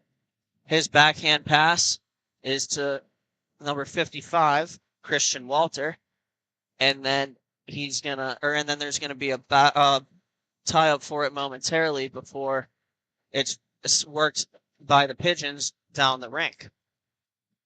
And there goes 68 with it. He skates in. He's 1-on-4, and he shoots it, and I think he scored. Yeah, that reaction by Shook is pretty telling that went into the back of the net, making this tied up. Yeah, he wants that one back, but it happens. Face-off is going to be at center here, and we're going to have teams making line changes, and then it's going to be stashed to the far side. Joshua Haas in pursuit now for the Windy City Pigeons, and a shot is wide of the net. Haas tries backhands it right through the crease. And here's Brocker with it now. Brocker holds, and he carries it through now. And he's trying to walk across the middle, but it's stripped away from him nicely by the Pigeons. And then it's taken as Brocker gets it back in the slot. Doesn't get a lot on the shot, and it goes wide. It's taken now by Bolton.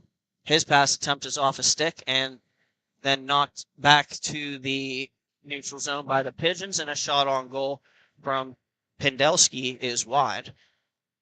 Now the Roller Dactyls with it. Jonathan Smith in pursuit. There he goes. And he tries to make a move.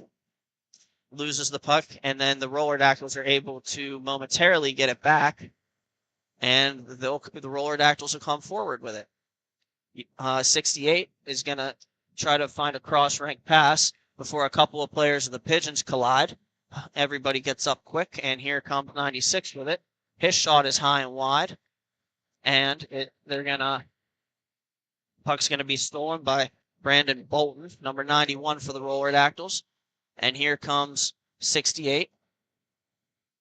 And walking in now, shooting wide, are the Roller Dactyls. It's going to be picked up by 97, Cameron Dion. And Dion with it. He cuts to the outside, tries to make a power move to the net. Defended nicely there by Brandon Bolton. And Bolton feeds number 17, Tracy Brocker. And it'll be on the near side boards and shot out of play. And we'll have a face-off. Face-off's going to be at center. So the offensive player was the last person to touch it.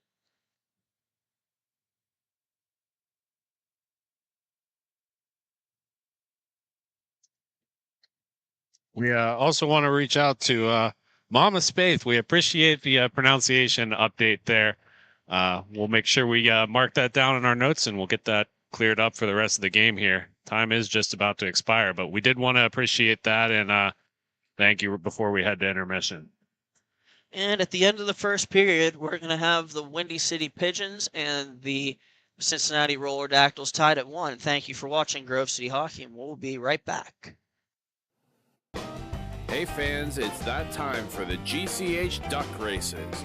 Make sure you get your picks. We have Mikey, Duke, Tex, and Ranger. Here we go.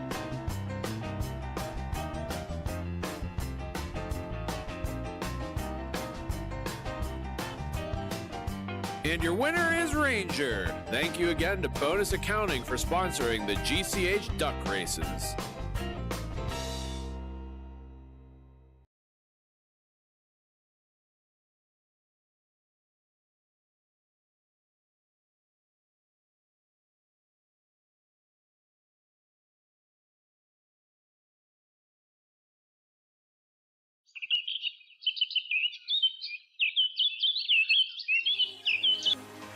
Fans in the Pennsylvania area, as winter approaches, it's time to plan for the summer.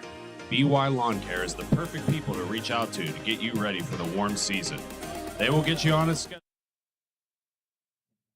And we're back for the start of this second period between the Windy City Pigeons and the Cincinnati Roller Dactyls. We're tied at 1 going in, and the puck is knocked back to the Roller Dactyl zone by Morton. Spaeth will pick it up there, and Spaeth comes up the rink, throws it across, and then the Roller Dactyls will delay as they look to walk forward, and it's going to be Walter picking it up for the Roller Dactyls now. Over to Bolton. Brandon Bolton here. He looks, he waits, and he throws it to the far side. Good pass there. Walter with it. He's looking for Morton in front of the net. Morton wants it. And it's going to be knocked off the stick of Walter by Cameron Dion. A great defensive play there. And now picked up by 77, Justin Schmidt. Schmidt throws it on goal, and Yachman turns it aside. Here comes the Roller Dactyls encounter. Oh, what a toe drag move with one hand. What a move by Walter in the neutral zone. That was cheeky. And nevertheless, the Pigeons come back with the puck, and that is fired wide by number 26, Jeremy Bilecki. And it's going to be worked back down low. Bilecki with it again. He's going to try to make something happen down low. Walks across the net, and he scored. I think they're calling no goal on this. Maybe I can't tell if the official was pointing at the face-off dot or the back of the net, but evidently the face-off dot. My fault. My apologies to the viewers. Yeah, Bilecki tried to cut in nice and tight on that crease, and eventually Yachman was just able to stuff him on the doorstep. Not really much of an opportunity when you're in that tight. And the Roller Dactyls and the Pigeons will battle for it, one aside. That's Dion and Buckley. Or, I'm sorry, Dion and Smith. And here comes Number 68 with it now. He tries to steer it on goal, and off the outside of the cage, he picks it back up, and then it's going to be worked back down and back up. Schmidt looks over his shoulder, makes sure he has time, and collects carefully. He's going to try a stretch pass. It's going to go off the skate of Pendelski, and then Joshua Haas will pick it up. Pick it up. Haas with it now. And it'll be knocked off of his stick. Here comes 68 with it. He's trying to turn the corner, and he can't. He backskated and backhanded one off the back of the net from behind the net, trying to pick it back up, but it was recovered by the Pigeons. Cameron Dion with it now. He sends it around the boards to Drew Pendelski. Pendelski with it. And he looks. His pass is deflected away by the Roller Dactyls, and again in transition, they'll counterattack. They're 2-on-2. Good stick there defensively from Drew Pendelski, and here come the Windy City Pigeons. It's Joshua Haas on the far side now, and he squeaks it through. Joshua Haas fans on the shot, but it squeaks through the 5-hole of Yachman, and the Windy City Pigeons are back up 2-1. Yeah, it's one of those change-up shots where Yachman was expecting something hard that he could deflect wide. He got into position, and by the time that puck made it to him, he was already out of position. Those are rough when you give those ones up. Ensuing face-off, won by the Roller Dactyls, and a shot on goal. And that looks good there by Shuk.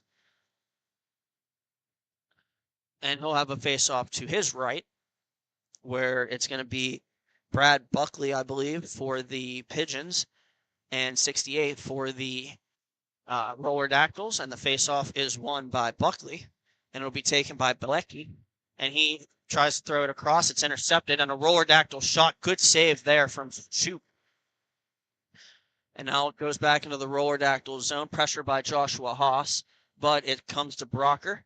And now it goes back, and the Roller Dactyls will settle it down once more. Taken there by Buckley. He plays it up, looking for Bilecki. Bilecki forechecks against Jonathan Smith, and Smith with it now behind the net. He looks, he waits, and he throws it to the far side to number 68. And he spins out of a check there. 68 coming down the rink now. 2-on-3 are the Roller Dactyls. But good play there by Joshua Haas to break that play up. And then it's carried back on by the Pigeons. Backskating methodically now is Bilecki. And then a pass over to Haas. And I believe the Roller Dactyl defender gets a piece of it before it comes to where it's covered by Yachman.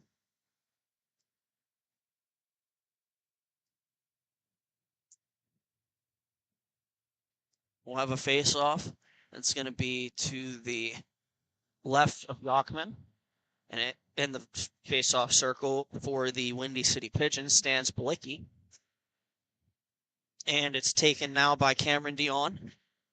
Dion looking, waiting, goes around the net, and then plays it up, and it's taken by number 77. That is Justin Schmidt. And Schmidt tries to play a pass, and it's carefully covered there by Yachman. Yeah, Yachman didn't seem to know where that was. Luckily, his team was nice and vocal and communicated that that puck was right under him. He was able to smother it before Bilecki got to it. And we'll have a face-off to his right this time. And a race for the puck. And won by number 91, Nathan Schmidt. And now it's Dion leaving it for Schmidt. And Schmidt up to Bilecki. It gets a weird bounce. Controlled now by the Roller Dactyls. And taken there. Here they come on the rush. Taken now by Brandon Bolton. He falls down. And then he feeds it back into his own zone, where his defenseman will play it. Looking now with it are the Roller Dactyls. They're trying to slow this game down as much as possible. And number 91, Bolton with it. He feeds it back, and then they go around one more time.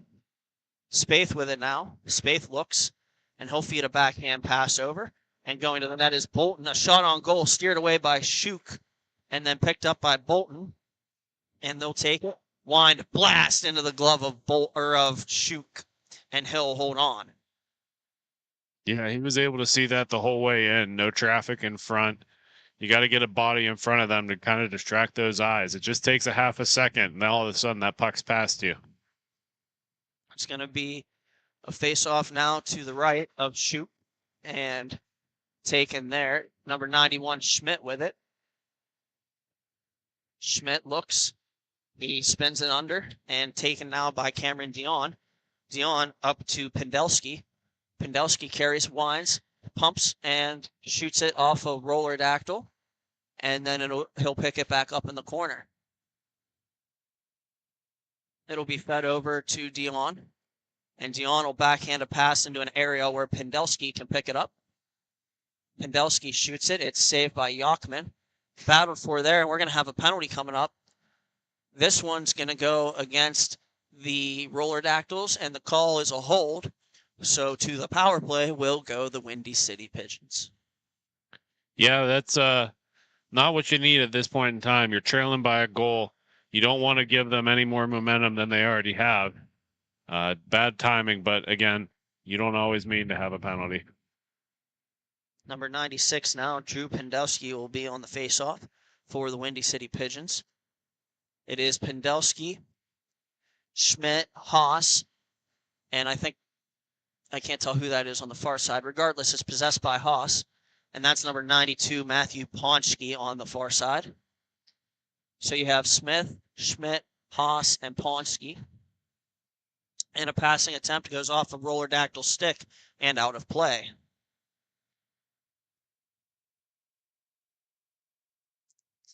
We'll have a face-off to the left of the goaltender, Yachman. It's going to be tie up there by the centers, and in to help is Nathan Schmidt. And now a pass across is stolen away by 68. He's in, protecting the puck to the backhand, and he scores. A nice shorthanded goal there on an individual effort from 68, and this game is tied. Yeah, a little bit of incidental contact afterwards. They joked about it on the way past, but I don't think they intended to rough him up there. But nonetheless, got knocked into the boards a little bit after that goal. Beautiful deflection up front on the pass to be able to spring himself loose. Individual effort there. Really well done. And it's going to be raced around the net. Haas had it for a minute, taken away by the Roller Dactyls. And it's going to be sent cross-rank. The Roller Dactyls are looking, and they're just going to dump it down. 33 seconds and counting remaining on this power play. Schmidt picks it up now. And Schmidt carries up through into the neutral zone before he passes it to Haas. Haas receives the pass, has to stop to recollect it, and then throws it on net. It hits a body and bounces by the face-off circle, and then it's taken by number 68 now. He comes in, and he looks, and he carries it in on his backhand before spinning a pass attempt on his forehand back, and it is intercepted by the Pigeons. The pass now from 68 off the skate of Haas, and the Windy City Pigeons will counterattack. A backhander from number 92, Matthew Ponchke, is off of Yachman and wide, and here come the Roller Dactyls in transition. Shot attempt, good save there from Shuk, and it's taken again by 68. His pass in front intended for Spaeth, but he got Schmidt instead, and it's going to be dumped down by the Windy City Pigeons, where that's Drew Pendelski going in for it, and number 92 now, that's Matthew Ponchke. Ponchke over to Pendelski, and scramble in front of the net. The puck bounces away. It's going to be rewound by the Pigeons. And a perilous play there. Here comes 68 again. He's in. Makes a move. Shoot. And the rebound, they score. Yeah, you can't give them that much time in front with no defense. I mean, it's inevitable at that point in time. Good read on the first shot attempt, but that rebound was just a little too juicy. And we'll see if the Windy City Pigeons can make a comeback from this. They're down 3-2 with just over 2 minutes remaining in the second period. And there they go. Brandon Bolton gets control of it. He throws it off the far side boards, and the pass eludes its intended receiver. and taken by Dion, backhand underneath. There goes Buckley. Buckley plays it back where Dion was, and Dion recollects it. Dion with it.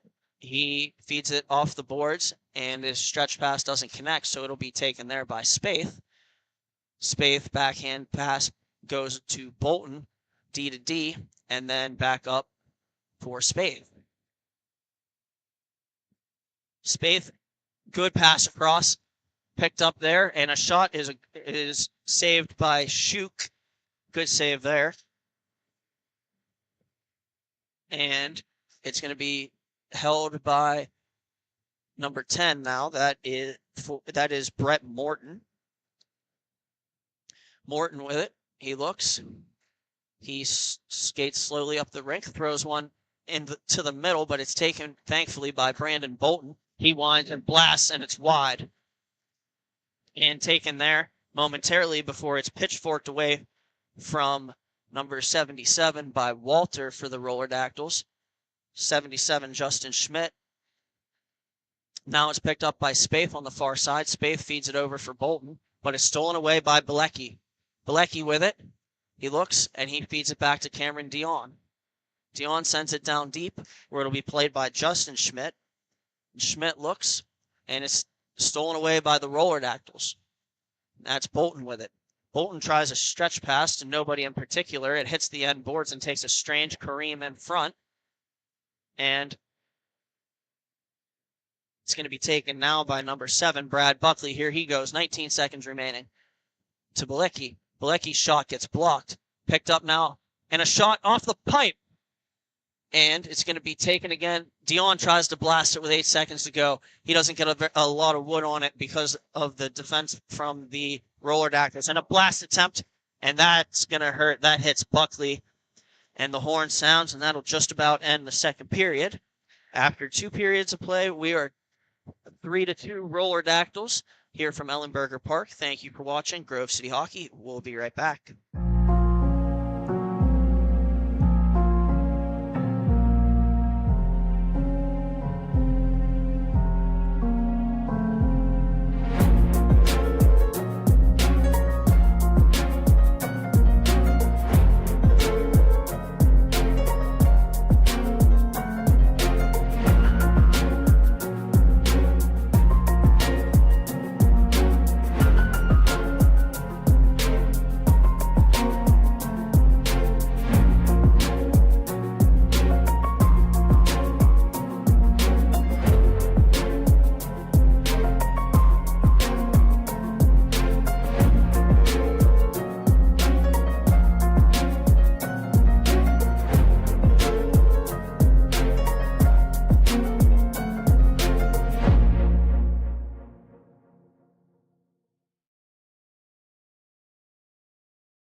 We're back for the start of this third period here between the Windy City Pigeons and the Cincinnati Roller Dactyls.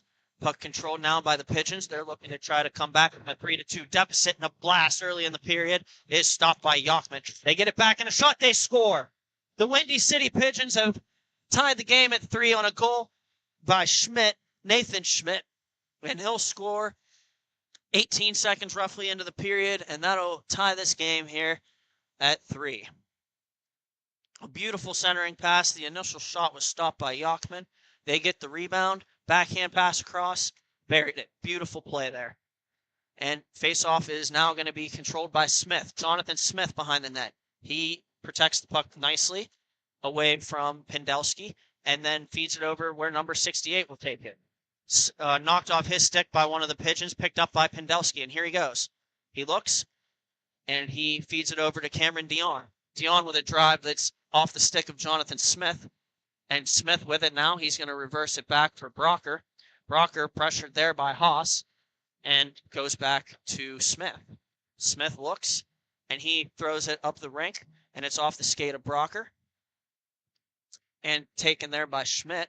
Schmidt backhand feed to Pendelski, and then it's going to be taken here by the Pigeons. They have a 2-on-1 if they hurry. Here they go. Walking in, pass across, and they score. Joshua Haas on a beautiful setup by Nathan Schmidt, and it is now 4-3 Windy City Pigeons with 12:23 remaining here in regulation time. A great feed again, and the Pigeons have 2 quick goals just like that, and they lead it 4-3. Both teams are going to make changes here. Walter steps into the face-off circle for the Roller Dactyls, and the face-off is won by the Pigeons. Here they come. A shot is off the stick of Jonathan Smith and picked up by number 68. He feeds it over to Walter. Walter with it winds, fakes, and gets it back where 68 can play it. He tries to feed it, and it's stolen away by the Pigeons. That was a beautiful little fake shot. Draws the defender across, and then he's able to cut to the center. Didn't work out in the end. I'll let you make that one, And Britt. we have another shot on goal, and they score. I don't know if it was tipped in front. Haas was standing there. If not, it's Drew Pendelski's goal, and it is now 5-3. 1, 2, 3, just like that. And the Windy City Pigeons have extended their lead. And Christian Walter in there now. Again for the faceoff. He wins this one, taken by Brandon Bolton nicely. He carefully looks, and he's going to slow it down. He feeds it over for Spaeth. Spaeth in his own zone now. He looks, and he's going to feed it across, and then that's Walter. Walter's shot hits the leg of Matthew Ponchke. And here comes the counterattack for the Pigeons. A feed across, and they score. Floodgates are opening up here, Britt. You ain't kidding. That's Justin Schmidt this time on a beautiful feed. It is now 6-3 with 10:39 remaining here in the third period. And face-off won here by the Pigeons. Galecki trying to carry it through, and it's knocked away from him where it'll be taken by Brocker for the Roller Dactyls. Brocker leaves it for Jonathan Smith. Smith with it, and he plays it over. And it's going to be fed stretch pass attempt. I'm not sure if that was for a deflection or what, but it is picked up by the Pigeons. And there they go. Justin Schmidt with it. He throws it back. It's shot on goal by Galecki, and very good save there from Matthew Yachman as to not give up a rebound. Face off here, Brocker and Galecki for their respective clubs. Face-off is won by Brocker that time and picked up by Jonathan Smith. Smith feeds it up the boards. 68's going to take it. He feeds it across. Here comes Spaeth with it now. Spaeth looks. Beautiful skating there to get around Galecki from Spaeth. And he's going to carry it in. He shoots it. It's off the leg. Picked up by 68 in the corner. He feeds it in front, and it's steered away by Schuch. And then sent down, and it eludes the stick of Galecki and will be played by Spaeth. Pressure from Spaeth from Galecki on Spaeth. Spaeth gets the puck back, and there he goes. He carries in, he looks, he feeds it towards the middle where it's taken by Brocker, and it's thrown on goal. And it'll be loose and battled for raced for there, and the Pigeons are the first ones to it. And 68 picks it up, and he's gonna try a pass. It hits a Pigeon and then picked back up by 68. And there goes the puck all the way down the rink. Stopped by Yachman, played around by Smith, and it'll be taken there by Spaeth. Spaeth plays it up. 68 gets the puck in the offensive zone. He carries around the net. He stops. He looks. He waits. And he throws a pass that hits one of the weird partitions in the boards and bounces straight to a Windy City Pigeon. And there's Pendelski with it. Pendelski looks. He finds a trailer in Cameron Dion. Dion gets to the top of the circle and shoots it. It's waffle boarded away by Yachman. And a shot on goal off the bar and out of play. And to the right of our broadcast booth lands that puck.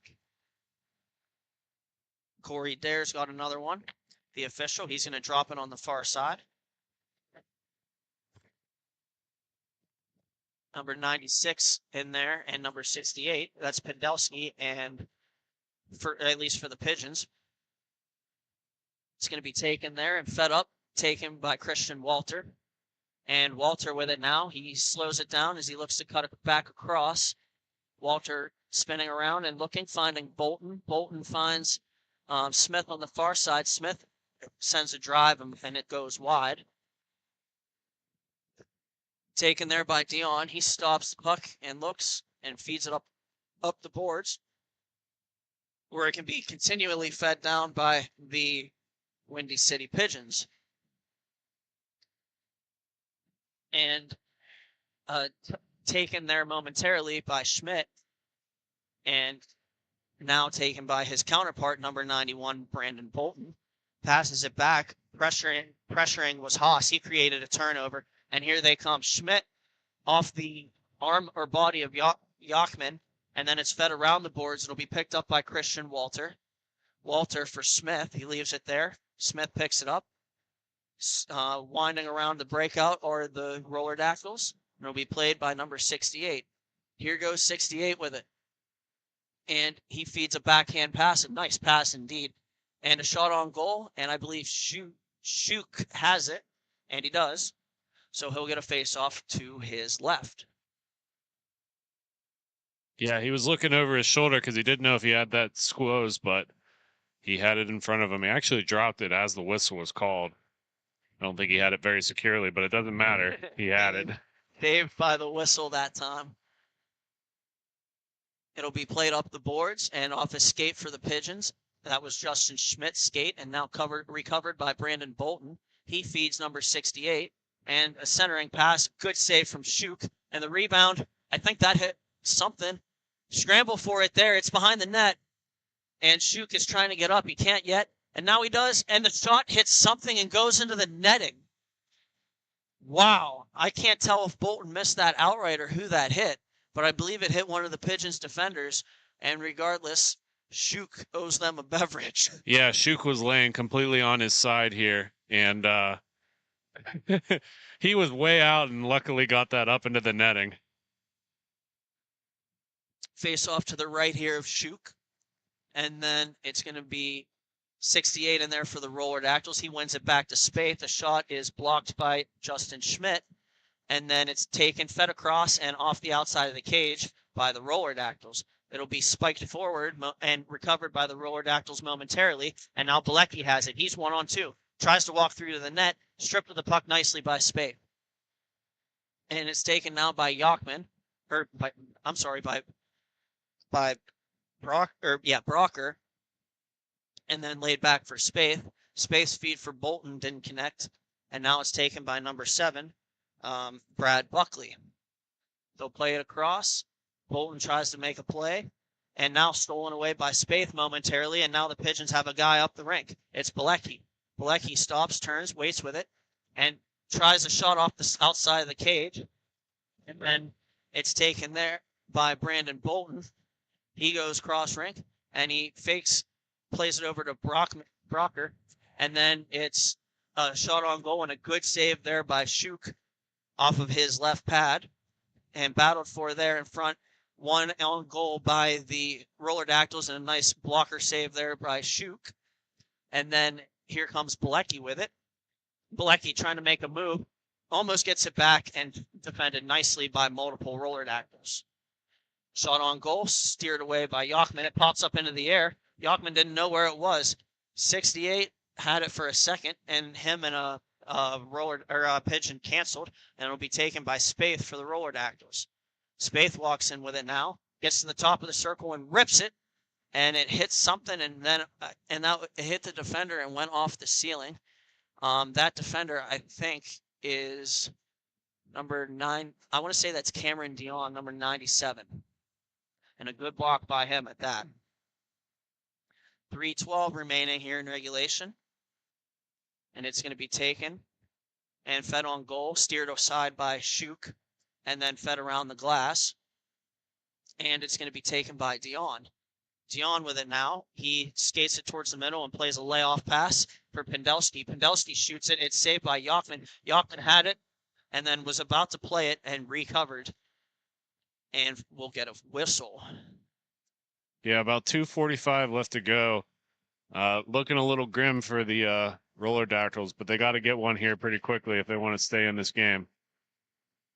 And Morton sends it around for Smith. as the Roller Dactyls win the faceoff. It's going to be sent cross rink. The pass misses Christian Walter, its intended target. And it's going to be taken by Cameron Dion. He's going to lay it off due to pressure. And then it's going to be sent around the boards where Pendelski will play it. And he'll dump it below the Roller Dactyl goal line. And Dion is the first person to it. Cameron Dion.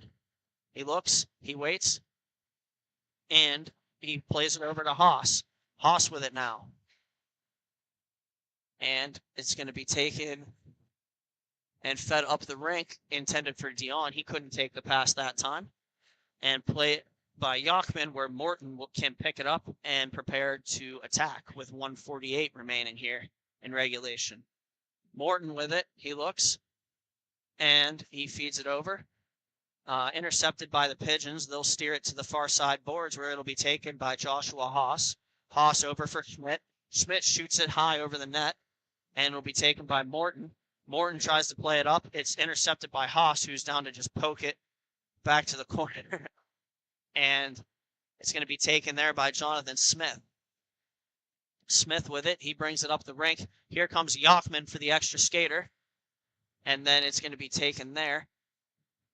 Cleared down the rink by number 96. That's Drew Pendelski. And then played by Brandon Bolton, where Christian Walter can carry forward. Shot on goal goes wide. And then it's going to be taken there. And the Pigeons have it. They have a 2-on-1 and an empty net. Haas with it. Haas tries to bury it, and it's blocked by Bolton. Pendelski in pursuit of the puck. Bolton has it. His backhand pass gets the Roller Dactyls to center, and a wind and a blast, and it's into the glove of Shuk. That was a great defensive effort by Bolton on a 2-on-1 with no goalie in the net. He's able to keep it out. You never know, Britt. That may be the difference maker here. Could you imagine? And then it's face-off is won by the Pigeons and sent around by Justin Schmidt, stopped over by Jonathan Smith, and now it's Christian Walter to play it in the corner. Turns it over to Nathan Schmidt, and then it's going to be pitchfork down ice, and Bilecki will pick it up, and he'll put it into the empty net, and that'll pretty much do it for this game. So congratulations to the Windy City Pigeons and their win here in Ellenberger Park, and congratulations to both teams on making it this far. Thank you for watching Grove City Hockey. We'll be right back. It's that time, fans, for the Pens Youth Hockey Fundraiser event. Support the Youth Grove City Thunderbirds February 14th as the Penguins take on the Florida Panthers. Make sure you reserve your tickets at the low price of $55. All proceeds help the Grove City Youth Thunderbirds. Thank you for the Pittsburgh Penguins for helping us grow the game of hockey.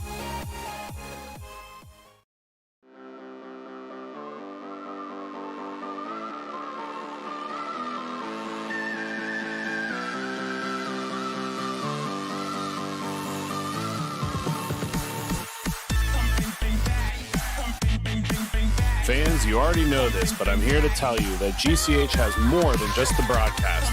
Make sure you check in throughout the week for the Grove City Hockey Podcast, presented by Ben W. Stock. See live interviews from all over the country with different hockey personnel. Make sure you give them a like and subscribe. And as always, thank you to Ben and Grove City Podcast for helping to grow the game.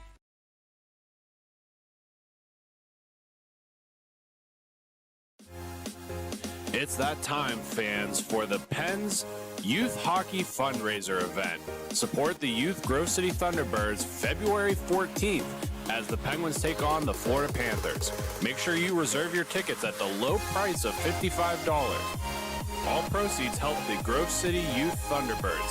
Thank you for the Pittsburgh Penguins for helping us grow the game of hockey.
Frustrated and wasting time doing your own taxes?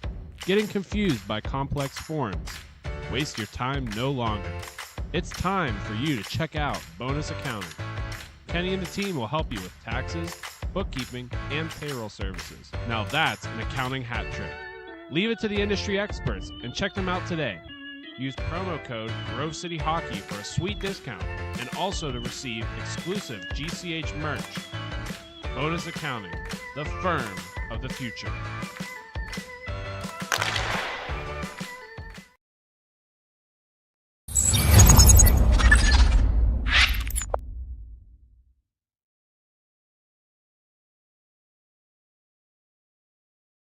For my opinion, it has a good minimalistic look. I'm a fan of the black with minimal white accents, the white logo at the very bottom, it makes it pop. I gotta say I love the grip material. I'm not feeling like I need any tape or anything. And then honestly, in terms of weight, it's definitely one of the lightest sticks I've used. It has a good pop to it, so I feel like I'm gonna get a lot of good shots off and hopefully less muffins. Folks, it's that time again for the Black Biscuit betting corner. This prop bet of the game is who will score the game-winning goal. Enter your pick in the comments section for a chance to enter. All rules and regulations can be found in the comments section. Good luck, and thank you to Black Biscuit for sponsoring.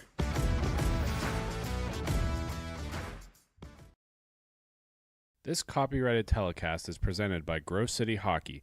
It may not be reproduced, retransmitted in any form without the expressed written consent of Grove City Hockey, LLC. We thank you for your understanding and hope to continue to enjoy this complimentary broadcast. To purchase footage, email grovecityhockeyllc@gmail.com. Hey fans, it's that time for the GCH Duck Races. Make sure you get your picks. We have Mikey, Duke, Tex, and Ranger. Here we go.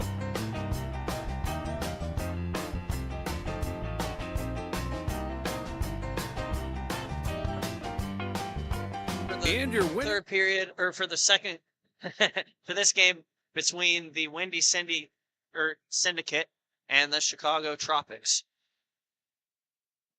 This is a Tier 3 championship game here, the Tier 3 championship. We have the Syndicate in the navy blue attacking right to left, and the Tropics in the white attacking left to right. And number 77 picks it up now. He's going to carry it forward, taken away by the Tropics. Here they come. 2-on-2 with speed. Shot on goal. Good save there. Glove down by the Tropics. And then they roll it a hand pass. We'll have a stoppage. And we'll have the face-off at center. And in the face-off circle is Brendan Ewer. He's going to take the puck there. And the Tropics win the battle here. They come forward, throw it off the boards on a backhand pass, taken by number 2, David Crystal. And then taken there again by Crystal. He feeds the point. And it wind and a blast. And it's knocked down in front of the net on the drive that came from number 5, Mark McNicholas. Battled for there, taken by number 77 of the Syndicate. That's Cody Hess. Number 18 here, Zach Bakotic, takes it, and he's going to bring it up the rink. He looks, and he skates around with it, and then plays it all the way back down where Cody Hess can play it. And pursued there by the Tropics, and they skate away with the puck. Here they come. 3-on-2 if they hurry. Backhander, and it's gloved by the goaltender, Brian Model, and he'll hold it for the Windy Syndicate and get a face-off to his left. And with me on the broadcast here is Matthew Flannery. Matthew, any predictions on the winner of this game? If I had to have a true prediction for once on this Sunday, I gotta go Tropics. I'm gonna say a 2-goal lead. If I had to guess, probably 6-4 after an empty netter. I like it. As for our prop bet today, it's going to be which player do you think is going to get the game-winning goal? And there can only be one. So best of luck to the participants. and I look forward to seeing the results. Taken here by number 23 for the Tropics, and that's Nathan McCaddy. He threw it on goal, battled there, and it'll be taken by number 25, Tyler Diaz. Diaz brings it up the rink and feeds it over, where it will be skated onto by Bakotic, and Bakotic throws it on goal, and I think Ryan Kwasinski got a piece of that for the Tropics. 10:50 remaining here in the first period. Both of these teams doling it out for the first of our Tier 3 championship games here. Tropics with it. They skated around their net, looking, and throwing it back in reverse. D to D are the Tropics. Here comes Sean Hughes with it, number 41, and he drops it off for Nathan McCaddy. And it's going to be taken by number 77, Cody Hess, and he tries a wrister on goal. And a shot. Rebound, they score. Hess threw it to the net. It hit the end boards, and the rebound gets stashed in, and the Syndicate are off and running. Well, so much for my prediction at this point. We got to see if the Tropics can go ahead and bounce back and get me to have a true one. Still a lot of time left here, Flan. That goal coming from number 25, Tyler Diaz. 9:55 remaining here in the first period now. And we have number 21 in the face-off circle. That's Russ Christopher here for the Windy Cindy Syndicate. Taken by the Tropics now. And coming in is Trevor Hansen. He tries to throw it towards the net, and it gets knocked down in front, rolls through the crease where it'll be played by the Syndicate. That's number 77, Cody Hess, who feeds it behind his own net. Tropics, however, are the first team to it. Number 2 with it now, that's David Crystal, and they feed it over. Number 5, Mark McNicholas with it. He throws it on goal, tipped and save made by Model. Very well timed there, fundamentally sound. Now the Tropics will pick it up. They'll try to bring it back up the rink again. Cody Hess with it now. He's battling with one of the members of the Tropics. That was David Crystal, and Hess wins the battle. Hess skates it around and tries to protect it on his backhand, and does momentarily. Gets it back, though. Nobody took the puck. He throws it back through the crease, and behind the net it goes, where it'll be picked up in the corner by the Tropics, and they're going to bring it through center. Here they go. Cross-rink pass.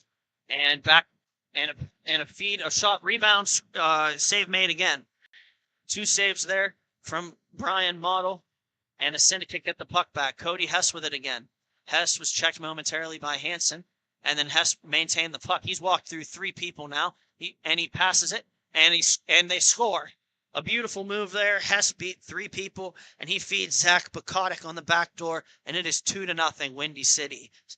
Is it too late to flip my prediction in favor of the Syndicate, 6-4 with an empty netter? No, it's not.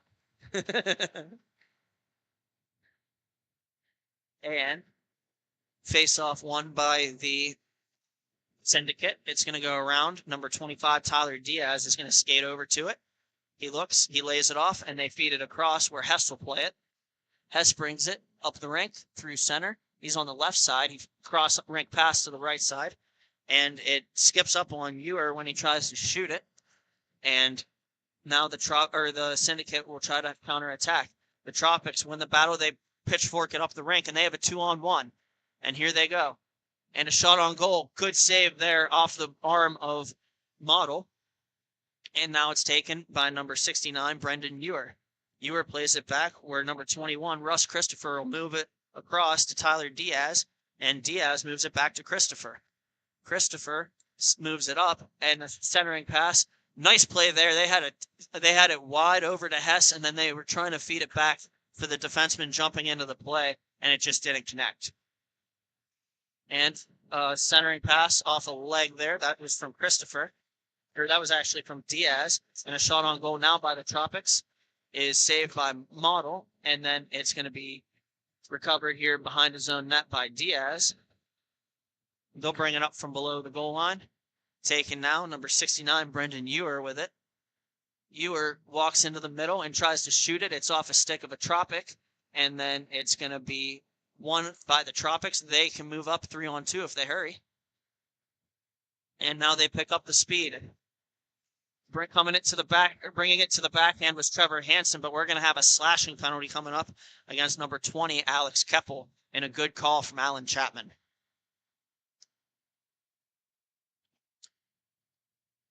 And Chapman's going to drop the puck to the left of the goaltender, Brian Model. Number 69 in there, Brendan Ewer, and number 2, David Crystal, for the face-off for their respective sides. Crystal wins it. It's taken by Mark McNicholas in his own zone, or in the neutral zone. And he brings it up. He looks, and he feeds it over, and a shot from the top is patted away, and the rebound they score. And the Tropics will make it 2-1 on a nice goal and a nice setup. Mark McNicholas buries on the shot that came from the point, and we have a power play goal here for the Tropics. That's just what the doctor ordered for them, trying to get back in this. Still early on, just 5:30 left in the first period here, but you definitely don't want to let things get out of control too early on. Number 18, Zach Bukotic with it now. Skates behind his own net. He's going to bring it up the rink. Evaluates, surveys the rink as he passes it to the far side boards, and a shot on goal is smothered by Ryan Kwasinski. We'll have a face-off to the left, and you are in for this one again. And it's going to be dropped. 18 picks it up. He's going to go around the boards and try to feed it. And again, it hits the Zamboni door and bounces awkwardly. And taken by the Tropics, they'll move it back across rink. And here comes McNicholas with it. His shot. Rebound's there. The Tropics recover it. They'll send it back down, try to rekindle up from their own zone. However, they did maintain puck control. So here they go. Number 2 with it now, Crystal. Walks in, tries a shot pass to the tip in by Trevor Hansen. Hansen from behind the net tries to stuff it, and it's saved by Model. And then it's taken there by Ewer. Ewer feeds it up to Bukotic. And Bukotic tries to go around the outside. He's taken down, and that's going to be a penalty to the Tropics. That's going to be a penalty, I believe, to Hansen. And nonetheless, the Windy Cindy Syndicate are going to get a power play. 3:48 remaining here in the first period of the game. The score is 2-1 in favor of the Windy Cindy Syndicate. Play resumes, and the Tropics will go forward momentarily before the Syndicate ultimately end up with the puck. Here's Cody Hess again. He's made some dazzling plays early. Tries to feed it down, or feeds it down low, and the pass back up around the net to the guy in the dot doesn't connect. Now it's taken by Alex Keppel. Keppel with it now, and they'll set it up. Hess tries a centering pass, and it's tipped on goal, but a good save there from Ryan Kwasinski, and he'll hold on. Minute 20 remaining on this penalty kill for the Tropics. And it's going to be played around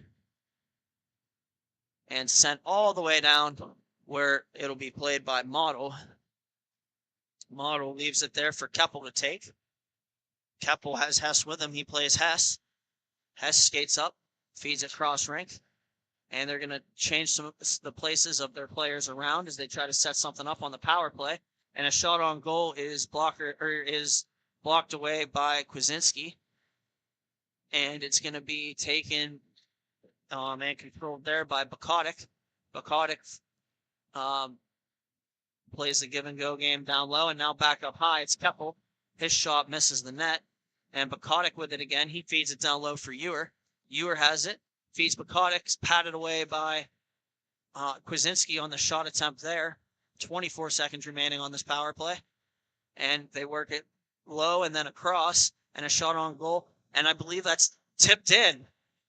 Beautiful tip in on the power play. And the Syndicate have a 3-1 lead with 1:45 remaining here in the first period. And we'll see if the Tropics can make a comeback here. Teams are making changes. And in the circle is number 21, Russ Christopher. against Hughes for the Tropics, and Hughes wins this face-off. And they'll delay, they'll wait, they'll feed it up the boards. It's going to be taken there by Nathan McCaddy, and McCaddy tries the centering pass and tries again, and it doesn't connect with the intended receiver, Hughes. And now it's past cross rink where Hess will take it. Hess feeds number 25. Tyler Diaz shoots it. He has a goal in this game, but this one gets blocked. And it's going to be taken by the Tropics now. Hughes has it. Hughes looks. He sends it down low where it was off a stick and then taken momentarily by McCaddy before the Tropics will clear it, or before the Syndicate will clear it around and the Tropics will pick it back up. And a shot, they score! And now it's 3-2 on a beautiful shot from Nathan McCaddy. He had the puck in the face-off circle, rips it high glove, and it is 3-2, still in favor of the Syndicate. We'll have another face-off here. 25 seconds remaining in the first period. It's now 3-2. And once again, Russ Christopher will step in against Hughes. That's actually David Crystal that time. And it's going to be taken back. They look. They throw it on net, tip try, and it doesn't go. And now it's going to be controlled there by Bakotic. Bakotic feeds it under for number 20. That's Keppel. He plays it, and it's controlled now. The Syndicate will play it back below their own goal line, and that'll just about do it for the first period. So after one period of play, we have the Tropics 2 and the Windy Cindy Syndicate 3. Thank you for watching Grove City Hockey. We'll be right back. Have you let office hygiene get away from you? Place of work starting to stink? It's time to call MagiClean. Windows? Check. Washing? Check. General cleanup? Check. Now that's a Magi Hattie. Reach out for your free consultation today. MagiClean. Keep the cleaning to MagiClean.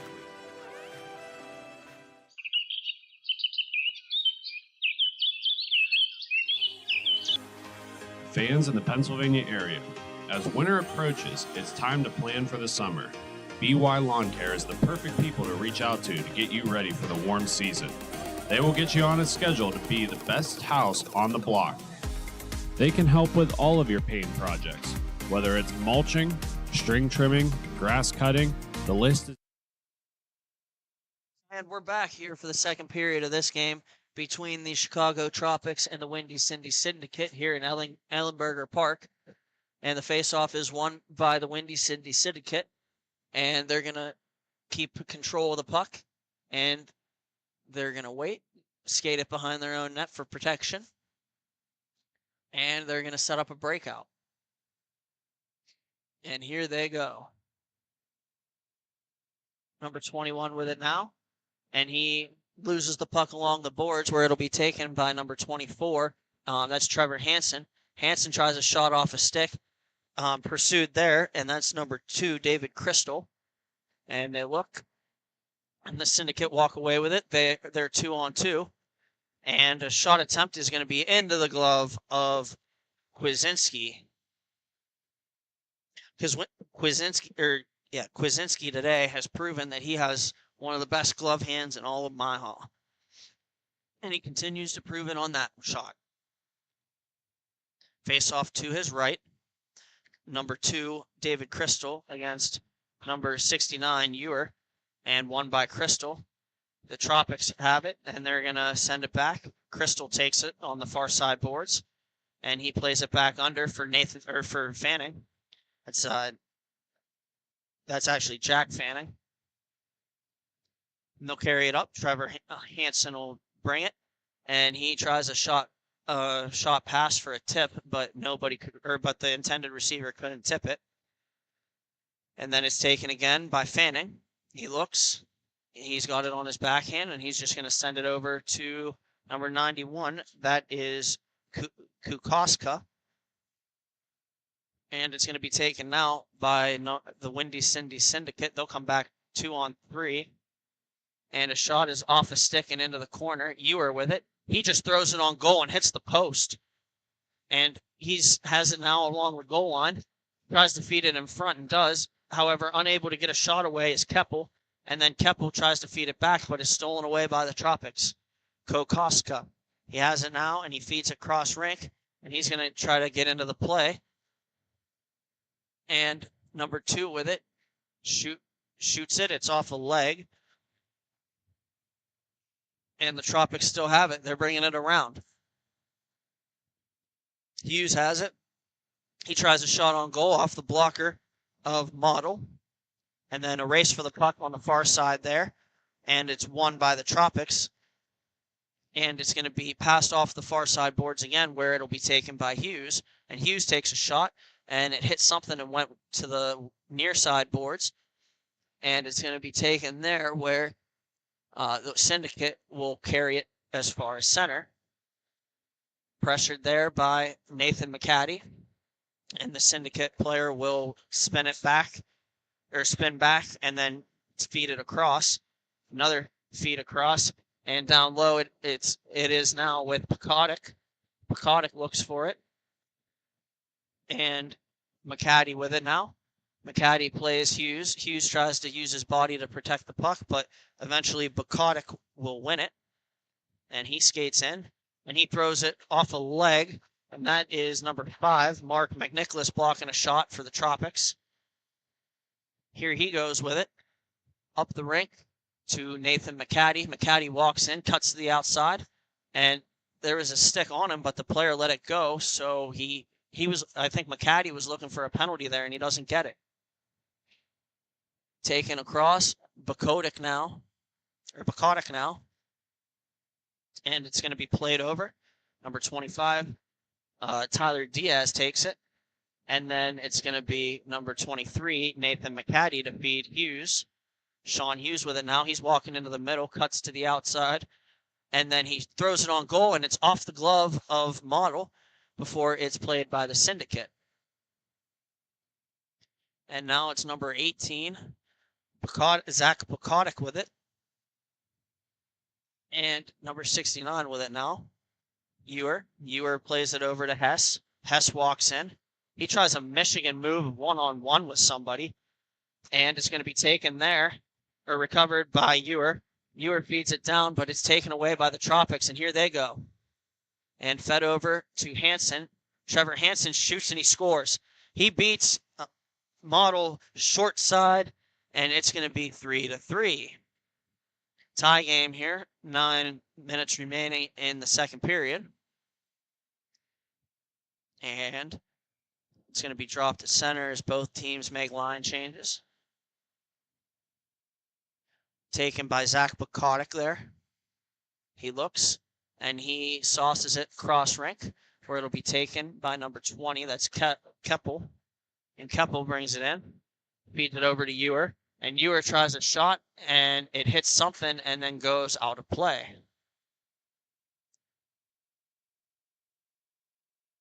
It'll be a face-off now to the left of the goaltender, Kwasinski.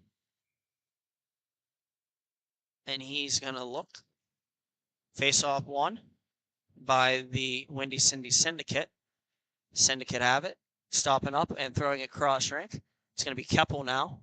That was from Pekotic. Now they're up to the forwards, where it'll be played by Hess. And then pass intended for Keppel. He couldn't take it momentarily, but he skates to the puck in open space. And then he feeds it over. It's going to be Ewer with it. He walks into the middle, trying to get a shot away, but he's unable to do so. Well defended there by the Tropics. And Keppel with it now. He's at center, and he backhand sauces it over, and that's going to be fed up now, and that's Keppel with it. Keppel has it again. He walks into the offensive zone, tries to feed off the end boards, and then it's taken there by the Tropics, and here comes Fanning with it. Jack Fanning plays it up, and then they go cross rink. That's Crystal with it, and he tries to curl and drag and regains control of the puck. Sends it over to Kokoska, number 91 for these Tropics. Kokoska over to Hansen. Nice move by Hansen around the defender. That was Cody Hess. And then he throws it on goal, and it's saved by Model. And it's taken there by number 77, Cody Hess. He waits, and he shoots it, but it's gloved down, feature with both hands by Kwasinski.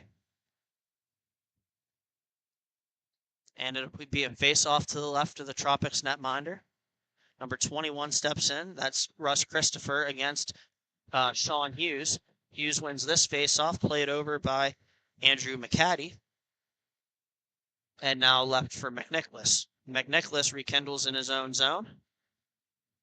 Feeds a soft little pass off the boards where Nathan McCaddy can play it. McCaddy has it. And he brings it through center over the red line, and here he goes. He feeds it over to Sean Hughes. And it's going to be taken there and recovered by the Syndicate. That's Hess with it now. Hess plays it to the far side to Bukotic. And Bukotic looks. He's 2-on-2. Skates to the outside, stops there, and then tries to feed it across to the middle where it's intercepted by the Tropics. And then they'll try to send it up, and a race for the puck there will be taken by the Syndicate. That's Zach Bukotic with it now, and he feeds it up to number 25, Tyler Diaz. And Diaz with it. He tries a shot. It's blocked, and then it's battled for there. Cody Hess in pursuit. Hess takes it.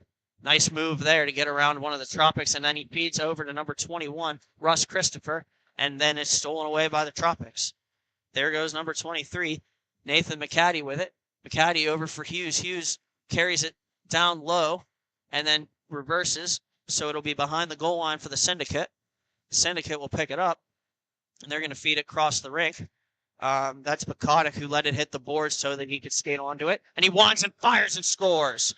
What a shot there by Bukotic. He beats Kwasinski to the blocker side, and it is 4-3.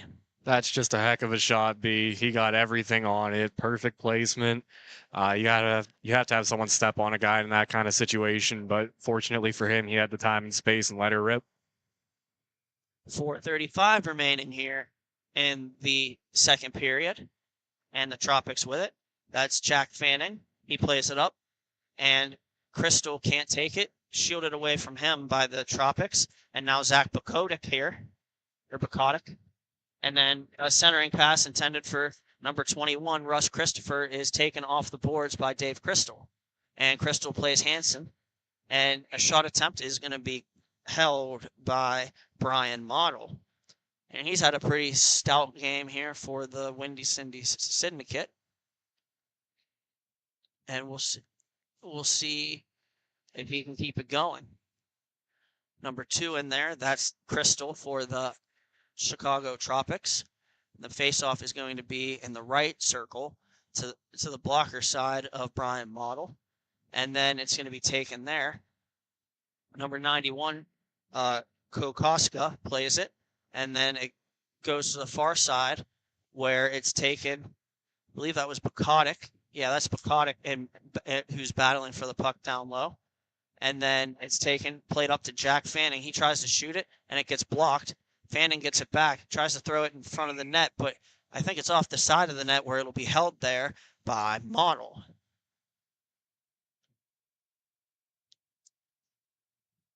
And Model is going to have another face-off inside the Windy Syndicate zone. It's going to be to his glove side this time. And both teams are going to make a couple changes and see if Crystal can win this one, and he does. And a turning shot on goal, or is off the tip of the glove and off the glass. It's going to be taken there. Number 9 with it now. He throws it on goal into the breadbasket of Brian Model on the shot from Andrew McCaddy. 2:30 remaining in the second period. Score is 4-3 in favor of the Tropics. And then it's going to be fed over, taken by McNicholas. He throws it in front. It's bouncing around, and it's now recovered by McNicholas. And he feeds it to the far side boards. He gets it back. He's at the the face-off circle, and he shoots and scores. A wrist shot. I don't know if Model picked it up. Nonetheless, this game is tied. He answers the call for, making sure his team is staying in it, getting a tied goal, 2 minutes left here in the second period. Again, just back and forth action like it's been all day. Nothing better than this. Taken there by the Tropics. They win the face-off back. It'll be collected by Hansen. And then it's going to be shot over the net by the Tropics, fed back down low. McNicholas has it again. And a shot on goal. And I believe that was kicked away by Model. And then it's played, and Model has it somewhere in his equipment. He seems to have a hot hand right now, McNicholas. So if I'm the Tropics, I'm trying to give it to him and have him shoot it as much as he can. That's not a bad strategy. 1:13 remaining here. And it's going to be won by the Tropics. That is Jack Fannin. Or no, that's Andrew McCaddy going back for it. And a shot, they score. It was deflected in. The initial shot came from Mark McNicholas on the point. I don't know who tipped it, but nonetheless, it is now 5-4 Tropics with less than a minute in the second period. That's definitely got to be good for the Tropics. Morale here, dying seconds here in the second period, going into the third with that lead. That's definitely got to boost their confidence. And we'll have a face-off, one over to Cody Hess by the Syndicate. Hess plays it back, and they look. We'll bring it up the rink right now. And it's going to get played over where Hansen's going to take it. Trevor Hansen in. He's still got 20 seconds if he can get an opportunity here. He throws it on goal, saved by Model, picked up by the Tropics, and they're going to settle it down for a second. And now taken away by the Syndicate momentarily, where it'll be poked away by the Tropics, and they'll get to the loose puck. Trevor Hansen throws a backhand pass through the slot. It'll be picked up by Brendan Ewer. He's going to leave it in the corner as he overskates, and that's going to sound the horn and take care of the end of the second period. So after 2 periods of play, the score is 5-4 in favor of the Chicago Tropics. Thank you for watching Grove City Hockey.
And we're back for the third period here of this Tier 3 championship game between the Chicago Tropics and the Windy Cindy Syndicate. And the Tropics have a 5-4 lead to start the third period. But Keppel for the Syndicate took the puck. He fed it back. And it's battle for there before the Tropics will eventually come away with it. And they're 2-on-2. And Hughes tries a far side shot. However, it's wide of the far side. And now it'll be taken again by the Tropics momentarily before it rolls off the stick of Nathan McCaddy. Now recovered by the Syndicate. And that's going to be Zach Bukovic, the first to the puck. And it's going to be played to the far side where it'll be taken there by Keppel. Keppel brings it up now. And he feeds Bukovic. Bukovic looks, carries in. And I think he still has it. He holds. Backhand pass attempt comes on goal where it'll be covered by Ryan Kwasinski.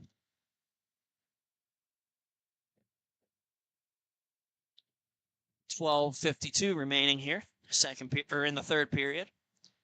And the score 5-4, the Chicago Tropics up. Face off to the right of the goaltender, Kwasinski. And it's won momentarily by the Syndicate before the Tropics end up with a breakaway. And a great save there by Model on Hansen. Hansen tries to walk back in front and stuff it, and he goes through the crease again, off the stick of number 2, David Crystal, and here come the Syndicate to counterattack. Bukovic with it now. He goes to the backhand, knocked off his stick, recovered in the far side corner by the Windy Cindy Syndicate. and a pass attempt goes off a stick and out of play. 12:09 remaining. And it's going to be to the right of the goaltender, Ryan Kwasinski. It'll tie up off the draw there, one momentarily, and then sent around the boards by the Tropics. And here they go. Pass across and a shot attempt off the chest of Model, and it'll be picked up there by the Windy Cindy Syndicate, and they'll look, taken away by the Tropics, and the Tropics are going to backhand a pass and then carry it up the far side or the near side, and here they go. Shot on goal off the glove of Model, and then fed over. Cameron Diaz tries to spin it out the center, but it's intercepted, and a shot off the pipe. Hansen hits the pipe, but he gets it back on the far side boards, and then he feeds it back where the Tropics will recoil. Hansen again with it now. Feeds it back across the rink. And that's number 9, McCaddy with it. And they'll feed it over for a shot that hits off the post and then goes out of play. The Tropics are knocking on the doorstep. It's only a matter of time until they can get another one. Syndicate are doing pretty good job holding down the middle at least, trying to prevent all those in-tight opportunities, but the Tropics are definitely knocking on the door. And we'll have a face-off at center, and that's Ewer in there for the Syndicate.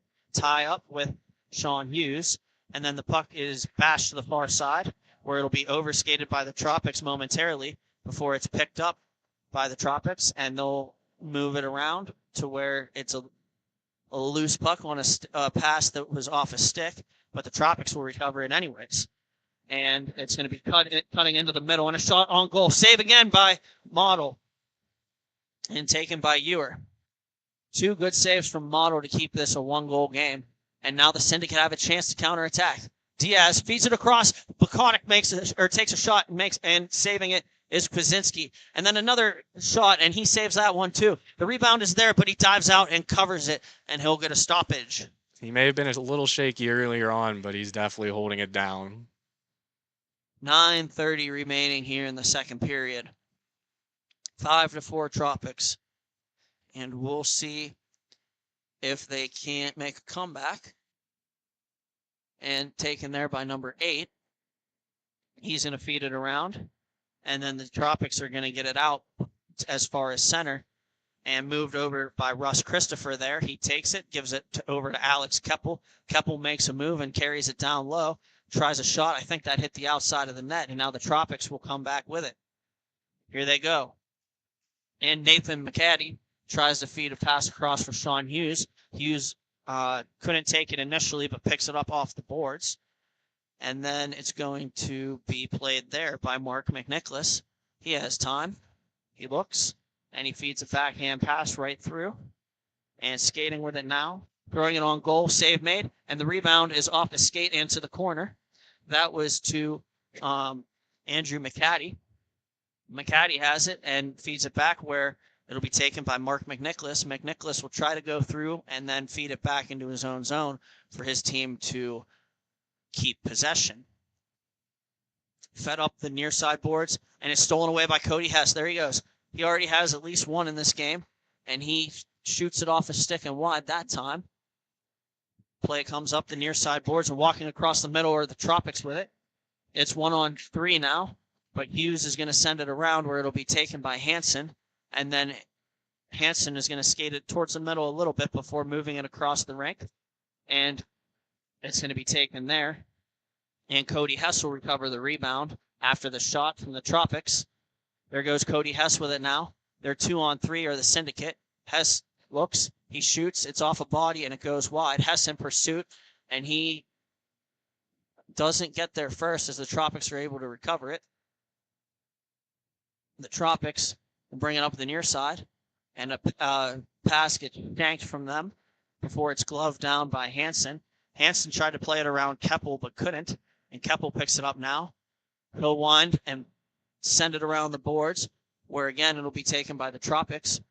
and two players battling for body position, and it's backhanded on goal, but turned aside by Model, and then it'll be taken and backhanded through the slot by Crystal before recovered by the Windy Cindy Syndicate.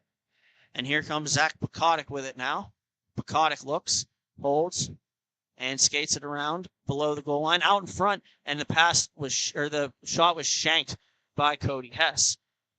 And then the Tropics will get it now. Here they go. Stolen away from them quickly by the Syndicate. Here comes Cody Hess one more time. He walks in, and he's going to try to get to where he can shoot it, but he's unable to do so, so he'll spin it back. Or he'll just skate in a circle and then walk in anyways, and he shoots and scores. He tried to go across the middle once. He couldn't get a shot away, so he skated literally around in a circle, came right back to the middle, and ripped it high blocker on Kwasinski, and this game is tied. The goose was loose. He looked like a vintage Gustav Nyquist, keeping the puck on his stick, just circling the offensive zone until he gets his opportune time, and definitely takes advantage of it. We'll have a 5-5 tie here in possession by the Tropics. And a shot on goal, saved by Model. The rebound's laying there, but Model puts a blocker down on it, and he'll get a whistle. And number 69, Brendan Ewer, against number 41, Sean Hughes on the faceoff, and Hughes will win this one. It'll go back to the point where Andrew McCaddy can play it. McCaddy throws it in the general direction of the net, and it's off his skate and then spun off the goaltender for the Syndicate by the Tropics. And then Hughes is going to play it along the far side boards. He looks. He tries to feed Nathan McCaddy, but is stolen away by Zach Bukotic. Bukotic will take it, and up through center he goes. It's going to be fed there by Ewer. Ewer has it below the goal line, tries a centering pass, but it's taken away by the Tropics. And they're going to come back 3-on-2.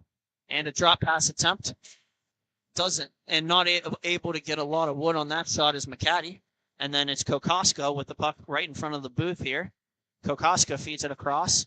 And it's a wind and a shot pass attempt. Goes off a Syndicate player. Defended well there because that might have been a good scoring chance. Hughes picks it back up. He shoots. It's blocked by Bukotic. And then it's taken by Ewer. Ewer will play it up. That's Diaz with it now.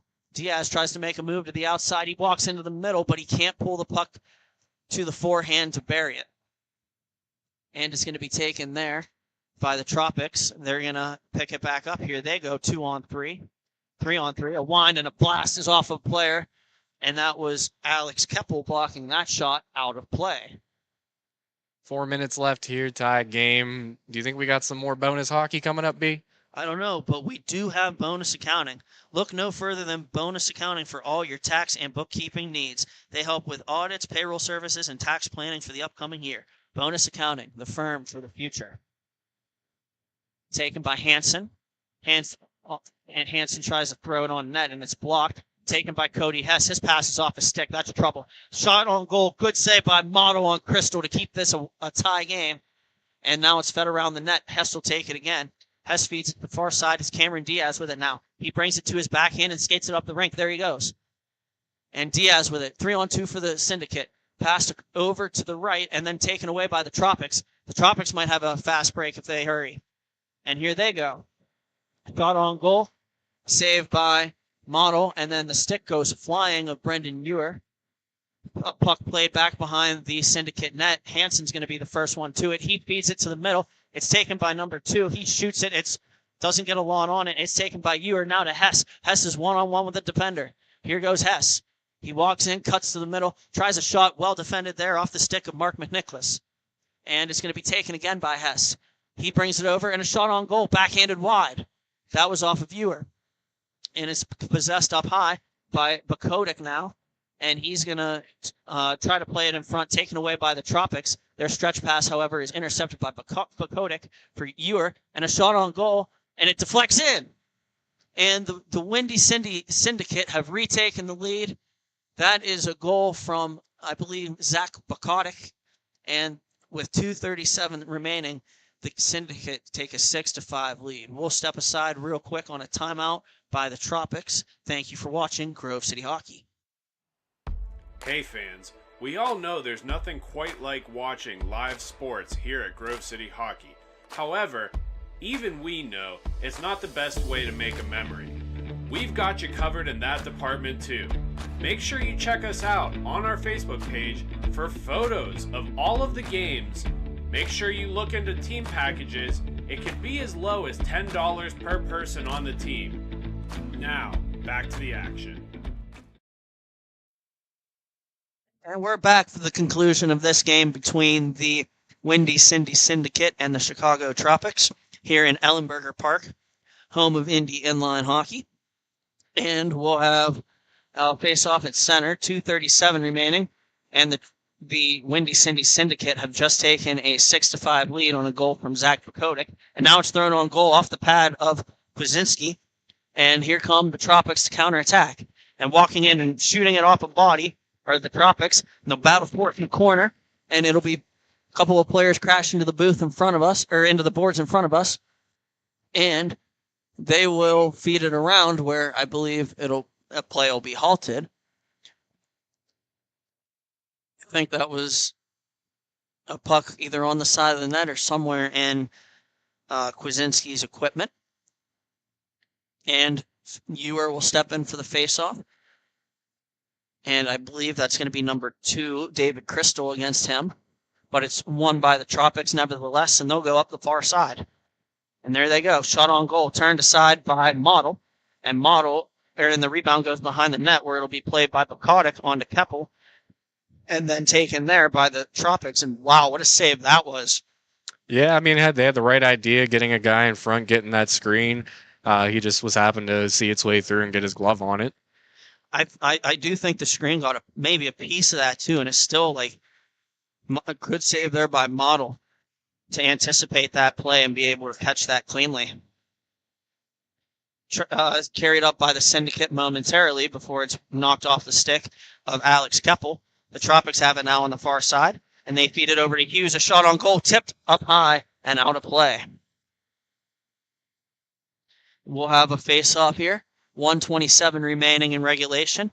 Face-off's going to be at center, as that was either Hansen or Hughes that tipped that. And it's going to be Ewer and Crystal on the face-off. Taken there by number 5, Mark McNicholas. McNicholas with it now. He looks. He plays it over. It's off the skate of Hughes. Goalie out. Extra attacker comes on for the Chicago Tropics, and here they go. And they're battling in front now, as well as possessing the puck up top. A shot through traffic hits 2 and then gets recovered by McCaddy. McCaddy feeds it back down or back up high for Hughes. Hughes feeds it across, wind and a blast, and it's off the butt end of the stick of Model and pursued there by number 2. He pressures and gets the Syndicate to turn it back over, and then they'll clear it with 43 seconds remaining. It'll be brought up by the Tropics. They're going to make a stretch pass. There's Crystal with it. He shoots it, and Model doesn't know where it is, but he has it. Good positioning to attempt that, or to anticipate where that shot was going. Just drops right into his leg pads, it looked like, and he'll take that one any day. Absolutely. We'll have David Crystal and Brendan Ewer on this face-off. Again, the Windy City Syndicate are nursing a 1-goal lead, and they'll try to send it down, and they will. 29 seconds remaining. It's going to be picked up again by the by the Chicago Tropics, and it's going to be taken there. A shot on goal doesn't get through. It's going to be cleared by number 21, and then it's going to be taken by number 5 with it, Mark McNicholas. And he throws it on goal, or throws it up the rink. 7 seconds remaining. A shot, tip try doesn't work. Hansen with it, and he's gonna overskate it, and the horn sounds, and that'll do it for regulation of this game. So in this tightly contested competition, the Windy City Syndicate have won 6-5. Thank you for watching Grove City Hockey. We'll be right back with our final game of the day: the Sour Monkeys and the Chicago Mary Pats. Black Biscuit is a hockey company that specializes in team uniforms and apparel and is based in St. Paul, Minnesota. We have been working with teams throughout Minnesota and all around the world. If your team or association is looking to update your uniforms, then let our all-star design team show you what we can do for you.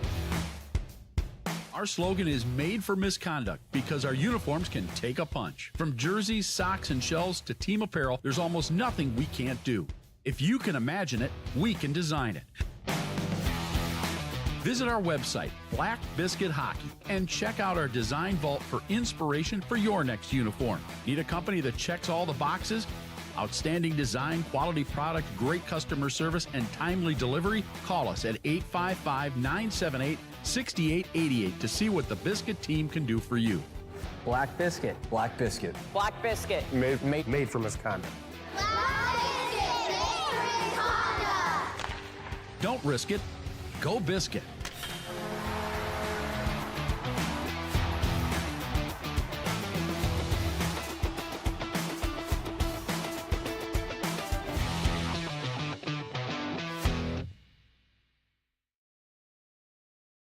This copyrighted telecast is presented by Grove City Hockey.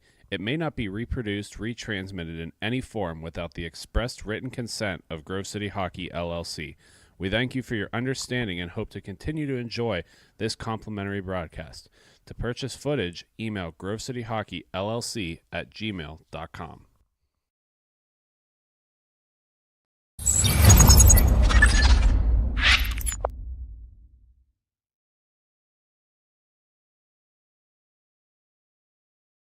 For my opinion, it has a good minimalistic look.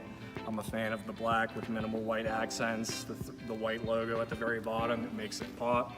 I gotta say I love the grip material. I'm not feeling like I need any tape or anything.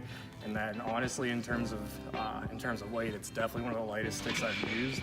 It has a good pop to it, so I feel like I'm gonna get a lot of good shots off and hopefully less muffins.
Folks, it's that time again for the Black Biscuit Betting Corner. This prop bet of the game is who will score the game-winning goal. Enter your pick in the comments section for a chance to enter. All rules and regulations can be found in the comments section. Good luck, and thank you to Black Biscuit for sponsoring.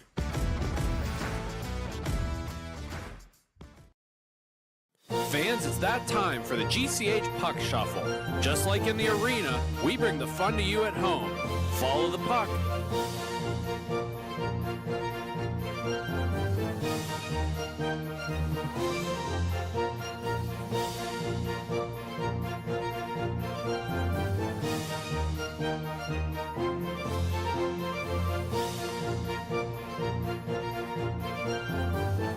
Now, which number is the puck under?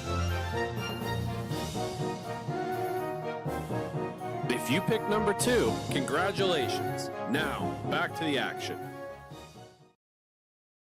This copyrighted telecast is presented by Grove City Hockey. It may not be reproduced, retransmitted in any form without the expressed written consent of Grove City Hockey, LLC. We thank you for your understanding and hope to continue to enjoy this complimentary broadcast. To purchase footage, email grovecityhockeyllc@gmail.com.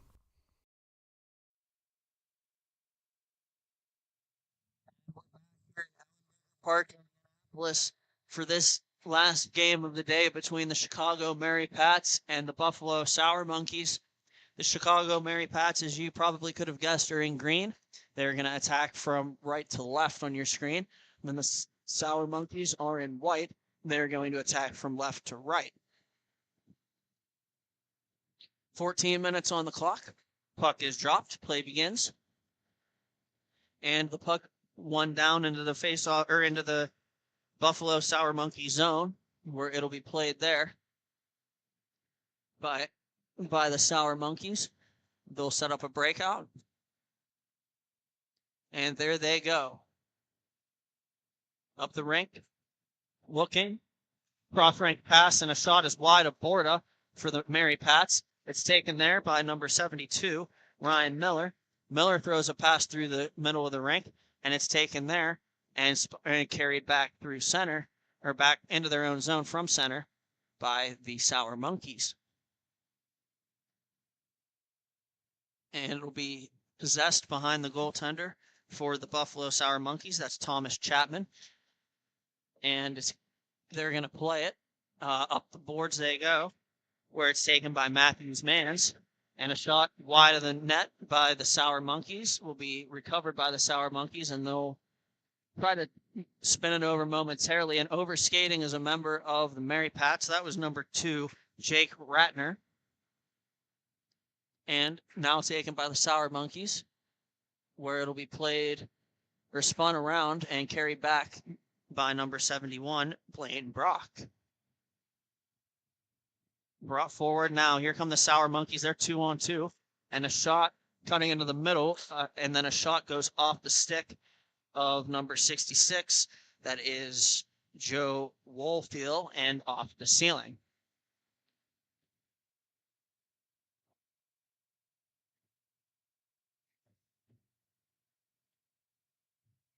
And we'll have a face-off.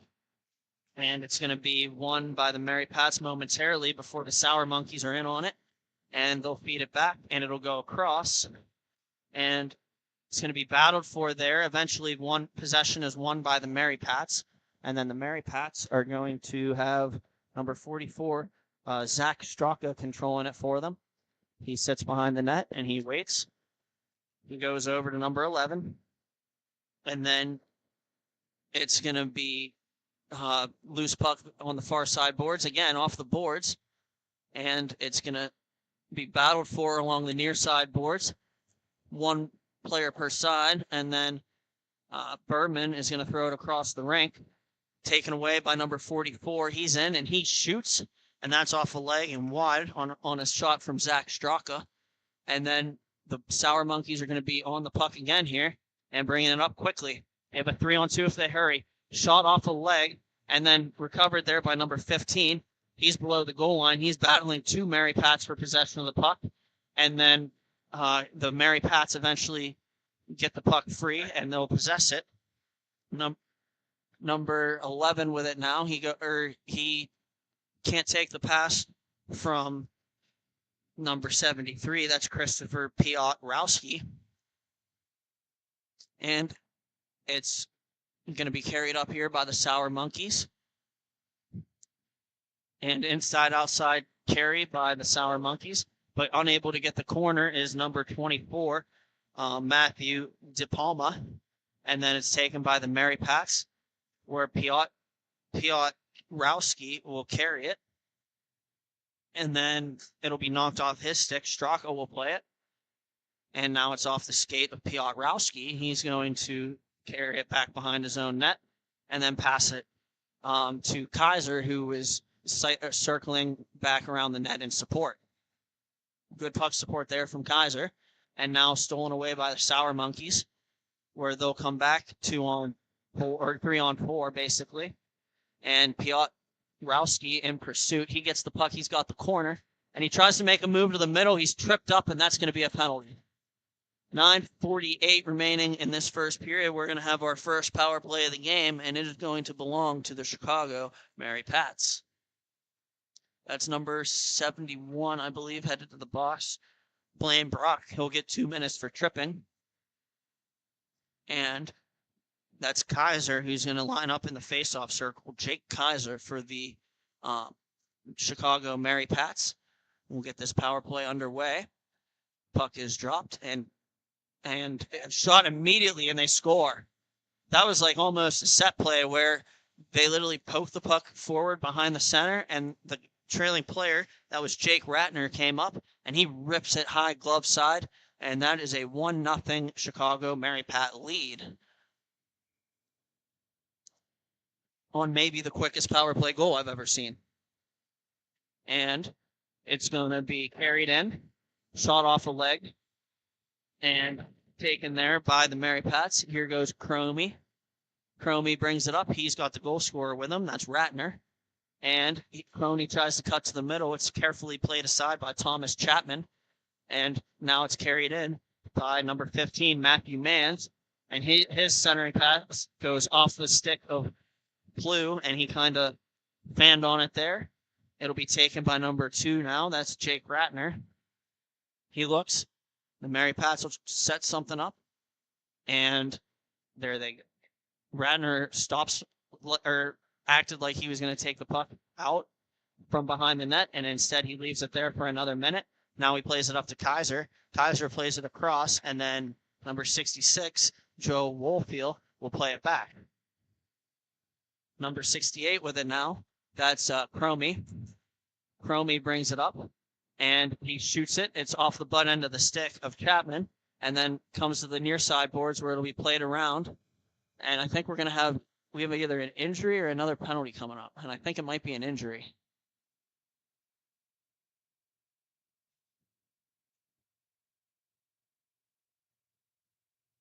I don't know what happened there, but we do hope the player's aside. And we'll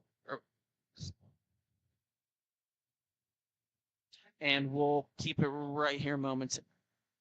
Actually, Corey Dare, the official, has called for a timeout, I believe.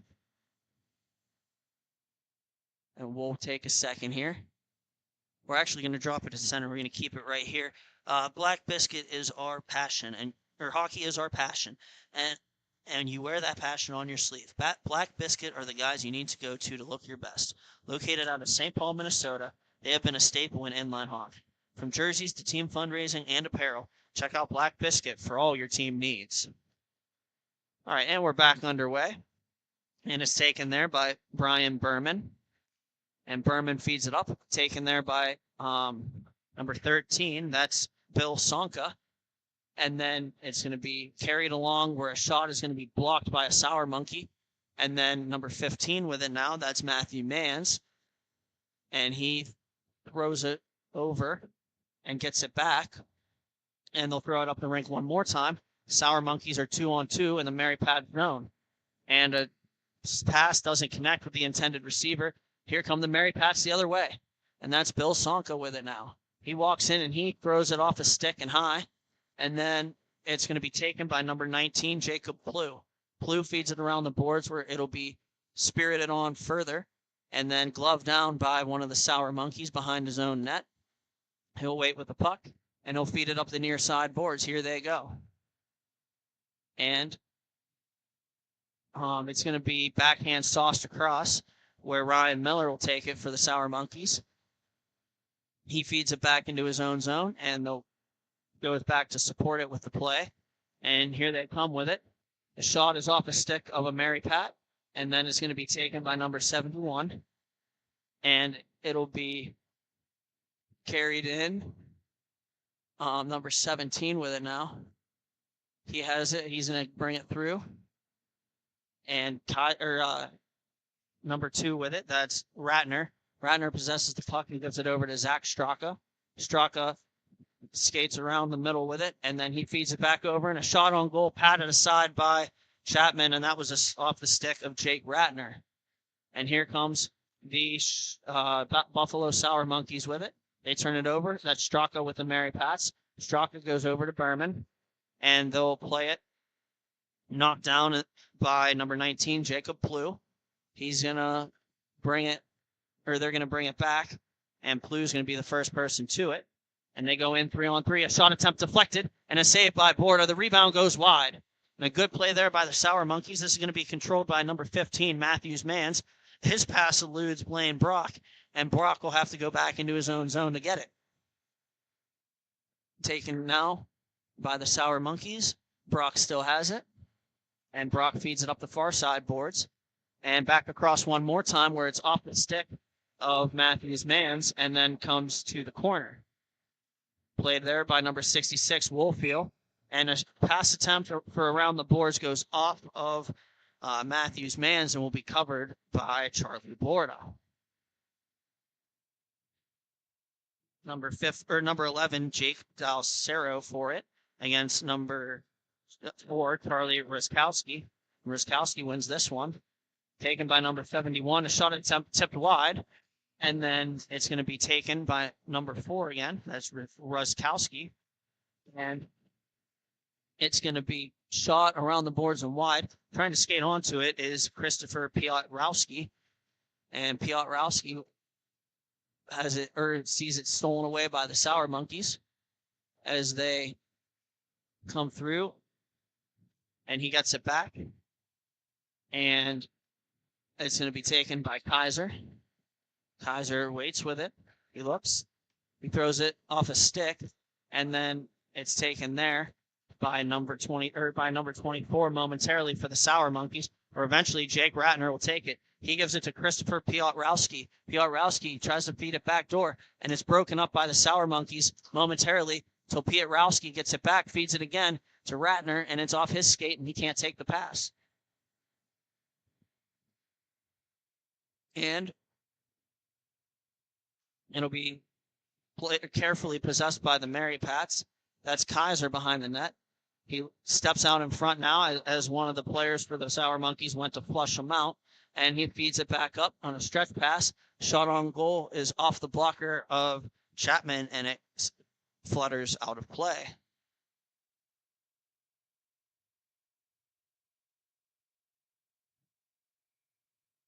And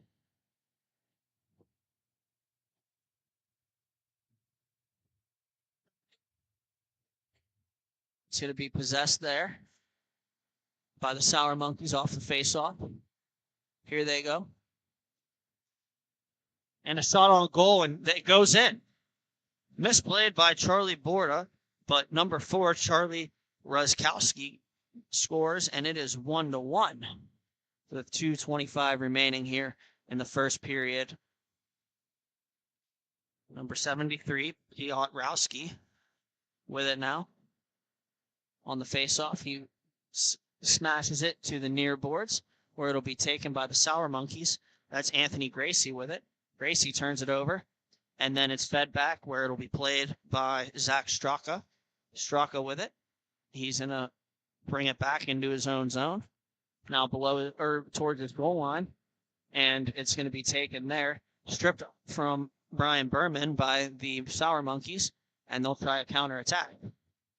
Number 15 with it now, and he looks, tries a centering pass. It doesn't go.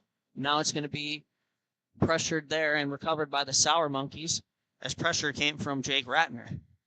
And taken by the Sour Monkeys, it'll be spun back to Ryskowski. Ryskowski walks in and tries to rip it off the pad, and then the Borda bails himself out. He leaves a rebound there for number 19, Jacob Plew, and he deflects that rebound, stretches out, and it gets a pad or a blocker and into the netting. It's going to be taken here by Piotrowski and Plew, and it's going to be won by Plew. Back to the point. Piotrowski pressures and creates a turnover, and it's going to be number 2 with it now. That's Ratner, and his pass attempt goes off a body and to the wide far side, and it's going to be taken there. Number 7 with it now.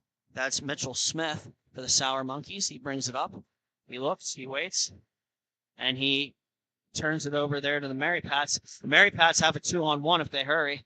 And here comes Ratner with it. Ratner feeds it over and goes to the backhand, and they go to the backhand and score. That was Christopher Piotrowski on a feed from Ratner, and it is 2-1. The Mary Pats have the lead back. And 20 seconds remaining here in the first period. And we'll have a face-off here at center. And number 13, Bill Sonko, will be in there for the Mary Pats. And Sour Monkeys win the face-off. a scramble basically for the puck, and the horn sounds, and that'll do it for the first period. So after one period of play, we have the Chicago Mary Pats 2 and the Buffalo Sour Monkeys 1. Thank you for watching Grove City Hockey. We'll be right back.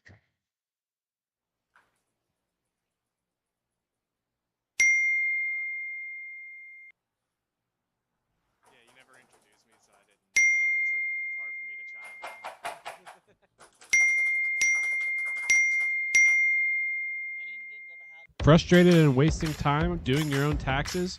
Getting confused by complex forms? Waste your time no longer. It's time for you to check out Bonus Accounting. Kenny and the team will help you with taxes, bookkeeping, and payroll services. Now that's an accounting hat trick.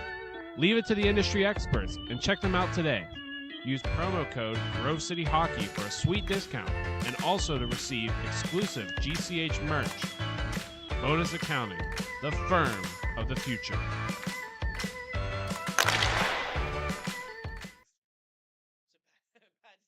This copyrighted telecast is presented by Grove City Hockey. It may not be reproduced, retransmitted in any form without the expressed written consent of Grove City Hockey, LLC. We thank you for your understanding and hope to continue to enjoy this complimentary broadcast. To purchase footage, email grovecityhockeyllc@gmail.com. Hey, legal's going to be wrapping up. And we're back for the start of this second period between the Chicago Mary Pats and the Buffalo Sour Monkeys. Quick face-off here, won by the Sour Monkeys. Walking in and shooting was number 19, Jacob Blue, and this time Bordo gets a glove on it. And joining me now on the broadcast is Matthew Flannery. Flan, how you holding up? Hey, we're hanging in there, B. You know, we got 2 periods left here. We've been here all day. It's been a long day. But we have another exciting one on hand here. It's a 2-1 game in favor of the Mary Pats, 30 seconds into the second period. Just like the tale of how most of the games have been both today and all weekend. This is anyone's game at this point. These leagues have begun to have a lot of parity in them this year. And we have a stoppage of play due to a high stick on the puck. And it's going to come back down to the left of Charlie Borda, the goaltender. And it's a 2-on-1 here for the Mary Pats. Here they go. And a pass across. And, oh, dude, he tried to get too pretty with it. Plays it over to Kaiser on the drop pass, and he should have shot it. But the Mary Pats will pick it back up once again. And now it's going to be Jake Ratner with it. He walks in, cuts, and then shoots. It's off his stick. It comes to the near side where it'll be played by Woolfield. And then it'll be Sonka with it. Sonka battles for it with 2 Sour Monkeys, but number 72, Ryan Miller, gets the puck and then plays it over to his D partner, Blaine Brock. It'll be taken now by number 17, Andrew Gracie. He tries to go with it, and now another odd man break for the Mary Pats. A backhand pass from Kaiser eludes the intended receiver, and then it'll be taken by the Sour Monkeys momentarily, and then overskated by about 3 players and recovered by Joe Woolfield in his own zone. And it's going to be taken and sent across the rink. Number 11 with it now. He shoots it. It's off the leg to the near side, and that's Jake DeCero. He'll feed it back down, and looking for it is going to, and the Mary Pats will send it back across for Joe Woolfield, and then a shot is high over the glove and off the glass behind Borda. Number 96, that's Jake Kaiser with it, and it's going to be handled there where it's backhandled along the boards by the Mary Pats. A battle for it ensues there, and is won back by the Mary Pats. They'll look, and skating right through the middle with it is Kaiser. He walks in, he's going to start, and he shoots it, and it's off the body of Chapman, and then sent out as far as center. Here's Piotrowski with it. He's one of the goal scorers in the game, and he sends it back where it'll be taken by Kaiser. Kaiser with it now, rewinds to his own zone, where he looks, and backhands one in the way of Joe Woolfield. Woolfield plays it up, and here they go. They have another on-man break. And a shot pass in the goal. An excellent feed by Piotrowski, tipped in by number 11, Jake DeSallo, and that's going to be a 3-1 lead now for the Chicago Mary Pats. Kudos to the Mary Pats. They came out a little bit more run and gun fashion in the first period. This period, it looks like they're settling down, trying to prevent the mistakes, any turnovers. They get their numbers going the other way with a smooth breakout, 2-on-1 tip in front. It's just a beautiful play all around. And we'll have a face-off here, won by the Sour Monkeys. Here comes Blue with it. Blue tries to walk around, and he defended beautifully by the Mary Pats. And then a shot on goal was off the elbow of Borda, and then taken now by the Sour Monkeys here at center. That was Mitchell Smith with it, and it's going to be fed a give and go attempt by the Sour Monkeys, doesn't connect, and now it's going to be 2-on-1 almost, but a great back check, and a shot is spirited wide, and now it's Piotrowski with it again. His centering pass is broken up by Matthew DePalma. Good play there from him. And play now to take it by Piotrowski towards the goal line. He was defended there by Mitchell Smith. And it'll be brought back all the way where it'll be played by the Mary Pats. Mary Pats are playing really well here, especially in the last couple minutes, because they're getting a lot of side-to-side cross-crease opportunities, trying to get that goalie moving, and those are some of the hardest to stop for attendees, so they're doing some really good things right now to try to get that dub. And a shot on goal is gloved and covered by Thomas Chapman. And he'll hold on and draw a whistle to his blocker side.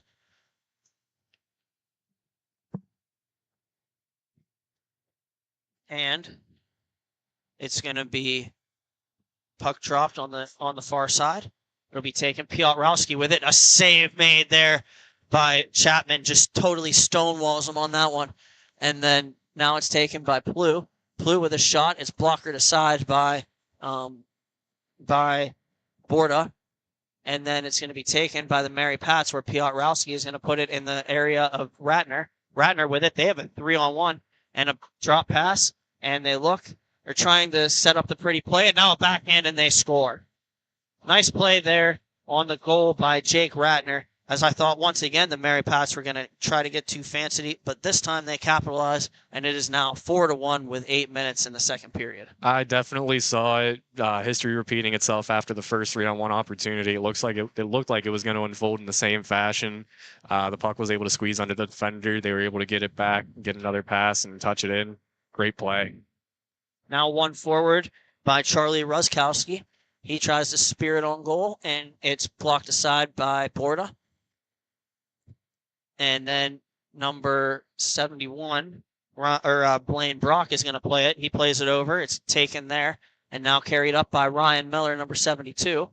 He plays it over for number 15. A shot, and he beats Borda glove side, and it is 4-2 in favor of the Mary Pats. If there's one thing, and don't count the Sour Monkeys out. Formerly the Buffalo Fusion, at least the majority of these guys. Maybe a little bit of a rebrand or something, looking fresh in those jerseys, might I add. But they definitely got some good talent. They definitely have some players that are usually up there in terms of points in the league, and I'll let you take it over, B. And pressuring the puck was Jake Ratner. The clearing attempt hit him off the bubble, and then he goes in and scores on the breakaway, and we are 5-2 Mary Pats right now. May have been a little bit of a reverse jinx a little bit of a jinx by myself as I'm giving them compliments and they let one up. Oh, it happens. And the Sour Monkeys with it. Number 15, Matthews Mans with it. He looks, plays it over. It's going to be taken on the far side by Charlie Ruskowski. And here he goes. He's in. He tries a shot, but he gets stood up beautifully in the slot by the Mary Pats. And now a play is going to be made by the Sour Monkeys to possess the puck on the perimeter as they try to look for a move down low. And it's off the leg of Kaiser and behind the net. And then it's cleared around, but it hits something and bounces right to a Sour Monkey, and a shot. They score. Charlie Ruskowski with his second of the game, and it is now 5-3. One more time for the theme of quick answer goals. Hey, it's exciting hockey. No matter how often it happens, it makes the game a lot more enjoyable. You definitely love seeing some good goalie saves, but I'm pretty sure the people want to see them highlight goals. Absolutely, they do. That is number 96 with it now, Jake Kaiser. Kaiser looks and feeds Jake Ratner. Ratner with it now. He tries to make a move to his backhand, but puck gets knocked off his stick by the Sour Monkeys. And then Ratner goes back checking and gets it back. Good job by him. And it's going to be slowed down here by the Mary Pats. Brought up through center. That's Woolfield with it. He curls and drags, and he shoots off the bar. He hit the iron with that one. And nonetheless, it's going to be cleared down by the Sour Monkeys and taken by Jake Kaiser. And number 13 with it. He throws it over. That was Bill Sonka. And then a thrown on goal, and it's going to be gloved carefully by Thomas Chapman. Chapman will get the face-off to his right. Dropped by referee Chapman. It's ironic. Maybe there is a connection. We should ask him after. 20 or what's that test? 21 and me or something. Have them take 23 and me. Have them take the. I completely botched that one. I'll just shut up now. And the Mary Pats have it behind the net. Cheeky move there by the Mary Pats. They'll bring it up the near side momentarily. Stopping is number 44. That's Zach Straka. And then it's going to be taken, fired cross rink. Piotrowski with it. He feeds it back. Straka again. Straka waits momentarily behind the net. Now they're going to play it up the rink. And here go the Mary Pats. And they're going to shoot it with Piotrowski, and he is going to put it over the net. And then it's going to be Straka with it now. And Straka feeds it back for Piotrowski. And it'll be taken there by number 0. That's Brian Berman. And now it'll be Piotrowski again. Looking. Uses his net as a shield, as we see so often in this game. And it's going to be taken now by number 19, Jacob Plew. Plew centers it and gets it back. And it's going to be off the end boards and a shot. They score. The Sour Monkeys answer with one, and it is 5-4 with 3:13 remaining in the second period. Bringing that to a 1-goal deficit in the dying minutes of the second period here. That's definitely good for the team. Definitely good for morale. And they might still get one more yet. Plenty of time in the second period to tie it up. If not even take the lead. Who knows? Race for the puck there. That's number 24, Matthew DePalma, winning the race. And the Sour Monkeys will have the puck. They look. They feed it cross. And it's going to be sauced across one more time where Plew takes it and he scores. Plew blows it past Borda. And that's going to be a 5-5 tie game here with 2:33 remaining. One of those change-up shots. It looked like he was trying to get everything on it. Looked like it just kind of fluttered up a little bit and caught the goalie off guard. Didn't seem like he moved too much on it. My goodness, that is a good shot there from the Sour Monkeys. And play resumes here off the face-off. We'll get it going, and it'll be number 11 with it. That's Jake Facero. He feeds it over. It's going to be taken by Woolfield, number 66. Woolfield plays it over where Kaiser will take it. Kaiser brings it below his own goal line and behind his own net. And backhands one lightly up to the net neutral zone, where it'll be taken by Bill Sonka. Sonka trying to use his body to protect the puck, slips and falls down. It'll be taken by Woolfield, and Woolfield looks and sends it all the way back down to the point, where they'll rewind it into their own zone for the Mary Pats. And fed around the boards. It'll be taken there. The Mary Pats are coming through 2-on-3. That's Kaiser with it. He carries it through on his backhand, and he goes around the net. Backhand pass, nobody home. And it's going to be taken by number 73. So that's Piotrowski. And then it careens all the way back down to Borda. And it's going to be taken there again by Kaiser. He looks, stretch pass, and that's going to be beautifully broken up, stolen immediately by by Andrew Gracie here for the Sour Monkeys. And a look and a pass is going to be intercepted by the Mary Pats, and here they come. They're 2-on-2. And it's going to be shot on goal by Sonka, blockered away by Chapman. And then it'll be played on the backhand by the Sour Monkeys up through the rink and and then back down. And we got Mary Pat the first to the puck. He shoots it off the bar. That was Jake Ratner. And now he centers it and a shot attempt, and it's save made by Chapman on Sonka. Good save there. And wow, and the puck was knocked down there and in the neutral zone by the Mary Pats. Ratner with it. He looks. He goes across. He tries to center it, and it's off a stick of the Sour Monkeys and wide of the net. And Ratner still has it. Turns and shoots it, and it hits off of Chapman and then off the side of the net. And the horn sounds, and that'll do it for the second period. After 2, we have a 5-5 game between the Sour Monkeys and the Mary Pats. Thank you for watching Grove City Hockey. We'll be right back. Have you let office hygiene get away from you? Place of work starting to stink? It's time to call MagiClean. Windows? Check. Washing? Check. General cleanup? Check. Now that's a Magi Hattie. Reach out for your free consultation today. MagiClean. Keep the cleaning to MagiClean. Everyone has their own unique pre-game preparation, and most of them are pretty different, but there's one thing in common, and that's Jack's Hockey Wax. Get this locally produced wax that isn't shipped from across seas, but made here right in the U.S. The best smelling, best feeling, and best performing hockey wax on the market. Oh yeah, and I almost forgot to mention, they sell tape too. Visit them at jackshockeywax.com to get your order today. If it isn't from Jack, put it back.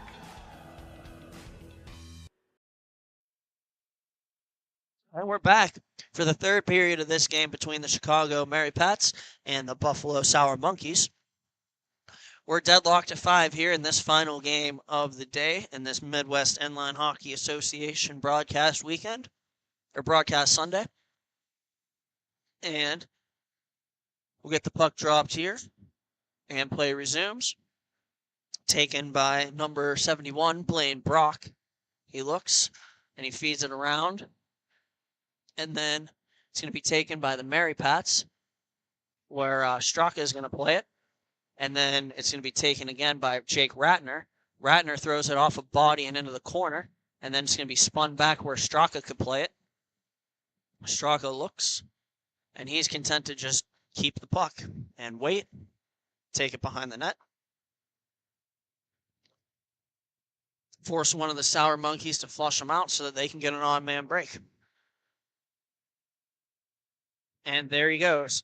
And he starts out, literally gets over the goal line, acted like he was going to take it back, and then sends it up the rink. And it'll be taken there by number 2, Jake Ratner. Ratner walks in and a backhander, and it's off a stick. It was a pass attempt on the far to the guy on the near side, to the back door, and a shot on goal, and they score.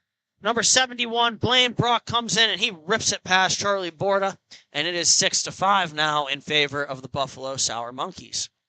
We have a player for the Mary Pats who's been down for a couple seconds, looking like he's a little gingerly getting up there, but glad to see him that he's able to skate off on his own weight, so we hope he's all right. We'll see him back out here at some point this period.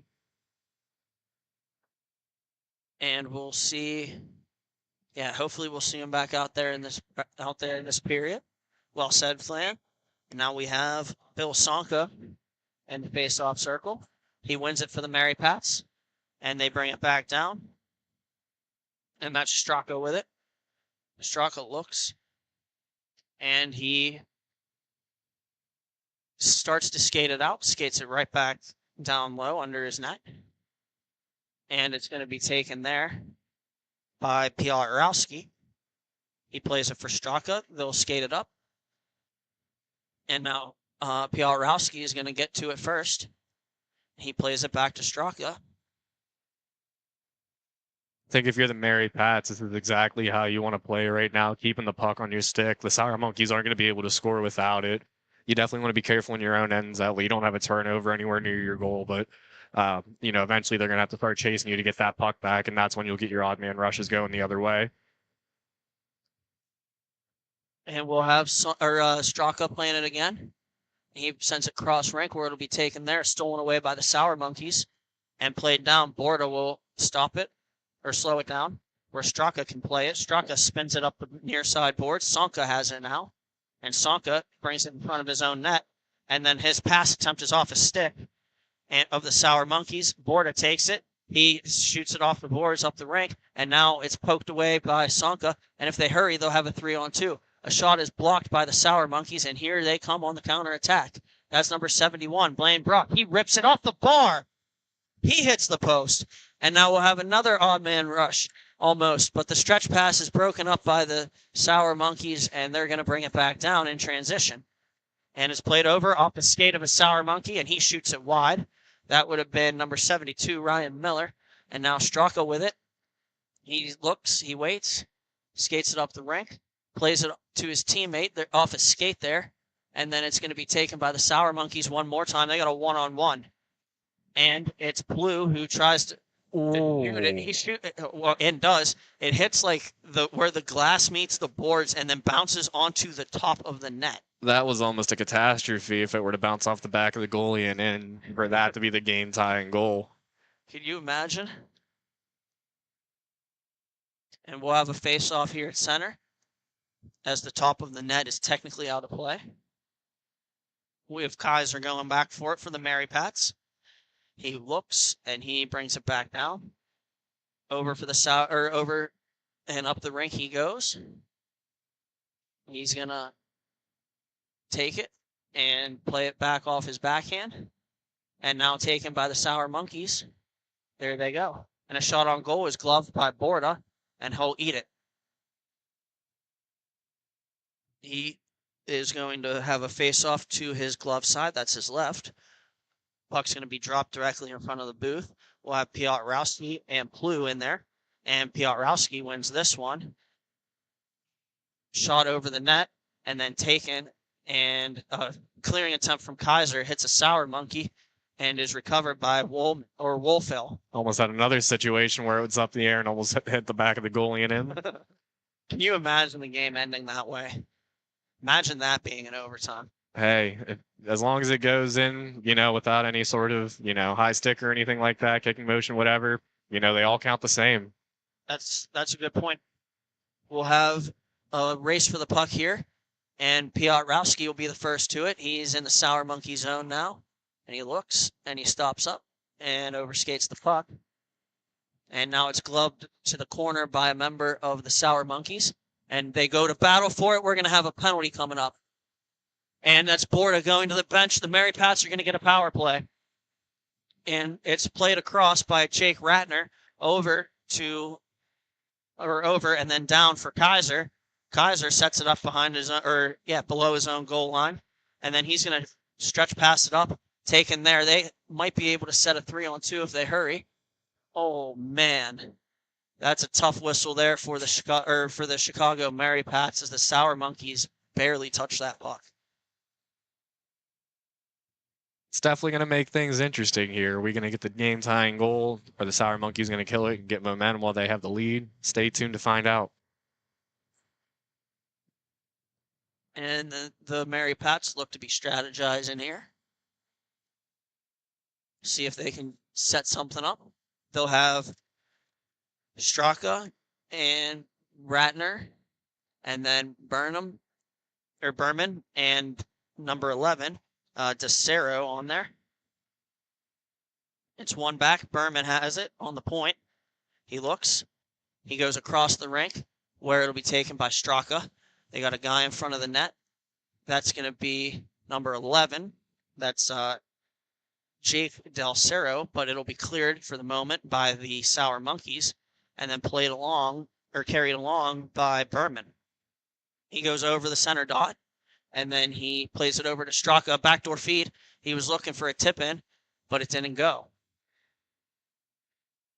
And then it's taken momentarily by the Sour Monkeys and now by the Mary Pats, walking in with it. And he shoots, and it's off the outside of the cage. The puck goes around to the near side, where it'll be taken by Straka. He considers his options, and then tries a backhander, and it goes through the crease, and then recovered in the corner. And then shot on goal is going to be swallowed up by Thomas Chapman. 6:23 remaining in regulation and 47 seconds remaining on the power play. And we'll have a face-off. It's going to be to the right of the goaltender, Chapman. And then face-off is won and cleared by the Sour Monkeys, where the Mary Pats will go to get it. They still have 30 seconds on this power play. And it'll be carried up. Berman one more time. Feeds it over. And then they go across. And they'll settle it down there. Back to the near side half wall. Over. And that they'll play catch with it. Will Ratner and Berman. And Berman with it again. He looks. He goes down low for Straka. They go over for Ratner. Borda slamming a stick because the penalty's over, and a shot. And it's going to be spiked to the far side. I can't tell if that was blocked by a defender or by Chapman, but nonetheless, the Sour Monkeys will get it back. And then they'll feed it under. Will Borda. And a shot attempt from a bad angle hits the skate of Borda and bounces back to the corner where it's taken by Straka. Straka will play it around for Berman. Berman back across for Straka. He picks it up. He's down to just rekindle back in his own net. And it'll be taken there. And Straka will leave it for Kaiser. Kaiser looks. He waits and he carries it up the rink. And then he'll retool for a second as his players will make changes. And Kaiser walks in, tries to carry it through a Sour Monkey. Doesn't work. But here comes Ratner. Ratner to the backhand, a shot, and Chapman got a piece of that. What an excellent save. Remember that one. Ratner with it again. He looks. He's pressured by multiple Sour Monkeys. One of them will eventually skate away with the puck.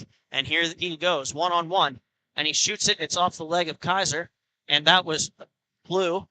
And now it's going to be taken by the Sour Monkeys again. Number 15, Matthews Mann, sends it across the rink and then gets it back from his guy. And then it's going to be sent down to the near side where Ryan Miller will play it in the neutral zone. He's right by the face-off dot, and he plays it to the far side and then back across, and a give and a go. And they got a break, and a shot is off the stick of Woolfield. Excellent defense there on his part. And then it's going to be taken by number 2, Jake Ratner. Here comes Ratner with it. He looks, he passes, and a shot attempt, and it's going to be cleared. And Woolfield will play it.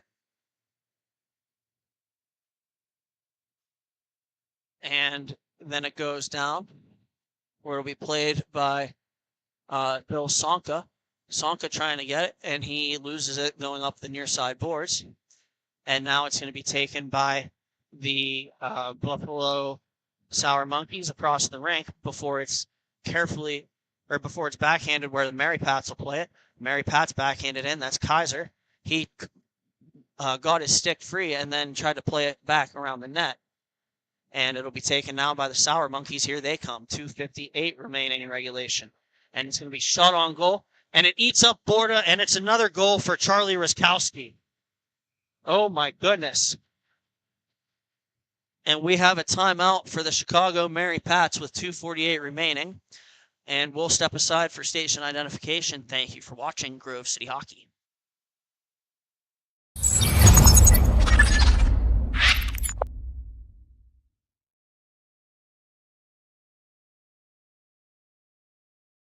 For my opinion, it has a good minimalistic look. I'm a fan of the black with minimal white accents, the white logo at the very bottom. It makes it pop. I gotta say, I love the grip material. I'm not feeling like I need any tape or anything. And then honestly, in terms of weight, it's definitely one of the lightest sticks I've used. It has a good pop to it, so I feel like I'm gonna get a lot of good shots off and hopefully less muffins.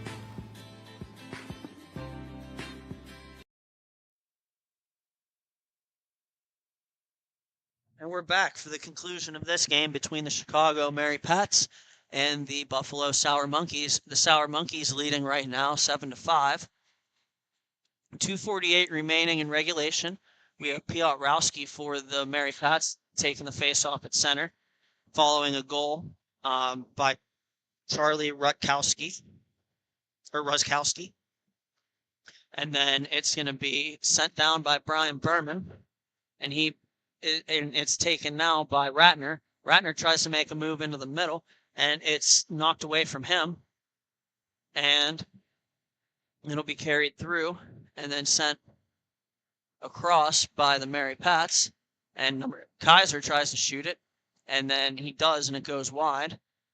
Taken there by Berman. Berman carries along the far side. He works it back to Piotrowski, and Piotrowski brings it across for Kaiser. Kaiser looks over his options. He sends it off the boards to the far side, and then back across for Berman. Berman shoots it off the blocker of Chapman. And then it's taken by Kaiser after the clearing attempt from the Sour Monkeys. And then it'll be worked for there behind the net. And now it's the Mary Pats with it. They're carrying around the perimeter here. The Sour Monkeys don't want to really give up anything in the middle, obviously. I've seen the Mary Pats goalie look at the bench a couple times, probably wondering if he was going to get pulled or not. And they seem to have some good zone possession, so being down 2-0, it might not have been a bad idea, but it seems like they'll go ahead and do it now, though. And there goes the Borda to the bench. And then it's going to be number 73, Piotrowski with it. He shoots it wide. 1:14 remaining to go in the game. And then it's Berman. Berman takes it. And then it's going to be sent down towards the empty net. And it trickles off the post. That's a troll move by the net there. And then it's going to be knocked off a stick of Bill Sonka and taken by Berman. Berman back for Sonka. Sonka leaves it for Kaiser. Kaiser shoots it towards the net, and it's knocked away, and then on goal or sent down the rink wide of the net, taken there by Kaiser again. And Kaiser with it, 39 seconds to go. He brings it up through center, and it's going to be thrown towards the net and then intercepted by the Sour Monkeys, where they're going to backhand it down deep one more time, 27 seconds to go. And up goes Piotrowski with it, stretch passes it, and it's going to be battled for there in the corner, and then one more time by the Sour Monkeys. They're going to send it all the way down, 14 seconds to go. And the Mary Pats pick it back up, stretch past the center. Walking through is Ratner. He feeds it on the backhand Sonka. He can't bury it. It's loose in front. Scramble for it there. And the horn sounds, and that'll do it for this one. The Buffalo Sour Monkeys have won 7-5 over the Chicago Mary Pats. Congratulations to the Sour Monkeys on their championship. And thank you for watching Grove City Hockey. This is Brandon Britton signing off, and we'll see you next time.